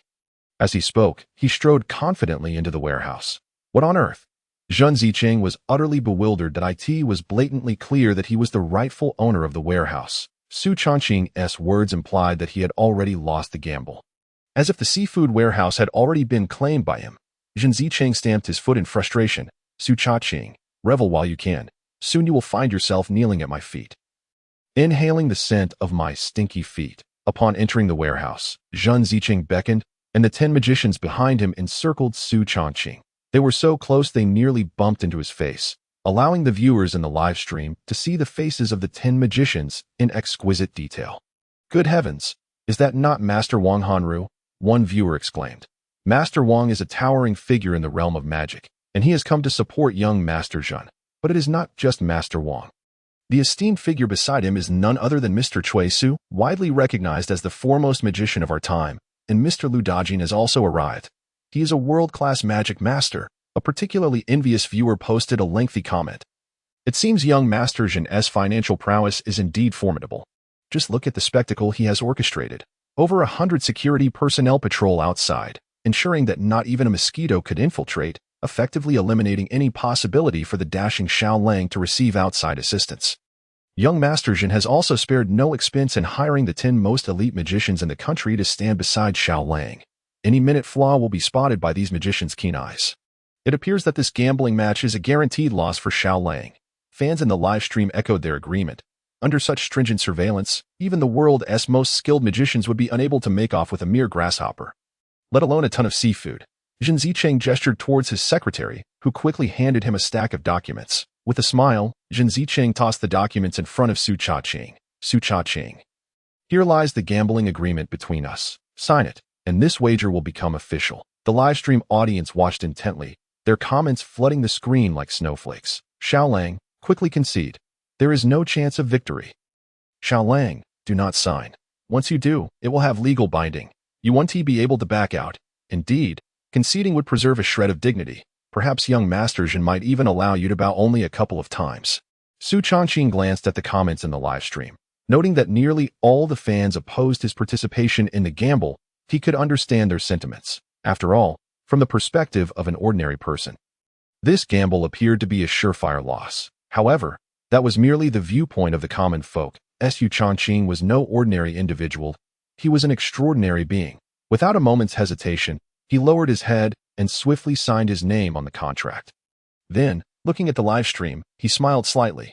You are all correct, but I wish to experience the taste of failure. Many viewers were left speechless. Goodness. He acknowledges our correctness yet proceeds to sign the agreement. Embracing a rebellious spirit, is he not? Su Chongqing, I commend your audacity. Zhen Ziqing's tone dripped with sarcasm as he too signed the gambling agreement. He then divided the document into 3 copies. One for himself, one for Su Chongqing, and one for the lawyer accompanying him. Feeling a tad hungry, Su Chongqing patted his belly and, disregarding the surroundings, grabbed a large slice of bluefin tuna from the shelf and began to eat.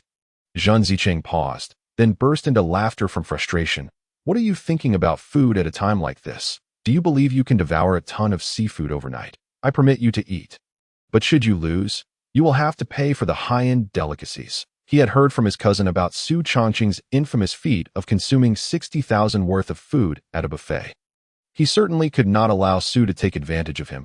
Su Changqing remained silent. After finishing the food on the table, he retrieved a pre-sliced salmon weighing approximately 10 pounds and devoured it with gusto. This spectacle left the live stream viewers in utter disbelief, the host under immense psychological pressure, rendering him foolish. This is a gamble that could determine his future. How can he still have the presence of mind to eat at such a critical moment? Am I seeing this correctly? I came here to witness a thrilling, epic gamble, not a food-eating contest. Is the host intending to surrender only after filling his belly?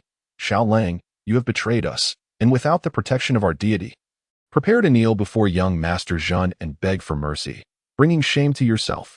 Su Changqing continued to eat while watching the live stream.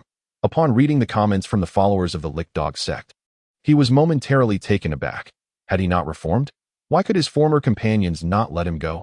He recalled the 20-second rule of the sect. Today, you may disregard me, but tomorrow, I shall seek you out. Truly, the Lick Dog sect was relentless.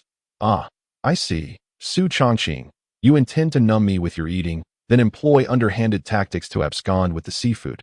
Zhen Zicheng's voice reached Su Changqing's ears. That I assure you. I will not be deceived. I will keep a vigilant watch over you all night. Su Changqing continued to relish the delicious fish, ignoring Zhen Zicheng completely. The high-quality seafood contained an abundance of nutrients. As he consumed more, the food in his stomach rapidly transformed into extraordinary energy, coursing through his limbs and body. Su Changqing felt a noticeable enhancement in his extraordinary powers. Closing his eyes, he probed the depths of his mind's storage space. Upon witnessing its increased capacity, a satisfied smile spread across his face. As he had anticipated, during his daytime inspection, he realized the storage space was insufficient to contain a ton of high-end seafood. Hence, he had decided to indulge in a late-night snack to augment his extraordinary power and expand the storage capacity to accommodate all the goods. Su Changqing's prodigious appetite left the viewers in the live stream astounded. One concerned fan commented, "Host, although your eating prowess could potentially break world records, and I would celebrate under different circumstances, this is a gamble, not an eating contest. Even if you consume excessively, it will not alter the outcome." Zhen Zicheng, with a mocking expression, remarked, "Su Changqing, do you intend to consume 1,000 meals? It is currently 4 in the morning, and only 4 hours remain until the conclusion of the gamble. You have barely eaten 1/10,000th of the food. I do not believe you can consume so much." Rubbing his hands together, he chuckled, "I can hardly wait to witness the moment you kneel before me, begging for mercy, and no matter how you plead. I shall not relent." At long last, Su Changqing ceased his eating. By this point, he had consumed over 50 pounds of food. He sensed that as his extraordinary powers increased, so too did the capacity of his storage space, which was now sufficient to hold all the seafood in the warehouse. Leaning back in his chair, he contentedly released a belch. There is nothing quite like being well-fed. Su Changqing patted his full belly and stood up. His gaze lingered on Zhen Zicheng for a moment before he coldly smiled. "Young Master Zhen, now allow me to demonstrate how the world's finest magician is forged." Upon finishing his words, he gestured toward the direction of the goods with both hands. That moment, Zhen Zicheng, caught in the piercing gaze of Su Changqing, felt as though an electric shock coursed through his body, causing him to tremble violently. A chill surged from the soles of his feet, and inexplicably, he was seized by a sudden foreboding. Yet, at this juncture, retreat was not an option. Zhen Zicheng reminded himself that he had already laid an intricate web. So what was there to fear? It must be that his previous encounters with the surname Su had instilled a lasting psychological scar. Surely, that was it. In truth, there was no reason to fear him. With this thought, Zhen Zicheng regained his confidence. "Very well, Su Changqing. Even at this critical moment, you still boast. If that is the case, I have no need for courtesy." However, before Zhen Zicheng could finish his declaration, in the blink of an eye, he witnessed all the seafood within the warehouse, along with the shelves, vanish mysteriously. The only term that could aptly describe the phenomenon was extraordinary. Otherwise, there was no conceivable explanation for how 10,000 tons of seafood could disappear in an instant. Am I dreaming? Zhen Zicheng rubbed his eyes vigorously until they turned red. Yet, before him, there remained only emptiness. What is happening? The spectacle before his eyes completely exceeded his comprehension. 10,000 tons of seafood, valued at over 100 billion, had vanished in plain sight. Who wouldn't be bewildered? Zhen Zicheng directed his gaze toward the 10 top-tier magicians. What transpired just now? Who among you can discern the flaw in the trick of the surname Su? I shall reward you handsomely. Yet, not a single soul responded. The magicians wore looks of confusion, and without needing to ask, Zhan Ziqing understood that these useless fellows had seen nothing. Some of the magicians looked at Su Chongqing with expressions filled with astonishment and admiration. Meanwhile, Su Chongqing's live stream had erupted in chaos. After the initial shock, fans began to flood the chat with comments. In an instant, the barrage of messages raced through the live stream at lightning speed. So rapid that an ordinary person could hardly comprehend it without prior settings. What just happened? I merely blinked, and the warehouse has become completely empty. Wow, what did I just witness? This is undoubtedly the greatest magic performance in history. No wonder he is a master of entertainment. Today's performance is absolutely top-notch. After witnessing this incredible feat, I am now a devoted fan. There were also Su Chongqing's ardent supporters, who had been worried about him for quite some time. Only to see him effortlessly make all the seafood disappear at long last. These loyal fans could hold their heads high. Where are the haters who mocked the streamer just now? Come forth and face the music. I had even advised the streamer against accepting the wager. Yet here I am, pleasantly surprised by the outcome. Haha, you did not disappoint, handsome. You had me worried for quite a while, but thankfully, it all turned out well. Isn't this even more entertaining than a drama? Let's launch rockets to support our streamer. In a flurry, rockets and sports cars filled the live stream. Su Chongqing was overjoyed, though he maintained a serious facade. Expressing gratitude for the generous gifts of unwavering rockets and unabashed sports cars, and for the 10 great rockets from Mountain Wild Rogue. Wait, it's already 4:30 in the morning. Has Chini not slept yet? At that moment, Chini sat on the sofa, glued to her phone. How could she possibly sleep? She hadn't even changed into her pajamas, still donning her workout gear, all in case Su Chongqing found himself in danger and required her immediate assistance. From the moment Su Chongqing arrived at the seafood warehouse, Chini had been watching the live stream. When she saw him threatened by Zhan Ziqing, her heart raced. After Su Chongqing smoothly defused the crisis, her spirits lifted once more. However, upon noticing the multitude of security guards patrolling the warehouse and the 10 top magicians fixated on Su Chongqing, her worry resurfaced. Yet, when Su Chongqing ultimately succeeded in making all the seafood vanish, her joy knew no bounds. Qin Yi's emotions fluctuated with Su Chongqing's fortunes, and only when the dust settled, and he had resolved everything, did she finally breathe a sigh of relief as gifts began pouring into the live stream. Qin Yi checked the leaderboard. Upon discovering her ranking had dropped to second place, she furrowed her lovely brows. I am the most devoted fan of little Su. How could I possibly be in second place? Determined to reclaim her position as the top supporter, Qin Yi, in a fit of excitement, sent 10 great rockets in succession. Once she regained the top spot, a satisfied smile graced her face. Little Su, I am your #1 fan. Meanwhile, within the seafood warehouse, Zhan Ziqing and his subordinates had encircled the entrance. Leaving no room for escape, he stood at the forefront, his face flushed with rage, his eyes nearly ablaze. Gripping a baseball bat, he shouted, Su Chongqing, you despicable scoundrel, not only did you trick me, but you also swindled me out of 100 billion worth of seafood. I will have my revenge. Zhan Ziqing refused to reflect on his own faults, instead attributing all blame to Su Chongqing. If he hadn't instigated trouble, how could he have fallen victim to Su Chongqing's cunning?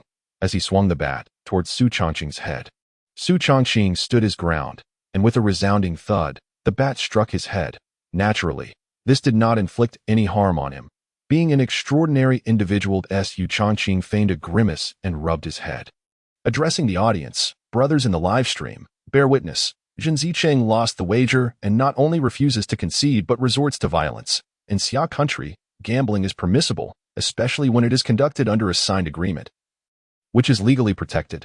This meant Su Chongqing had lawfully accepted the high-end seafood valued at 100 billion, but should Zhan Ziqing attempt to impede him further, it would be tantamount to defying the law. Furthermore, he was publicly assaulting Su Chongqing. Zhan Ziqing's series of reckless actions ignited the fury of the fans, many of whom expressed their willingness to testify on Su Chongqing's behalf, having missed his first strike. Zhan Ziqing, fueled by rage, swung the bat once more, lifting it high above his head with all his might. I swear, if I do not kill you today, my resentment will never be quelled. Su Chongqing pretended to tremble in fear, shielding his head with his right hand. Zhan Ziqing, should you not cease your actions, you will be breaking the law. As he spoke, he concentrated his extraordinary power into his right arm, with a resounding crash. The bat collided with Su Chongqing's iron-like arm, inflicting no damage whatsoever. Instead, propelled by the force of Su Chongqing's extraordinary strength, the bat rebounded with tremendous speed, striking Jin Zicheng squarely in the face. A dull thud echoed as the wooden bat connected with his head, leaving Jin Zicheng's face a bloody mess. Even with only a fraction of his strength, the rebound from the bat was formidable enough to knock out several of Jin Zicheng's teeth. In a fit of rage, Jin Zicheng pointed accusingly at Su Chongqing, opened his mouth to speak, yet uttered not a word before collapsing to the ground. Su Chongqing, blocking the camera, shot Jin Zicheng a disdainful smile and raised a middle finger at him, all while remaining unnoticed by the crowd. "How dare you despise me?" Jin Zicheng was nearly foaming at the mouth with rage, ever since the bat had struck him at an unbelievable angle. He had suspected Su Chongqing was behind it. Now, it was certain that the scoundrel had been working against him all along, humiliating him in this manner. "Su Chongqing, you are nothing but a vile trickster." Jin Zicheng was beside himself with fury. Just as he was about to command his security subordinates to seize Su Chongqing and deliver a thorough beating, he opened his mouth, but before he could draw a breath, his vision darkened, and he fainted. Everyone witnessed that it was Jin Zicheng who initiated the attack. "I did not retaliate at all," Su Chongqing declared, pointing at the unconscious Jin Zicheng, with an innocent demeanor. He continued, "Jin Zicheng struck himself. It had nothing to do with me. You all can testify to that." More than 100 security guards and magicians remained silent, refraining from uttering a word, although Jin Zicheng was their employer. As Su Chongqing had pointed out, they had witnessed with their own eyes Jin Zicheng wielding a baseball bat and striking himself. Indeed, there was no connection to Su Chongqing whatsoever if blame were to be assigned. It could only fall upon the foolishness of Boss Jun himself. There was no one else to fault. Moreover, the surveillance cameras in the storage room faithfully captured every moment. Even if the security guards and magicians wished to fabricate a testimony, it would be impossible. Inside the live broadcast room, the atmosphere was as heated as boiling water, with incessant chatter filling the screen. "Haha, Jin Zicheng is so foolish. He brought this upon himself. He clearly intended to deceive the host, yet ended up digging a grave for himself. It's a classic case of trying to steal a chicken, but losing the rice instead. 100 billion in premium ingredients would certainly cause even the wealthy Jin family of Xing City to feel the pinch.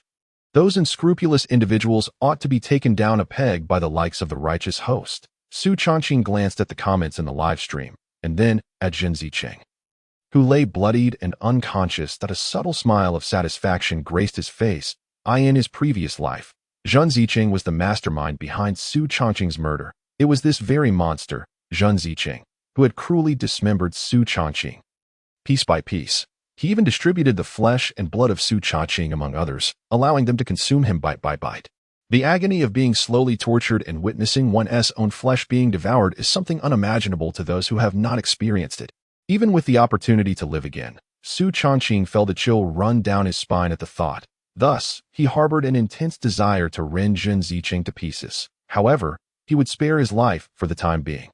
When the apocalypse arrives, Su Chongqing would repay the suffering he endured in his past life to Jin Zicheng 1,000-fold. Just then, the sound of an ambulance pierced the air. Medical personnel rushed into the warehouse. Hastily lifting Jin Zicheng onto a stretcher, the ambulance drove away. The security guards no longer harassed Su Chongqing and dispersed entirely. With their leader hospitalized, what use was there for them? Earning a few thousand a month as security guards, they would be the first to run in the face of danger. As for the group of elderly magicians, it seemed their square dancing had not been in vain, as they had long since vanished without a trace. Su Chongqing had no intention of lingering. Once everyone had departed, he harnessed his extraordinary power to evade the cameras, leaping onto the wall and disappearing into the vast night. Quietly, Su Chongqing returned to his office, where the sky outside had already begun to brighten. Checking the time, he noted it was now 6 in the morning. With work commencing at 8, he still had 2 hours to sleep. Lying in bed, he wondered if it was the result of consuming too much bluefin tuna that had caused his extraordinary powers to surge, for he found himself too excited to sleep. He decided to enter his storage space to inspect his supplies. Last night, he had consumed nearly 50 pounds of nutrient-rich premium seafood. The increase he felt was not limited to his extraordinary powers. The capacity of his storage space had expanded further as well. It now boasted approximately 60,000 cubic meters. The volume of supplies he had stored occupied less than half of the storage space. Inside, the materials were quite varied, with the bulk still comprising the 10,000 tons of premium seafood he had won the previous night. The remaining supplies were miscellaneous items from the supermarket, taking up less than 10% of the space. Although the seafood was exceptionally abundant, enough for 10 lifetimes, he could not eat seafood every day.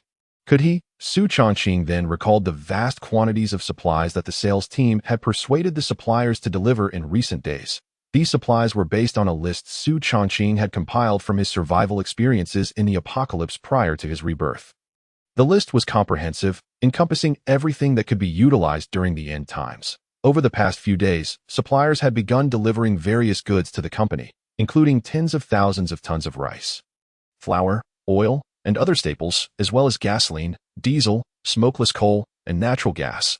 Fresh meat, such as beef, lamb, and pork, also arrived in immense quantities. Naturally, all these supplies were stored in the warehouse. The Xing City branch of Canny Logistics boasted the largest warehouse in Xia Country. In the past few days, the various goods that had arrived had only utilized 1/10 of the warehouse's capacity. Su Chongqing had previously informed Wang Xinfang of the impending special military actions by a certain major northern nation, prompting the need to stockpile supplies in advance to facilitate trade at an opportune moment with the warring nations. Wang Xinfang had allowed Su Chongqing to temporarily oversee the warehouse's allocation. Though this decision faced fierce opposition from the branch manager, Wang Chun, it was ultimately ineffective, as Wang Chen's resistance could not overpower Wang Xinfang's authority. Eventually, he succumbed to the latter's pressure. Previously, the backlog of goods occupied less than 10% of the warehouse space. Coupled with the recent purchases made by Su Chongqing, that totaled 10% as well. This meant that 80% of the warehouse space remained unused, with only 2 days remaining until the apocalypse. Su Chongqing had set a deadline of 2 days for the suppliers to in the coming 2 days. An enormous volume of goods would be arriving. Based on Su Chongqing's estimations, the remaining warehouse space would be more than sufficient to accommodate all the incoming shipments. As for the payment due after delivery, he could easily find an excuse to delay it by 2 days, given his backing from Canny. However, 2 days later, as global snowstorms raged and the zombie virus erupted, suppliers might not even survive to collect their payments at present. Su Chongqing's only concern was that his storage space could not yet accommodate such a substantial volume of goods. His storage space had a capacity of only 50,000 cubic meters, allowing for the addition of only another 10,000 tons of goods. According to Su Chongqing's calculations, if all the items on his list were delivered, he would be grateful if he could fit even 10% of them into his current storage space. Therefore, within the next 2 days, Su Chongqing needed to exert every effort to eat and increase his nutritional intake, enhancing both his extraordinary abilities and the capacity of his storage space. There was also another crucial matter: whether Li Cheng could procure the gene serum.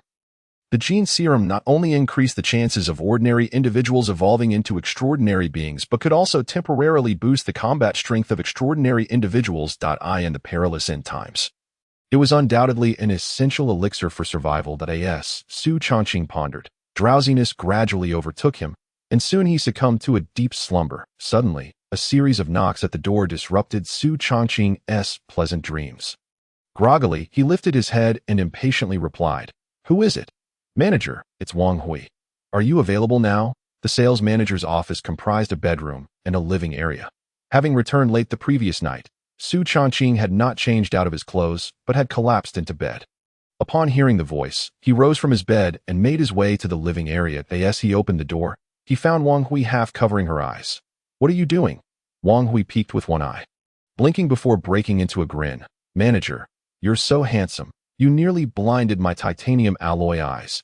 You little rascal." Su Chongqing shook his head in exasperation, gesturing for Wang Hui to take a seat on the sofa. Wang Hui was the internal staff and accountant of the sales department, responsible for recording the department's financial transactions. Her lively and cheerful personality, coupled with her fondness for mischief, endeared her to Su Chongqing, with whom she had the most interaction. After 2 days of working together, Wang Hui had discovered that her seemingly stern superior was, in fact, quite easygoing. Once she made this realization, her naturally carefree demeanor allowed her to speak without reservation. "Is there something on your mind?" Su Chongqing settled onto the sofa as well. After Wang Hui took a seat, she said, "Manager, There's only 10 million left in the funds allocated for purchasing goods. Though she was playful, she took her responsibilities seriously. Didn't I apply for 500 million? How is it that only 4 days have passed, and it's all gone?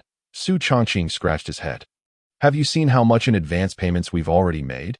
Wang Hui rolled her eyes and playfully exclaimed, Manager, I have discovered that aside from your wealth, good looks, impressive physique, and tall stature, you seem to possess no other redeeming qualities.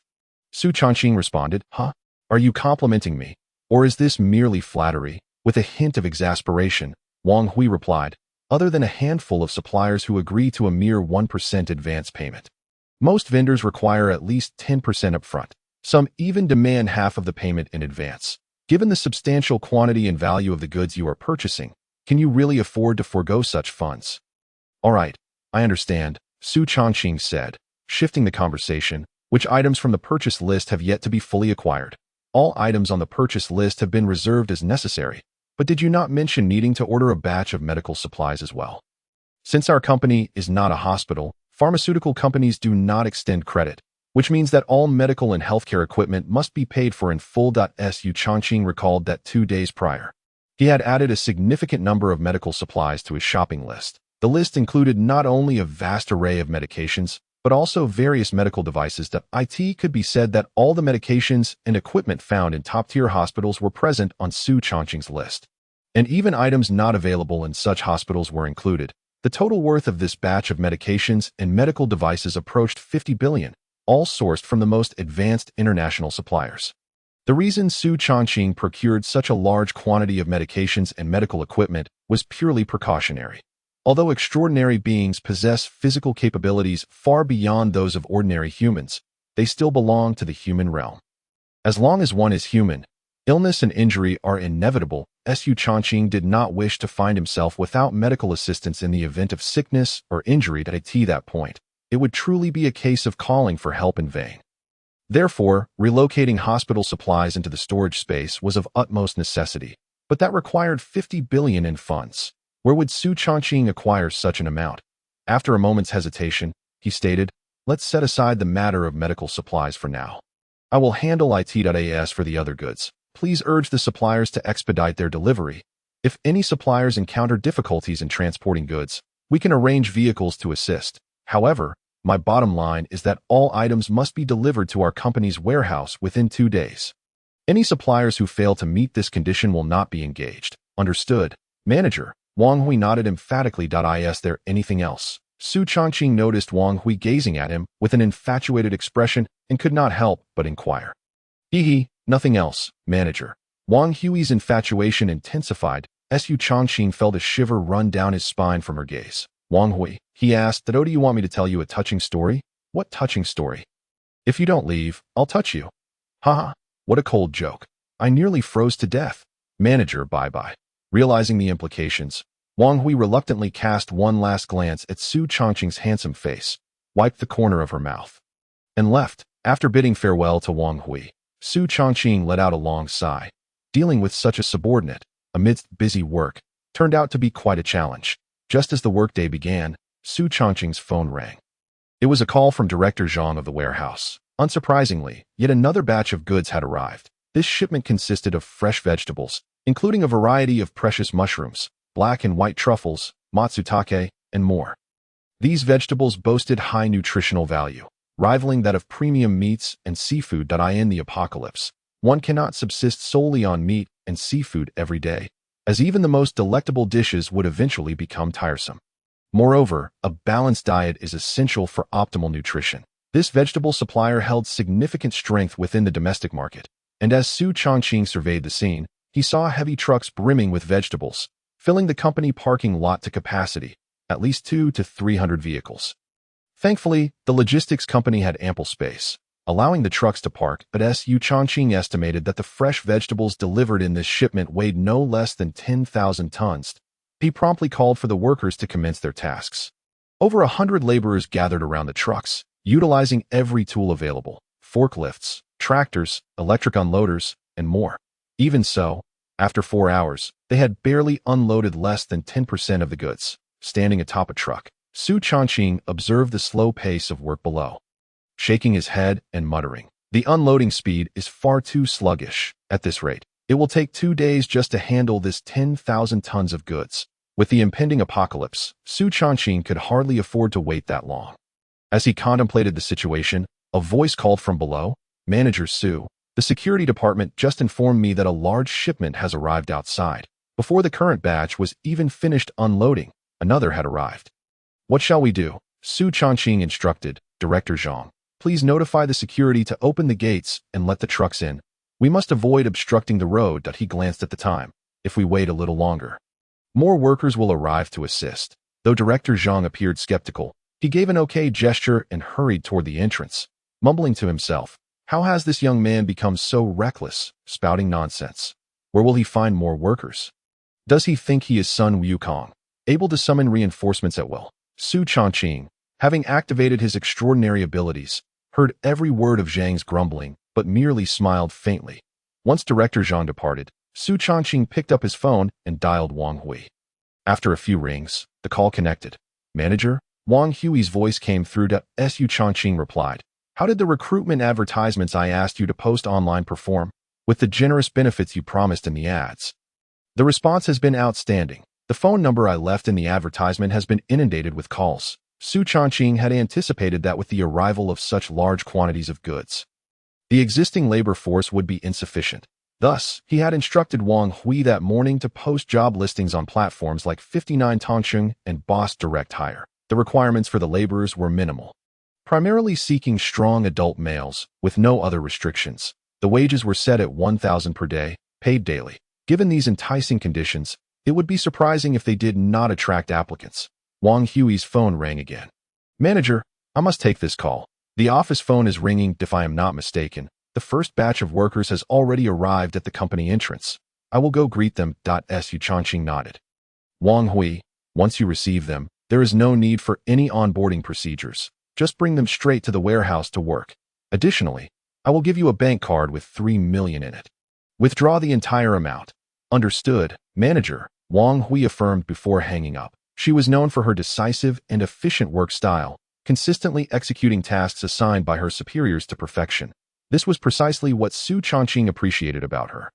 After ending the call, he turned his attention back to the worksite. The company's laborers appeared lethargic and dispirited. Su Changqing quickly realized the cause. The workers were not blind. Upon seeing the seemingly endless line of trucks, they understood the overwhelming amount of work ahead of them, leading to a sense of hopelessness and indifference. Some even resorted to finding a hidden corner to smoke. Su Changqing simply smiled and refrained from urging them to work. Having once been a bottom-tier employee himself, he understood that to motivate the horse to run, one must provide ample fodder. Some employers have a narrow perspective, focusing on petty savings rather than expanding markets and increasing sales. Employees are not fools. Why would they exert themselves under such conditions? Naturally, when the opportunity to slack off arises, one should take it. Just as the workers were languishing in apathy, a large crowd, numbering at least 1,000, surged through the company entrance. Led by Wang Hui, this throng made its way toward the storage facility. Director Zhang happened to be passing by and was instantly taken aback upon witnessing such a multitude. In disbelief, he inquired, "Are all these workers summoned by Manager Su? This is quite an extravagant display, isn't it?" "Indeed, Director Zhang. These individuals have just been recruited by our manager." Upon receiving Wang Hui's confirmation, Director Zhang stood momentarily stunned, murmuring to himself, "To gather so many workers at once, could it be that little Su is a modern-day Sun Wukong?" Arriving at the warehouse, Wang Hui positioned herself on a step and gestured toward the trucks, proclaiming, "Today, your task is to unload all the goods. At the end of the day, come to me to collect your wages. Each of you will receive 1,000 yuan in cash, without exception." Pausing to survey her surroundings, she continued sternly, "Should anyone be caught slacking off, not only will they receive nothing, but they will also be blacklisted and never employed again. We are all intelligent individuals here, so I trust you understand what is expected of you." The newly hired workers responded affirmatively, and at Wang Hui's dismissal, they hurried off to commence their tasks. Meanwhile, the old employees, who were standing idly by, were left in shock. What on earth is happening? The company is abandoning us older workers and hiring a whole new batch. Offering such high wages and cash on the spot, the company must be going to great lengths to get rid of us. If only we had been given such favorable treatment. We wouldn't have been so apathetic. As the seasoned employees engaged in animated discussions, a crisp female voice rang out nearby. Dear old employees, do not worry. The company will not dismiss every hard-working employee without reason. You need not envy the new workers. Our company, no, I should say, our manager Sue, will not shortchange any of you. The old employees turned toward the sound and saw Wang Hui standing atop a chair, addressing them loudly. From now on, as long as we old employees work diligently. In addition to our regular wages, Manager Sue promises to award bonuses to each employee. Moreover, these bonuses will be distributed daily, in cash, just like those for the externally hired workers. Wang Hui's declaration was met with a wave of applause from the old employees. Well said. If the company had implemented this earlier, we wouldn't have been so careless. The leadership is commendable. What do you mean by commendable leadership? Haven't you heard? It's Manager Sue who is disbursing the bonuses. If we are to speak of commendability, it is Manager Sue who deserves the credit. As the old employees discussed among themselves, they picked up their tools and resumed work. Wang Hui's words rekindled their motivation. Not far away, Su Changqing observed everything unfold from the back of a truck. He watched Wang Hui expertly directing the workers and couldn't help but nod approvingly. This young lady is truly exceptional.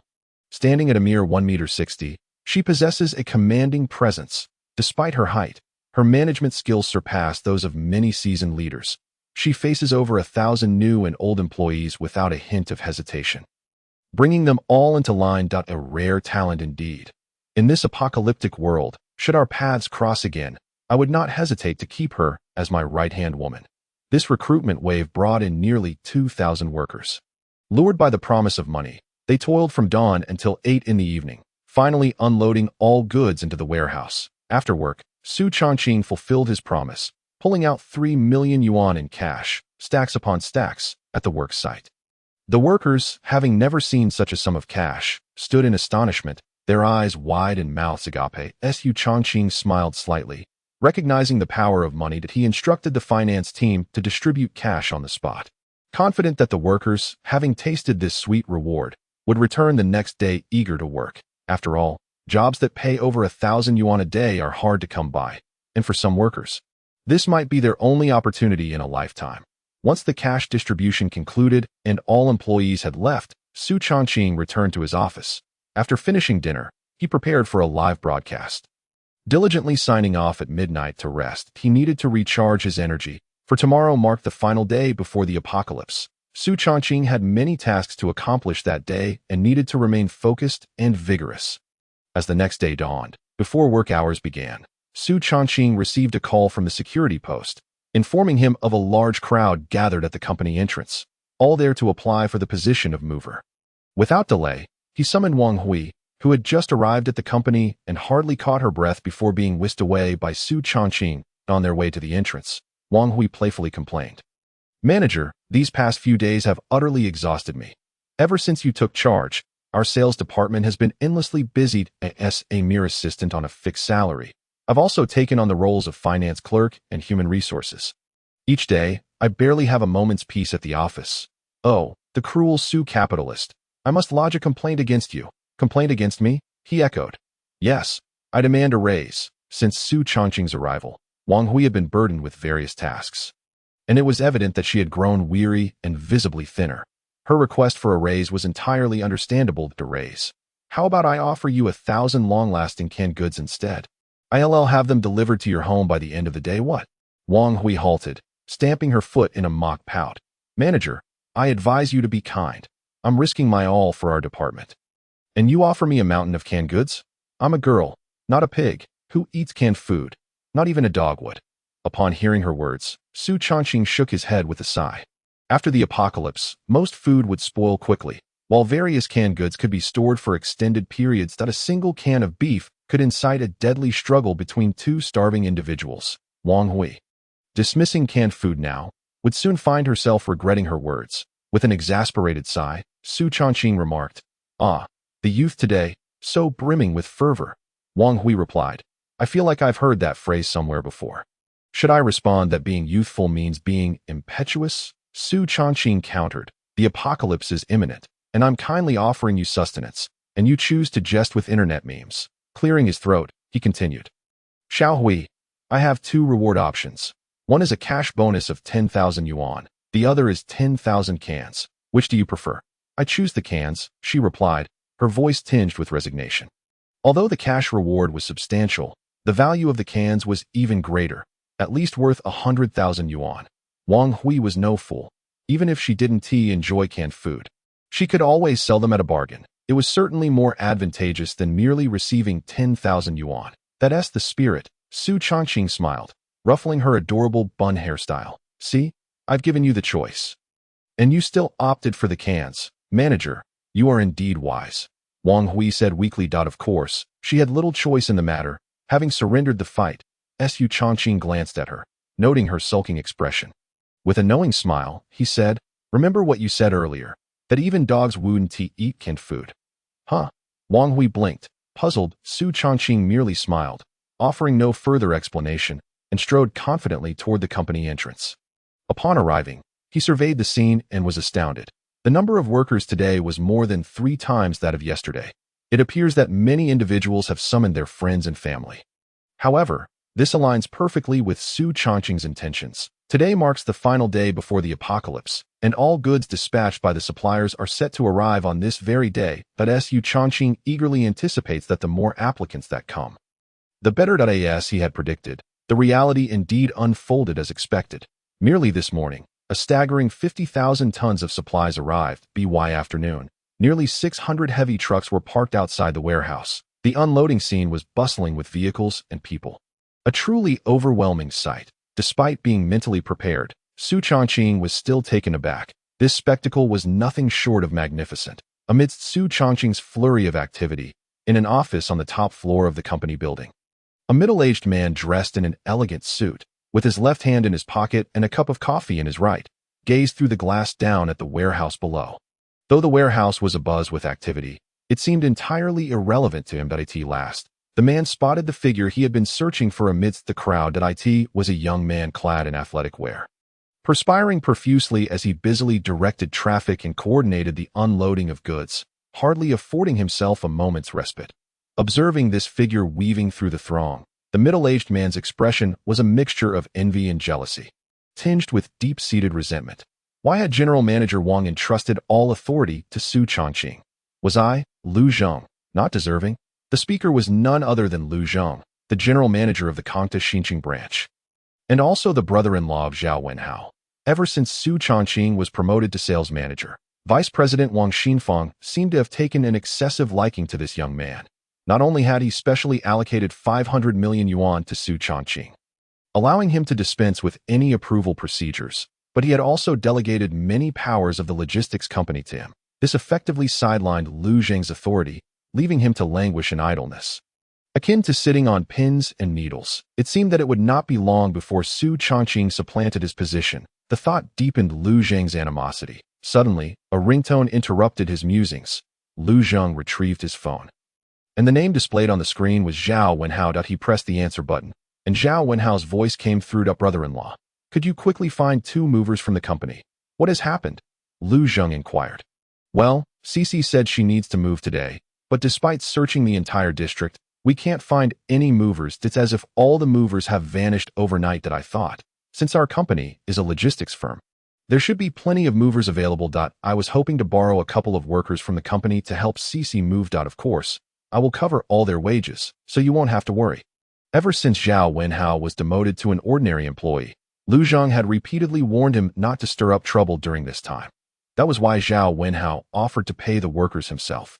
In the past, he would never have contemplated paying the workers. It would have been far more enticing to exploit company resources.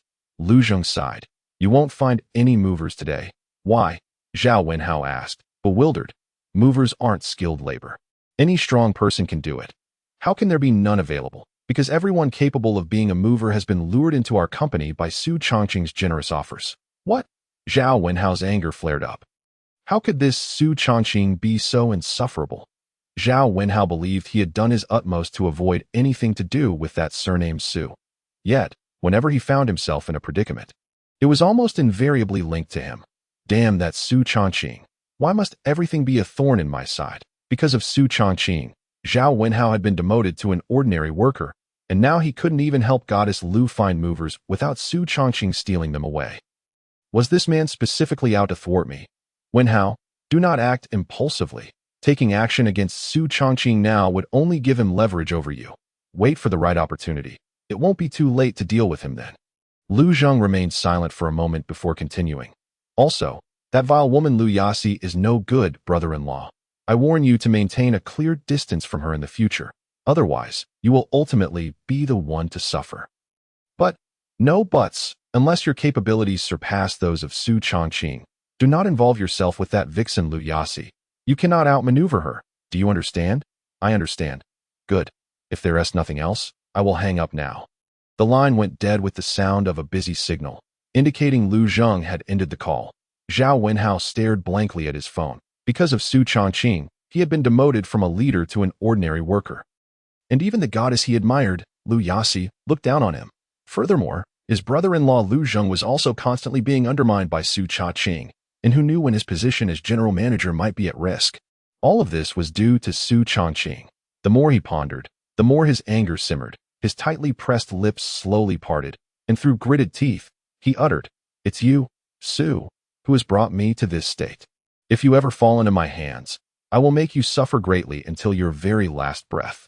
As he spoke, Zhao Wenhao clenched his phone as if it were Su Chongqing himself. Intent on crushing it to bits, achoo. Su Chongqing sneezed forcefully. "Who is cursing me?" He rubbed his nose and muttered softly, "At that moment." Su Chongqing was overwhelmed with busyness. After all, thousands of people were hard at work. He had to personally oversee all major affairs on site, leaving him with hardly any time to rest. Moreover, as today was the last day before the impending doom, all goods had to be stored in the warehouse to prevent damage from the impending snowstorm. Uncertain how much time had passed, darkness enveloped the earth. The bustling day came to an end, and with everyone's collective efforts, all supplies were finally stored in the warehouse, after distributing cash to all employees. Su Chongqing also provided each person with a bag of flour and a bag of rice, enough to sustain a typical family for a month, should they conserve it for what would happen once it was consumed. That was left to personal fortune. After all, Su Chongqing was not running a charity. He could assist only to this extent. Employees from the sales department received 2 bags of flour, 2 bags of rice, and over 100 assorted canned goods, enough provisions for a typical 3-person household for 3 months. After all, without these sales personnel, Su Chongqing would never have amassed such a vast quantity of supplies.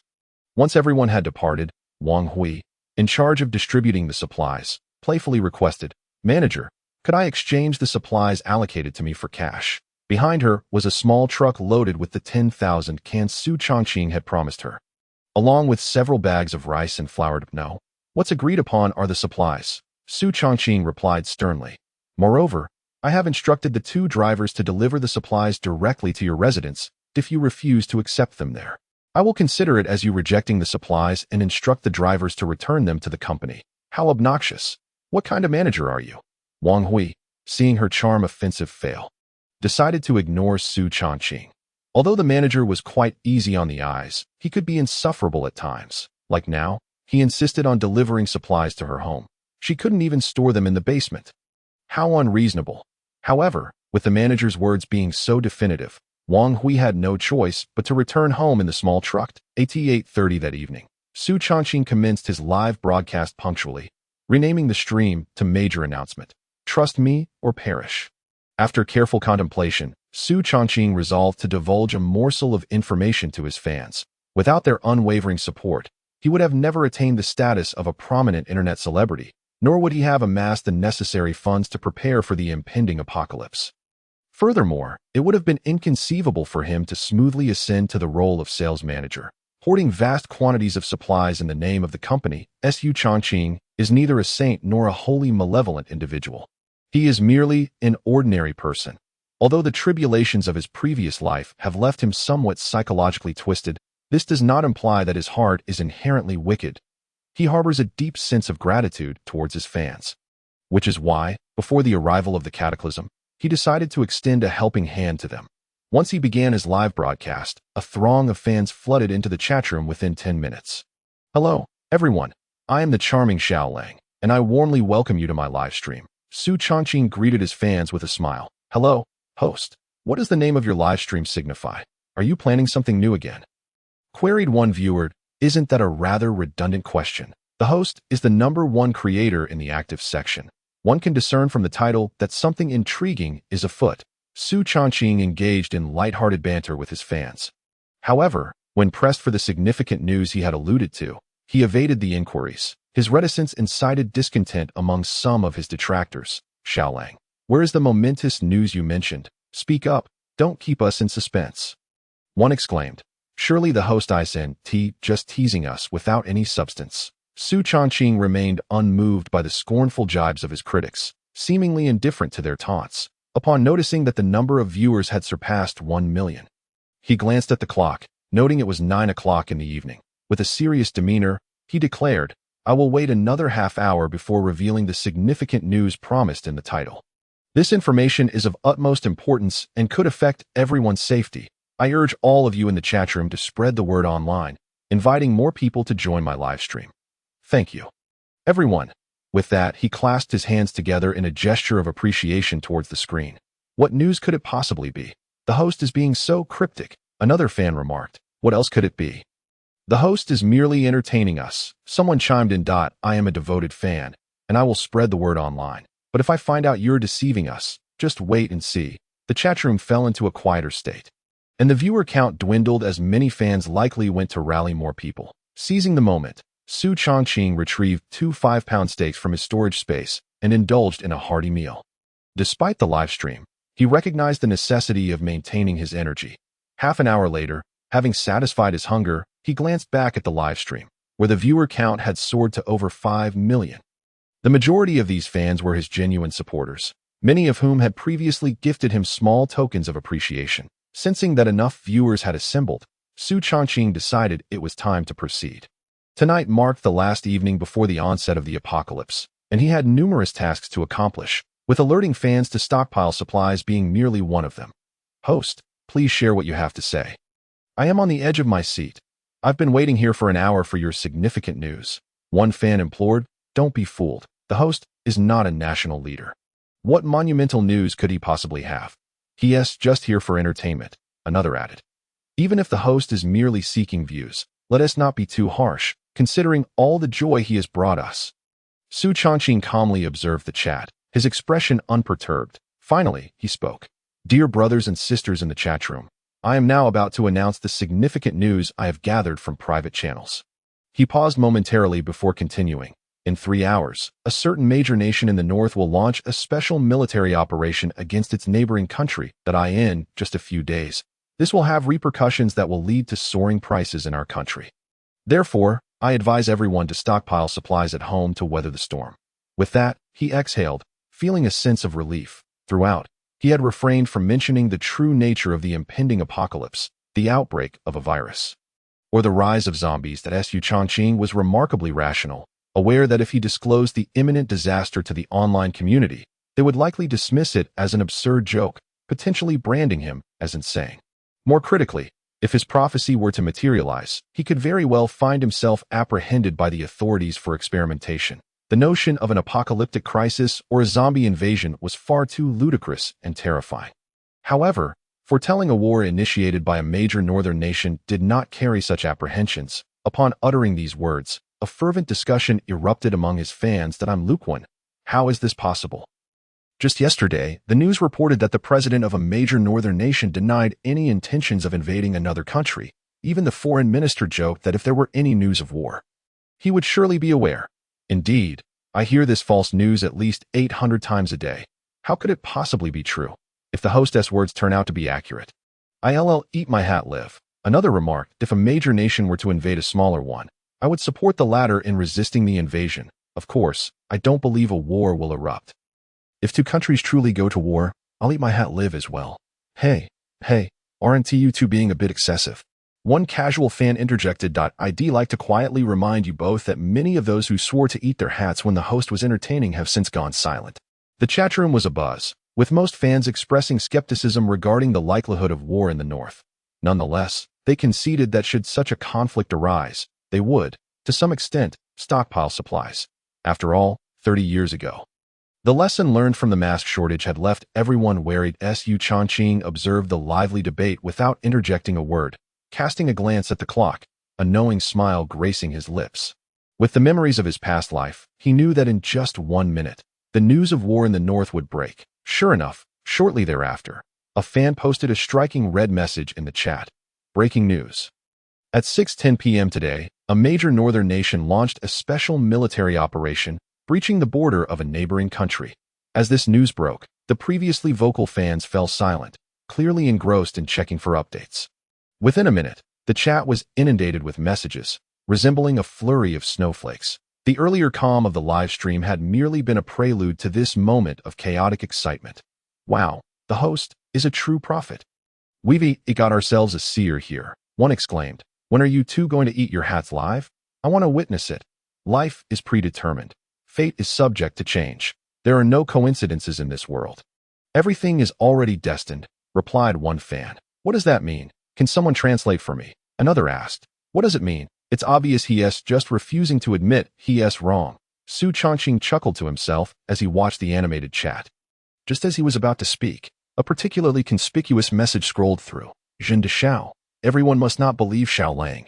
The only reason he could predict the war between the two northern nations is sheer luck. Gu Liang loves milk tea. Jin de Shao is right. Xiao Lang is a despicable and shameless individual. Everyone must refrain from hoarding supplies maliciously. We must place our trust in the government. During times of crisis, it will undoubtedly step forward to rescue us. Suddenly, Zhen Ziqing and El Yassi burst onto the scene, engaging in a back-and-forth exchange. Clearly, even in the absence of any tangible benefits, the two are determined to oppose Su Changqing. Su Changqing's gaze at the phone screen became slightly tensed. Why is it that every time I go live, these two oddballs show up to stir the pot?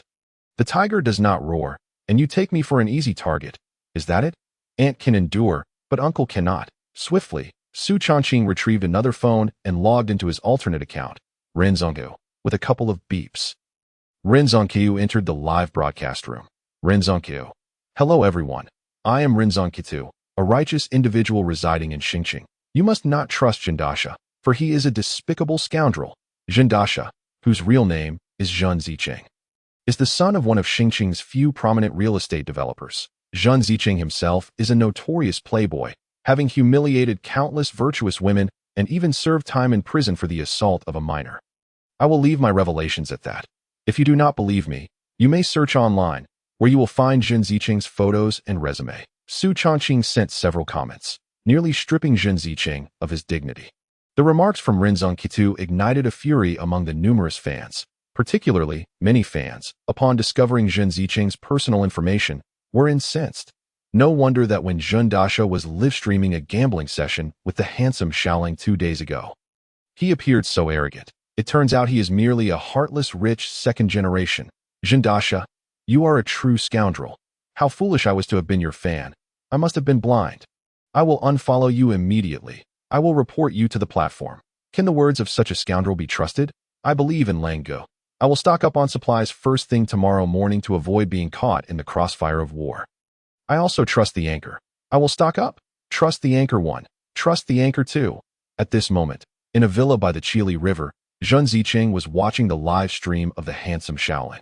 While reveling in his confrontation with Su Changqing, he was suddenly exposed by a fan named Ren Zongqiu, revealing his despicable identity and inciting 5 million followers to vehemently berate him. Zhen Ziqing, who believed himself to be a noble, rich second generation, felt utterly humiliated. The more he thought about it, the angrier he became, and suddenly he raised his phone and, with a crash, smashed it onto the floor, shattering it into pieces. Zhen Ziqing's expression twisted in rage as he slammed his fist into the wall, causing blood to flow profusely from his knuckles. Damn that Su Changqing. Not only did he seize my seafood, but he also made me lose face in his live stream. I will not rest until I have exacted my revenge. The tea arts master El Yassi rushed over, pretending to be concerned, and sweetly said, Darling, are you all right? That Su is truly detestable. You must find a way to deal with him. After enduring several humiliations, El Yassi's hatred for Su Changqing had reached a boiling point. Her lifelong philosophy had always been to destroy what she could not possess. Clearly, Su Changqing belonged to the category of those who must be obliterated.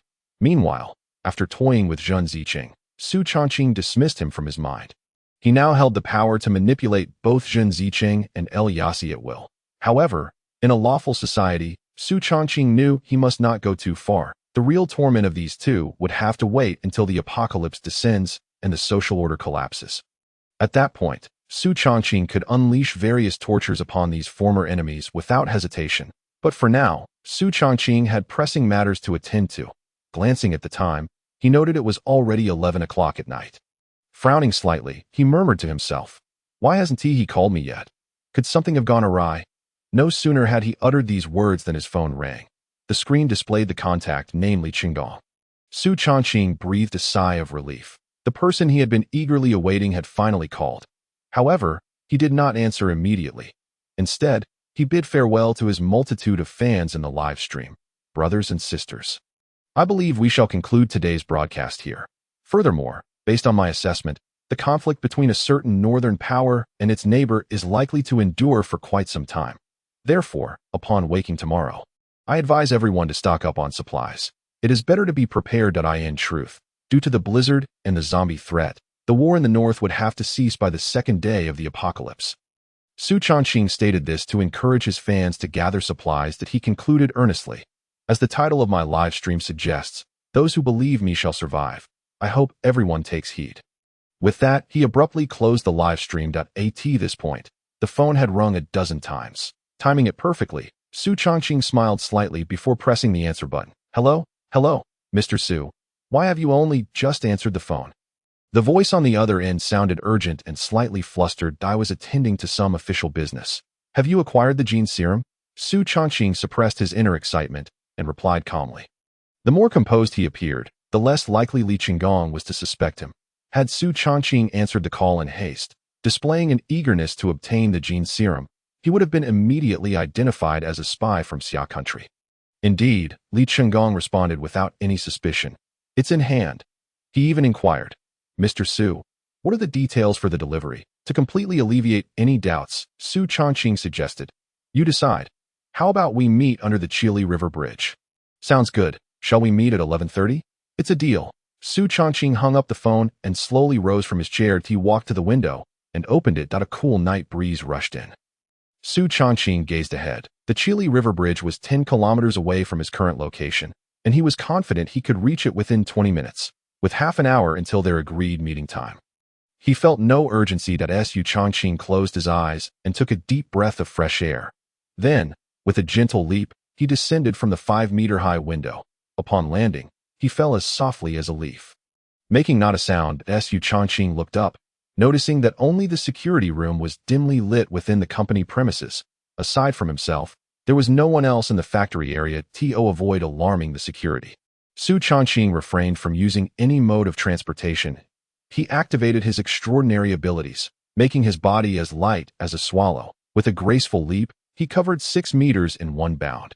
After several successive jumps, he vanished into the vast darkness. With his full speed, Su Changqing traversed the 10-kilometer distance in less than 15 minutes, arriving beneath the Chili River Bridge.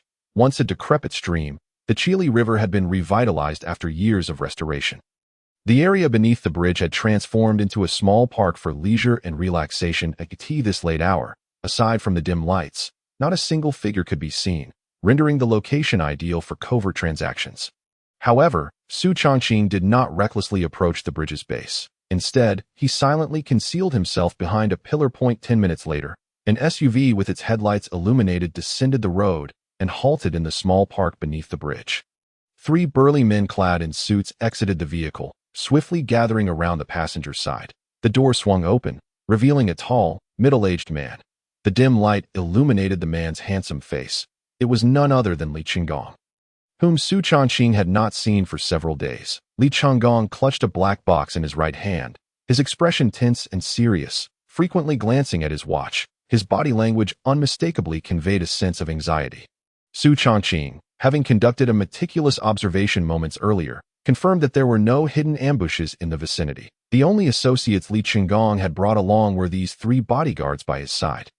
It appeared he regarded Su Changqing merely as an ordinary youth, not taking him seriously at all. Why hasn't he arrived yet? Li Qinggong muttered to himself as he paced back and forth.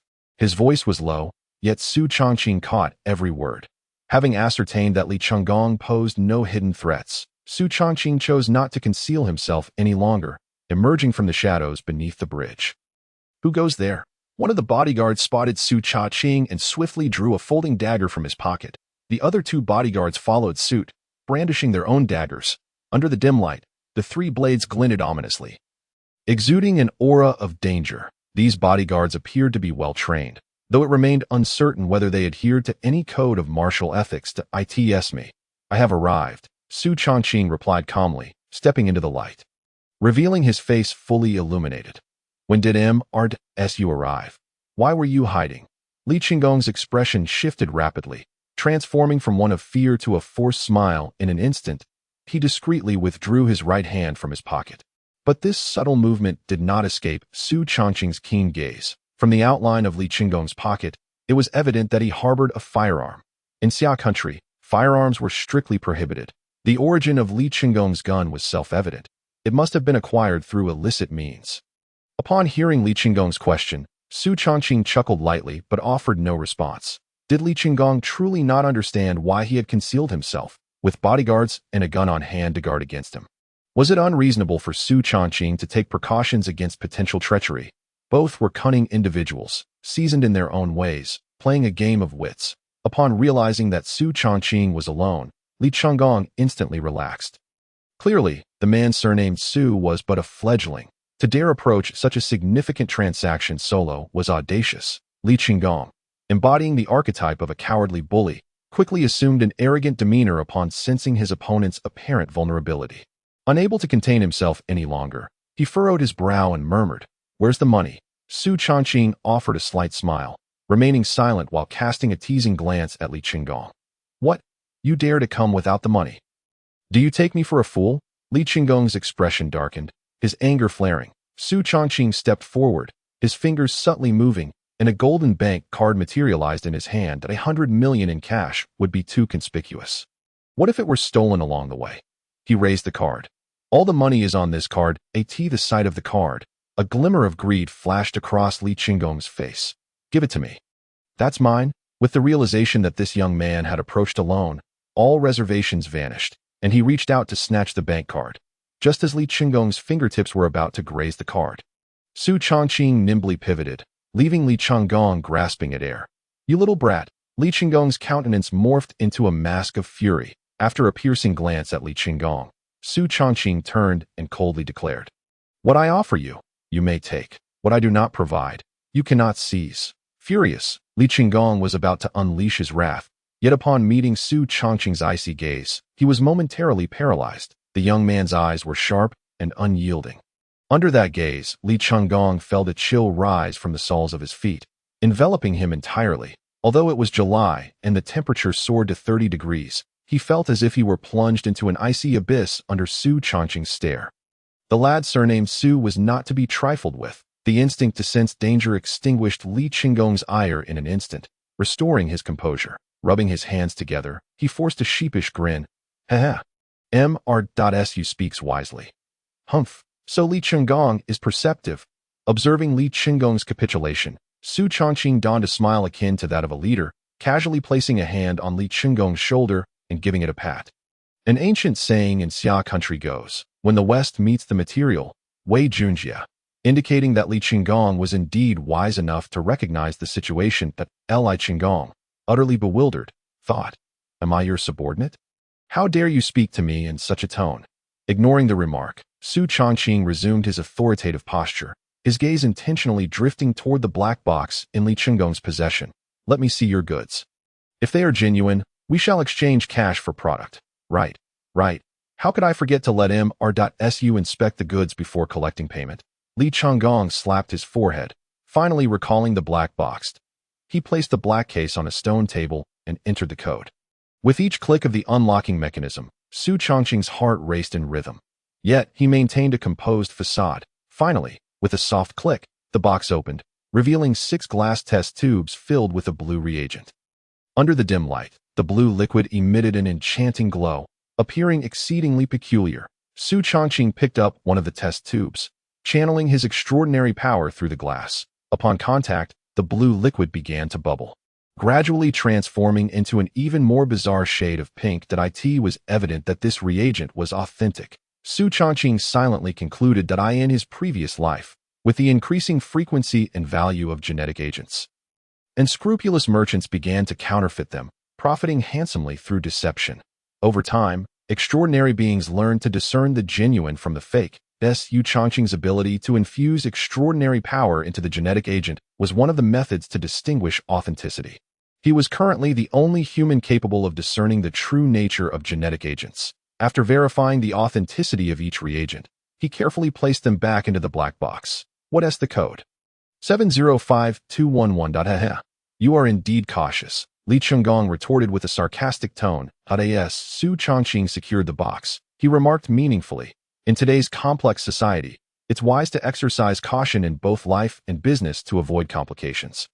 A mysterious smile graced his lips. Then, before the eyes of all present, the black box seemed to vanish slowly from Su Changqing's grasp. What the hell? Li Chunggong blinked in disbelief. Where are the genetic agents? Where's the box? Where did it all go? His gaze fixated on Su Changqing. Without a doubt, the boy had pilfered the genetic agents. During his investigation into Su Changqing's background, he had learned that this youth was not only a social media sensation, but also a magician. Rumor had it that he had once made 10,000 tons of seafood from the Zhun family vanish in an instant. Li Chunggong drew his handgun and aimed it menacingly at Su Changqing. Seething, what is the meaning of this, Su? Do you think I won't blow you away right now? Hand over the black box. He finally shed his facade. Su Changqing smiled lightly. There's no hidden agenda. It's simply that the box isn't safe here, so I've placed it in a more secure location. You're talking nonsense. With so many people here, you claim it's unsafe? What do you mean by that? Li Chunggong pressed his finger against the trigger. Damn you, Su. I know you're a magician, but I'm warning you. Hurry up and return the genetic agents, or else, well, you know the consequences. The three burly men accompanying Li Chunggong brandished their daggers, encircling Su Changqing. Li Chunggong raised his gun, barking, "Get him!" The three bodyguards bellowed in unison, lunging at Su Changqing with their knives. However, just as their blades were about to strike him, Su Changqing's figure abruptly vanished from sight. Where did he go? Damn it. This is eerie. The trio of bodyguards wore expressions of astonishment. A bodyguard suddenly let out a piercing scream before collapsing to the ground with a thud. The remaining two bodyguards hurriedly rushed over to inspect the scene. Under the dim glow of the streetlights, they discovered that the fallen bodyguard had a gaping hole the size of a thumb in his back. From this angle, the wound was precisely located at the heart, still oozing fresh blood. The bodyguard realized he was beyond saving. Even more terrifying was the shadow that loomed motionless beside his deceased companion. The two bodyguards simultaneously looked up with alarm. In the flickering light, they beheld a tall, slender young man standing less than 5 meters away. The young man held a withered branch in his hand, from which blood dripped ominously. This young man had slain their comrade with nothing more than a casually picked up withered branch. It was unfathomable, for a withered branch could be easily snapped with a mere finger. Yet this youth had managed to pierce through flesh and bone. This was utterly inconceivable. Damn it, this kid is not human. Overwhelmed by sheer terror, the two bodyguards turned and fled, faced with such a deranged killer. Only a fool would confront him head-on. After all, bodyguards were merely a step above ordinary security personnel. For these two men, who had avoided 30 years of hardship, when danger approached, their instinct was to run. One of the bodyguards had barely covered 10 meters when he felt a sharp pain in his throat. Realizing something was amiss, he attempted to scream for help, but when he opened his mouth, no sound emerged. Instead, blood gushed forth uncontrollably. Trembling, he raised his right hand to his neck, feeling a sticky, warm wetness. When he lowered his hand to inspect, it was drenched in blood. In that instant, the bodyguard comprehended that the young killer had pierced his throat with the withered branch. He felt the light fading from his eyes. Everything went dark, and he collapsed lifelessly to the ground. The other bodyguard met a similar fate at the hands of Su Changqing, dispatched swiftly with the same withered branch. After dispatching the three bodyguards, Su Changqing slowly turned around, his gaze locking onto Li Chunggong, who was brandishing a pistol not far away. Don't come any closer. I have a gun, so don't force me to fire. Su Changqing continued to advance, unfazed. I'll count to 3 and then shoot. 1. Bang. Li Chunggong, The old schemer only managed to count to 1 before pulling the trigger. However, his gun was fast, yet Su Changqing was even faster.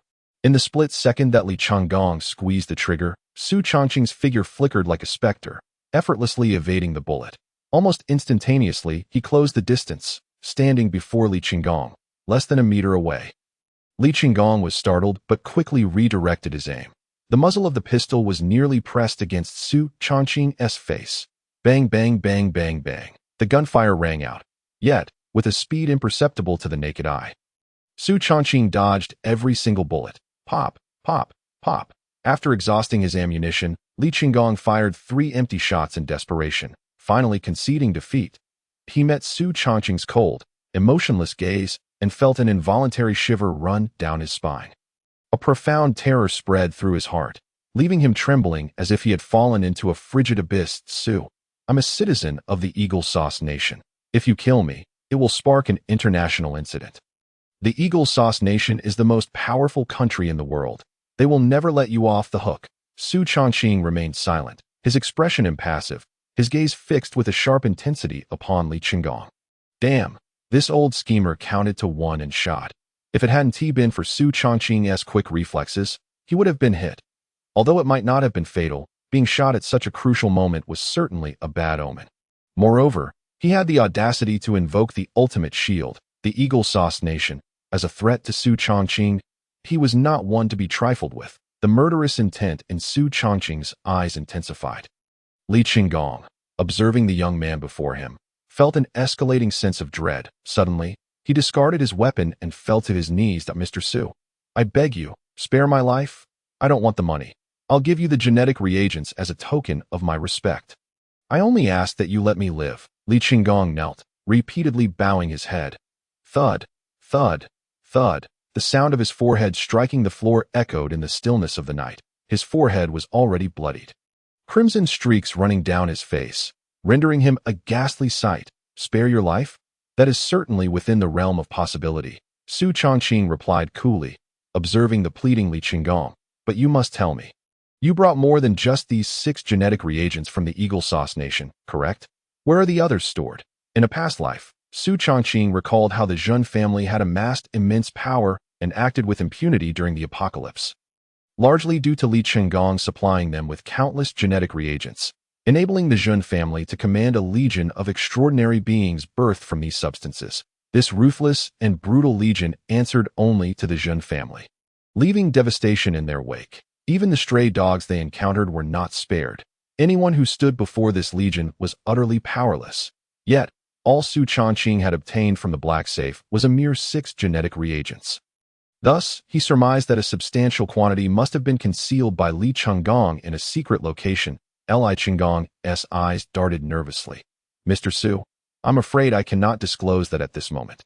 The young man before him had just coldly dispatched 3 individuals. If revealing this information could save his life, he would be willing to share it.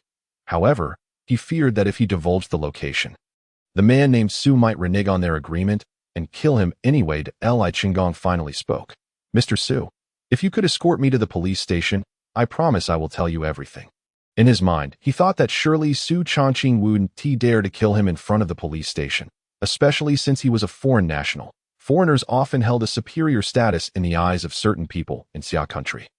Li Chenggong vividly remembered the incident involving the black foreign exchange student from Toilet University, as well as the event where a car brand offered free ice cream to foreigners while claiming none was available for locals.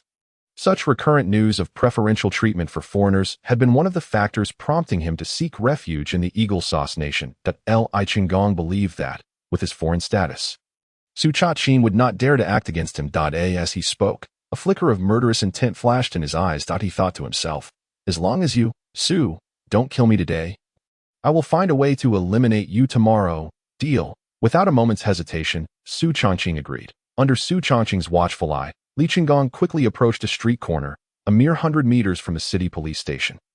The police station was brightly lit, with 2 officers standing guard at the entrance. Li Chenggong felt an overwhelming sense of relief wash over him. Su Changqing smiled slightly. Mr. Li, I have fulfilled my promise. Now, can you tell me where the genetic reagents are hidden? Li Chenggong glanced over at the police station, a wave of safety washing over him. Surely, This man named Su Woon T dare to act here. Right? In a light-hearted mood, he chuckled. Mr. Su, as a resident of Xing City, you must be familiar with the Zhun Family Private Hospital. The genetic reagents are stored in the safe located in the hospital director's office. After finishing his sentence, Li Chenggong waved his hand dismissively. Mr. Su, until we meet again. He turned to leave. Yes, he did. A surge of murderous intent welled up in his eyes, then swiftly dissipated. This Su would meet his end tomorrow. Mr. Li, please wait. Oh, is there something else? Li Chenggong's heart skipped a beat. Curiosity etched on his face as he turned back, brimming with caution. Su Changqing chuckled. Mr. Li, what s with that expression? I merely wish to present you with a gift. You look so frightened. In his hand, a golden bank card materialized seemingly out of thin air. The card shimmered subtly under the light, casting a faint golden glow. Su Changqing toyed with the card. This card contains 100 million. So, what do you say? Do you want your reward or not? But there are no buts. Do you want it or not? Yes, of course I want it. Li Chenggong's expression shifted from wary to covetous in an instant. He grinned widely, extending his hand toward the young man with a cheerful demeanor. All right, I'll give it to you right now. Su Changqing's lips curled slightly. Revealing a faint smile, he pinched the golden card between his right index and middle fingers, channeling his extraordinary power into them. Immediately, his fingers flicked gently. The golden bank card shot forth like lightning from between his fingers. The speed was astonishing, swift as the wind. Li Chenggong barely caught a glimpse of the golden flash before a searing pain erupted in his throat. He felt a sticky liquid oozing from his neck. Realizing it was his own blood, spilled from a gash made by the golden card, he stared in shock at the smiling Su Changqing. Unable to comprehend why this audacious fellow dared to commit murder right outside the police station, his gaze shifted to the police station entrance, less than 100 meters away, where two officers were chatting casually. Oblivious to the unfolding drama, driven by a desperate will to survive, Li Chenggong staggered 2 feeble steps toward the police station.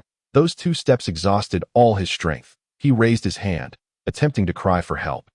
But no sound emerged. Soon, it felt as if every ounce of energy had been drained from his body, and he collapsed to the ground. Darkness enveloped him, and he succumbed to death. Su Changqing calmly approached, extracting the golden card from Li Chenggong's neck. Then, he wiped the bloodstains from the card onto Li Chenggong's clothing before pocketing it. There were still 3 million yuan on that card, though the apocalypse loomed. One could never tell when it might come in handy. Beneath the bridge, Su Changqing had already harbored murderous intent toward Li Chenggong. He had merely bided his time for the gene serum. Li Chenggong believed that once he reached the police station, he would be safe. How could Su Changqing be so audacious as to kill him right outside the police station? Little did he know that after tonight, the entire world would plunge into chaos. Su Changqing, let alone killing one person, could slaughter 100 without concern. When the apocalypse arrived, even the police station would be powerless to intervene. Looking at Li Chenggong's lifeless body, Su Changqing scoffed. You think you can compete with me? You're far from it. With that, he turned and departed. The battle between 2 old schemers concluded with Su Changqing's resounding victory. Meanwhile, the 2 officers stationed outside the police station remained blissfully unaware, engaged in their lively banter, completely oblivious to the homicide that had just transpired on the opposite sidewalk. To avoid any complications, after extracting the location of the gene serum from Li Chenggong, Su Changqing hurried to the Zhun Private Hospital. In Xing City, the best hospital was not the People's Hospital, but this very Zhun Private Hospital. The affluent Jin family had spared no expense in hiring renowned medical experts to transform their hospital into the nation's premier institution. Zhun Private Hospital was reputed to be capable of bringing people back even from the brink of death. This stellar reputation ensured that, despite the steep costs of treatment, the hospital remained perpetually bustling with patients. Su Changqing sprinted through the streets, carefully evading the surveillance cameras, and soon arrived at the hospital. Why now? It was the dead of night. Apart from the emergency department, the entire facility was eerily silent. He swiftly incapacitated a doctor and donned his white coat. Masquerading as a physician, he inquired with a young nurse about the location of the administrative office. The young nurse, taken by Su Changqing's handsome appearance, felt her heart flutter. Mistaking him for a new doctor, she eagerly offered to guide him to the office. Inside the administrative building, the only other occupant was an elderly security guard, who was dozing in a reclining chair in the duty room. Su Changqing tapped on the glass, startling the guard awake. What's the matter, young lady? The guard asked groggily. His eyesight was evidently poor. Su Changqing rolled his eyes. Sir, please take a good look. I'm a man. Could you tell me how to get to the director's office? The guard, still half asleep, frowned in annoyance. What? You little brat. Are you trying to mess with me?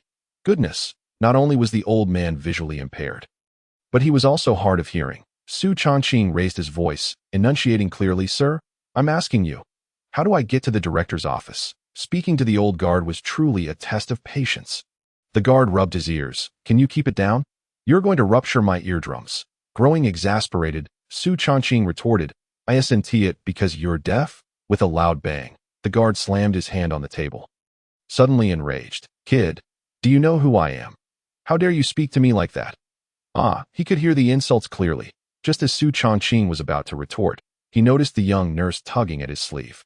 Confused, he looked at her. The young nurse leaned closer, whispering, Dr. Su, please don't argue with him. He is the most formidable character in our unit.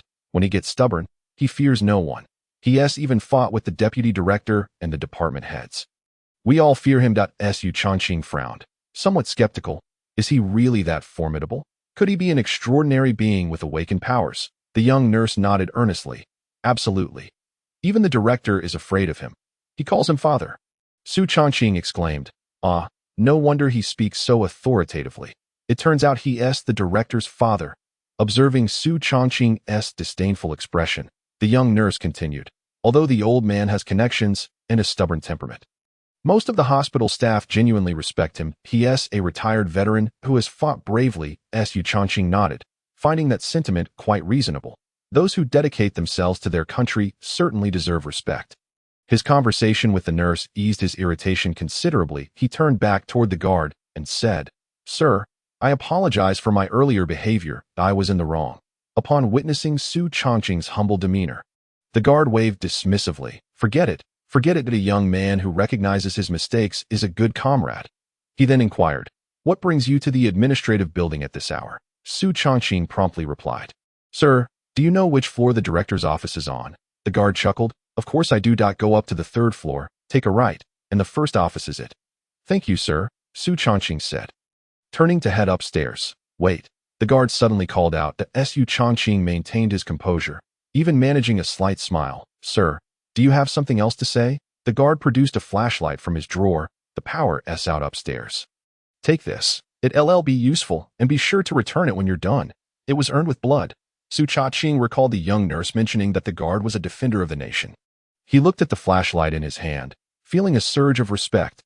There must be a story behind this. The flashlight suddenly felt incredibly heavy in his grasp. He nodded solemnly and curiously asked, Sir, was this flashlight entrusted to you by a comrade who fell in battle? The guard narrowed his eyes, speaking softly. I donated 400 milliliters of blood back in 30, and the nurses gifted me this. Su Changqing remained silent and began to ascend the stairs. The guard, still suspicious, remarked, Young man, the keys to the director's office are kept by him personally. Hey, you have a key. Su Changqing appeared unfazed, casually retrieving a key from his pocket and waving it in front of the guard. Before I left, the director asked me to collect some documents and gave me the key. I see. Well, off you go. Su Changqing bid farewell to the young nurse with a casual bye. Before ascending the staircase, he approached the door of the director's office with a nimble grace, channeling a flicker of extraordinary power into the keyhole. With a soft click, the door creaked open. Stepping inside, Su Changqing surveyed his surroundings. The director's office spanned approximately 40 square meters, meticulously designed. Apart from the workspace, it featured a reception area. A massive desk crafted from redwood occupied the wall-side position, while behind it stood an entire wall of bookshelves, brimming with an abundance of tomes. Upon closer inspection, Su Changqing noticed a safe in the corner, roughly the height of a person. A flicker of realization crossed his mind. Li Chunggong had mentioned that the gene potion was stored within the safe, and it must be contained therein. Advancing toward it, he exhaled a gentle stream of extraordinary power, instantly forcing the safe open. Heart racing with anticipation, he opened the safe door with trembling hands. However, the sight that greeted him was one of utter disappointment. Aside from a collection of gold bars, foreign currency, and shopping cards, there was nothing else inside. As for the gene potion, not a trace was to be found. It appeared the director had indulged in ample embezzlement. Was he preparing for a hasty escape with such a stash of foreign currency and gold? Little did the director know, he would not live to see the day of reckoning. Rather, he would encounter the end of days, in a matter of days, that foreign currency and gold would be rendered worthless. With the currency itself deemed too hard to even sit upon, Su Changqing furrowed his brow, realizing that the cunning Li Chenggong had never intended for him to acquire the gene potion. Yet with Li Chenggong dead, Su Changqing had no means to resurrect him. What to do? He fell into deep contemplation. Suddenly, his peripheral vision caught sight of something unusual on the bookshelf behind the desk. His gaze settled on a particular book. Its positioning appeared odd. It was not pressed by any other volumes, yet stood at a curious 45-degree angle, with only one corner supporting it, yet it remained upright. Among the thousands of books on the shelf, this one seemed unremarkable. One could easily overlook its peculiarity without careful observation. However, endowed with extraordinary power and acute senses, Su Changqing quickly discerned its difference. This book, defying the laws of physics and escaping the pull of gravity, must harbor some secrets. Approaching the book, he gently nudged it. To his astonishment, the bookshelf slowly parted, revealing a vast hidden chamber the moment it opened. A chilling, pungent scent of pharmaceuticals rushed to Su Changqing's nostrils. Caught off guard, he inhaled sharply, followed by a bout of severe coughing. Quickly stifling his cough, he stepped into the hidden chamber. He did. The lights within flickered to life. The sight before him sent a chill down even his resurrected spine. On either side of the chamber stood rows of transparent glass containers resembling refrigerators. Inside these glass enclosures were naked human forms. These individuals lay with their eyes closed, submerged in a pale blue medicinal bath, appearing almost lifeless. Any ordinary person witnessing this scene would be utterly bewildered. Yet, having been reborn in a post-apocalyptic world, Su Changqing instantly recognized that this was the gene potion laboratory operated in collaboration between Li Chenggong and the Zhen family. It was simply a smaller-scale operation. As the apocalypse had yet to unfold, Su Changqing ventured deeper into the chamber. He noticed a towering transparent freezer in the corner, packed to the brim with blue vials. He retrieved one of the blue vials from the freezer and infused it with a hint of extraordinary power. Moments later, the liquid transformed from blue to red, bubbling as if boiling. Indeed, these blue vials were precisely what Su Changqing had surmised. They were all gene potions. A rough estimate suggested there were at least 10,000 vials. A sly grin crept onto Su Changqing's lips. This was the rhythm of striking it rich. With over 10,000 gene potions, he could not only use them for himself, but also forge an army of extraordinary beings. In the post-apocalyptic world, he would be unstoppable. With a mere thought, he also stored the glass freezer containing the gene potions into his storage space. Just as he was about to turn and exit, he noticed the experimental subjects lying within the glass containers. Counting carefully, he realized there were no fewer than 20 subjects present. Su Changqing's expression turned grave, recalling the outbreak of the zombie virus in his past life. He remembered how the Zhen family unleashed these experimental subjects, revealing their terrifying combat prowess. In his previous life, these fearsome subjects, under Zhen Zicheng's control, inflicted harm on countless civilians. Even Su Changqing had narrowly escaped death at their hands. In this life, having already crossed paths with Zhen Zicheng, should these subjects be released, Zhen Zicheng, as the heir of the Zhen family, would undoubtedly set them upon Su Changqing first. These brutal and savage experimental subjects could never become tools of murder for the Zhen family. Su Changqing's fists clenched instinctively as he prepared to strike down one of the subjects. However, his fist halted mid-air. In a flash of insight, a new idea sparked within him. In his previous life, the Zhen family had gradually taken control of Xing City, leveraging the formidable might of the experimental subjects. But what if the power to control these subjects lay in Su Changqing's hands? How would the Zhen family respond? With this thought, a wicked smile spread across Su Changqing's face. He concentrated his mind and placed one of the experimental subjects into his storage space. Su Changqing had previously conducted experiments. If living beings were placed into storage without protection, they would perish upon removal. However, sealing the living beings within containers posed no issues. He continued to store 5 experimental subjects into the space. Just as he was about to place another subject in the corner into his storage, he suddenly noticed the subject in the freezer appear to twitch its fingers. Su Changqing halted, murmuring to himself, "Is this person waking up?" He couldn't help but glance at this particular subject again. Upon closer inspection, he found himself unable to tear his gaze away. The woman submerged in the glass container was astonishingly beautiful. Her hair flowed like a cascading waterfall, her long eyelashes veiling her closed eyes, a high-bridged nose, and thin lips forming a perfect arc coupled with a face sculpted with precision. This experimental subject's visage could only be described as flawless. Su Changqing's gaze drifted downward. Her skin was without blemish, her figure perfectly proportioned, and the curves of her form were tantalizingly evident, including the alluring features between her legs. For a moment, Su Changqing felt his heart racing uncontrollably. Below, his desires surged, ready to spring forth. Goodness, this woman was far too enchanting. Stop! I must not gaze any longer. Su Changqing quickly shut his eyes and turned his head away that he composed himself, murmuring to himself. Inhale. Exhale. Inhale again. Exhale again. Take a deep breath and release few. His rising desire immediately subsided. This woman must be a harbinger of chaos sent by the heavens. Now calm, Su Changqing dared not linger on the potentially world-altering woman. He swiftly placed her, along with the glass container, into his storage space. After clearing out all the experimental subjects and equipment from the hidden chamber, Su Changqing took a final glance at the now-empty laboratory, ensuring no items were overlooked before he exited. Pressing the concealed switch disguised as a book one last time, the rows of bookshelves slowly closed, restoring the hidden chamber to its original state. Su Changqing let out a sigh of relief. Just as he was about to leave the director's office, the beam of his flashlight inadvertently illuminated a stack of documents on the desk. Su Changqing let out a soft exclamation that he noticed the document prominently displayed 8 bold characters. New Hospital District Preparation Plan. Upon seeing these 8 characters, his gaze sharpened slightly. Su Changqing picked up the document and quickly skimmed through it. The general gist of the document indicated that due to the favorable economic performance of the Zhun family private hospital, a decision had been made to establish a new hospital district.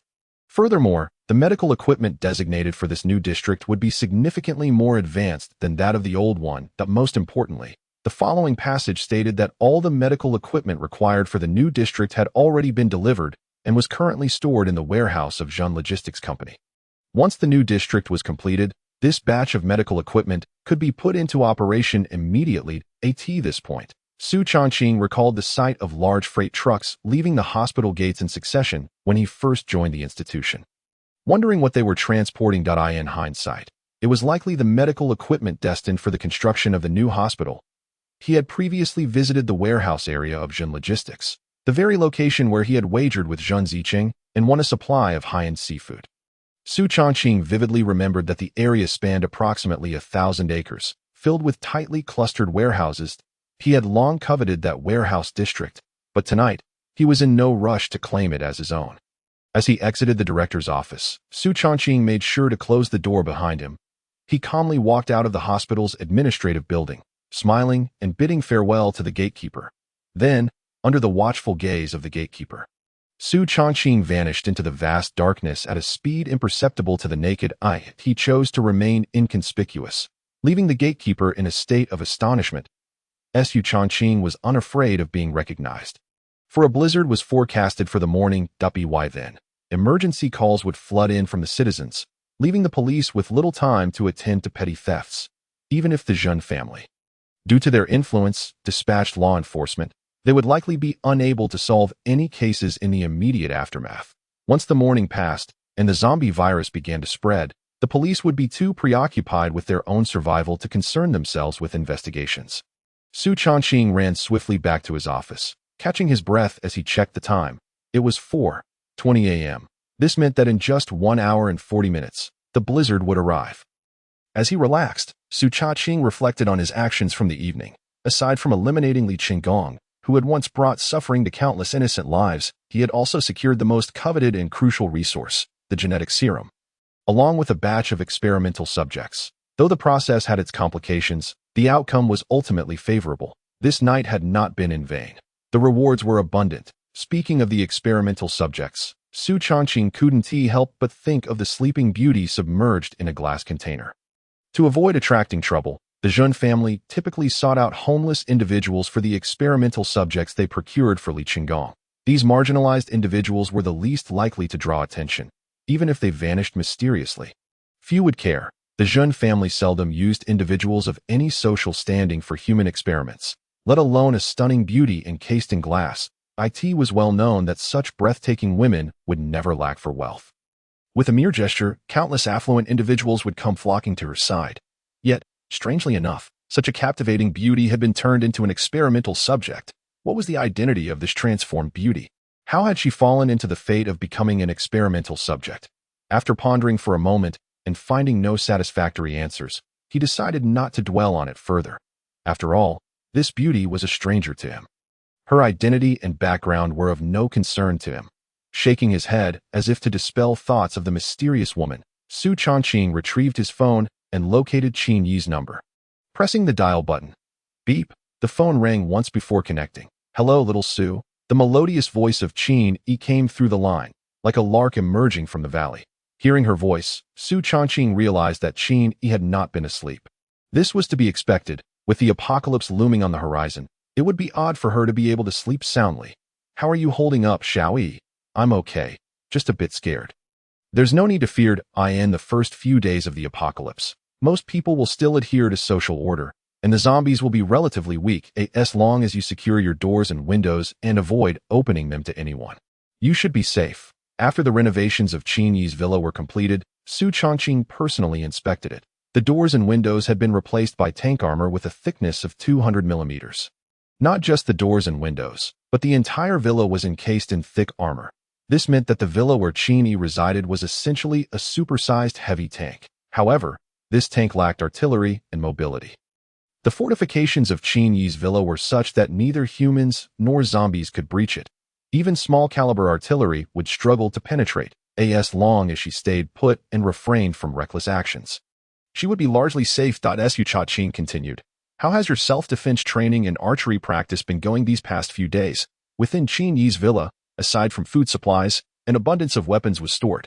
In addition to close combat weapons like swords and spears, there were various modern bows and crossbows, along with a significant stockpile of arrows. Over the last couple of days, Qin Yi had been sending Su Changqing videos and pictures showcasing her training progress. No problem, little Su. She replied playfully. Don't forget, I've starred in several action films and have some martial arts background. With the enhanced training over the past few days, I can easily handle an ordinary person. Su Changqing smiled in return. Even so, you must remain vigilant. I understand, Qin Yi replied sweetly. Then, recalling that Su Changqing had never mentioned his own safety, she expressed her concern. Little Su, do you have a safe house? If you feel unsafe, you can come stay with me. I'm fine. Xiao Yi. Su Changqing reassured her calmly. I'm quite safe here. But Qin Yi's worries were cut short by Su Changqing. Don't worry.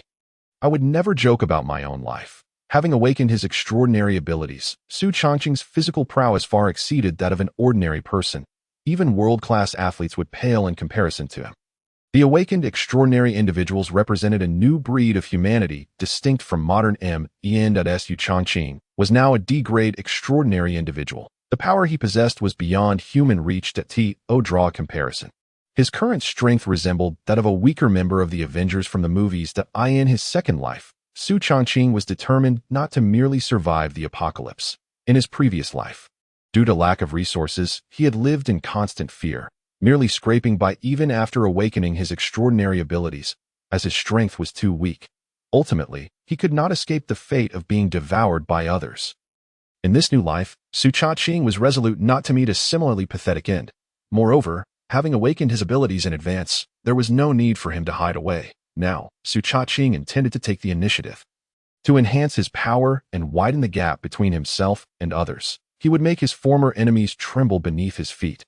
Little Su, you must take care of yourself. Despite Su Changqing's assurances, Qin Yi remained worried. She knew that if he were not so cautious by nature, she would have dragged him to her armored villa by force. Rest assured, Su Changqing felt a warm sensation in his heart. Having someone care for him was truly delightful. Xiao Yi, it's getting late. You haven't slept all night. You should rest a bit to regain your energy. You'll need your strength to face any unexpected situations. Qin Yi obediently agreed. All right, you should sleep now, and keep an ear out for any disturbances outside to avoid any surprises. I'll hang up now. Bye, little Su. After concluding the call with Qin Yi, Su Changqing dialed another number. Hello, The phone rang for nearly half a minute before a drowsy voice responded. Old Sue, why are you calling so late at night? Li Fugue mumbled sleepily. Old Li, tomorrow could very well be the first day of the apocalypse. Are you prepared? The first day of the apocalypse? Oh, I remember that. I'm ready. I've replaced the doors and windows with armored ones, and the walls have been reinforced with armored materials. Additionally, I've stocked up on essentials like a silent generator, gas stove, rice, flour, cooking oil, various self-heating hot pots, and canned goods. Everything needed for the end times. Li Fugue's voice remained languid, indicating he hardly took the apocalypse seriously. Damn it. Su Changqing rolled his eyes. Everything you've mentioned has been prepared by me for you. I just want to know, are you psychologically ready to face the apocalypse? Old Su, aren't you being a bit overly cautious? Li Fugue finally roused from his stupor. You spent so much money on useless things just because you're worried about the apocalypse? With that money, you could have gifted me 2 incredibly realistic silicone dolls. Su Changqing was taken aback. How can you even compare a beautiful woman to a silicone doll? Li Fugue heard the commotion on the line and asked with concern. Old Su, are you all right? I'm fine, just a bit tired. If there's nothing else, let's end this call. Su Changqing abruptly lost the desire to converse with Li Fugue, feeling that speaking with such a fool was an affront to his intellect. After hanging up, Li Fugue ambled to the bathroom to relieve himself. Reflecting on Su Changqing's words, he chuckled dismissively, muttering to himself, the end of the world. Old Su has been quite eccentric lately. I nearly fell for his nonsense. Once he finished, he shook himself and felt a wave of comfort wash over him as he returned to his room. Li Fugue noticed the plethora of supplies Su Changqing had amassed in the living room. He frowned, realizing that Su had purchased all these items without his consent. It was surprising to see that beneath Su's cold exterior lay a genuinely caring heart. These supplies must be worth quite a bit. Once I land a few more design contracts, I'll repay him. He thought that Li Fugue had no intention of taking advantage of his best friend for the hodgepodge of supplies. He planned to dispose of them at the supermarket to avoid cluttering his home. With that, he lay back on his bed, gazing out the window at the serene night sky, where the bright moon illuminated the earth. Old Su said there would be an unprecedented snowstorm this morning.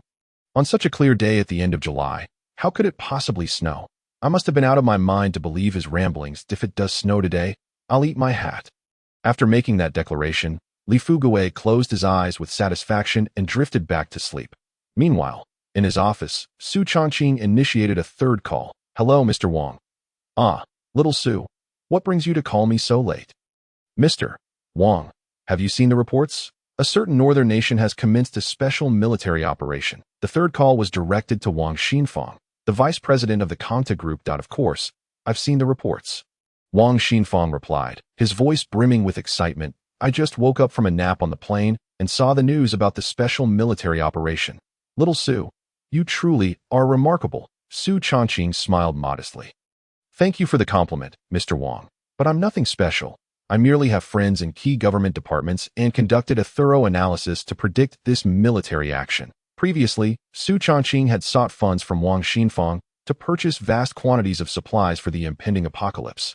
Using the excuse of needing accurate information about the military operation, if the company could seize this opportunity to stockpile resources, it would undoubtedly reap significant profits. Trusting Su, Wang Xinfang had granted him 500 million in funding. Haha, little Su, you've done well this time. I've made a great impression in front of the president. Wang Xinfang's laughter echoed through the line that he knew that he was one of several vice presidents vying for influence in the company. Especially with the president's retirement looming, this investment, though modest, will surely leave a lasting impression on the president due to its accuracy and timeliness, he mused, contemplating his own future prospects. Wang Xinfang remarked, Little Su, I knew I was right about you. Su Changqing quickly replied. Thank you for your recognition, but I merely made a suggestion. The true vision lies with you. Without your 500 million support, I would have achieved nothing. Su Changqing's flattery made Wang Xinfang chuckle with delight. By the way, Mr. Wang, from what you've just said, are you currently on a business trip? Wang Xinfang's demeanor shifted. Yes, I'm on the plane now. The president just returned from abroad. And I need to report on our operations. With a chuckle, he added, the focus of my report will certainly be the success of this 500 million investment. The essence of Wang Xinfang's words was to seek credit for Su Changqing. However, upon hearing this, Su Changqing felt a sudden jolt of unease rather than joy. He glanced at the time. It was already 5 in the morning. This meant that in just 1 hour, a blizzard would descend upon them. Su Changqing vividly recalled that in his previous life, Wang Xinfang's family had also taken a late-night flight to Shanjing City. Upon arriving at the airport, due to the company vehicle being stuck in traffic, they had to wait for an hour, which ultimately trapped them in the airport as the cataclysmic blizzard struck, followed by a zombie virus outbreak that led to their tragic demise. The news of Wang Xinfang's family being attacked by zombies had once stirred quite a commotion in the company's WeChat group. With the foresight of their grim fate, Su Changqing was determined to prevent the tragedy from repeating itself in this life. With a composed demeanor, he inquired, "Mr. Wang, when do you expect to arrive in Shanjing City?" "I am almost at the airport. What has happened?" Wang Xinfang replied hastily. Being a seasoned veteran in the business world, he immediately sensed something was amiss in Su Changqing's tone. "Mr. Wang, do you trust me?" Su Changqing asked, his voice unusually grave. "Of course," Wang Xinfang responded after a brief pause, taken aback by the directness of the question. "Then please heed my advice," Su Changqing insisted with an irrefutable tone. "Once you disembark from the plane, it is highly likely that your transportation will be delayed for various reasons. In such a scenario, I strongly advise you not to linger at the airport. No matter the cost, even if it means resorting to theft or desperation, you must find a vehicle immediately and return to your villa in Shanjing City. During this time, no matter how bizarre the situations you encounter on the road, you must not stop anywhere else. Do not attempt to stop and help anyone. Do you understand?" Su Changqing's tone was stern and left no room for doubt. As a superior, Wang Xinfang found himself nodding in agreement. Almost instinctively, "I understand. Xiao Su," Su Changqing continued, "I have already prepared various supplies at the villa, sufficient for your family to live comfortably for 2 to 3 years. Additionally, heed my counsel. While you are at the villa, regardless of what transpires outside, do not venture out, nor allow anyone else to enter." Knowing the fate of Wang Xinfang's family in his previous life, Su Changqing had taken measures since becoming the sales manager to collaborate with design firms in Shanjing City, investing heavily to transform Wang Xinfang's villa into a safe haven comparable to that of Qin Yi's. He had also arranged for a substantial amount of supplies to be delivered to the villa as a token of gratitude for Wang Xinfang's care over the past few days. However, Wang Xinfang was largely unaware of these preparations. He only knew that one day, Su Changqing had suddenly proposed renovating his villa in Shanjing City. Without a second thought, Wang Xinfang had agreed, as the villa had grown outdated after over a decade of living there. Given Su Changqing's thoughtful intentions, he saw no harm in spending a little money to refurbish the villa. At that moment, Su Changqing's words sent a chill down Wang Xinfang's spine. "Is it merely a small renovation of my villa? Why are there so many supplies stored?" Wang Xinfang's tone turned anxious. Su Changqing explained over the phone, "Mr. Wang, the friend who conveyed the news about the Northern War to me is actually a secretary to a government official in Xiagua. A few days ago, he informed me that a catastrophic blizzard is set to hit today, and there is a high probability of a zombie virus outbreak as well. Therefore, for the safety of your family, starting today, you must stay indoors and absolutely refrain from going out." Su Changqing certainly would not disclose the fact that he was a reborn individual. He chose to frame it as information relayed through a friend. Is this information credible? It sounds rather alarming. Wang Xinfang's disbelief was palpable.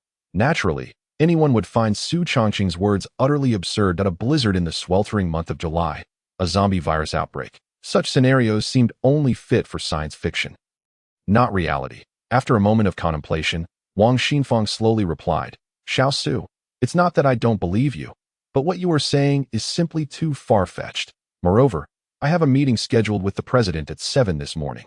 You may not know this, but the president is extremely punctual and rather obstinate.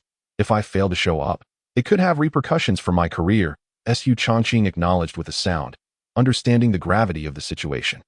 He then countered, "Even so, what of it? Is your career more important than the safety of your life and that of your family?" This left Wang Xinfang in deep thought. Xiao Su was right. Without life, what worth was there in pursuing a career? Su Changqing could faintly hear the discussion between Wang Xinfang and his wife on the other end of the line. 2 minutes later, Wang Xinfang's voice returned. "Xiao Su, I just discussed it with my wife, and we have decided to trust you. After all, you have accurately predicted the news about the war in the north. Furthermore, your capabilities demonstrated at the company have instilled a certain level of trust in you." With that, Wang Xinfang's tone turned serious again. "However, I must reiterate, what you mentioned is indeed too outlandish. almost like a child telling tales. If you are deceiving me this time, you should be aware of the consequences. Su Chaqing solemnly replied, I understand. Should my predictions prove incorrect, I have no doubt that I will lose your trust. Not only would I risk my position as sales manager, but I could also face termination from the company. However, I firmly believe that my foresight will not fail to at this moment. A young girl's innocent voice broke through the phone. Daddy, you mustn't be so stern with Xiao Su Gij. Wang Xinfang's voice softened. Nyo, where have I been stern with your Xiao Su Gij? Daddy is just discussing some adult matters with him. Have you finished discussing? Oh, nearly. Nyo has grown up. She also wants to talk to Xiao Su Gij about adult matters. The little girl pouted playfully. All right. Nyo is a little grown up now. Wang Xinfang chuckled as he passed the phone to Nyo. Xiao Su Gij, do you miss Nyo? Her sweet voice chimed in. Of course I do.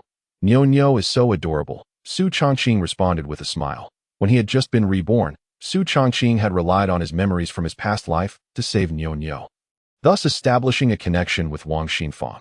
Though the act of saving her was intentional, the lively and charming girl had carved a special place in Su Changqing's heart from the moment he rescued her. People often feel a unique attachment to bonds formed through serendipity. That a similar connection existed between him and Qin Yi.as. Su Changqing contemplated this. He heard Nyo's voice again. Xiao Su Gij is a liar. If you truly miss Nyo, why haven't you come to play with me? I clearly invited you before. This left Su Chaqing feeling a bit sheepish, beads of sweat forming on his forehead. He recalled that after saving Nyo, the little girl had indeed invited him to visit her home. Su Changqing had casually agreed, but he had meant it merely as a polite gesture among adults. While the innocent Nyo had taken it to heart. I'm sorry, Nyo. Gij knows he was wrong. Next time, I will definitely make time to play with you. You must remember to come play with me. Pinky swear, for 100 years without changing, Nyo declared, her little pinky wiggling as if sealing the promise with Su Changqing. Su Chaqing smiled and replied, all right, I will remember, though he spoke otherwise. He was acutely aware that after the apocalypse, it was highly improbable that he would meet again for an extended period, perhaps even for a lifetime. However, there was no need to elucidate this to Nyo. His current promises, if unfulfilled, could merely be regarded as benevolent fabrications. Confronted with the harsh realities of the impending apocalypse, his assurances might yet become a beacon of hope in the little girl's heart. Silently, Su Changqing offered an apology. I'm sorry. Nyo, your brother has deceived you once more. Mom and Dad said the plane will land shortly. Goodbye, brother. Farewell, Nyo, he gently articulated. After concluding the call, Su Changqing glanced at the clock, noting it was 5:20, with only 40 minutes remaining until 6. He recalled that in his previous life, during the onset of the blizzard, he had inadvertently caught a glimpse of the clock on the wall. That moment, the hour and minute hands coincided precisely at the 6. He retrieved a box of cigarettes from the drawer and extracted one. With a flick of his lighter, a flickering flame erupted. Lighting the cigarette, he then maneuvered an office chair onto the balcony.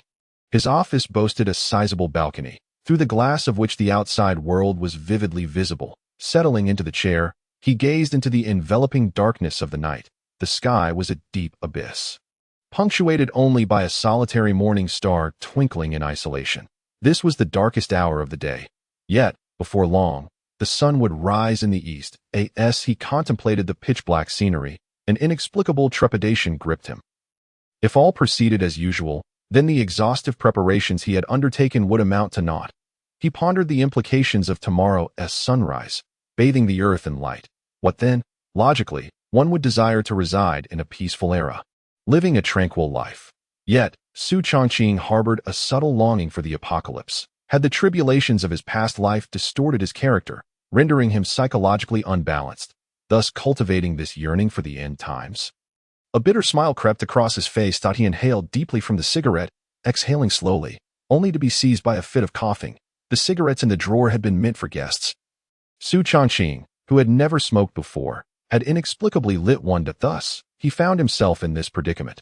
Once he managed to quell the cough, he hastily discarded the half-smoked cigarette into the ashtray. Smokers often claim that they are not smoking, but rather consuming solitude. Su Changqing sought to indulge in this isolation, only to be choked by it. Damn it, it truly validates the saying, do not seek to be ostentatious, for hubris invites calamity. The sky gradually lightened to a pearly hue. From his vantage point in the office building, he observed the weary night shift workers meandering through the factory grounds. The figures of cleaners had already begun to emerge on the roads. As their workday commenced earlier than that of regular workers, Su Changqing glanced at his watch. The minute hand pointed directly at 6. Instinctively, he looked towards the sky. Where are the snowflakes? Why have they not appeared? Could it be that his rebirth altered the timeline? Just as these thoughts clouded his mind, he caught sight, through the window, of a flurry of snowflakes, drifting lazily past like discarded scraps of paper. When he directed his gaze back to the heavens, his pupils dilated in shock. Large clusters of snow were cascading down from the sky to know. They could no longer be referred to as snowflakes.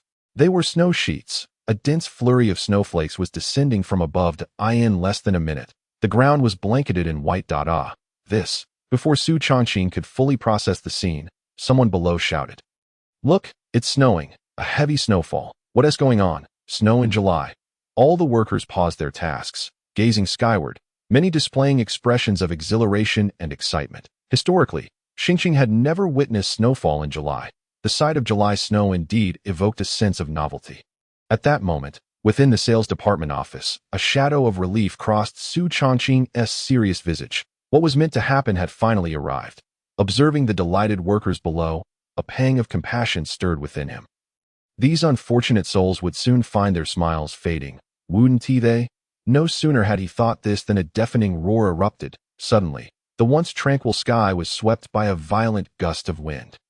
This tempest arrived with ferocity, the force so great that it caused the windows to howl. Some panes shattered under the intensity of the gale, scattering shards everywhere. However, such a degree of wind was inconsequential to the triple-glazed, bulletproof windows of Su Changqing's office. Even if the winds were to double in strength, they would not threaten the integrity of his glass. Many workers on the ground were tossed about by the powerful gusts. Some were even struck by stones propelled by the wind. In this extreme weather, if injuries went untreated, they would likely lead to death. It's freezing. I'm going to freeze to death. One worker cried that I've been hit by a stone. Someone help me. The workers, who had initially been thrilled by the unexpected snowfall, were now engulfed in fear and despair, dressed lightly for summer. They were ill-prepared for the dual assault of wind and snow, and many began to tremble uncontrollably. They rushed for shelter. Su Changqing glanced at the thermometer hanging on the wall. The temperature had plummeted from a balmy 28 degrees to -15 in a mere 10 minutes, feeling the chill seep into his skin. He calmly retrieved a professional polar down jacket from his storage space and donned it. This high-tech, specialized down jacket, which he had previously sold in a live stream, was capable of withstanding temperatures as low as -60 degrees. Instantly, warmth enveloped him. Next, he retrieved smokeless coal, a stove, and a flue from his storage. The flue had already been prepared in the office. Su Changqing swiftly assembled the stove, loaded it with coal, and ignited it. Within half an hour, the room began to warm. He cast a glance at the thermometer. The temperature had returned to the positive range, rising to 5 degrees. Yet, this was still too low. As the snowfall intensified, the temperature would continue to drop. One stove would not suffice. Su Changqing extracted another stove from his storage, assembling it in the same manner and igniting it. With the activation of the second stove, the room's temperature quickly climbed to 25 degrees. With the indoor heat becoming excessive, Su Changqing shed his down jacket. Now clad only in a short-sleeved shirt and trousers, the temperature was now just right. Gazing at the roaring flames within the stoves, Su Changqing felt a twinge of regret. The coal consumption of 2 stoves was immense. If one stove consumed 30 Jin of coal in a day, then 2 would require 60. He had already stored all the coal in his storage space. Estimating, he surmised that he had approximately 10,000 tons of coal, equivalent to 20 million Jin, with a daily consumption of 60 Jin. This meant that if the weather did not warm, he could only sustain the stoves for a mere 33,000 days. After setting up the stoves, Su Changqing's stomach rumbled. He was hungry. Man is iron, rice is steel. One meal skipped leaves one famished. Moreover, as an awakened extraordinary being, his hunger was far more intense than that of an ordinary person. He retrieved a 10 Jin lobster, 10 large crabs, and a 5 Jin steak from his storage, relishing a sumptuous feast. Finally, he drank 1,000 milliliters of fresh milk, letting it slide down his throat. After satisfying his hunger and thirst, Su Changqing patted his belly. This feeling, one word, delightful.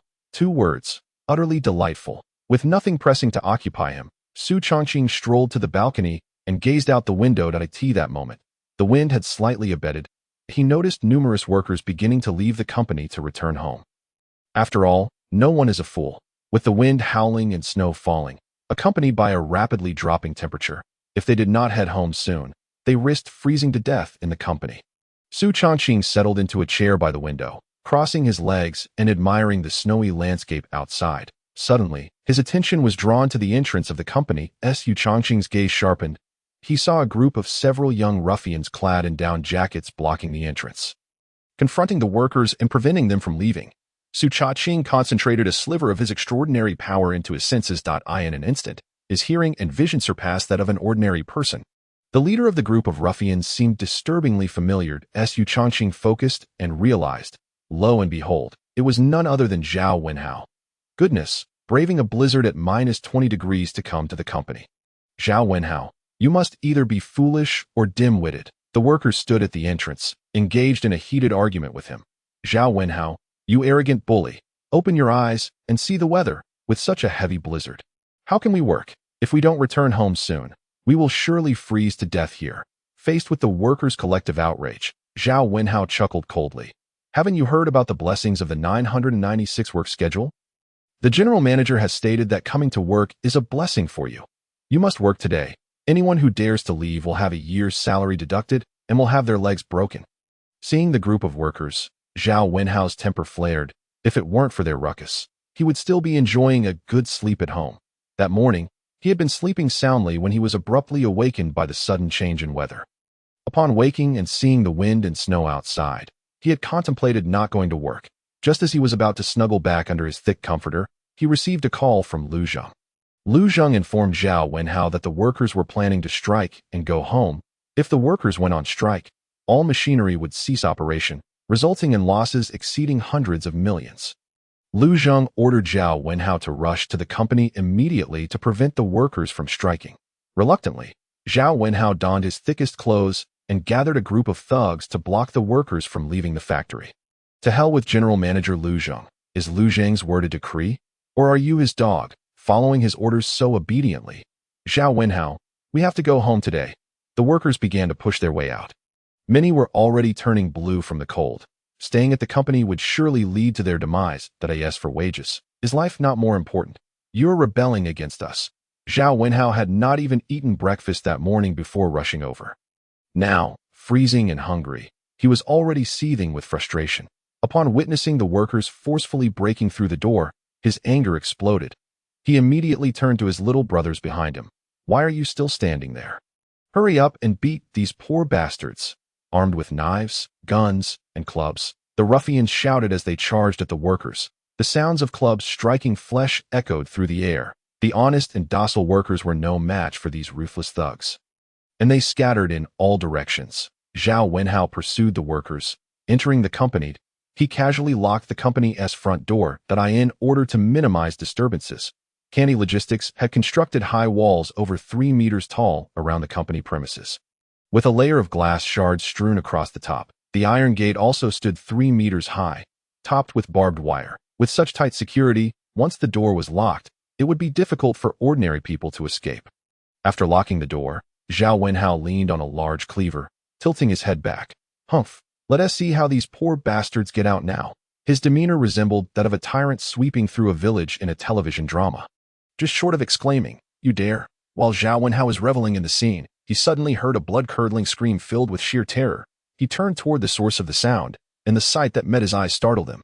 A young thug, face contorted in pain, was running toward Zhao Wenhao, clutching his neck. Blood gushed from the wound, indicating a serious injury. The wounded thug cried out, "Brother Zhao, save me." Zhao Wenhao kicked the thug down to the ground and disdainfully said, "You coward, did you see a ghost? Are you scared out of your wits?" "Brother Zhao, no. That person is more terrifying than a ghost." The thug struggled to rise from the ground, pointing toward the direction he had just fled. Zhao Wenhao glanced in the indicated direction. It was just a plain, unremarkable tree. It's just a tree. And look at how frightened you are. Zhao Wenhao was about to scold the thug when he suddenly heard a hoarse, inhuman growl emanating from behind the tree. Then, a worker slowly emerged from behind it. This worker appeared unafraid of Zhao Wenhao. His face was contorted in a grotesque and sinister expression. Even more terrifying was the blood dripping from his mouth as he gnawed on a piece of raw flesh. Undoubtedly, that raw meat had been bitten from the thug's neck. The blood-soaked worker chewed a couple of times before swallowing the flesh he had just torn from the thug's neck. He then turned to Zhao Wenhao, his face revealing a predatory greed. The worker emitted a low, menacing growl as he advanced step by step toward Zhao Wenhao. "Brother Hao, look at this poor bastard. He's definitely gone mad. He just ate my flesh. He's eating human flesh." The thug's voice was filled with fear. He had just managed to stand up, but stumbled and fell to the ground again. Zhao Wenhao stared at the worker, whose every feature reeked of madness, and suddenly felt his throat go dry. He swallowed hard. And no matter how crazy he was still human. What's there to fear? In front of his little brothers, he could not lose face. Zhao Wenhao gripped the cleaver tightly, and, before the madman could react, swung it toward him. With a swish, the cleaver struck the mad worker's shoulder. In full view of others, Zhao Wenhao was not yet bold enough to commit murder. However, he did have the guts to maim this worker. After all, he had his brother-in-law Lu Zheng backing him up. Even if something happened, as long as it wasn't team murder, his brother-in-law could smooth things over. "You fool, dare to resist me, and this is your fate," Zhao Wenhao snarled, a wicked smile flickering across his face. With that strike, even if the worker was truly insane, he would surely cry out in agony. However, a bizarre scene unfolded. The mad worker did not fall. He didn't even let out a single cry of pain. Instead, he emitted a low, chilling growl. He glanced down at the cleaver lodged in his shoulder, showing no sign of discomfort. It was as if the blow had not landed on him at all. Then, the mad worker suddenly opened his blood-soaked mouth and lunged toward Zhao Wenhao. Damn it! In a split second, Zhao Wenhao jumped back, narrowly avoiding the worker's bite. That moment, he felt a mix of fear and confusion. What was happening? He had put all his strength into that strike, and yet the worker seemed completely unharmed. Not even a scream of anguish escaped him. Moreover, after being struck, the mad worker could still attack and attempted to bite him. This was not human. It was a demon. Zhao Wenhao fixed his gaze on the demon and shouted to the thug beside him, "Xiaodong, this guy is too strange. You hold him off? I'll call for more people." At that moment, the thugs following him had already chased the other workers, scattering throughout the company. Only Zhao Wenhao and the thug named Xiaodong, who had been bitten on the neck, remained. Yet, after calling out for Xiaodong twice, Zhao Wenhao received no response. "Are you deaf? Did you hear me speaking?" In his desperation, Zhao Wenhao swore. Xiaodong remained silent. Zhao Wenhao turned his head to see Xiaodong lying on the ground, trembling violently, suddenly rising to his feet in an unbelievable manner. Upon standing, Xiaodong did not attack the worker, but instead lunged toward Zhao Wenhao. Moreover, the grotesque and terrifying expression on Xiaodong's face was indistinguishable from that of the deranged worker. Zhao Wenhao's heart quaked. An ominous premonition arose within him. Xiaodong seemed to have transformed into a kin of the man-eating demon, consuming human flesh. Even a blade could not slay him. After being bitten, one would become akin to a demon. Several critical pieces of information pointed towards a creature that existed solely in the realm of film and had never manifested in the real world. A word flashed through Zhao Wenhao's mind like a bolt of lightning. "Zombie." Zhao Wenhao glanced around. He beheld Xiaodong and the worker, two zombies, advancing towards him from either side. Countless cinematic scenes raced through Zhao Wenhao's mind, further solidifying his conviction. These two abominations could not be anything but zombies. Yet, the zombies before him were nothing like those portrayed in films, sluggish as snails. These two zombies, aside from lacking intellect, possessed strength and agility comparable to that of ordinary humans. Furthermore, they were impervious to death. "Damn," Zhao Wenhao cursed under his breath, and before the two zombies could encircle him, he darted through the gap between them. "Help! There are zombies! Is anyone there to save me?"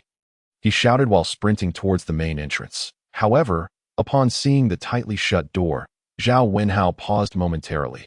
Then, he slapped himself hard across the face. He had locked the door to prevent the workers from escaping the factory.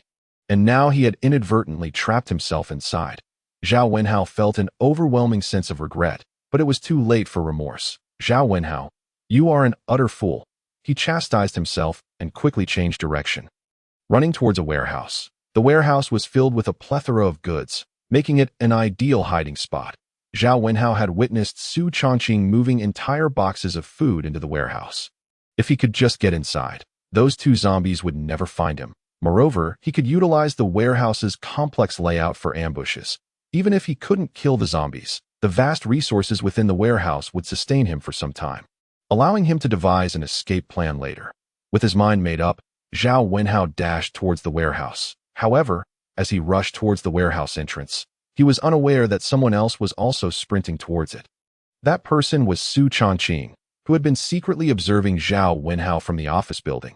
He had witnessed the entire struggle between Zhao Wenhao and the zombies. When he saw Zhao Wenhao running towards the warehouse, he immediately discerned his intentions. This kid merely wished to rely on the supplies within the warehouse to survive. Su Chongqing would not allow him to have his way, thus taking advantage of Zhao Wenhao's absence.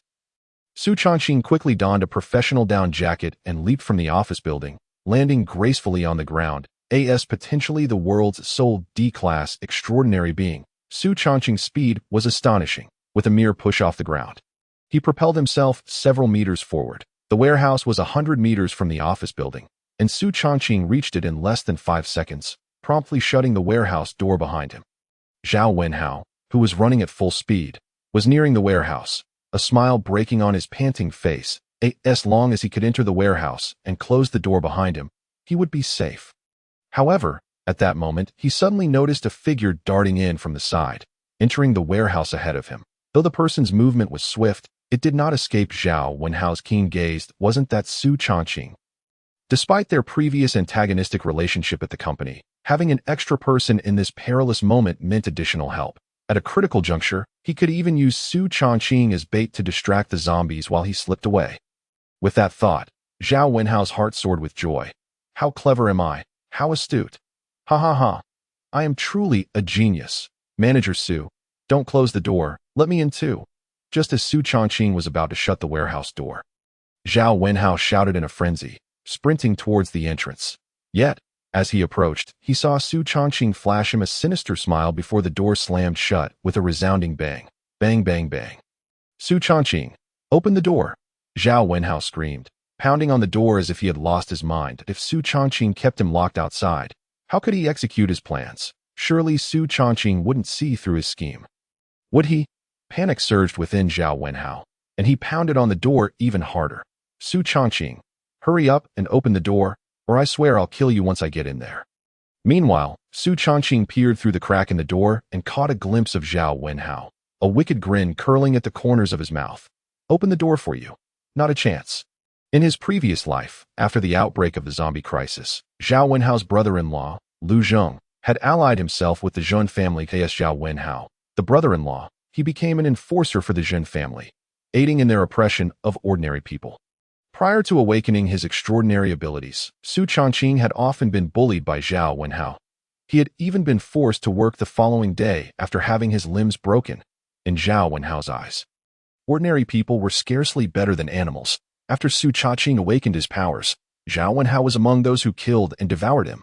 What infuriated Su Chongqing even more was witnessing his beloved pet being slaughtered and consumed by Zhao Wenhao. This illustrated the depths of Zhao Wenhao's depravity. It could be said that the humiliation Su Chongqing suffered before his death fueled a hatred towards Zhao Wenhao that rivaled that of Lu Yasi and Zhen Zicheng. Zhao Wenhao, I will make you endure countless torments before I end your life.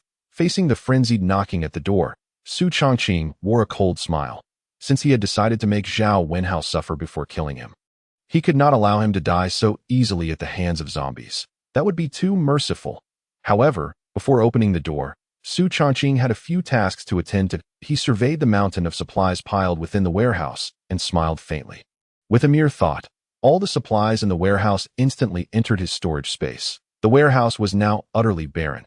Having resolved to thoroughly torment Zhao Wenhao, how could he allow him to enjoy the resources he had so painstakingly acquired? Su Chongqing peered through the door crack once more. He noticed the two zombies drawing ever closer to Zhao Wenhao, who was now frantically pounding on the door. Su Chongqing, are you deaf? If you don't hurry up and open the door, I swear I'll kill you. In his desperation, Zhao Wenhao exerted too much force, and with a crack, his left pinky finger accidentally fractured. The pain nearly brought him to tears. Inside the warehouse, Su Chongqing chuckled softly.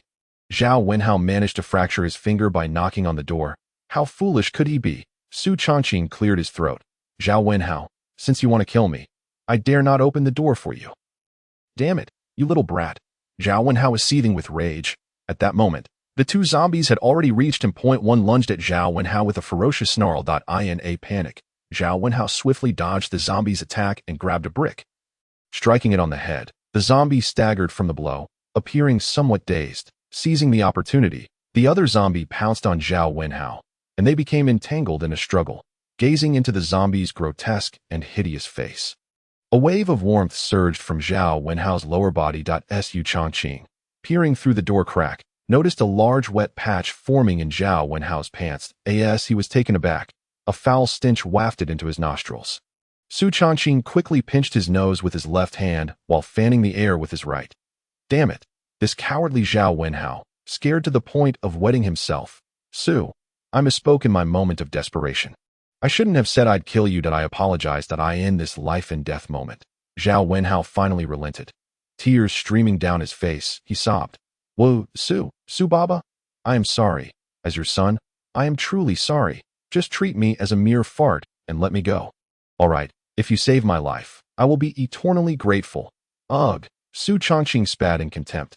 Zhao Wenhao, you treacherous bastard, do you think I would believe you? Su Changqing's eyes flickered as a wicked smile spread across his face. Taking this opportunity, it was not unwise to give Zhao Wenhao a little lesson. Zhao Wenhao, since you sincerely apologize, I shall graciously forgive you. Just break free from the grasp of the zombies, and I will let you in. Su Baba, thank you. Zhao Wenhao was overwhelmed with joy. Driven by an intense will to survive, he summoned an unknown strength and forcefully shoved the zombie to the ground. He then swiftly darted to the door. Bang! Bang! Bang! Su Baba, open the door. The main entrance remained unyielding. A faint voice from within, that of Su Changqing, echoed. I'm sorry, the door is secured with a voice password lock. Please state the password. What is going on? Zhao Wenhao was momentarily taken aback. Just as I'm about to be devoured, Su Changqing expects me to recite the warehouse door's voice password. In such a dire moment, is this bastard really jesting with me? This damn door has no password worth a dime. Su Changqing, are you toying with me? I'm sorry, the entered password is incorrect. You have 2 attempts remaining. The mechanical voice, mimicking Su Changqing's tone, rang out with an unmistakable insincerity. Damn it, you're really playing games now, aren't you? Zhao Wenhao was infuriated. Su Changqing, you son of a chicken. I'm sorry, the entered password is incorrect. You have 1 attempt remaining. The irritating voice of Su Changqing echoed once more. Leisurely and unhurried. You scoundrel! Flames of rage nearly burst forth from Zhao Wenhao's eyes. Just as he was about to unleash another barrage of curses, he abruptly fell silent. Is Su Changqing testing my intelligence? It makes sense. In such extreme cold and amid zombies, only the astute can survive as allies. Su Changqing must be assessing my wits. It has to be that. With this thought, Zhao Wenhao quickly regained his composure. His mind raced as he pondered. Su had just mentioned that opening the door required a password. However, there seemed to be no discernible pattern to the password he mentioned. What could it be? This was his last chance. Zhao Wenhao glanced back at the 2 zombies he had struck. The one that had taken a blow was already stirring from its stupor, while the other was struggling to rise from the ground. Time was running out. In a flash, a classic password sprang to mind. Since Su Changqing was testing my intelligence, it had to be this password. The fact that I thought of it so quickly means I am exceptionally clever. Without further hesitation, Zhao Wenhao confidently proclaimed the password with heartfelt conviction. Open sesame. I'm sorry, the password you entered is incorrect. The door is now temporarily locked. Please try again in 25,800 minutes. The detestable voice of Su Changqing shattered Zhao Wenhao's last glimmer of hope. As he witnessed the low growls of the approaching zombies, Zhao Wenhao's final psychological barrier crumbled entirely, with a thud. He fell to his knees. Su Baba, I beg you, stop this charade and open the door for your son.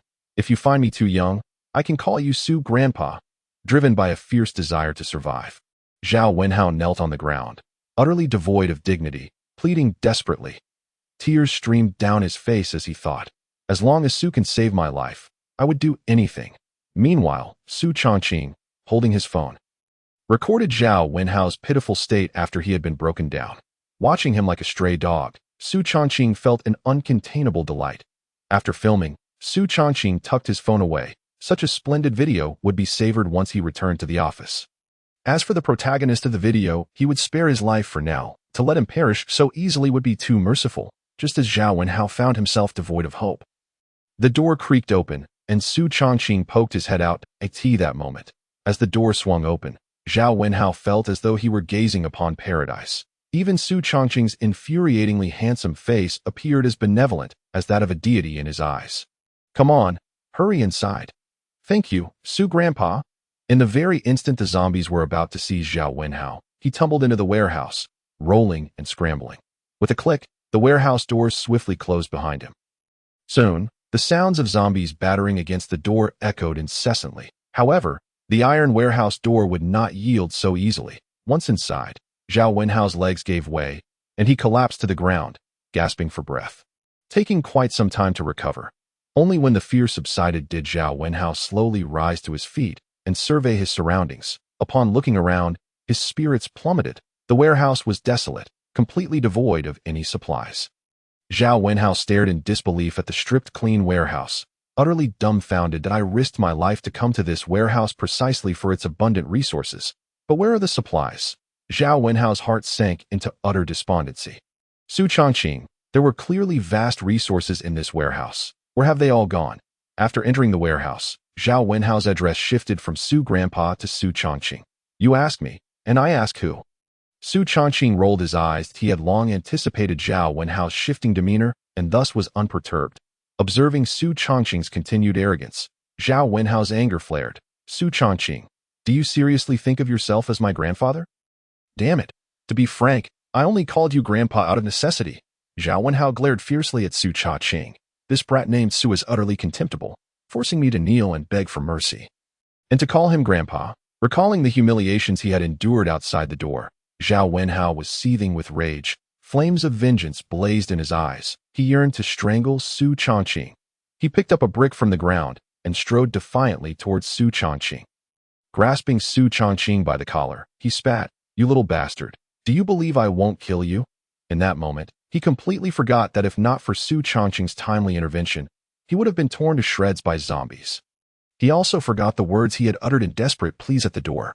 Unfazed by Zhao Wenhao's threat, Su Chongqing remained composed, for he knew Zhao Wenhao was nothing but an ingratiating wolf.